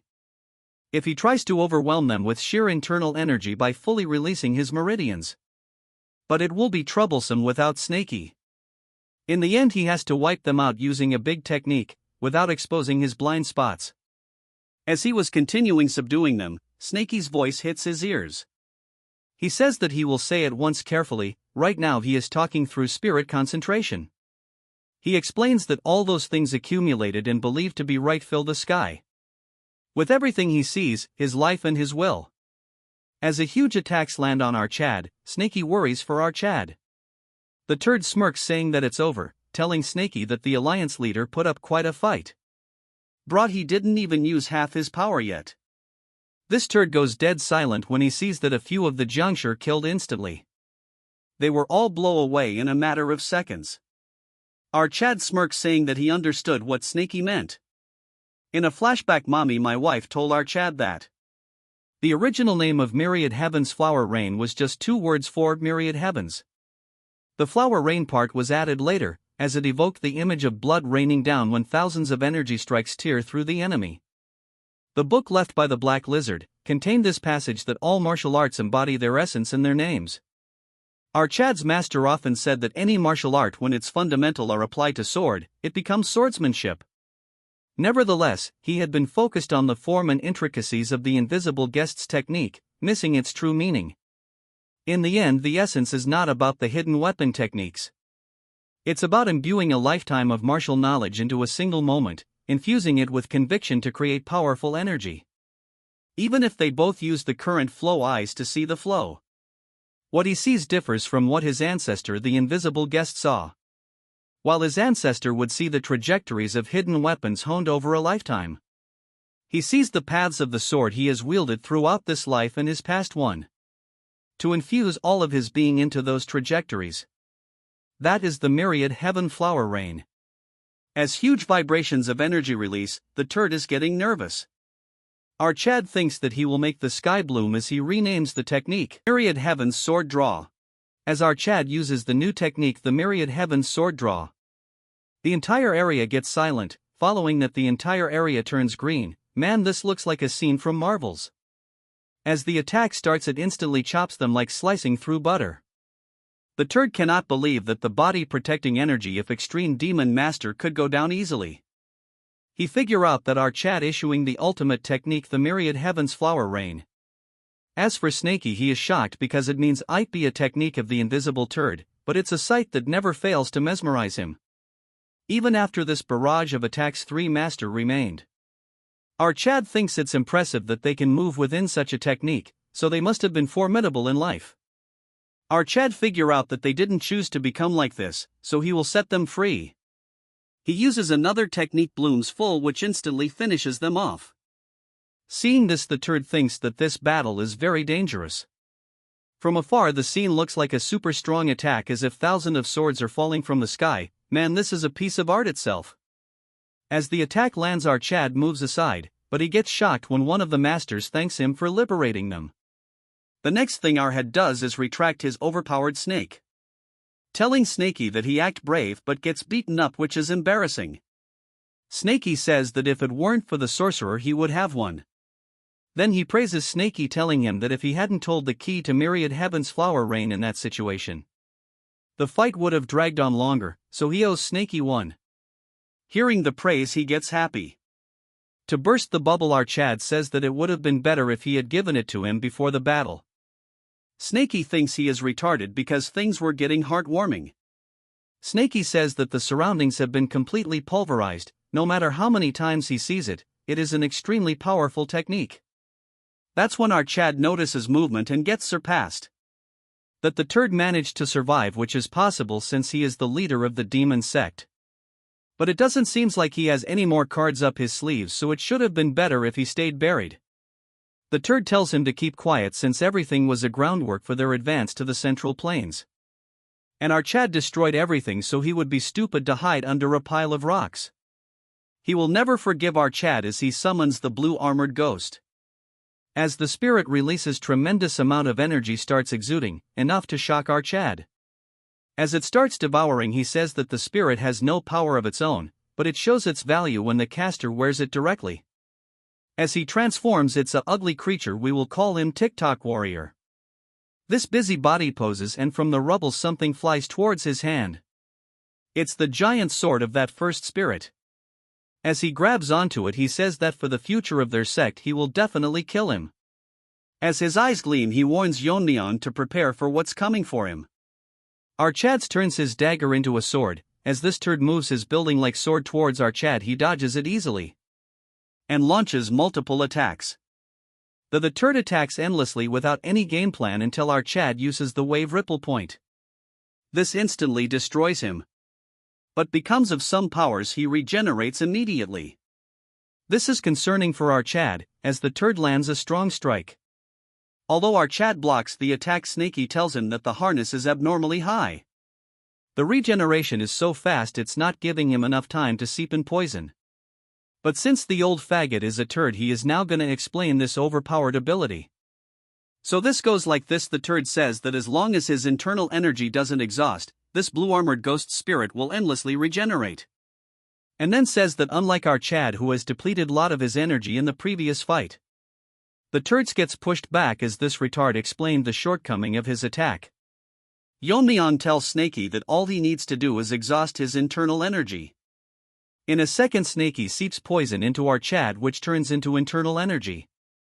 The turd sees that our Chad's internal energy is increasing rapidly. In a matter of seconds, he gets cut thousands of times. The turd cannot believe that he is receiving internal energy from evil spirits, which should not be possible. The attacks are getting intense, and seeing this he wonders if our Chad is even human. What was out of place is that instead of fighting, this turd runs away. As he runs away, Snaky says that of all the sorcerers of defying heaven he has seen, this guy has to be one of his kind. From outside, as energy continues to flow out, one of the elder asks the female turd who the leader is facing. And it's surprising to see that the divine cult's headquarters would vanish without any trace. She says that she doesn't know, all the leader told her was to gather the demon elders and wait at the foot of Tian Shan. She wonders to herself if it's really going to be okay, the demon elders, whose strength 5 second only to the sect leader and the left and right envoys. She thought bringing them would be enough to drive out the intruders. But what she says before her eyes made her realizes that what she witnesses was beyond anything a human can do. The elders are hesitant because they are aware that interfering would mean certain death. She thinks that at this rate the leader will be in trouble, but they shout that he is coming down. Seeing this, female turd cries, thanking God that he is safe. He lands to the ground and praises her, saying that she managed to carry out orders in such a short period of time. Without wasting another second, he runs away with her. But to his bad luck, our Chad catches up to him and lands an attack. As he blocks it, the elders are surprised that the leader was fighting a young brat all this time. As our Chad looks fine as ever, the leader is struggling as he is constantly regenerating. He pushes back our Chad. Our Chad finds it that he is more persistent than he had thought. He is also surprised that there are still so many demon sect remnants. Snaky says that from the energy he can sense, they're just large in number. And they don't even come close to his little toe. One turd orders the members to help the sect leader and fight with resolve to die and repel our Chad. The leader stops them, saying that if they rush in now they won't last a second. He says he can't lose them through meaningless sacrifice. He says a sacrifice is only meaningful when it yields results corresponding to its value. So he tells them that being prepared to die is not enough, they must help him through death. Ordering them to unleash 5 stars of the reverse blood demon technique. Welcome back to this part, as the green turd tells his minions to unleash the 5 stars of the reverse blood demon technique. It was not difficult for the masters to understand what he meant. If one draws the reverse blood demon technique to 5 stars, they enter a berserk state due to the rampaging demonic energy. Unless one has reached the level of extreme demon and can freely enter the berserk state, like the radiant left and right envoys. Using the 5 stars of the reverse blood demon technique is no different from a suicide charge. Moving back to the turd, he says that if he dies they are next, so if they hesitate he will give them a little push. So he forcibly stimulates their demonic energy, making them all go berserk. Seeing this, they all are worried as he is forcing them into this state. All of them wonder if they truly wish for all of them to sacrifice their lives. But even if they use the reverse blood demon technique, they might not be able to defeat our Chad, since even their leader couldn't do anything. The elders thinks that they don't have a choice, so they can only fight to death. As they charge towards Yeon-myeong, he uses sword draw, instantly finishing all of them as he used the annihilation technique. The turd cannot believe that even the demon elders using the reverse blood demon technique were defeated in a single strike. Then he looks down to see that his toad has died. He thinks to himself that the blue-armored ghost's defense shouldn't have fallen to that single strike. He wonders why his chick died, partially blaming that it could be that his internal energy is depleted, to the point where he cannot maintain a proper form. Our Chad tells Turd that he must be trying to buy some time. But our won't give him this luxury, as our Chad closed the distance ready to land a fatal blow. The Turd blabbers to himself that he is going to use a forbidden technique. The rebound force is so much that our Chad gets pushed back. He wonders if he still has enough internal energy left to push him back. Our Chad looks up in the sky to a crimson cloud forming above him. Yeon-myeong thinks that something is up and it might be another trick by the demon sect leader, which might be related to the rebound effect from earlier. Our Chad can sense some strange energy. That's when something surprises him. Demonic energy is being extracted from the dead, as this turd is constantly gaining internal energy. As he rests his chick in peace, he says that he at least wanted her to live.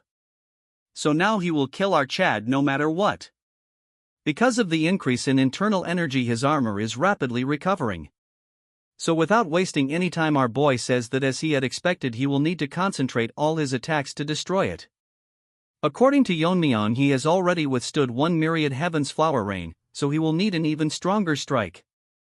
If he concentrates the intent of flower rain into a narrow area, layering the attacks to maximize their power. He uses the myriad heaven sword draw fills the sky. He is surprised that he even withstood myriad heaven's sword draw. Yeon-myeong cannot believe he withstood that attack. The turd again explains that the wide area berserk induction.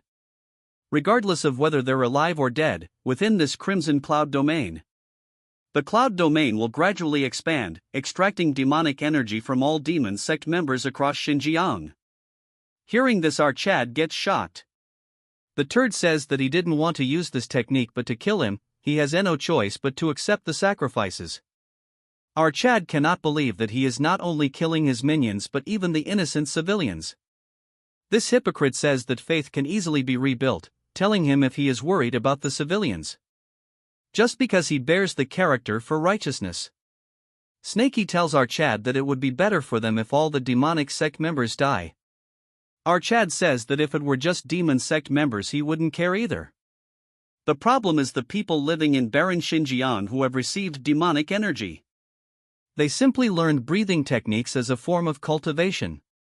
Moreover, he clearly realized after experiencing the effects of the Nirvana pill. Even if they haven't learned demonic arts, continuous exposure to the divine pill's toxicity accumulates demonic energy in their bodies. If he were to leave them to die, he would be repeating the same situation as before. And he will regret not having a better choice. But he can't just regret. As the leader of the Righteous Alliance, he has a duty to take responsibility for everyone in the Central Plains. But he cannot just keep regretting. So he will finish him off before the domain expands further. Even if he has to use dragon scale and origin energy. Snakey tells him that it will not be necessary. If what he says is true, they just need T0 prevent that cloud from expanding. Yeon-myeong asks him if there is any way. Snakey says that when it comes to sorcery rather than martial arts, he is far more knowledgeable than him. Besides, he cannot let him die when they are connected by a spirit link. Snakey thinks to himself that he has been influenced by hanging around our Chad. As he flies to the sky, he tells him to draw the attention so that he won't come towards him. He will handle the spell. Meanwhile, the turd wonders just what is Snakey getting close to that spell technique.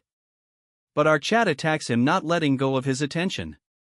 As the turd curses our Chad, we move back to Snakey. According to the domain's width, it has only reached near Tianshan so far.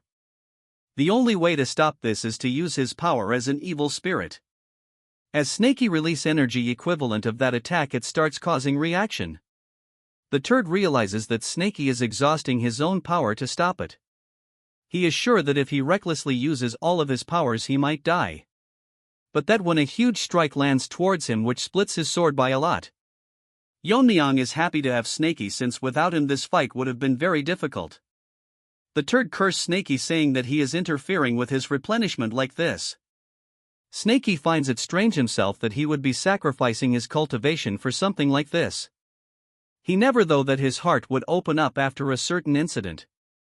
In the past, Snakey was heartbroken when the Wanderer realized him after it was over without any reason. He says that it's because he is dangerous, so he should stay here. According to Snakey, after the jar closed, it seemed like that B0Y said something more. He thinks it was probably about him being a tool.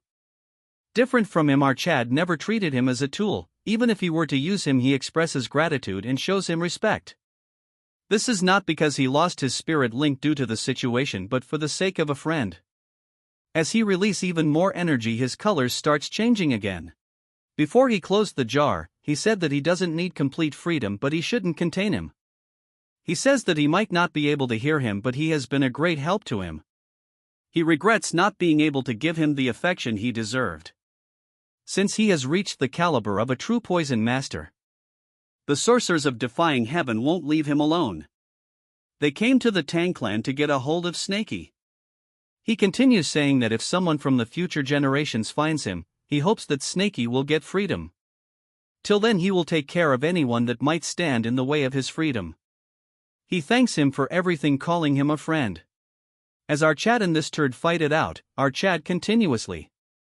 The turd gets cut, but because of his regeneration he is not dying, so he mocks our Chad, saying that his hands have gotten slower than yesterday. As crazy as it might sound, this trash tells our Chad to cut him even more. According to Yeon-myeong, he has been cutting one-sidedly for a whole day. Moreover, he cannot see the end of his regeneration. What's even more horrifying is that as he gets cut more and recovers, he becomes stronger, and even his regeneration, his speed is getting faster. As he lands a blow on our Chad, he gets surprised as the power is enough to shake the grounds. Yeon-myeong thinks he is getting stronger. As for the turd, he finally managed to land a hit. Then proceeds to ask him if he is getting tired. As for the turd, he is not getting tired at all. As he tries to a punch on our Chad, he hits the ground. Looking around, he cannot find our boy anywhere. That's when he activates the Myriad Heaven's sword draw. As the trash sense danger, our Chad lands the attack on him. But even this is not enough, as this lizard regenerates, telling him that it wouldn't be fun if he got tired. As this half lump of meat regenerates, calling out our Chad. Our Chad thinks this rogue is only relying on his regeneration, as this turd cuts his hand and throws it towards our Chad. Yeon-myeong is confused since he threw his cut-off arm, which has no internal energy. Then he proceeds to burst his body and then regenerate from his arm, being able to catch our Chad. Then he grabs onto our boy and explodes himself. All he can do is explode and regenerate. What a retarded way of fighting. Because of this attack, our Chad falls to the ground flat, being very exhausted. Snakey asks him if he doing fine, as he affirms it. Snakey thinks to himself the our Chad is struggling with just this much. He thinks that it might be because he has been fighting non-stop for days, and even his poison energy is almost gone. The undying turd falls from the sky, and he is adapting to this new body fast. He smiles at our Chad, saying that his standards have finally returned to when they were young. He then proceeds to say that he understands how he must be feeling, and it must be frustrating to be held back by someone like him. He says that the Central Plains must be in the midst of war with the demonic forces. And after dealing with the demon sect leader, he will have to face the Dark Lord of Destruction. All while an undying bastard keeps pestering him. Snakey warns our Chad, saying that both him and our boy is exhausted in body and mind from repeated battles, so retreating is the best option for now. Yeon-myeong tells Snakey that it will be difficult, but if he can replenish his poison energy one last time, since he has figured out a way to nullify his regeneration. As Snakey provides him with poison, he says that this is the maximum he can give him right now. As for the turd, he charges recklessly. According to our boy, not only spiritual energy but also the energy of flesh decomposition in his blood. So he must be constantly containing the poison energy with his regenerative power. As he prepares a new move, he thinks that if he can disrupt this flow, that's when waves of internal energy releases from our Chad, shocking the turd. The fragmented demonic energy is being finally shattered until it turns to powder and scatters everywhere. As he releases this mist, it is called the poison eliminating mist. The dumb turd is baffled by what this. As he looks for our Chad attacking blindly, he thinks that our Chad is trying to buy time to recover his internal energy in the mist. As he continues to swing like a retard, he tells our Chad that he doesn't understand yet. No matter how much he cuts, it's pointless. But he realizes that his regeneration is slowing down, although his spiritual energy has not weakened. He figures out the mist has something to do with it. Our Chad from the mist says that he has scattered demonic energy containing debilitating poison and various toxic effects that weaken the body. Even with his superior regeneration, it'll be difficult to overcome the combination of numerous poisons simultaneously. And before his body adapts to this poison, he will shred him to pieces so he completely perishes. In a blink, our Chad cut him into shreds before he could even react, as our Chad continues to overpower him. He cannot accept the fact that even after receiving spiritual energy, he is losing here. He has gained tremendous power, yet he is still unable to defeat our boy. He tries to use his head, saying that since he cannot regenerate because of the poison, he will just explode the body parts with poison in them. Again, this exploding addict causes a huge eruption, pushing back our Chad. The explosion was massive, which pushed back the mist, and now is the only chance for him to settle this with our Chad. He curses our boy and says that he will kill him in the most miserable way possible. With laser focus, Yeon-myeong charges towards this baldy, as for him he is probably gonna explode again. As they were about to face each other, and Figure intervenes, getting their attention. it the demonic leader and he was still alive. He tells them that before his last breath he will send them all to hell. Yeon-myeong cannot dodge the attack as it hit all of them. It is the Heart Demon Jade Sealing Grand Technique. It is a powerful sealing technique that risks the caster's life, imprisoning the opponent in a form of a bead, causing them to fall into eternal heart demon. Those who can't overcome their inner demons within the heart jade demon can never escape even after death. Both of them are stuck in large red pills, inside both of them are stuck unable to move. However, Snaky manages to get out of the red ball, telling himself that the demon sect leader to struggle desperately like this until his last breath. He cannot figure out what this is, since it has no effect on him. It is probably a technique that only works on humans. Even so, it's peculiar that someone as strong as our Chad was unable to get up. Snaky shouts telling him to wake up, asking him what will happen if the leader of the righteous gets held up. As he continues to rant, he stops thinking what will happen if he never gets up. This new Snaky realizes that he can be free, then he daydreams that if he runs far away, and he might be able to spend the rest of his life in peace. This is peak fiction. Then he gets out of his dilemma and wonders what might happen to our Chad. He then proceeds to say that it's not like he likes our Chad or anything. Then he makes a lame excuse, saying that in case someone might use a spell to extract his spirit connection from him. That's the only reason he is doing this, but doesn't know what he is going through in there. But he needs to wake up before they reach the central plains. After transforming into a dragon, there are some changes that occurred after the dragon's cultivation settles into his body. But he cannot explain it. Naturally, inside his body there is an subspace of immeasurable size. He proceeds to swallow the pill. He wonders if he should take the turd with her, but if he were to carelessly bring that turd along, someone who even our Chad couldn't kill, and if he were to break free in the central plains, it will be hard to imagine what might happen. It's not urgent, so Yeon-myeong will understand, telling the ball to not complain after he wakes up. At blazing speed he rushes towards Sichuan. Moving to the Tang family, the injured are all getting treated. As Fatty gets treated, he tells the nurse that he is indebted to him once again. He tells him that it's his duty as a physician. Before heading to the Alliance, he stopped by the Tang family to treat my injuries. The Tang family had kindly provided access to the medical ward in treatment. However, when she heard that Yeon-myeong headed straight for the demon sect's headquarters, she couldn't hide her worry, as he wonders that no matter how great the Alliance leader is, to his parents he's just a child to worry about. Moving to the poison hall, she is worried that our Chad is going through late puberty. As days pass by, he is becoming more and more reckless. Although she is supporting her son's endeavors, he is drifting farther and farther away. So he should think about the people who worry about him. A voice grabs her attention as she asks her attendant what is going on.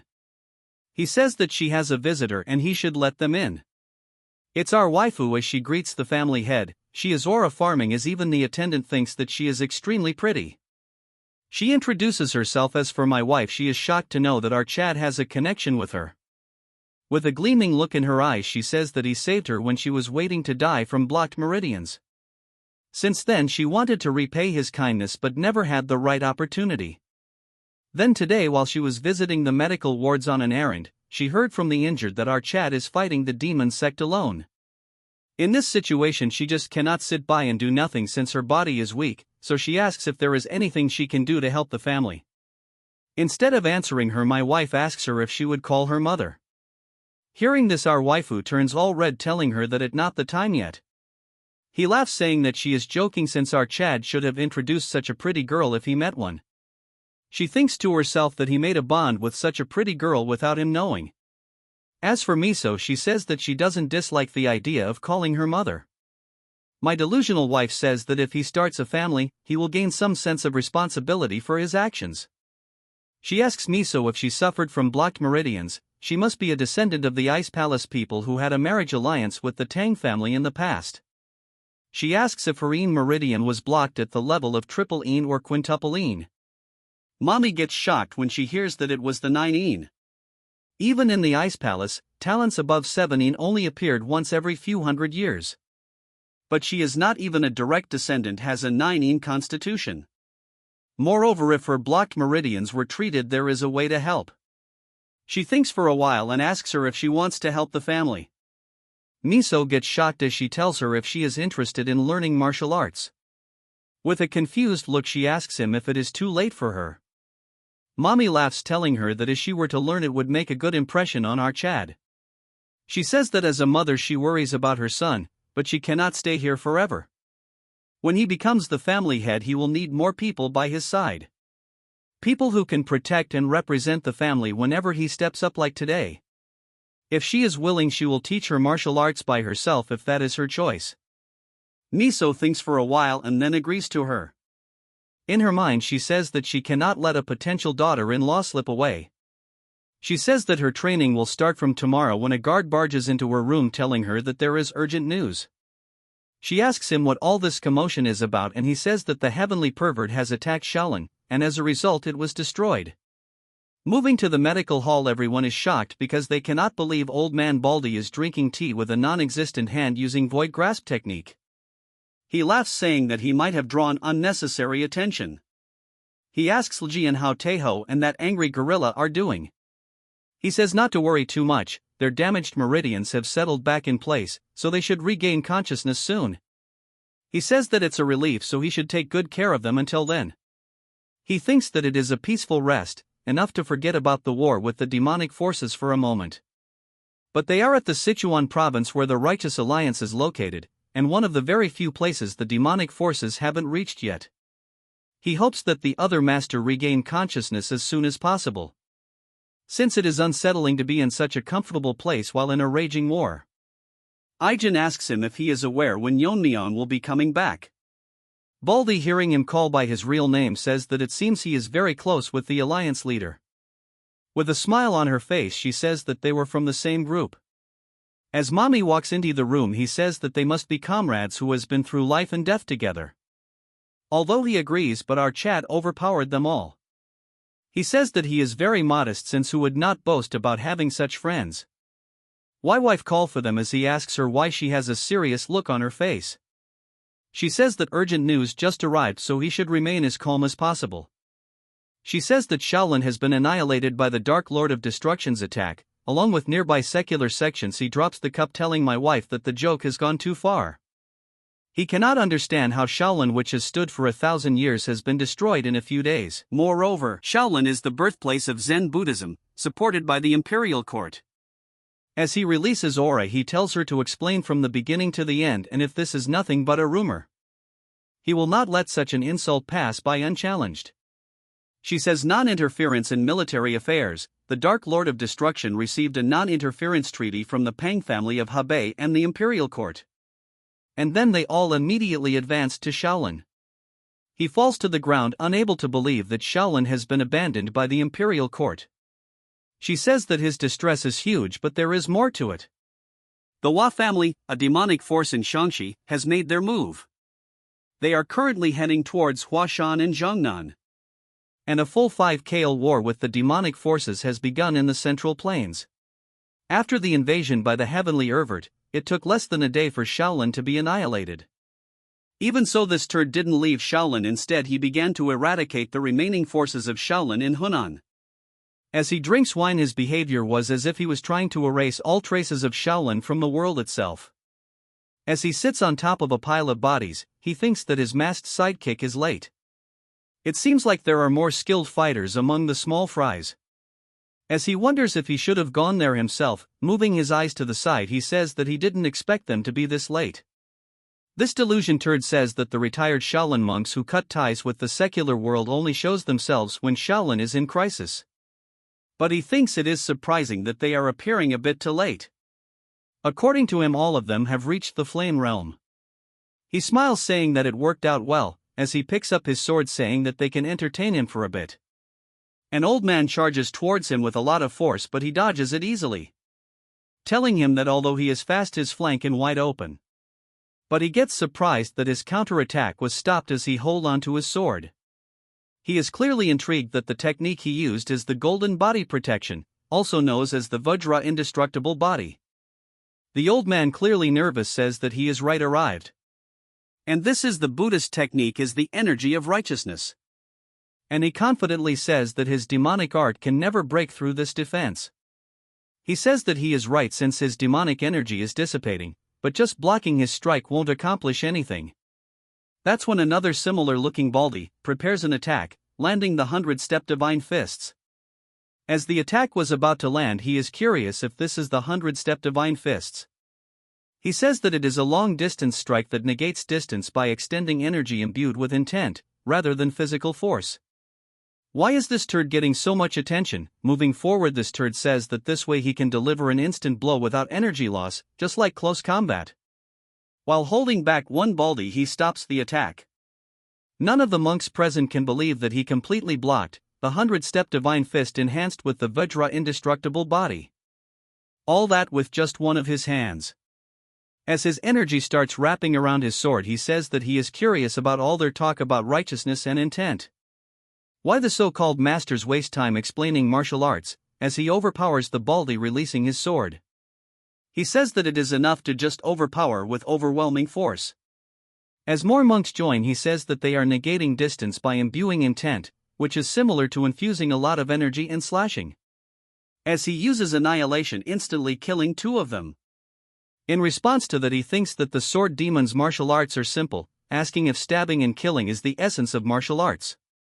But its brute strength is not as strong as the 100-step divine fist. If he swung his sword 5 times harder, it would be close to it. The monks are shocked because he is spouting nonsense, increasing power through sheer force without understanding the principles of martial arts. But his words are not wrong, as energy radiates from his body, as they wonder if he really is human. Or he has transcended the human limits, marking himself as the demon lord. The slash was so strong that it split the main building into half. In the process, all of the monks get killed. He wonders if he should have used less strength, since he wanted to leave the main hall, which suits his taste. Well, he has got a feel of slicing buildings, so he will do better next time. The masked turd arrives, telling the pervert that he apologizes for interrupting his entertainment.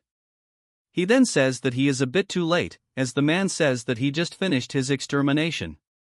Look at his hand, he has a fake dummy telling that he got a gift in his hand. It's belonged to the one who was about to become the next abbot of Shaolin. And he was gathering nearby monks to counterattack, but he eliminated all of them. He appreciates him, saying that they have nothing left to do in Hunan. He asks him the situation in Shaanxi, and this turd says that after the troop deployment ceremony, so turd moved out with first demon and demon blade. He asks him if he is getting impatient because the other party will learn merits before he knows. This turd says cheesy words, saying that they move solely as his limbs. But he gets shocked by saying that he is a little greedy, since he might have a chance too. He tells him that's enough talk for today, saying that they must head back now. Shaolin, which had been at the center of the Murim for a millennia, had its lineage completely wiped out. And that news quickly reached the ears of the Tang family in Sichuan. The Righteous Alliance, which had set up camp in Juxian before news of Shaolin's invasion arrived, was in a situation where they couldn't even attempt to send support to Shaolin due to the Shaanxihua family troop deployment ceremony. In this situation, Skinny Barbie had to find the best course of action in the current situation. After receiving news of the Hua family's troop deployment, he sent Okayan and Hakwun to Manhwa in Zhongnan.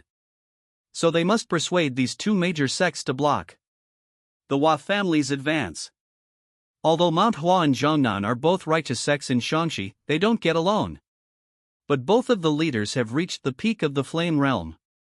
If both of them were to join forces together, they should be able to stop the Shaanxihua family's advance.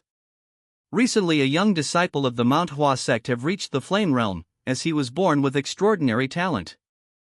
That means including him there are 5 master at the Fire Realm in Shaanxi. They currently have 2 Fire Realm master. No matter how strong they are, they can't be monsters like the heavenly pervert. If they can confront just those 2, there is no reason for the righteous side to lose in Shaanxi. Meanwhile, the remaining Righteous Alliance forces can move to Hunan. That is, if both of the sects put aside their grudges, and he prays that the people he sent can persuade them all. Moving to the Manhwa sect, the sect leader will not cooperate and won't even listen to what he has to say. She says that she heard it all, and the Shaanxi forces have yet to invade anywhere yet. Yet he wants to move like dogs, attacking them with a stick. He knew it won't be easy, since it won't be easy, but she is already fuming at the mere mention of Zhongnan. In the past, at a friendly gathering, she was harassed by a group of Zhongnan scholars and she beat them all up. After learning about this, the current leader of Zhongnan retaliated against Manhwa. Since then, several rounds of retaliation have built up resentment, but is now the time to dwell on that. Even that Namgung family head was defeated by the heavenly pervert, and now he is headed towards Shaolin. That's when her femboy disciple has something to say. This is the turd that has reached the flame realm. She says that she is aware of his concerns, but the 1,000-year-old Shaolin won't fall this easily. They should even consider the possibility of the heavenly pervert's defeat. The man suggests they wait to hear the results of what happened in Shaolin. She says he is being complacent, that they move after Shaolin has been annihilated. The nobody says that if the heavenly pervert wins, then it means they were weak.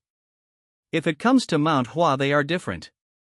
This cocky turd says that if they had invaded Manhwa, it would mean they would have demonstrated Manhwa's might. He is a genius who has reached the fire realm at this age. In the past he would have believed his confidence, but after meeting our Chad he is nothing but an ant. It's hard to believe they are off the same age, since he has a long way to go before he matures.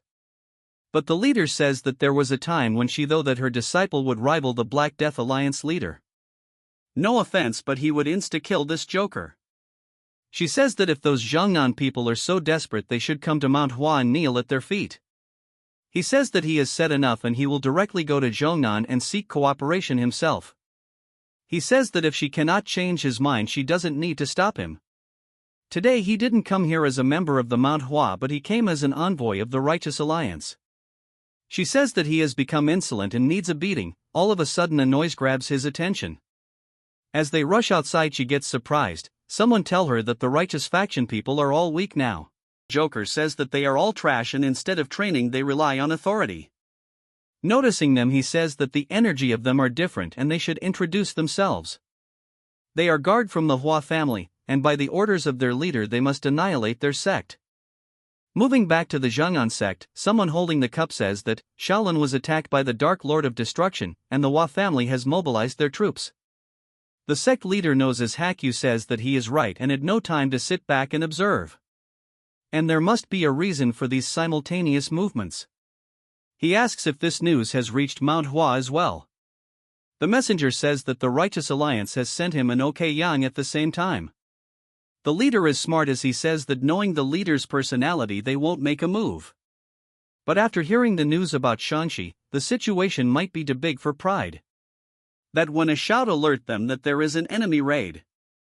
Outside, the disciple are lying dead left and right, and one of them thinks that his partners are splits apart like paper. His senior brother, who was always cheerful, was killed. His junior brother, nobody number 2, who he trained with just this morning, have all died meaningless death.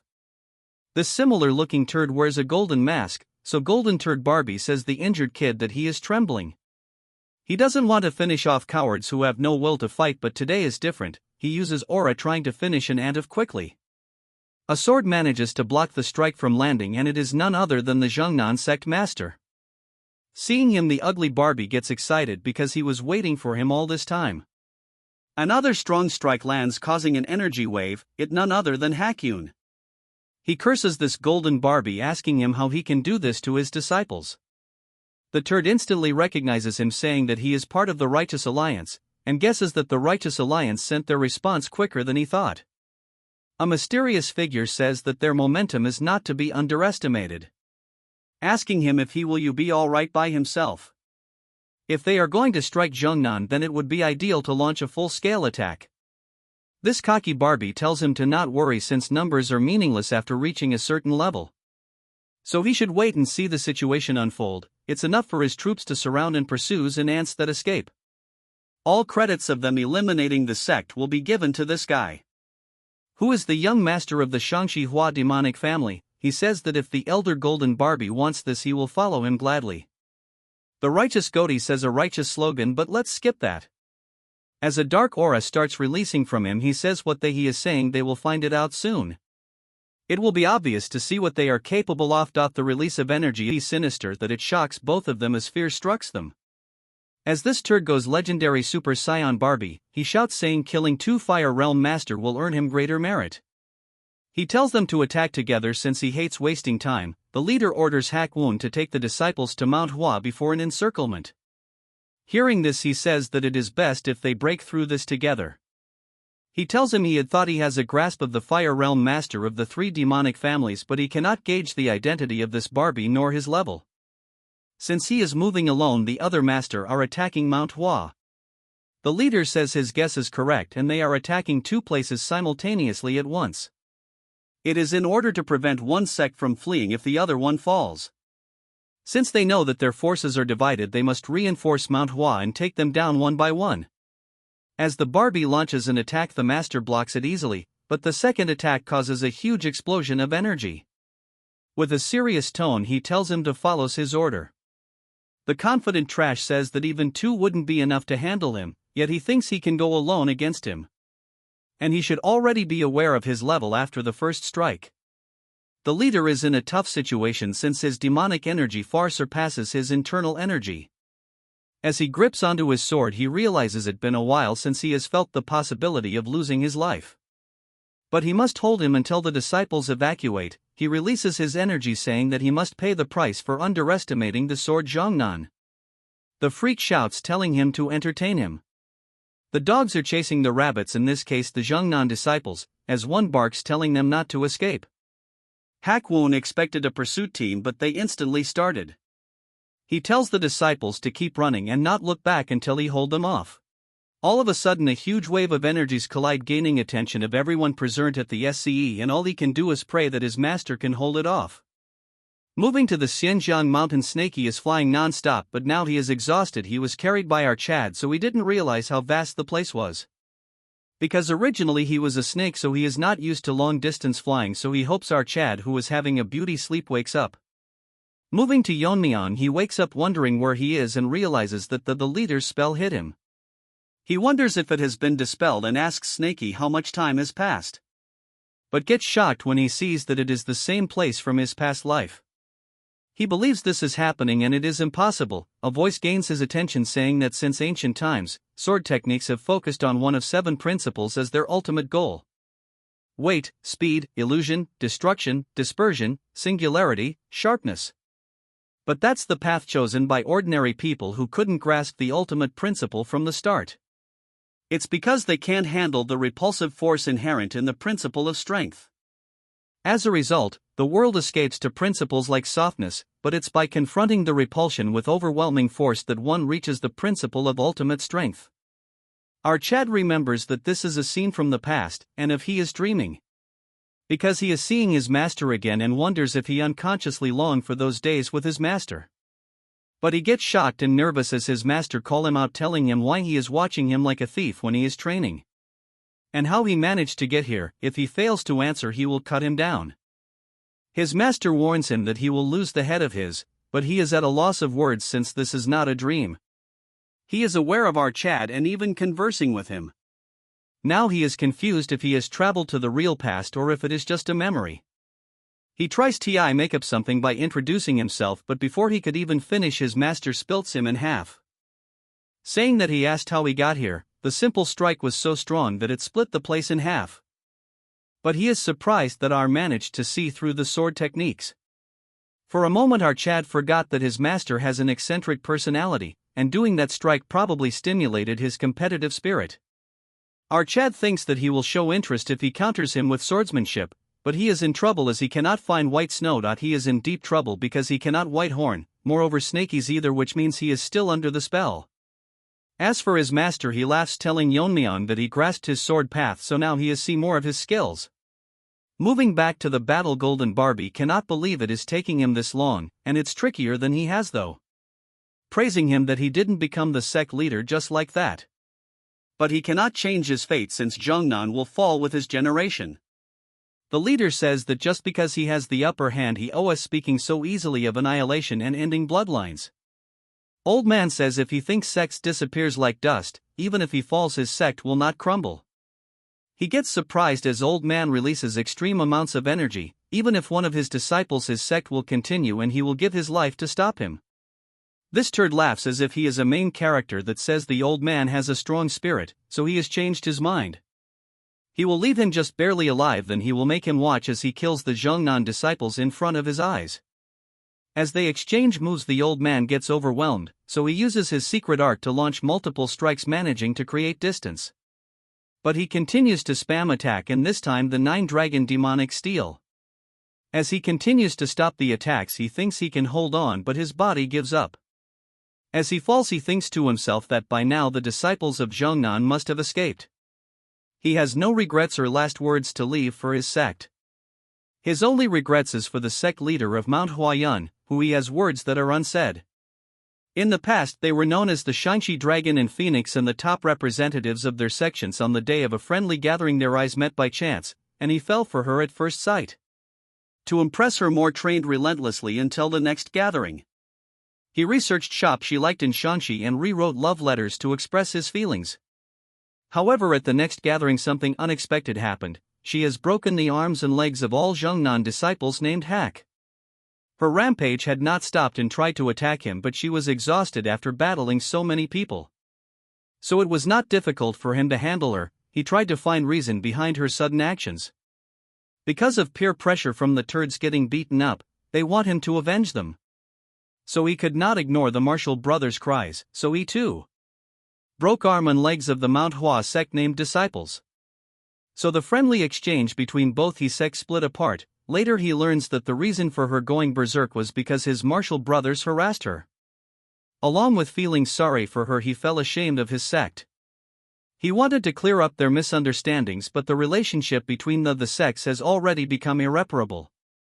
When he was destined to become the next sect leader, he wanted to change the current Zhongnan sect. More than honing martial arts, he wanted them to emphasize courtesy and respect, so that Manhwa could look at them differently, and at that time he could face her again. Since then it has been decades he has made this decision.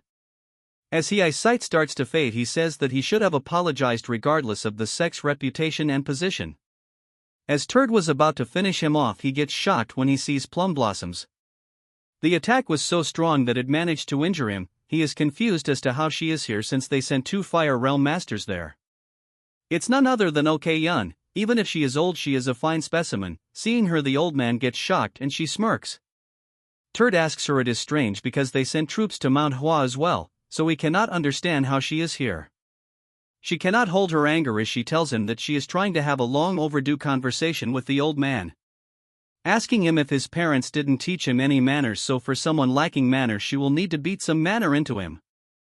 In a flashback we see that when the 2 dandies attack the Manhwa sect, Yun tells them that they barely been in Shanxi for a few years, yet they are trying to eliminate major sections, roasting them by saying that scraps under the heavenly pervert have given them confidence. She asks them if they are trying to wage a war with the righteous martial arts world. One of them tells them that a war is already underway, and since they are behind on information, he tells them that their lord has annihilated Shaolin. Hearing this, he gets shocked because he is heading towards Shanxi, but the bigger problem is that if they compare history, Shaolin has been the foundation of martial arts. The troops they have sent will be of no use since it is late. They say that since their lord is coming this way, it's best for them to clear the way as his subordinates. He then says that the things might have ended in Zhongnan by now. Hearing this, Yun is shocked and asks if they have resources for that. He says that the Golden Elder who personally guards their lord has gone.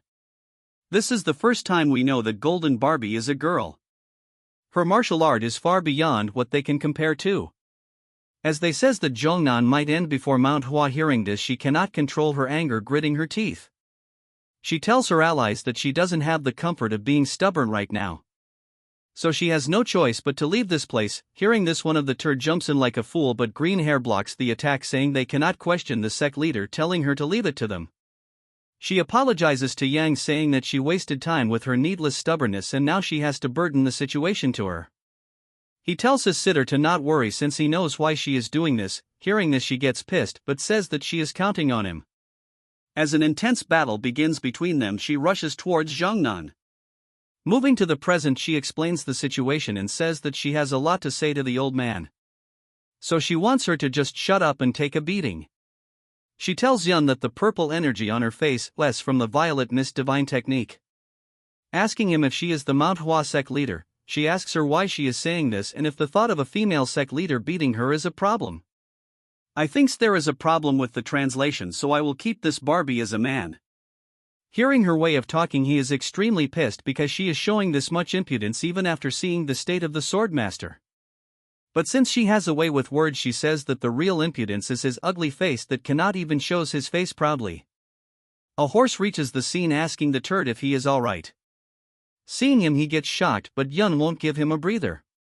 As she launches the 24 plum blossom sword technique, he ran towards her after seeing the purple energy, thinking if the Manhwa sect has sent reinforcements. Seeing him, she launches multiple strong attacks. As he jumps in front of the attack, the wide range attack was so wide that old man asks her if she is planning to cut her down as well. She tells him to keep quiet, telling him if she cannot handle her true chi at this age, telling him to not create a fuss when she didn't even touch him. Although the Barbie managed to block the attack, he curses her, telling her how she has the audacity to attack him. She says that he must be the Hua family's young master. Before coming here, she met some Zhongnan members heading towards Mount Hua. They told her that the glory for annihilating Mount Hua and Zhongnan belongs to the young master. She says there is no need for the Lord's personal guard to go this far and asks if they are in love. Hearing this, she gets shocked, saying that she will make sure that she cannot speak such nonsense. As she goes Super Saiyan to Barbie. She says the one speaking nonsense is she poked a little and now everyone knows he is the Lord's son. She says that if she kills him, the Lord will hold him responsible for this and he will die. And this is going to be fun, as this turd shouts, saying how she can claim to be righteous people. She says he has no right to call her cowards when they split their forces in half, and now everything they said has revealed their weakness. She asks him to not talk about principles since they launched a surprise attack. As her words got this ant pissed, he charges towards him, but a strong sword blocks the attack and launches the counterattack. She asks him why he is stepping forward when he has yet to recovered. He thanks her for buying time, but he can move at least. He says he cannot be a burden to a lady, no matter how old he becomes, love is forever young. She rushes towards the young master, telling old man that if he was young she would have beaten him senseless. The turd is now in a tough position because without the plum blossom goddess not blocking, he could eliminate old man easily. But the young master alone will never be able to block Yun's attack, but she launches a strike which the turd blocks, but in the process gets injured. To create distance, he goes berserk, and she says that targeting the young master was the right answer. He says if this is drag out it will be extremely disadvantageous to him. He tells the young master that they should retreat for now. Hearing this, he gets shocked since with his skills it's within his reach. He tells her that his priority is the main thing and then admits his defeat, but warns them that once his lord reaches this place they will regret not dying by his hands. Hearing this, she wants to behead the kid, but old man stops her. She asks him why he is blocking her as they run away. He says that boy is their weakness, and if she actually killed him, he would have fought till death. With their combined attack they could take him on, but he has injured his leg which is holding him back. He tells her to not worry and he will recover with his greater circulation. Seeing this, she sighs, saying that it's all bravado. As she picks him up, she can if he can even walk properly, and the man called the Dragon of Shangxi is past his prime. Hearing this, he asks her she didn't need to bring back the past and thanks her, then apologizes, and she says that it is not really for Zognan but for the righteousness of their sect. He says besides this, he asks her what happened on the day and the friendly match long ago. He wanted to apologize for that day, but he can say sorry before he can die. She says she remembers everything and wants to break their legs one more time. Hearing this, he asks just what his disciple did to her, and she says that it's not much but very embarrassing. He wonders to himself what they did. They read aloud the love letter she wrote for him and teased them mercilessly. The old man says that it is certainly something embarrassing, then says he spent one night writing one himself. Then realizes what it means, but she ignores him and picks him up, saying that he will use lightness techniques. As they continue to fly, he wants to know more about the love letter.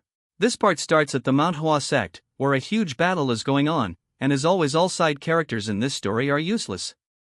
One of the bearded turds punches our weakling and he instantly spills blood. Seeing him getting hit, Yang turns around asking him if he is alright. Taking opportunity of this, the second turd asks him why he is being so reckless. As he attacks him, he tells him that his enemy is right in front of him. Yang thinks to himself that their level far exceeds his expectations, and this is beyond what the green-haired turd who just entered the fire realm can handle. Even the other disciple are being pushed back. If this war were to continue, their side will suffer greater losses. He prays that he stays alive at least. Moving back to him, he is glad that he is at least alive. He reached the fire realm at the age of 20, so he thought he had talent equal to the Black Death Alliance leader or the Heavenly Pervert. This dude had some serious daydreaming problem. But now he understands the look of doubt his senior brother showed him. His lack of real combat experience made a bigger difference than he had thought. As they are overpowering him, the aura exuding musclehead tells this turd that for his age he is not bad, but he is lacking experience. But he will have no more chances to show his skill, as this Temu Hulk jumps in the sky trying to squash him. But he gets surprised when he manages to do a donkey roll, barely escaping. He mocks him saying he is a loser and has no shame that is pitiful to live, then proceeds to call him an insect. Hearing this, the tone make him even angrier. He says that this time he will make sure to finish him off. But he notices the ground trembling. Seeing this, the enemy cannot figure out just what is happening. It's as Hakwon as he tells him people that a group of evil is right in front of them, so they must help Manhwa eradicate them. As the Zhongnan sect people charge towards the enemy, the two nobodies are nervous as to why they are here. Wondering if the golden turd has fallen, which is beyond common sense. Seeing their arrival, OK Young thinks that it is a dramatic indeed, asking them where they are looking. That's when they realizes that they lost focus for a moment, because of the Zhongnan. Taking opportunity of this, our crew attack they and manages to injure them severely. With the involvement of the Zhongnan sect, the tide of the battle turned around. The Flame King and Demonic Fist suffered critical injuries and choose to retreat. This was the first victory from the Orthodox Murim, after a string of losses against the demonic forces. After they are done with the battle, everyone is shocked as someone tells them to inflict critical wounds on Fire Realm monsters, praising them that they have played a great role. It's Yang as she praises her disciple because this is her first real battle and he did well. As for Swordmaster, he is dying out of embarrassment, but she is confused why they have been staring at her like this. Man, this is so wholesome, as her disciple tell her that it's obvious that they would not look at her. As they sit for a meeting, she starts summarizing the situation. Currently the Heavenly Pervert is on his way to Shanxi after annihilating Shaolin. Although they have driven them out, they have suffered severe losses. Moreover, they don't know just how many Fire Realm monster they have under him, besides the known demon masters of the three demonic families. Especially that golden turd, as he managed to force them to retreat by taking the turd's son hostage. If they had fought till the end, neither of them would have returned unscathed. Hearing that, they are shocked as Greena thinks to himself that it's unbelievable to hear such things from her master's skills. It's a shocking matter because he fought on par with two peak Fire Realm masters at the same time. They only bought time for some time and the situation is not looking good, so they will quickly regroup and invade again as quickly as possible. If the possibility that the Heavenly Pervert were to join them, it would be impossible for them to stop with them with their power alone. Old Man says that after much deliberation with his waifu, they have reached a conclusion that Manhwa and Zhongnan must abandon Shangxi. Hearing this, everyone present is shocked as he continues telling that Shangxi is the very symbol of Manhwa and Zhongnan. However, the Demo Inc. forces have grown strong to the point that they alone cannot handle them. So right now their priority is to restore balance. So both Manhwa and Zhongnan must lend their strength to the Righteous Alliance. Beardo thinks that it is the best option, but he is worried about the commoners in Xi'an who have supported both sects in Shangxi. Yang says that they will take them all with them. It is no exaggeration to say that they exist because of them. They should still have time before they come back towards Xi'an. So they need to persuade them to evacuate before the enemy arrives. She orders OK Yang and Hakwon to go relay this information to the Righteous Alliance, while she and her disciple will go persuade the citizens. But OK Yang mocks her, saying if with her personality if she can persuade anyone. She asks this turd that he is upset because he ignored his words the other day. He tells her that him and Hakyun will go persuade the people, and for the alliance they will send a messenger pigeon. Hearing this, she is confused what she will do then. He tells her that for now she should tend to the sect leader's injuries and avoid beating him up. Hearing this, she gets mad. The next day we move to the Righteous Alliance camp in Jushan. The letter states that after the battle with the Hua family, Manhwa and Zhongnan, so they has announced their intention to leave Shangxi and join the Righteous Alliance. Barbie is stoked because two major sects are joining them, and it's possible that their messenger managed to persuade them well. Moreover, they managed to repel the golden turd and even dealt a blow to the Hua family. Because of this, it should greatly reduce the demonic force's strength in Shaanxi. However, they don't have time to check on Shaanxi, so they will need to do something about Shaolin's situation. If the Shaolin monks who have joined the alliance learn the truth, their morale will plummet since they cannot keep this hidden forever either. The burden on his shoulder is deeply heavy as he wonders where the alliance leader is. Moving to our forgotten main character, he tells our half-dead Yeon-myeong that he has some expectations, since he turned out to be nothing special. He thinks it's a waste of time, but seriously they are stretching this too much. He turns around as Yeon-myeong says that it doesn't seem like reality. As our Chad uses the sky-covering sword, all without actually using a sword. As he tells his fake master that his real attack are more painful than this. He is shocked because his body and inner chi have been constantly recovering completely since earlier. Which cannot be normal, so the strain must be affecting his real body. As his fake master gets up, he thinks that he has never won a duel with his master when he was alive. By the time he was confident he has surpassed him, he had already passed away. He thinks it is nice to see his face again, but his smile still scares him. As his master laughs, he says that if this is the wall he has to overcome to get out of here, he should show his disciple who has already surpassed him. Finally managed to get rid of the copyright claims, this part starts in the practice area all silent. When all of a sudden huge wave of energy raises through the area. Our Chad is getting overwhelmed, since he has no weapon. He is using his internal energy to manifest swords. Using them he offsets his attacks, but a follow-up attack causes his to move places as he thinks to himself that a simple dragon scale fragment is not enough to inflict damage on his master. As he rushes from one place to another, right now he is fighting using pure internal energy since he has no access to white snow and feather needles. To inflict damage, the best option is to use the myriad heaven flower rain, as such he aggressively charges towards him. Then uses shadow step to create a facade. He is thinking of using the dragon scale principle to solidify energy to create a foothold and change direction. Although it consumes a bit of internal energy, but if he tries condensing and solidifying the energy fragments before they scatter. With the sword he charged towards old man. Although he blocks it, he seems excited. Although the sword is good, it is not as good as white snow imbued with spiritual energy. Still it is enough. As they exchange sword, the surrounding turn into dust. Yeon-myeong manages to catch him off guard, and using extreme annihilation he lands a heavy blow. This makes a gap in his shoulder as our Chad says he paid him back for cutting his shoulder.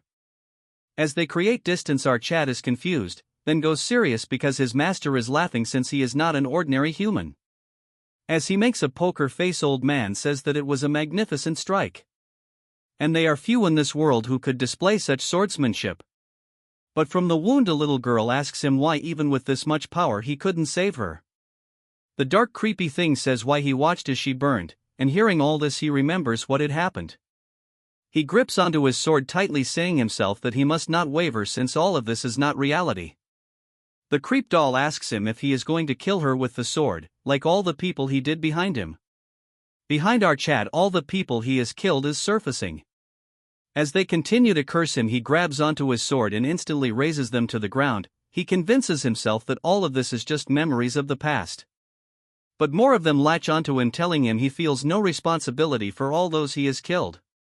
He killed them without hesitation and didn't understand the reason behind the battle, sometime even when he knew he turned an eye for his own sake while wielding his sword. He should not look away, as it is the weight of the resentment from those he has killed.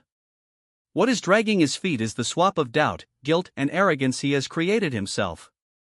And all of this is within his heart demon. This is so detailed, unlike most manhwas.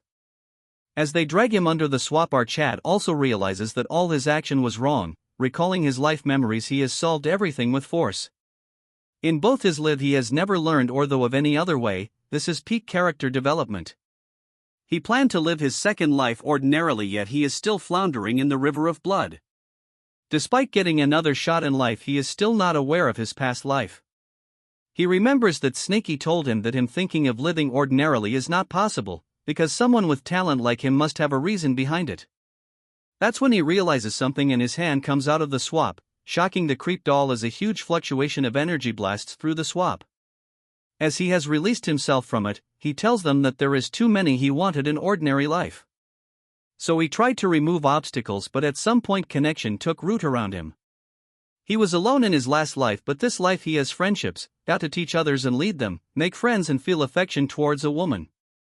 As the creep doll turns into Chucky, he says that he is aware of his past life, but he must protect his connection.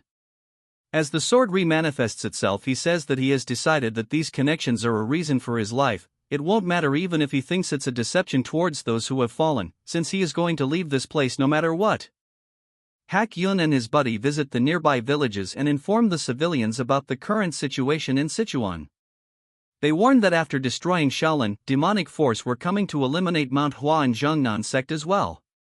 And as of today, all of the Shaanxi had been engulfed in the flames of war.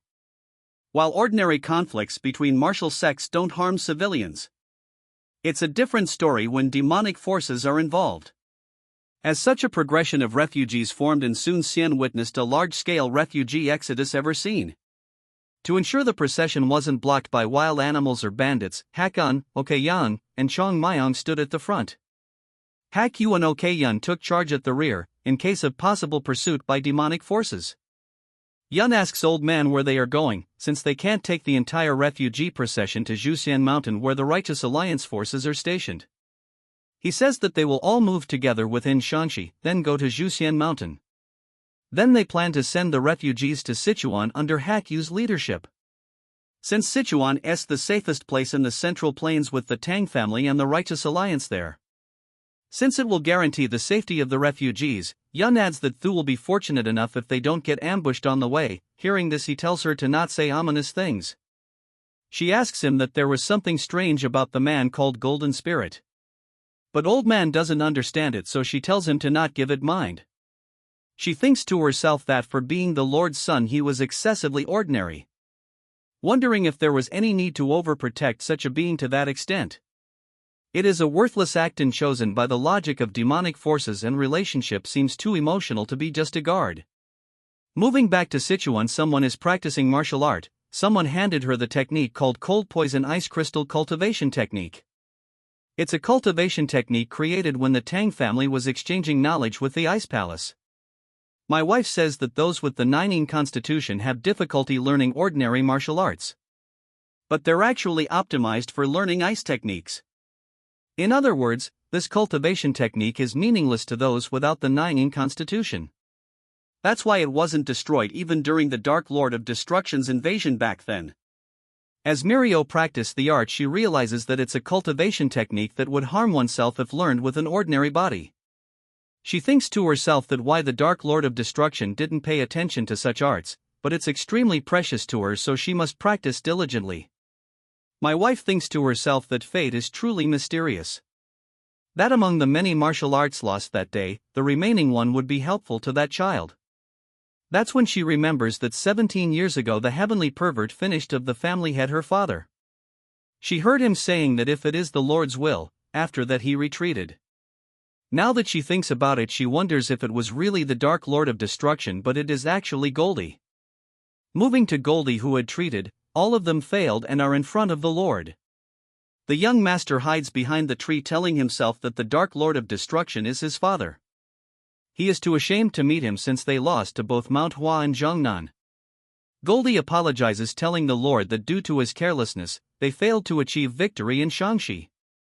In that case, he gladly accept any punishment. The pervert uses his eyes to look through the forest straight towards the couple, and they also sense it instantly. He can easily see them as his pupil reflects it. Then he orders Sliver Mask to go to Guizhou and prepare for the expedition. He follows the order and he tells them that he will handle the situation in Shaanxi, and the opportunity will belong to the Higua family. Goldie asks the Lord to give him another chance, and he will surely take down both sections. He gets shocked when the Lord says that it is the second time he has failed. 17 years ago, he invaded the Tang family. He also trusted only in his own abilities, and took only a small force and failed to bring down the Tang family. He forgave generously at that time. Also, the Black Death Alliance leader ruling Sichuan was wary of them and make a move. But now, with the Black Death Alliance leader gone, he has repeated his recklessness mistake. So there is no reason for him to give him another chance. He announces that as of this moment the Hua family will be excluded from the succession competition. That when the useless son stops him, greeting him and tells him that he is the young master, and he is his son. Goldie gets nervous as the blabber dog says that he is responsible for the defeat, because he became a weakness in the battle. With the sect leaders, Golden Spirit had to retreat.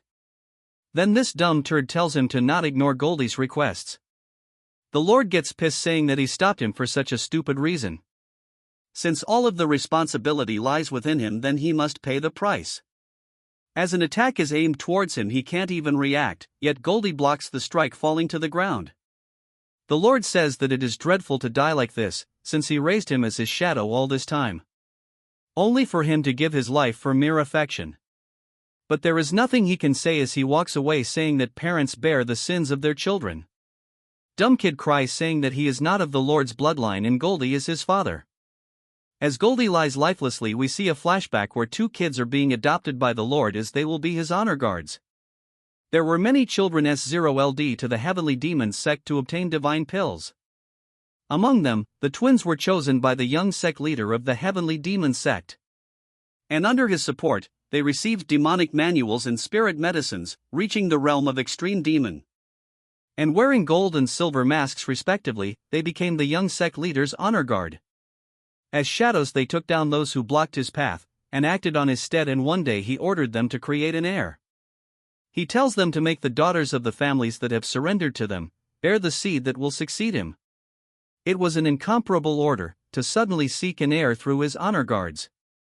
But it was the order of the one who would become the sky of the demonic path was absolute.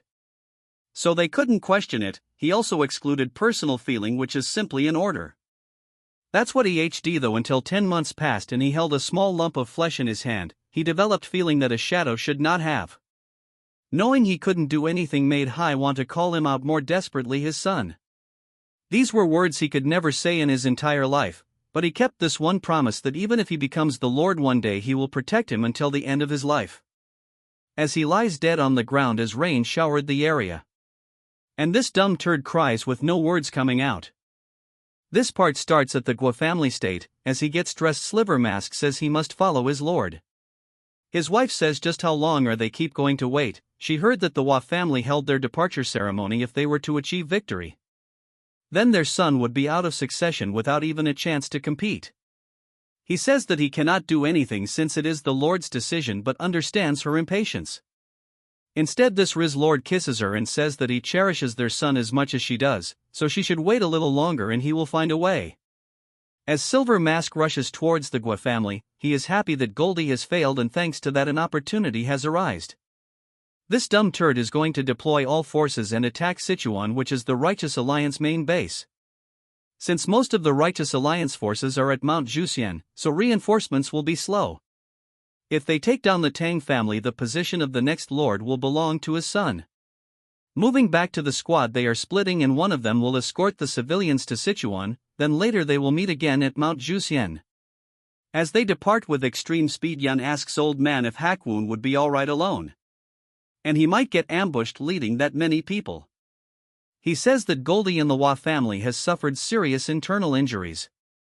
So they need time to regroup, and in the meantime they will get away in the meantime. But they freeze instantly the moment the pervert is gazing at them through the sky. Just sensing the energy, all four of them stop, unable to move, realizing that what they felt earlier was not imagination and someone has been tailing them, and whoever it is, they are extremely powerful. A voice tells them that they have been too late to move separately after all this time. Old Man understands that the person standing before them is the Lord just by his demonic energy. He says he was getting bored waiting and almost dozed off. Yun is shocked that he reached Shanxi much faster than them and even predicted their route and got ahead to wait. As for the twerp, he cannot even fathom just how strong he is, then he proceeds to laugh because he was delusional to think that they were on the same level. Old Man knows instinctively that even if all of them attack together they will die. Old Man thinks that he must focus on getting at least one person alive, so he must buy time for them to flee even if he has to sacrifice himself. The pervert says that the civilians are headed towards Sichuan, but he has no interest in them. What he cares about is them who will join the righteous forces at Mount Jusian. He completely figured out their plan. Old Man thinks that he know about the groups heading towards Sichuan. It is as if he can see them with his eyes. That means his energy sense has developed enough to encompass all of Shaanxi. He thought of killing them, but he has changed his mind. For now he will spare their lives. Hearing this, old man asks what their scheme is. He says that there is nothing like this. Killing them here and then going to slaughter the civilians would take as long as drinking a tea. He gets behind old man, saying there is no need to go that way since he doesn't kill people for no reason. All of them couldn't even process when he got there. Pervert says that no matter how much they struggle, if he puts his mind into it, establishing demonic order in the Central Plains wouldn't take more than 2 weeks. But that wouldn't be fun since one has to fight with a feel of satisfaction. For that very reason he postponed the fight with the Black Death Alliance leader, since both of them wanted to fight each other once they reached their absolute peak. But he got to know that he was killed by some brat who is the leader of the Righteous Alliance, so he will have to create entertainment using our Chad, unknown to him that he uses the techniques of our Chad. For that reason he will keep only the elites from both sides alive, whether they're righteous sect members or demonic path followers. He doesn't need those who drag down their alliances. From that perspective they have proven their worth. He will spare them, but they must not take a singed step out of Shaanxi. If he sees in movement he will kill them. Yun cannot believe he is just letting them leave, and old man says it doesn't seem like an empty threat. Yun asks OK Yang is he is not going to do anything. He is someone who has met both Yeon-myeong and the Dark Lord Destruction. Asking him if our Chad has any chances of winning against him, he instantly says that our Chad has skills that is too difficult to even gauge. But he cannot assure his victory if they were to have a fight. All of a sudden the turd stops, saying that ending them all 4 of them away be a bit excessive. Anyway, that golden spirit stepping forward recklessly only to die by his hands. Hearing this, the two cannot believe that he killed such a strong subordinate with his own hands. He then says he must balance the numbers, so he should cut 1 person at least. He launches an attack towards Yun, which old man blocked, as his sword shatters and he falls to the ground, telling her to not follow soon. As he dies, the turd says that it's touching since both sides took a blade for each other. This leaves some weariness and they shouldn't leave Shaanxi and wait quietly. Yun pick up his body, telling him he made such a decision. As she cries, she says she couldn't even respond to her apology. She says what she is supposed to do if he leaves like this. Now she had the opportunity to open up to each other. As she turns red, aura leaking from her body, she says she will kill the pervert no matter the cost. Moving to the Hwa family, the matriarch is running outside to see that her son is carrying Goldie on his arms. He asks his mother why she is grieving even though nothing happened to the Lord, so he asks her to tell the truth, wanting to know if he really is the son of the Lord. She explains to him that all of the young masters of the 3 families are none of the Lord's children. She says no one knows why the Lord didn't create his own successor directly. Even Golden Spirit didn't know the reason. In a flashback we see him telling her that 20 years of serving him, he gets the feeling that he exists alone in a different world. It might be that he won't do it, but that he cannot, and the Heavenly Lord views other humans as less than beasts. She says that's what they talked about the Lord. The turd asks her when she was him if he talked about him. He gets shocked when he hears that all he talked about was him. At first she was worried that he was just a child born from an order. But he told him that for his son he would even go against the Lord's command. That's when he remembers all the things Goldie did for him, and because of these tears won't stop dripping from his eyes. He had lived with the desire to gain recognition from a father he had never seen. Not that he looks back at it was foolish and shameful, not realizing he was by his side. She says that since they have fallen behind in the succession race, she supposes that this is the end of the Shaanxi as a demonic clan. As he cries, she says that whatever decision he makes from now on, the fact that he is her proud son will never change. He decides to take his leave as he gets super serious, unlike his past self.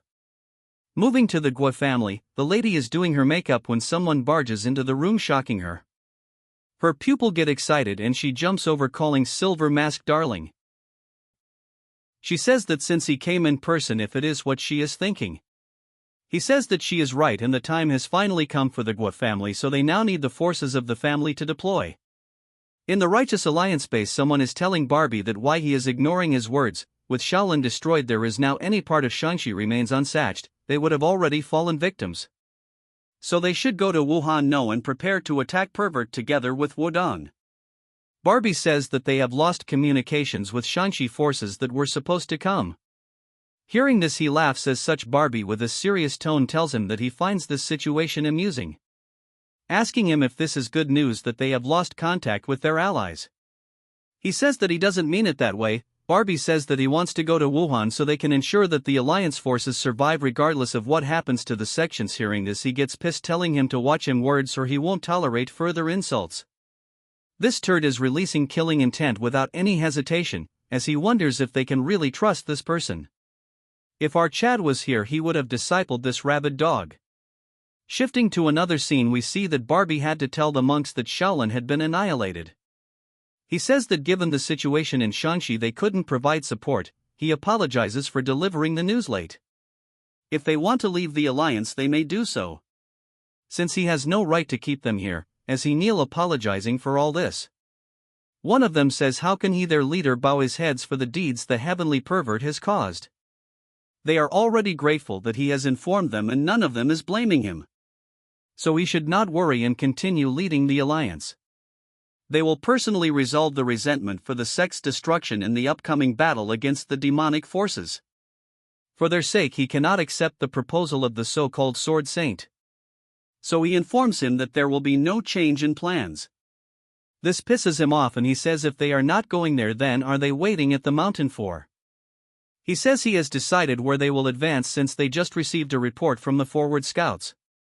The forces of the Gua family heading towards Sichuan, so they likely intend to strike their main camp while the alliance force are here at Zhuxian Mountain.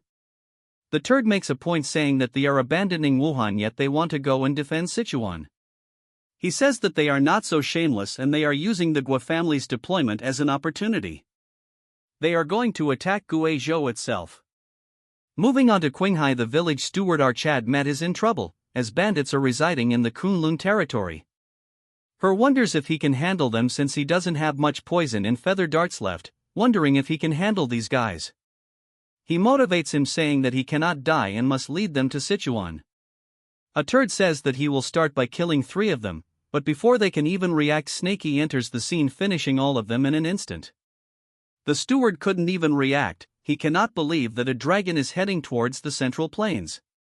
Snaky is flying at extreme speeds and he has reached the Central Plains. In about 2 days he should reach Sichuan. He remembers that the people he saw were familiar faces. That's when he notices something on his subspace as the pill is reacting.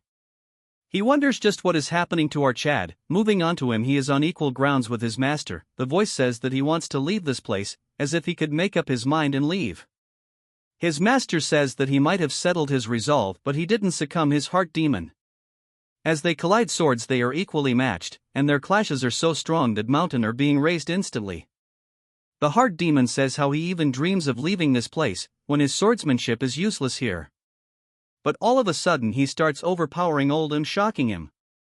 He falls to the ground and the old man says that Archad's aura has changed for some reason.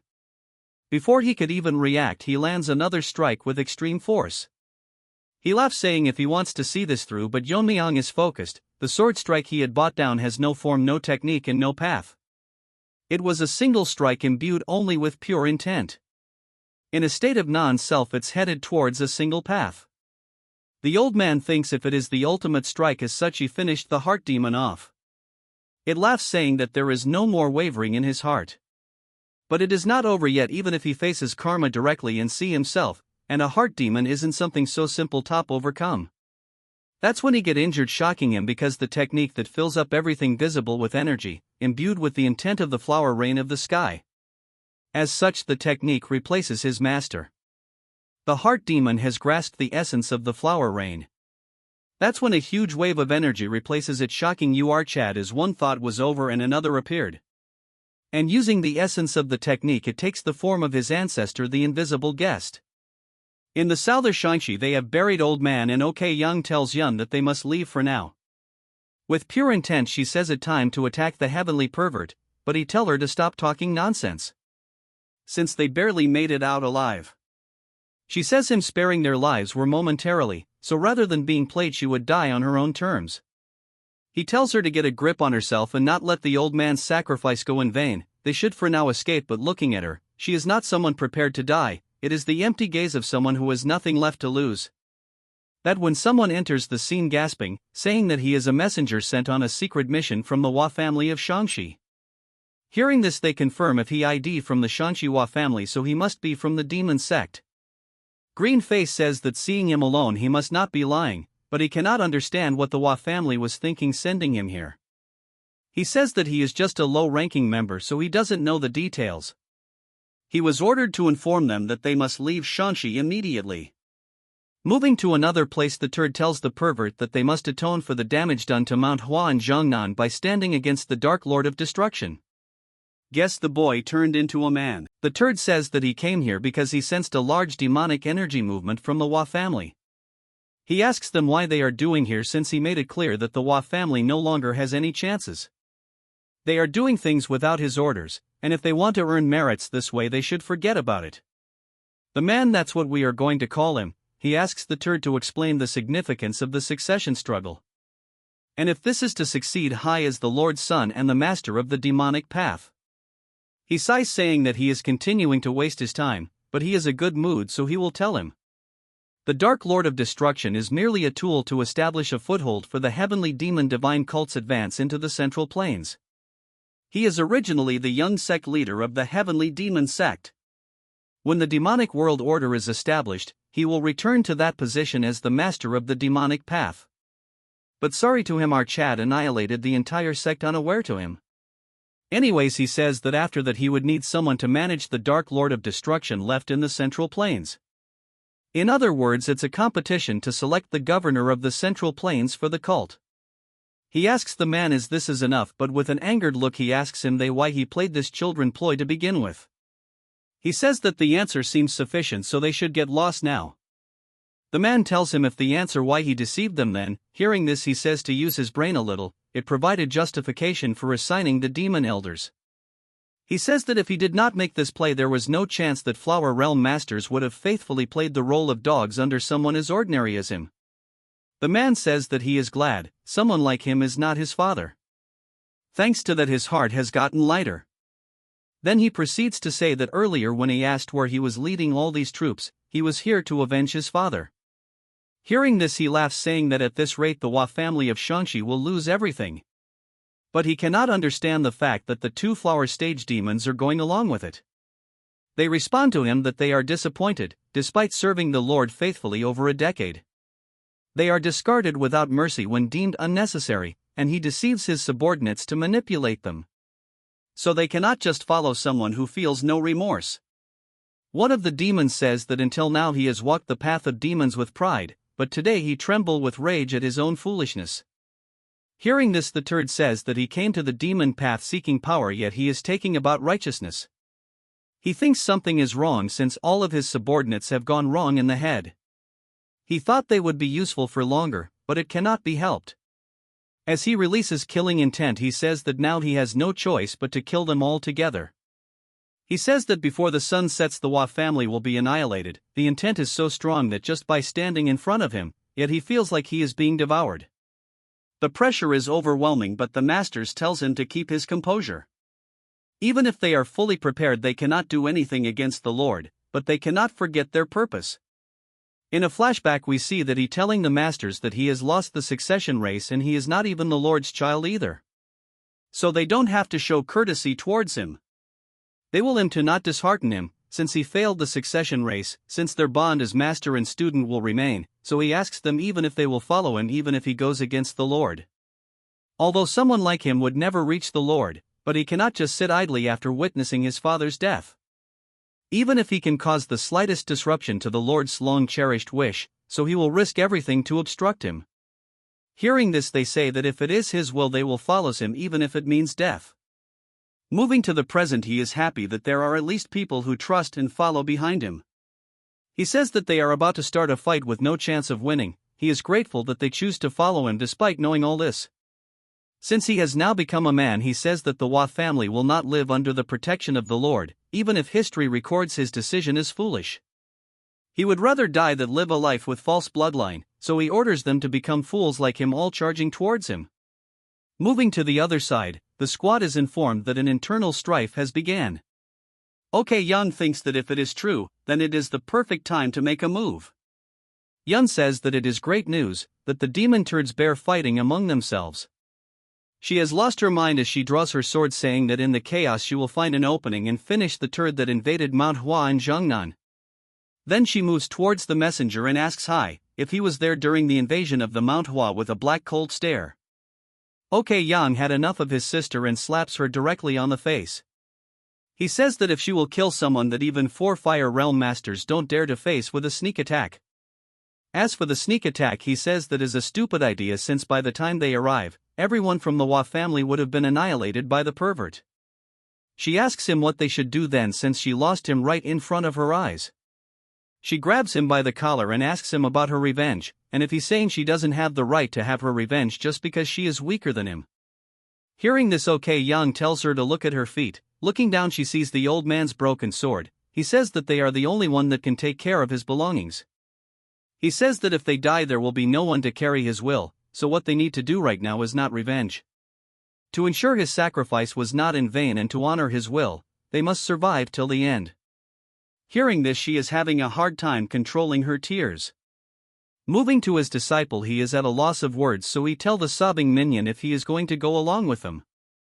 She apologizes to old man, and says that when the war is over she will make sure to give him a proper burial, so that everyone from Mount Hua and Zhongnan can remember him.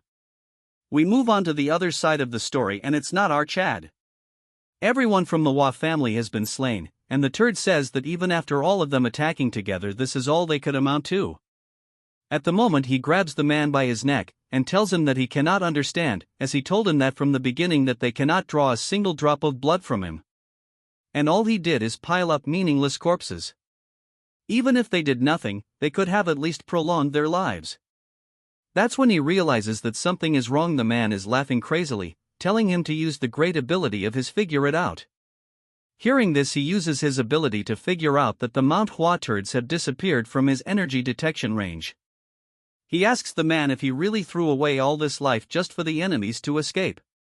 Even in his dying moment he says that his enemy is right in front of him, although they couldn't inflict a single scratch on him.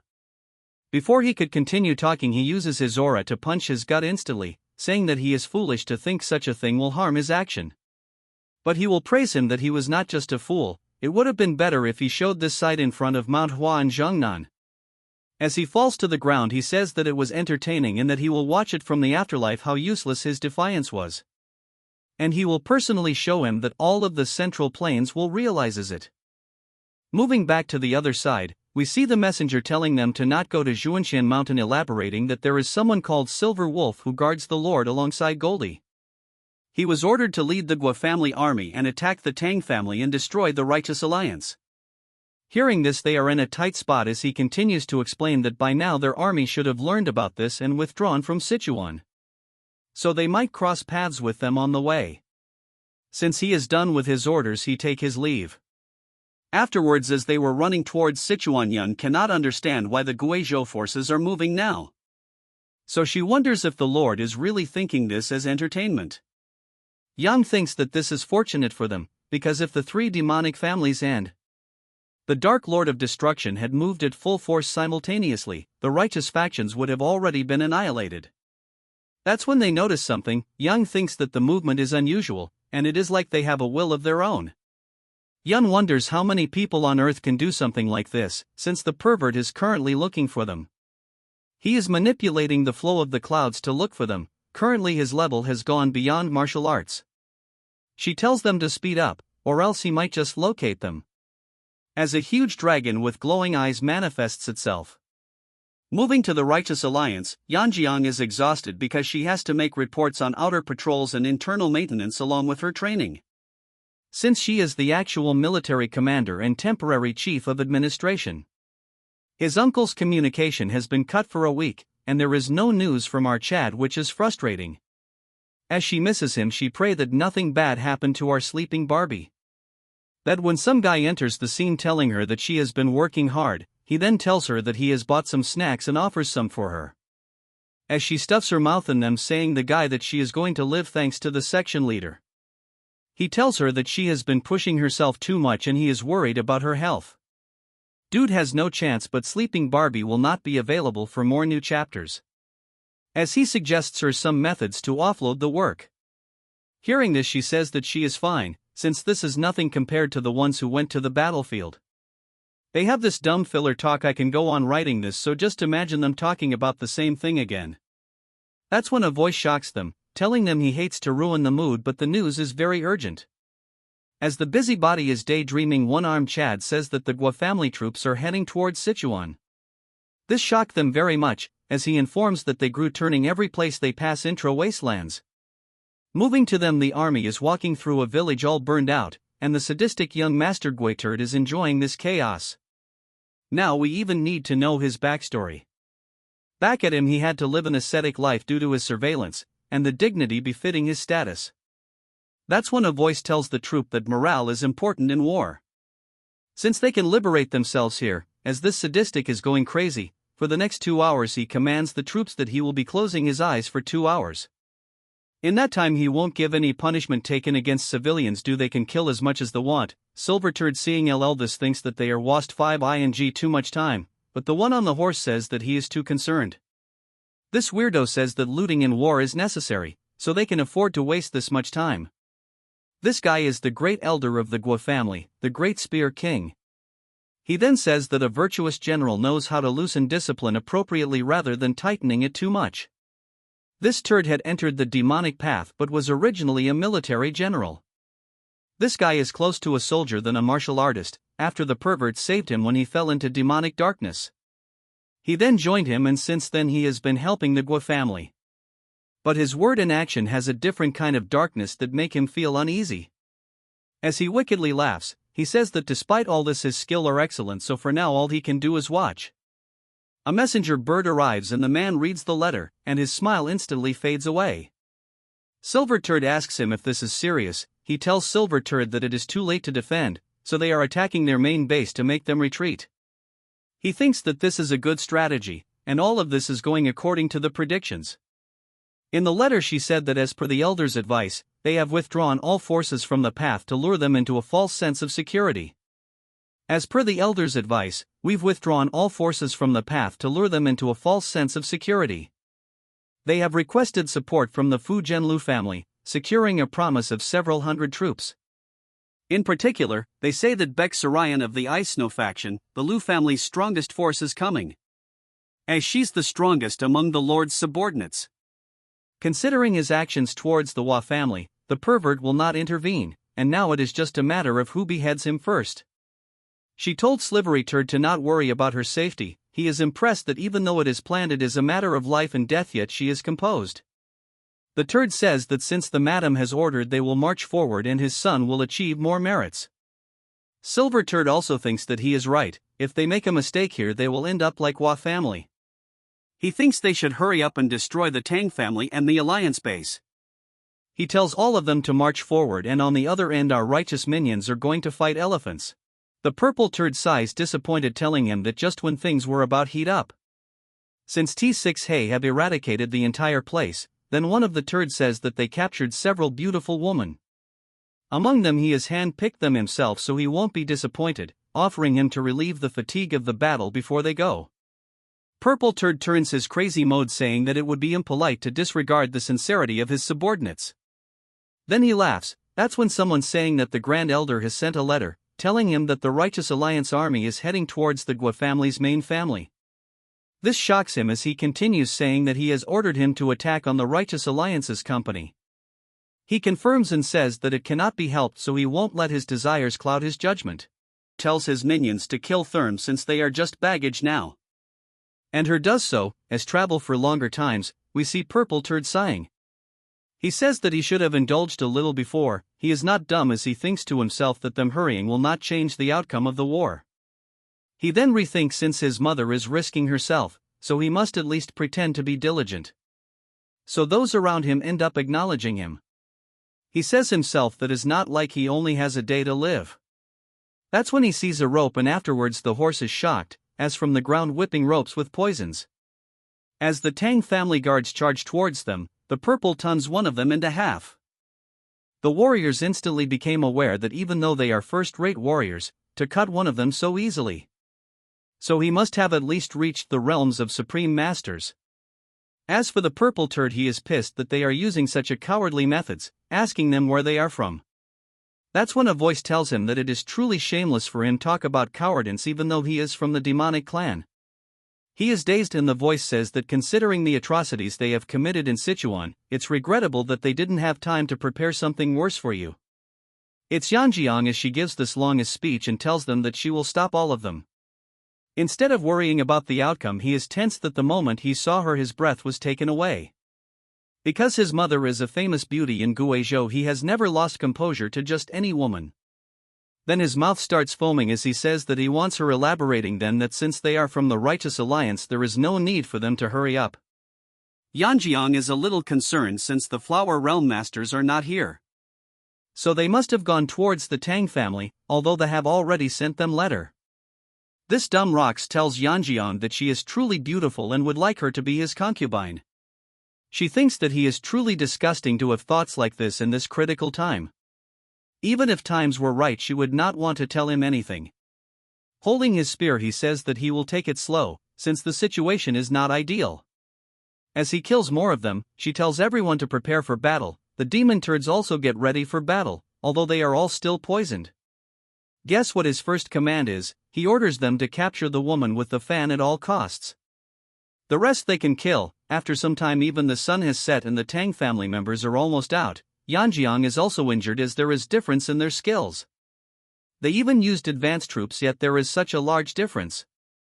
Especially the orange turd, as he is using his aura so well that he has even straightened his horse. He gets down saying that her assessment to challenge him in an open field backfire. He then goes back to his perverted behavior, saying that he will skip names and all that, since seeing her up close he is losing her mind, offering her to become his concubine. That's when the weak commander tries to charge towards him, but he gets stopped by two of the guards. As he is stopped by them, he tells our waifu that his patience is running out, but she is so savage. She tells him that someone as violent and brutal temperament has the confidence to court her like this, telling him to get lost since he is not even worth a dime in front of the person she likes. Hearing this, he rips a part of her clothes, telling her that he will use force now. He says that his companions are busy so they can take their time. He thinks it will be more entertaining. As for her, she wants our sleeping Barbie to help her. All of a sudden the entire area gets cold, snow falling from the sky. Purple turd cannot understand since it is the wrong season. He notices some movement, but it is too fast for him to react, pushing him away. He cannot understand that it is a simple technique, yet the internal energy is tremendous. He wonders just who the person is, and not the sleeping Barbie says that she rushed here to check the situation. But it took her longer since she is not used to the movement technique yet. But she doesn't need to worry since senior waifu has arrived as the direct disciple of the Tang family head. As our waifu was cultivating, she sensed a presence and realized that is her mother-in-law and also her master, my wife. She in a serious tone tells her that she has to stop her mediation, since it is an urgent situation. She received an information that the Gua family forces have reached Sichuan.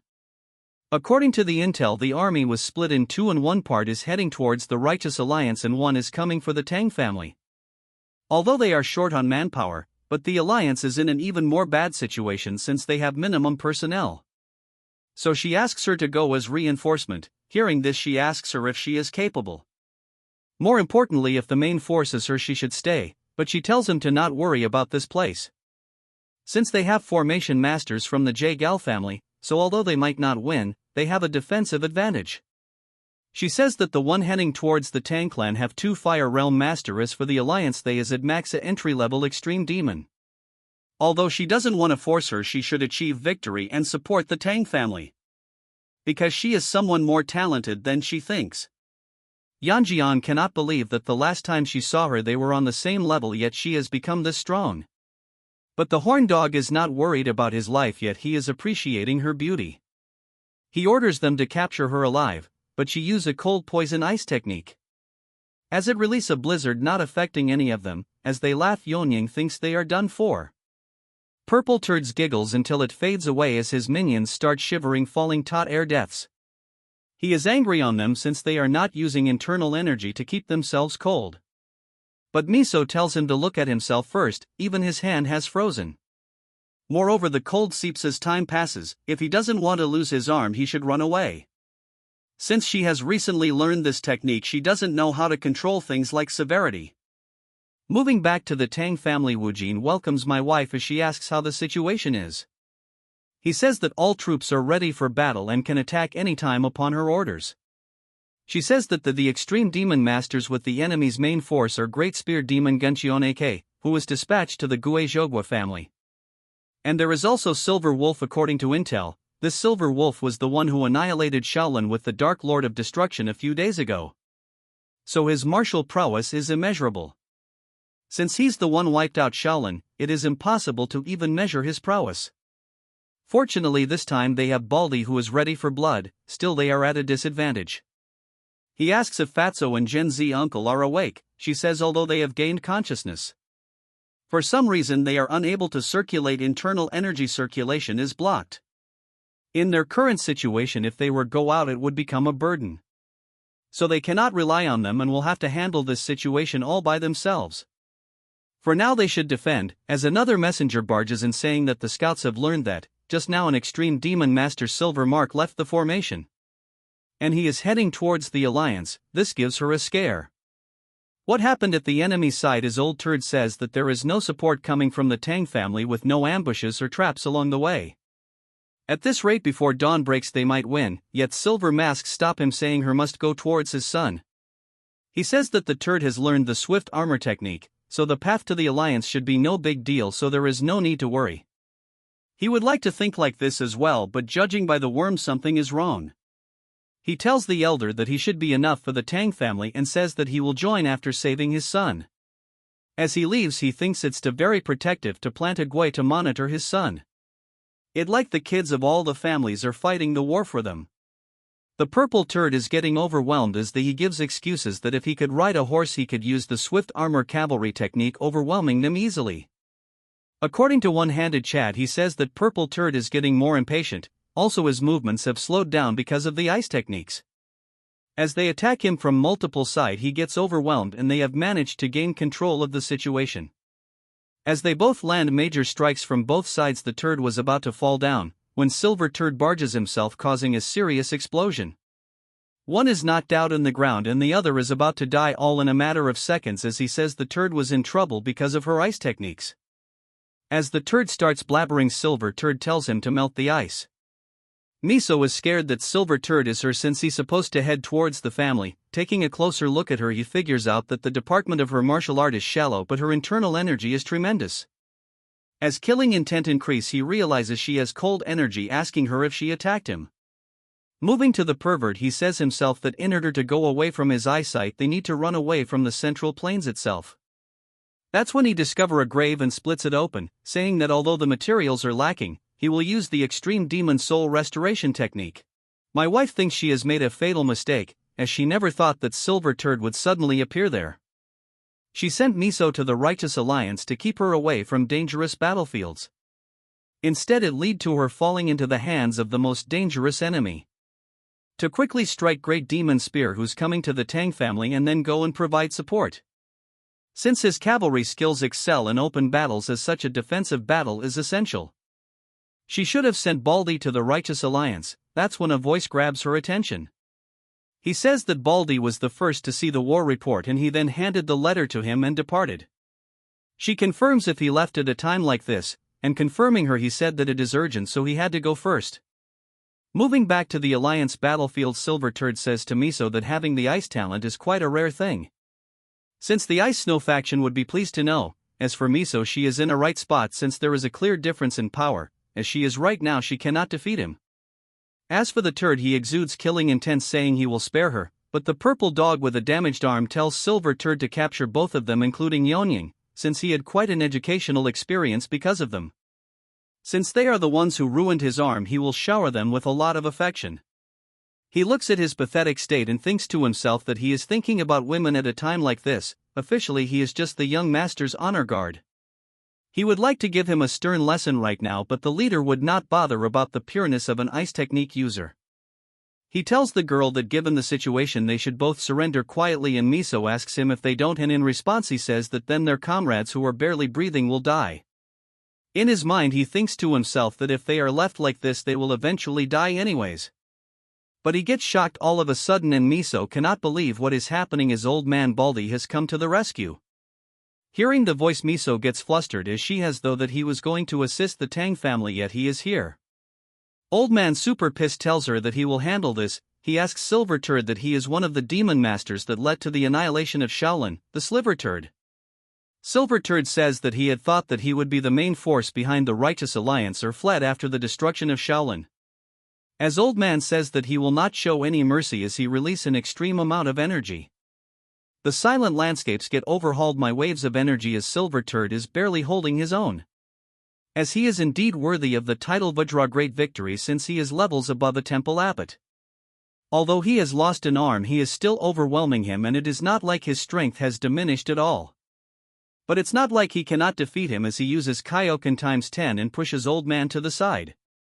As he says it's his turn laughing a critical strike, but Old Man ID far from being an ant so he uses a technique landing multiple punches towards his strike.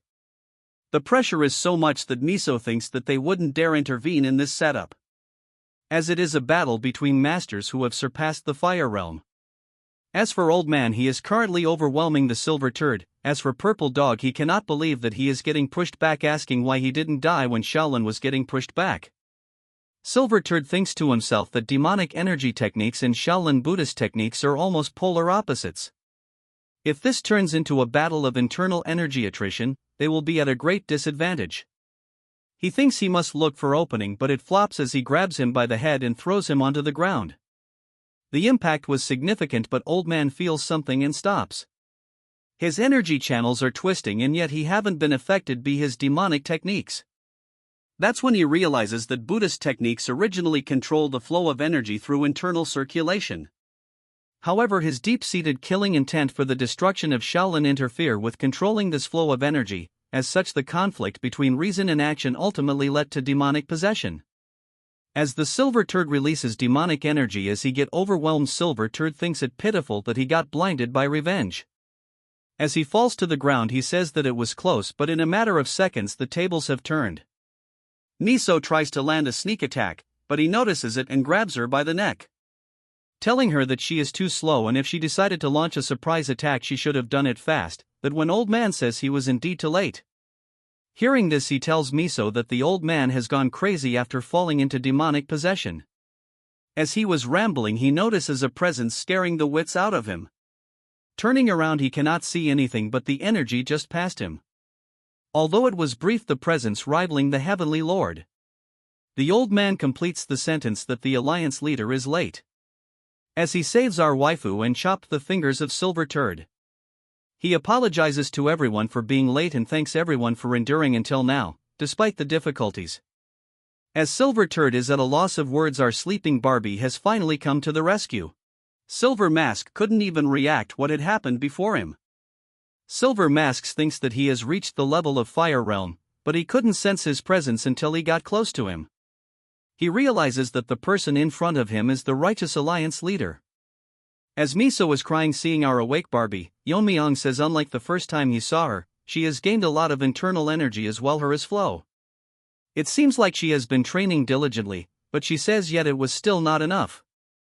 Yeon-myeong cannot believe that things have gotten so bad that even she had to step up, so his absence must have been a burden.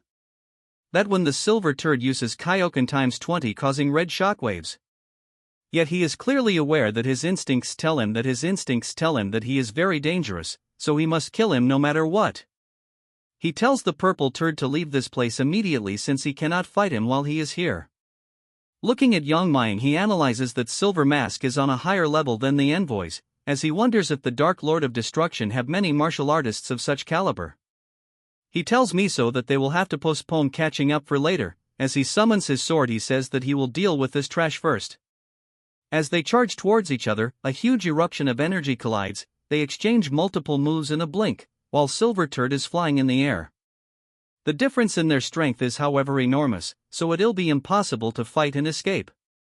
But he cannot escape since he will be a big hindrance to the Lord. Although his chances of winning are practically zero, but at very least be some injury at cost of his life. As such he releases even more energy but gets shocked when he sees our Chad walking in the air. As he closes the distance, all of them bystanders are in awe, and while aura farming, he finishes him off in an instant. As he finishes Silver Mask off, Baldy is amazed that he never ceases to amaze people every time he sees him. At this point, he cannot even fathom the limits of our Chad. All of them run towards our Chad, and Yeon-myeong says that she is relieved to see that he is safe. Baldy says that his safe return means he has successfully completed his mission in Xinjiang.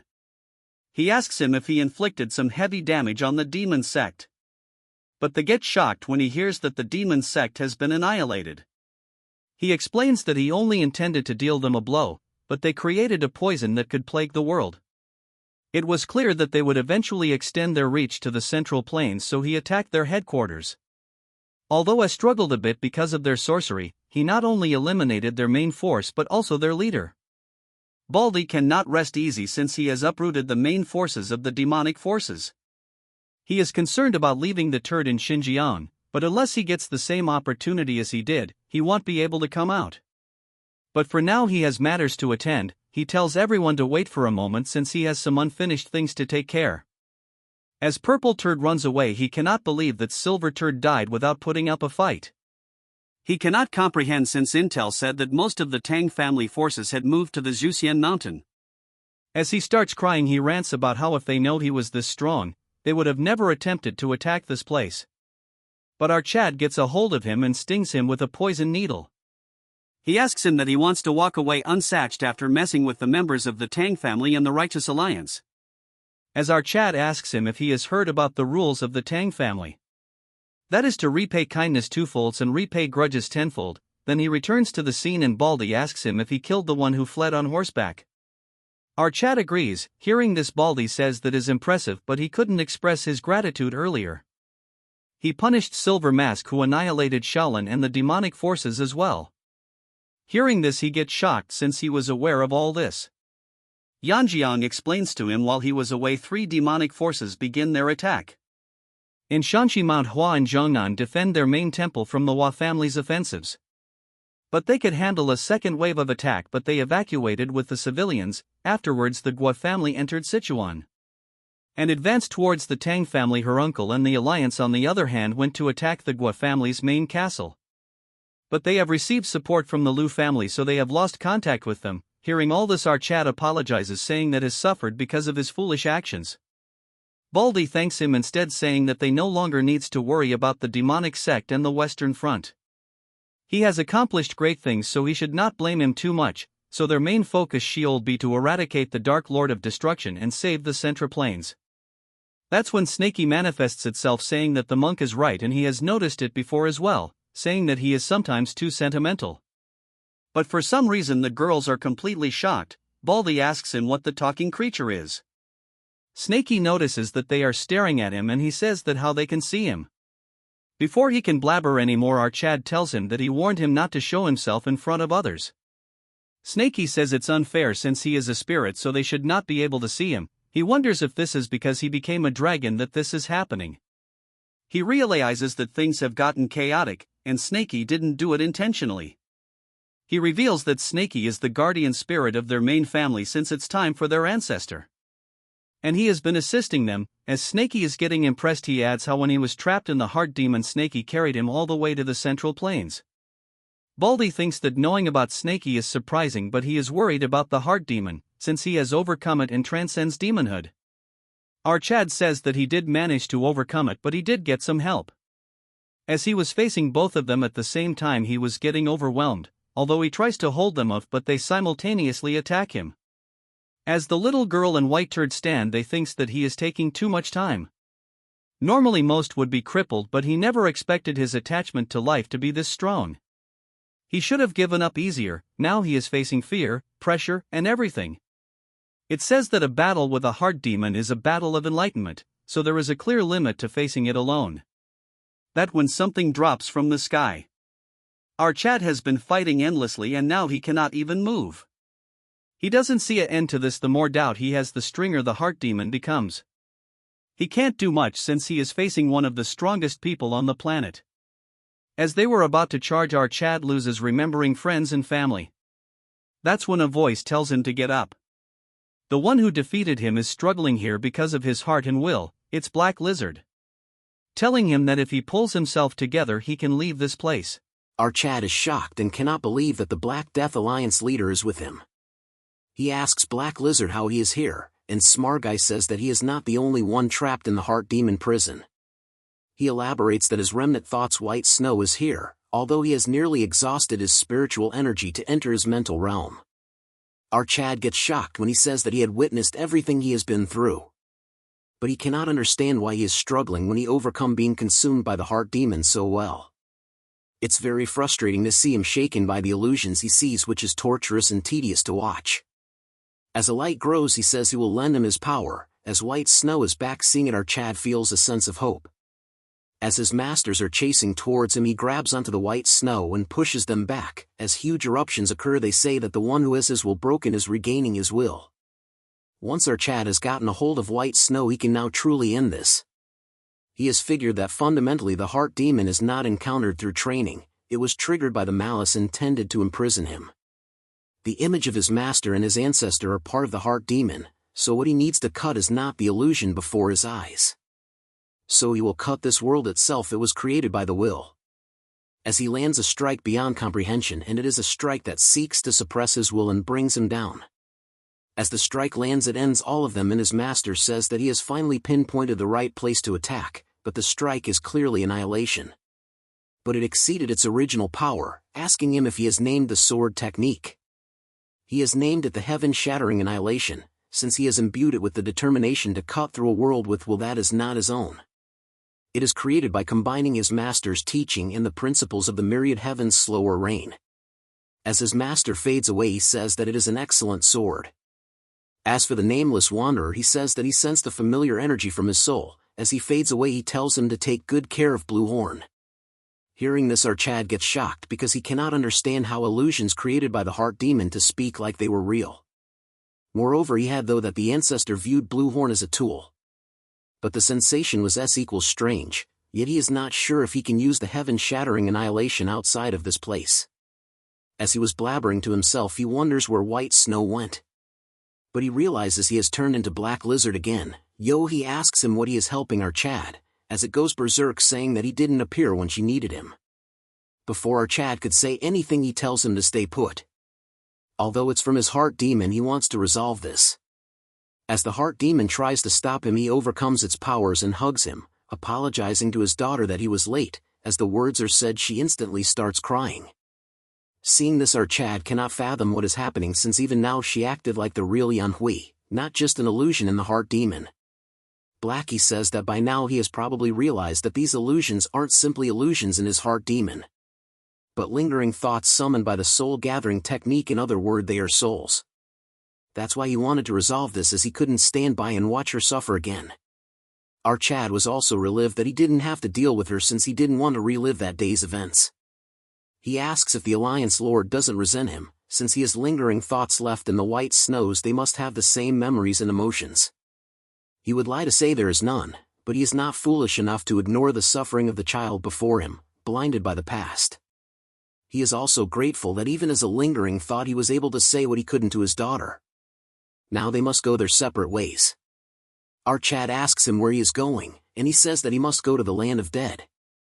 That's when he grabs an ugly creature, which is the culprit behind the illusion. It was created by filling soul-gathering techniques and demonic arts with the sorcerer's own soul. He starts doing something to it, saying that he wanted to torture it, but rather than venting anger on such a soul fragment that has even lost its self-awareness, the best revenge would be to use it in a way the sorcerer never intended.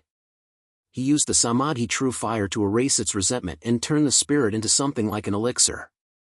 Although it won't have effects like strengthening internal energy or physical enhancement, the knowledge and wisdom the sorcerer gained in life will be imbued in your intent. He should take at least one spoil of war when he leaves this place. He says at time that they must part ways and he must go to the land of the dead. He also says that he has nearly exhausted the spiritual energy to intervene here. So the spiritual energy that contained him will be depleted and he won't be able to meet him. He says the one who defeated him shouldn't go around getting beaten just because he doesn't have a weapon. And although HEW has not entirely without resentment towards him, he can see that he has never forgotten the guilt, although he cannot forgive him, but he will believe his sincere desire. As he leaves, he says that unlike him he should protect his connections. Yeon-myeong thanks him, saying that although they are not parts of their will, it comforts his heart a bit longer. As he gets ready to exit this place using his intent, he starts hearing Snaky. He felt a connection re-establishing, and says that they are almost at the main camp, so he should hurry up and come out. He is surprised that Snaky actually flew all this way. When he gets ready to come out, two voices grabs his attention, saying that with today's enlightenment he should spread his will throughout the world. As a complete person looking at the sky, he says that their appearance in the heart demon wasn't a coincidence. He is a disciple who was taught the sword in the past life, and a descendant leading the family in this life. He looks at the sky and says that it was the will that appeared reversing the demon's spell, as he tells them that he will lead the war against the demonic path to victory, as he will protect his will and his connections.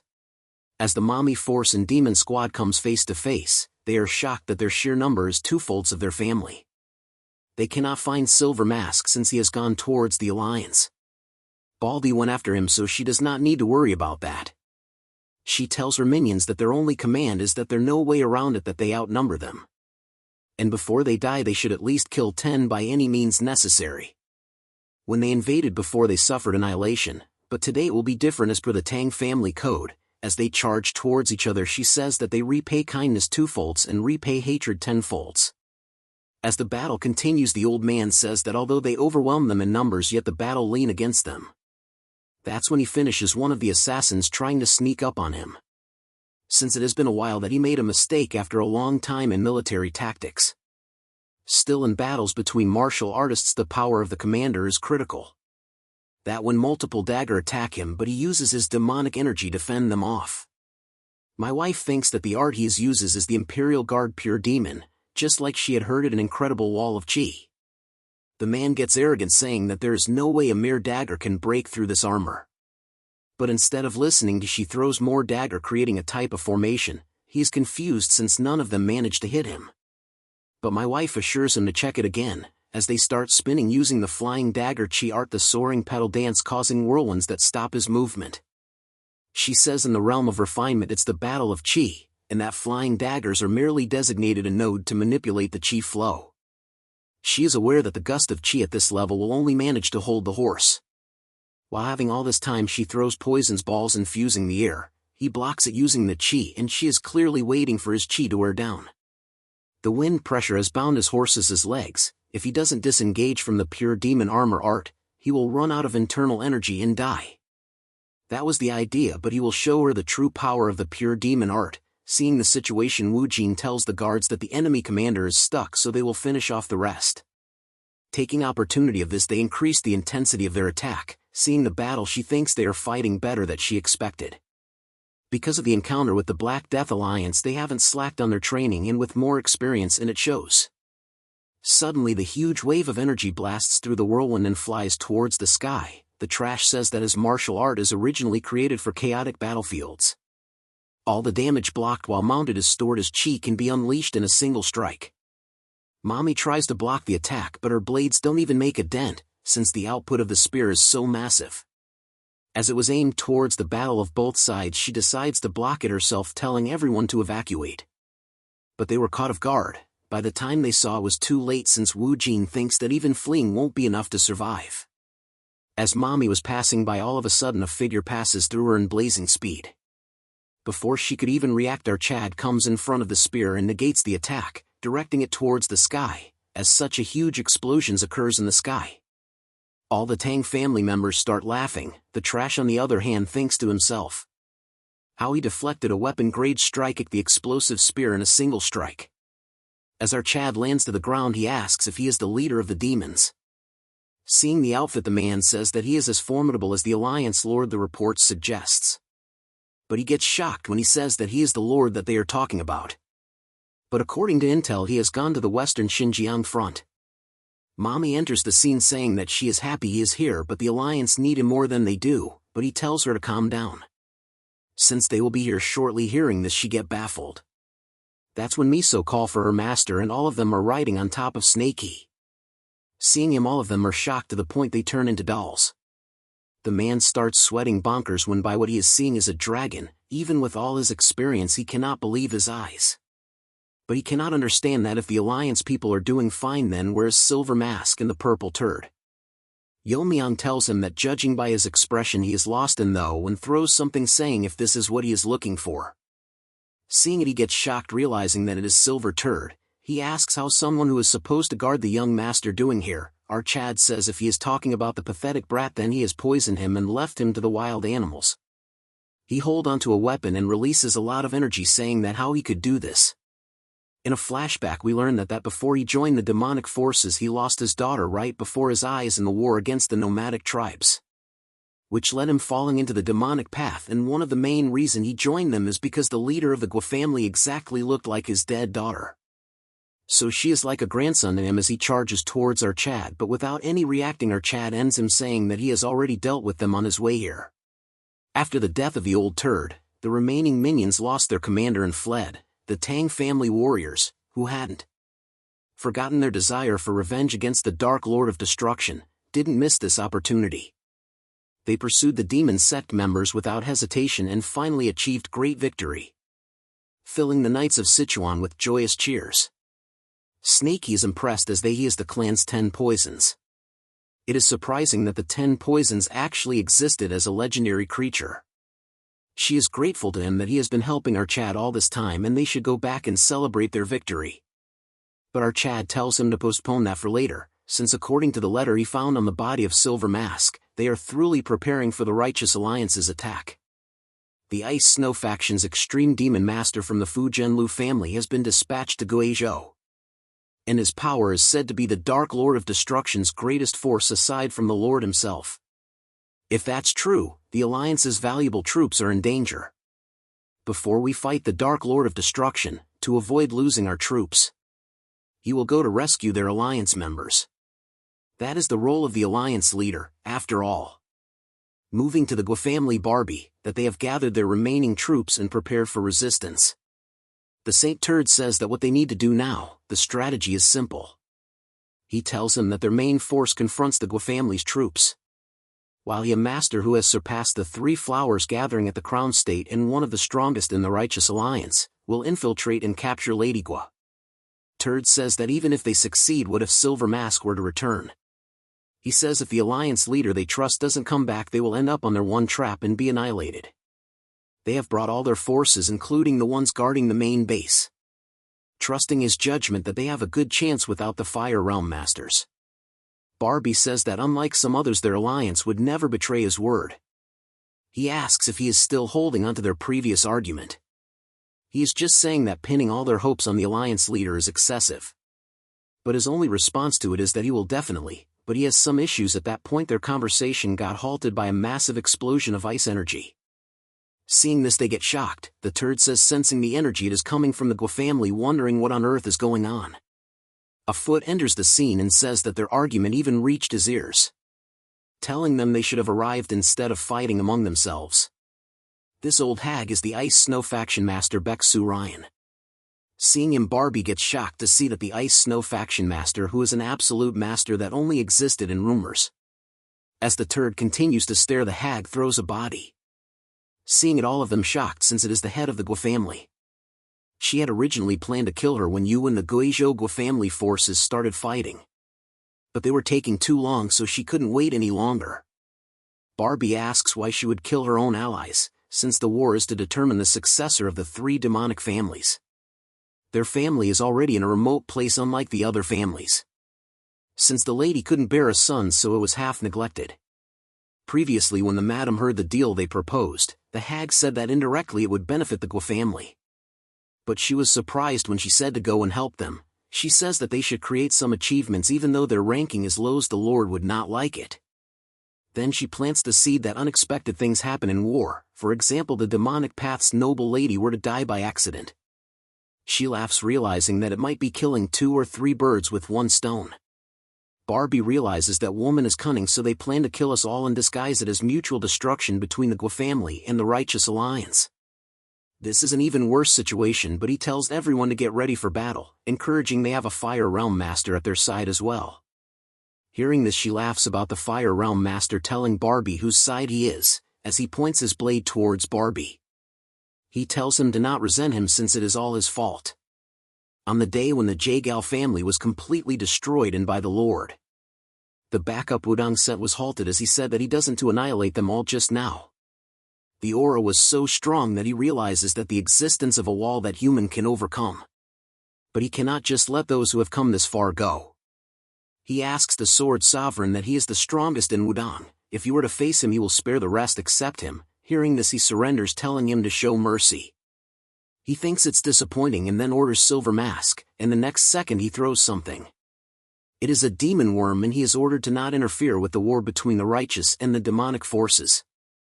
He wants to stop him for reasonable suspicion, and Silver Turd suggests him to not to tame her with the demonic worm. If it reacts with the demonic energy of a fire ream demonic master, it will tear apart his body.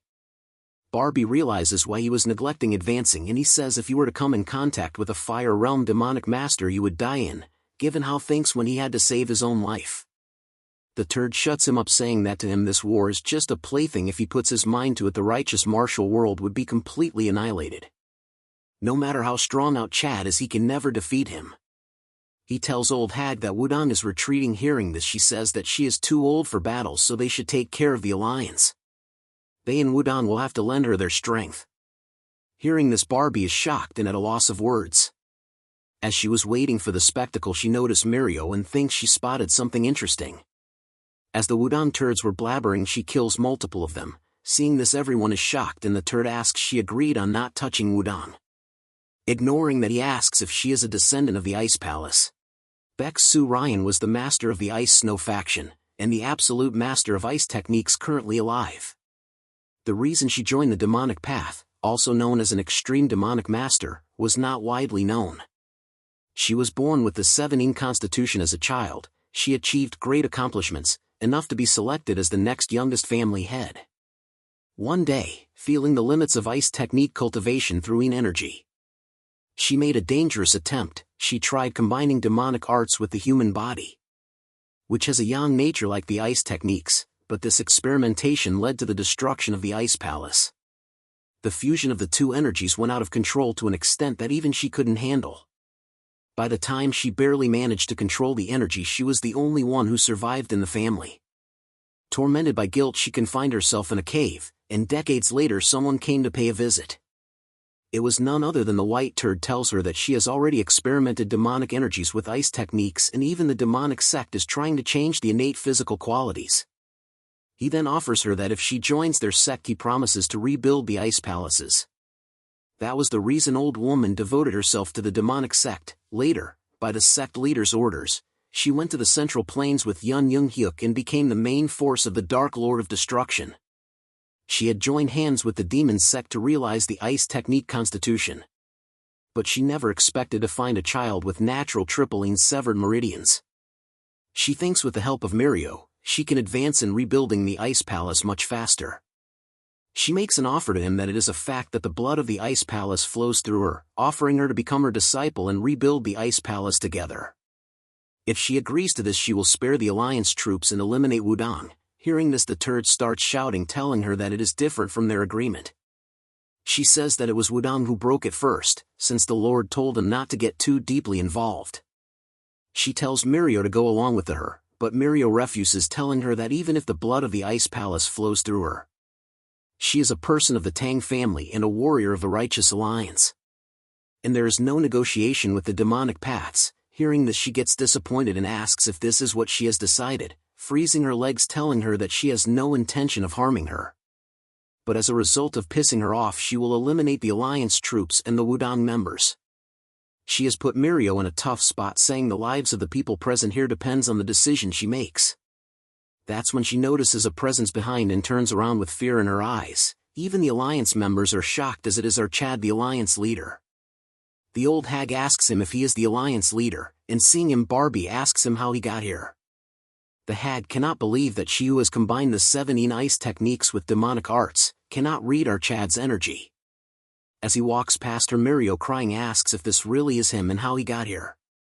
He tells her that he came here right after receiving intelligence that a battle was expected here.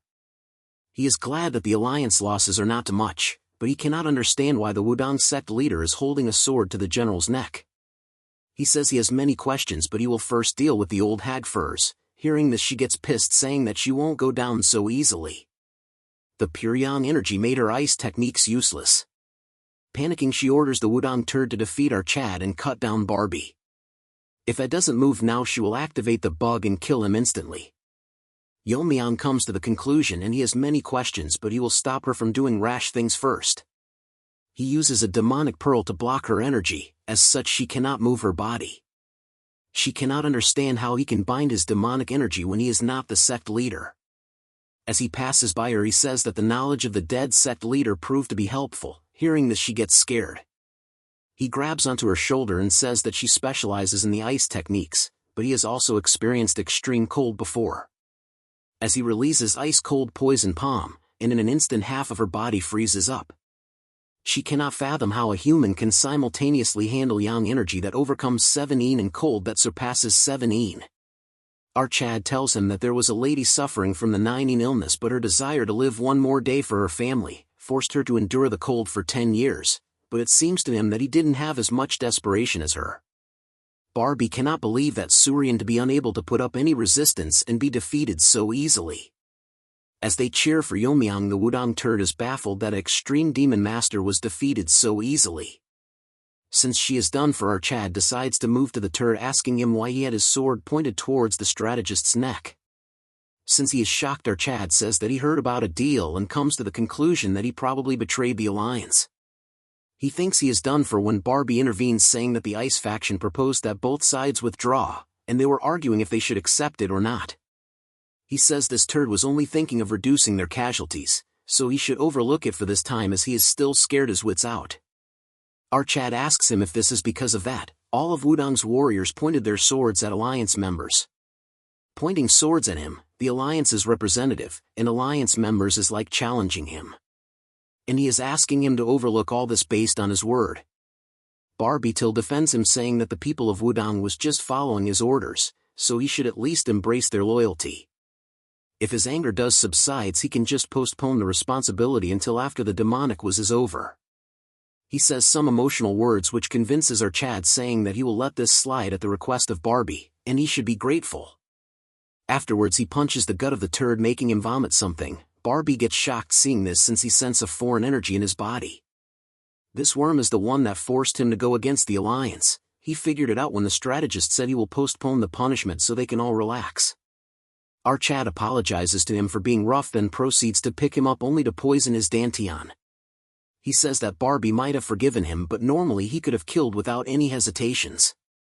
He should consider himself lucky that he is letting this go. If he becomes an enemy for certain, our Chad will wipe out the entire Wudang sect from the Central Plains.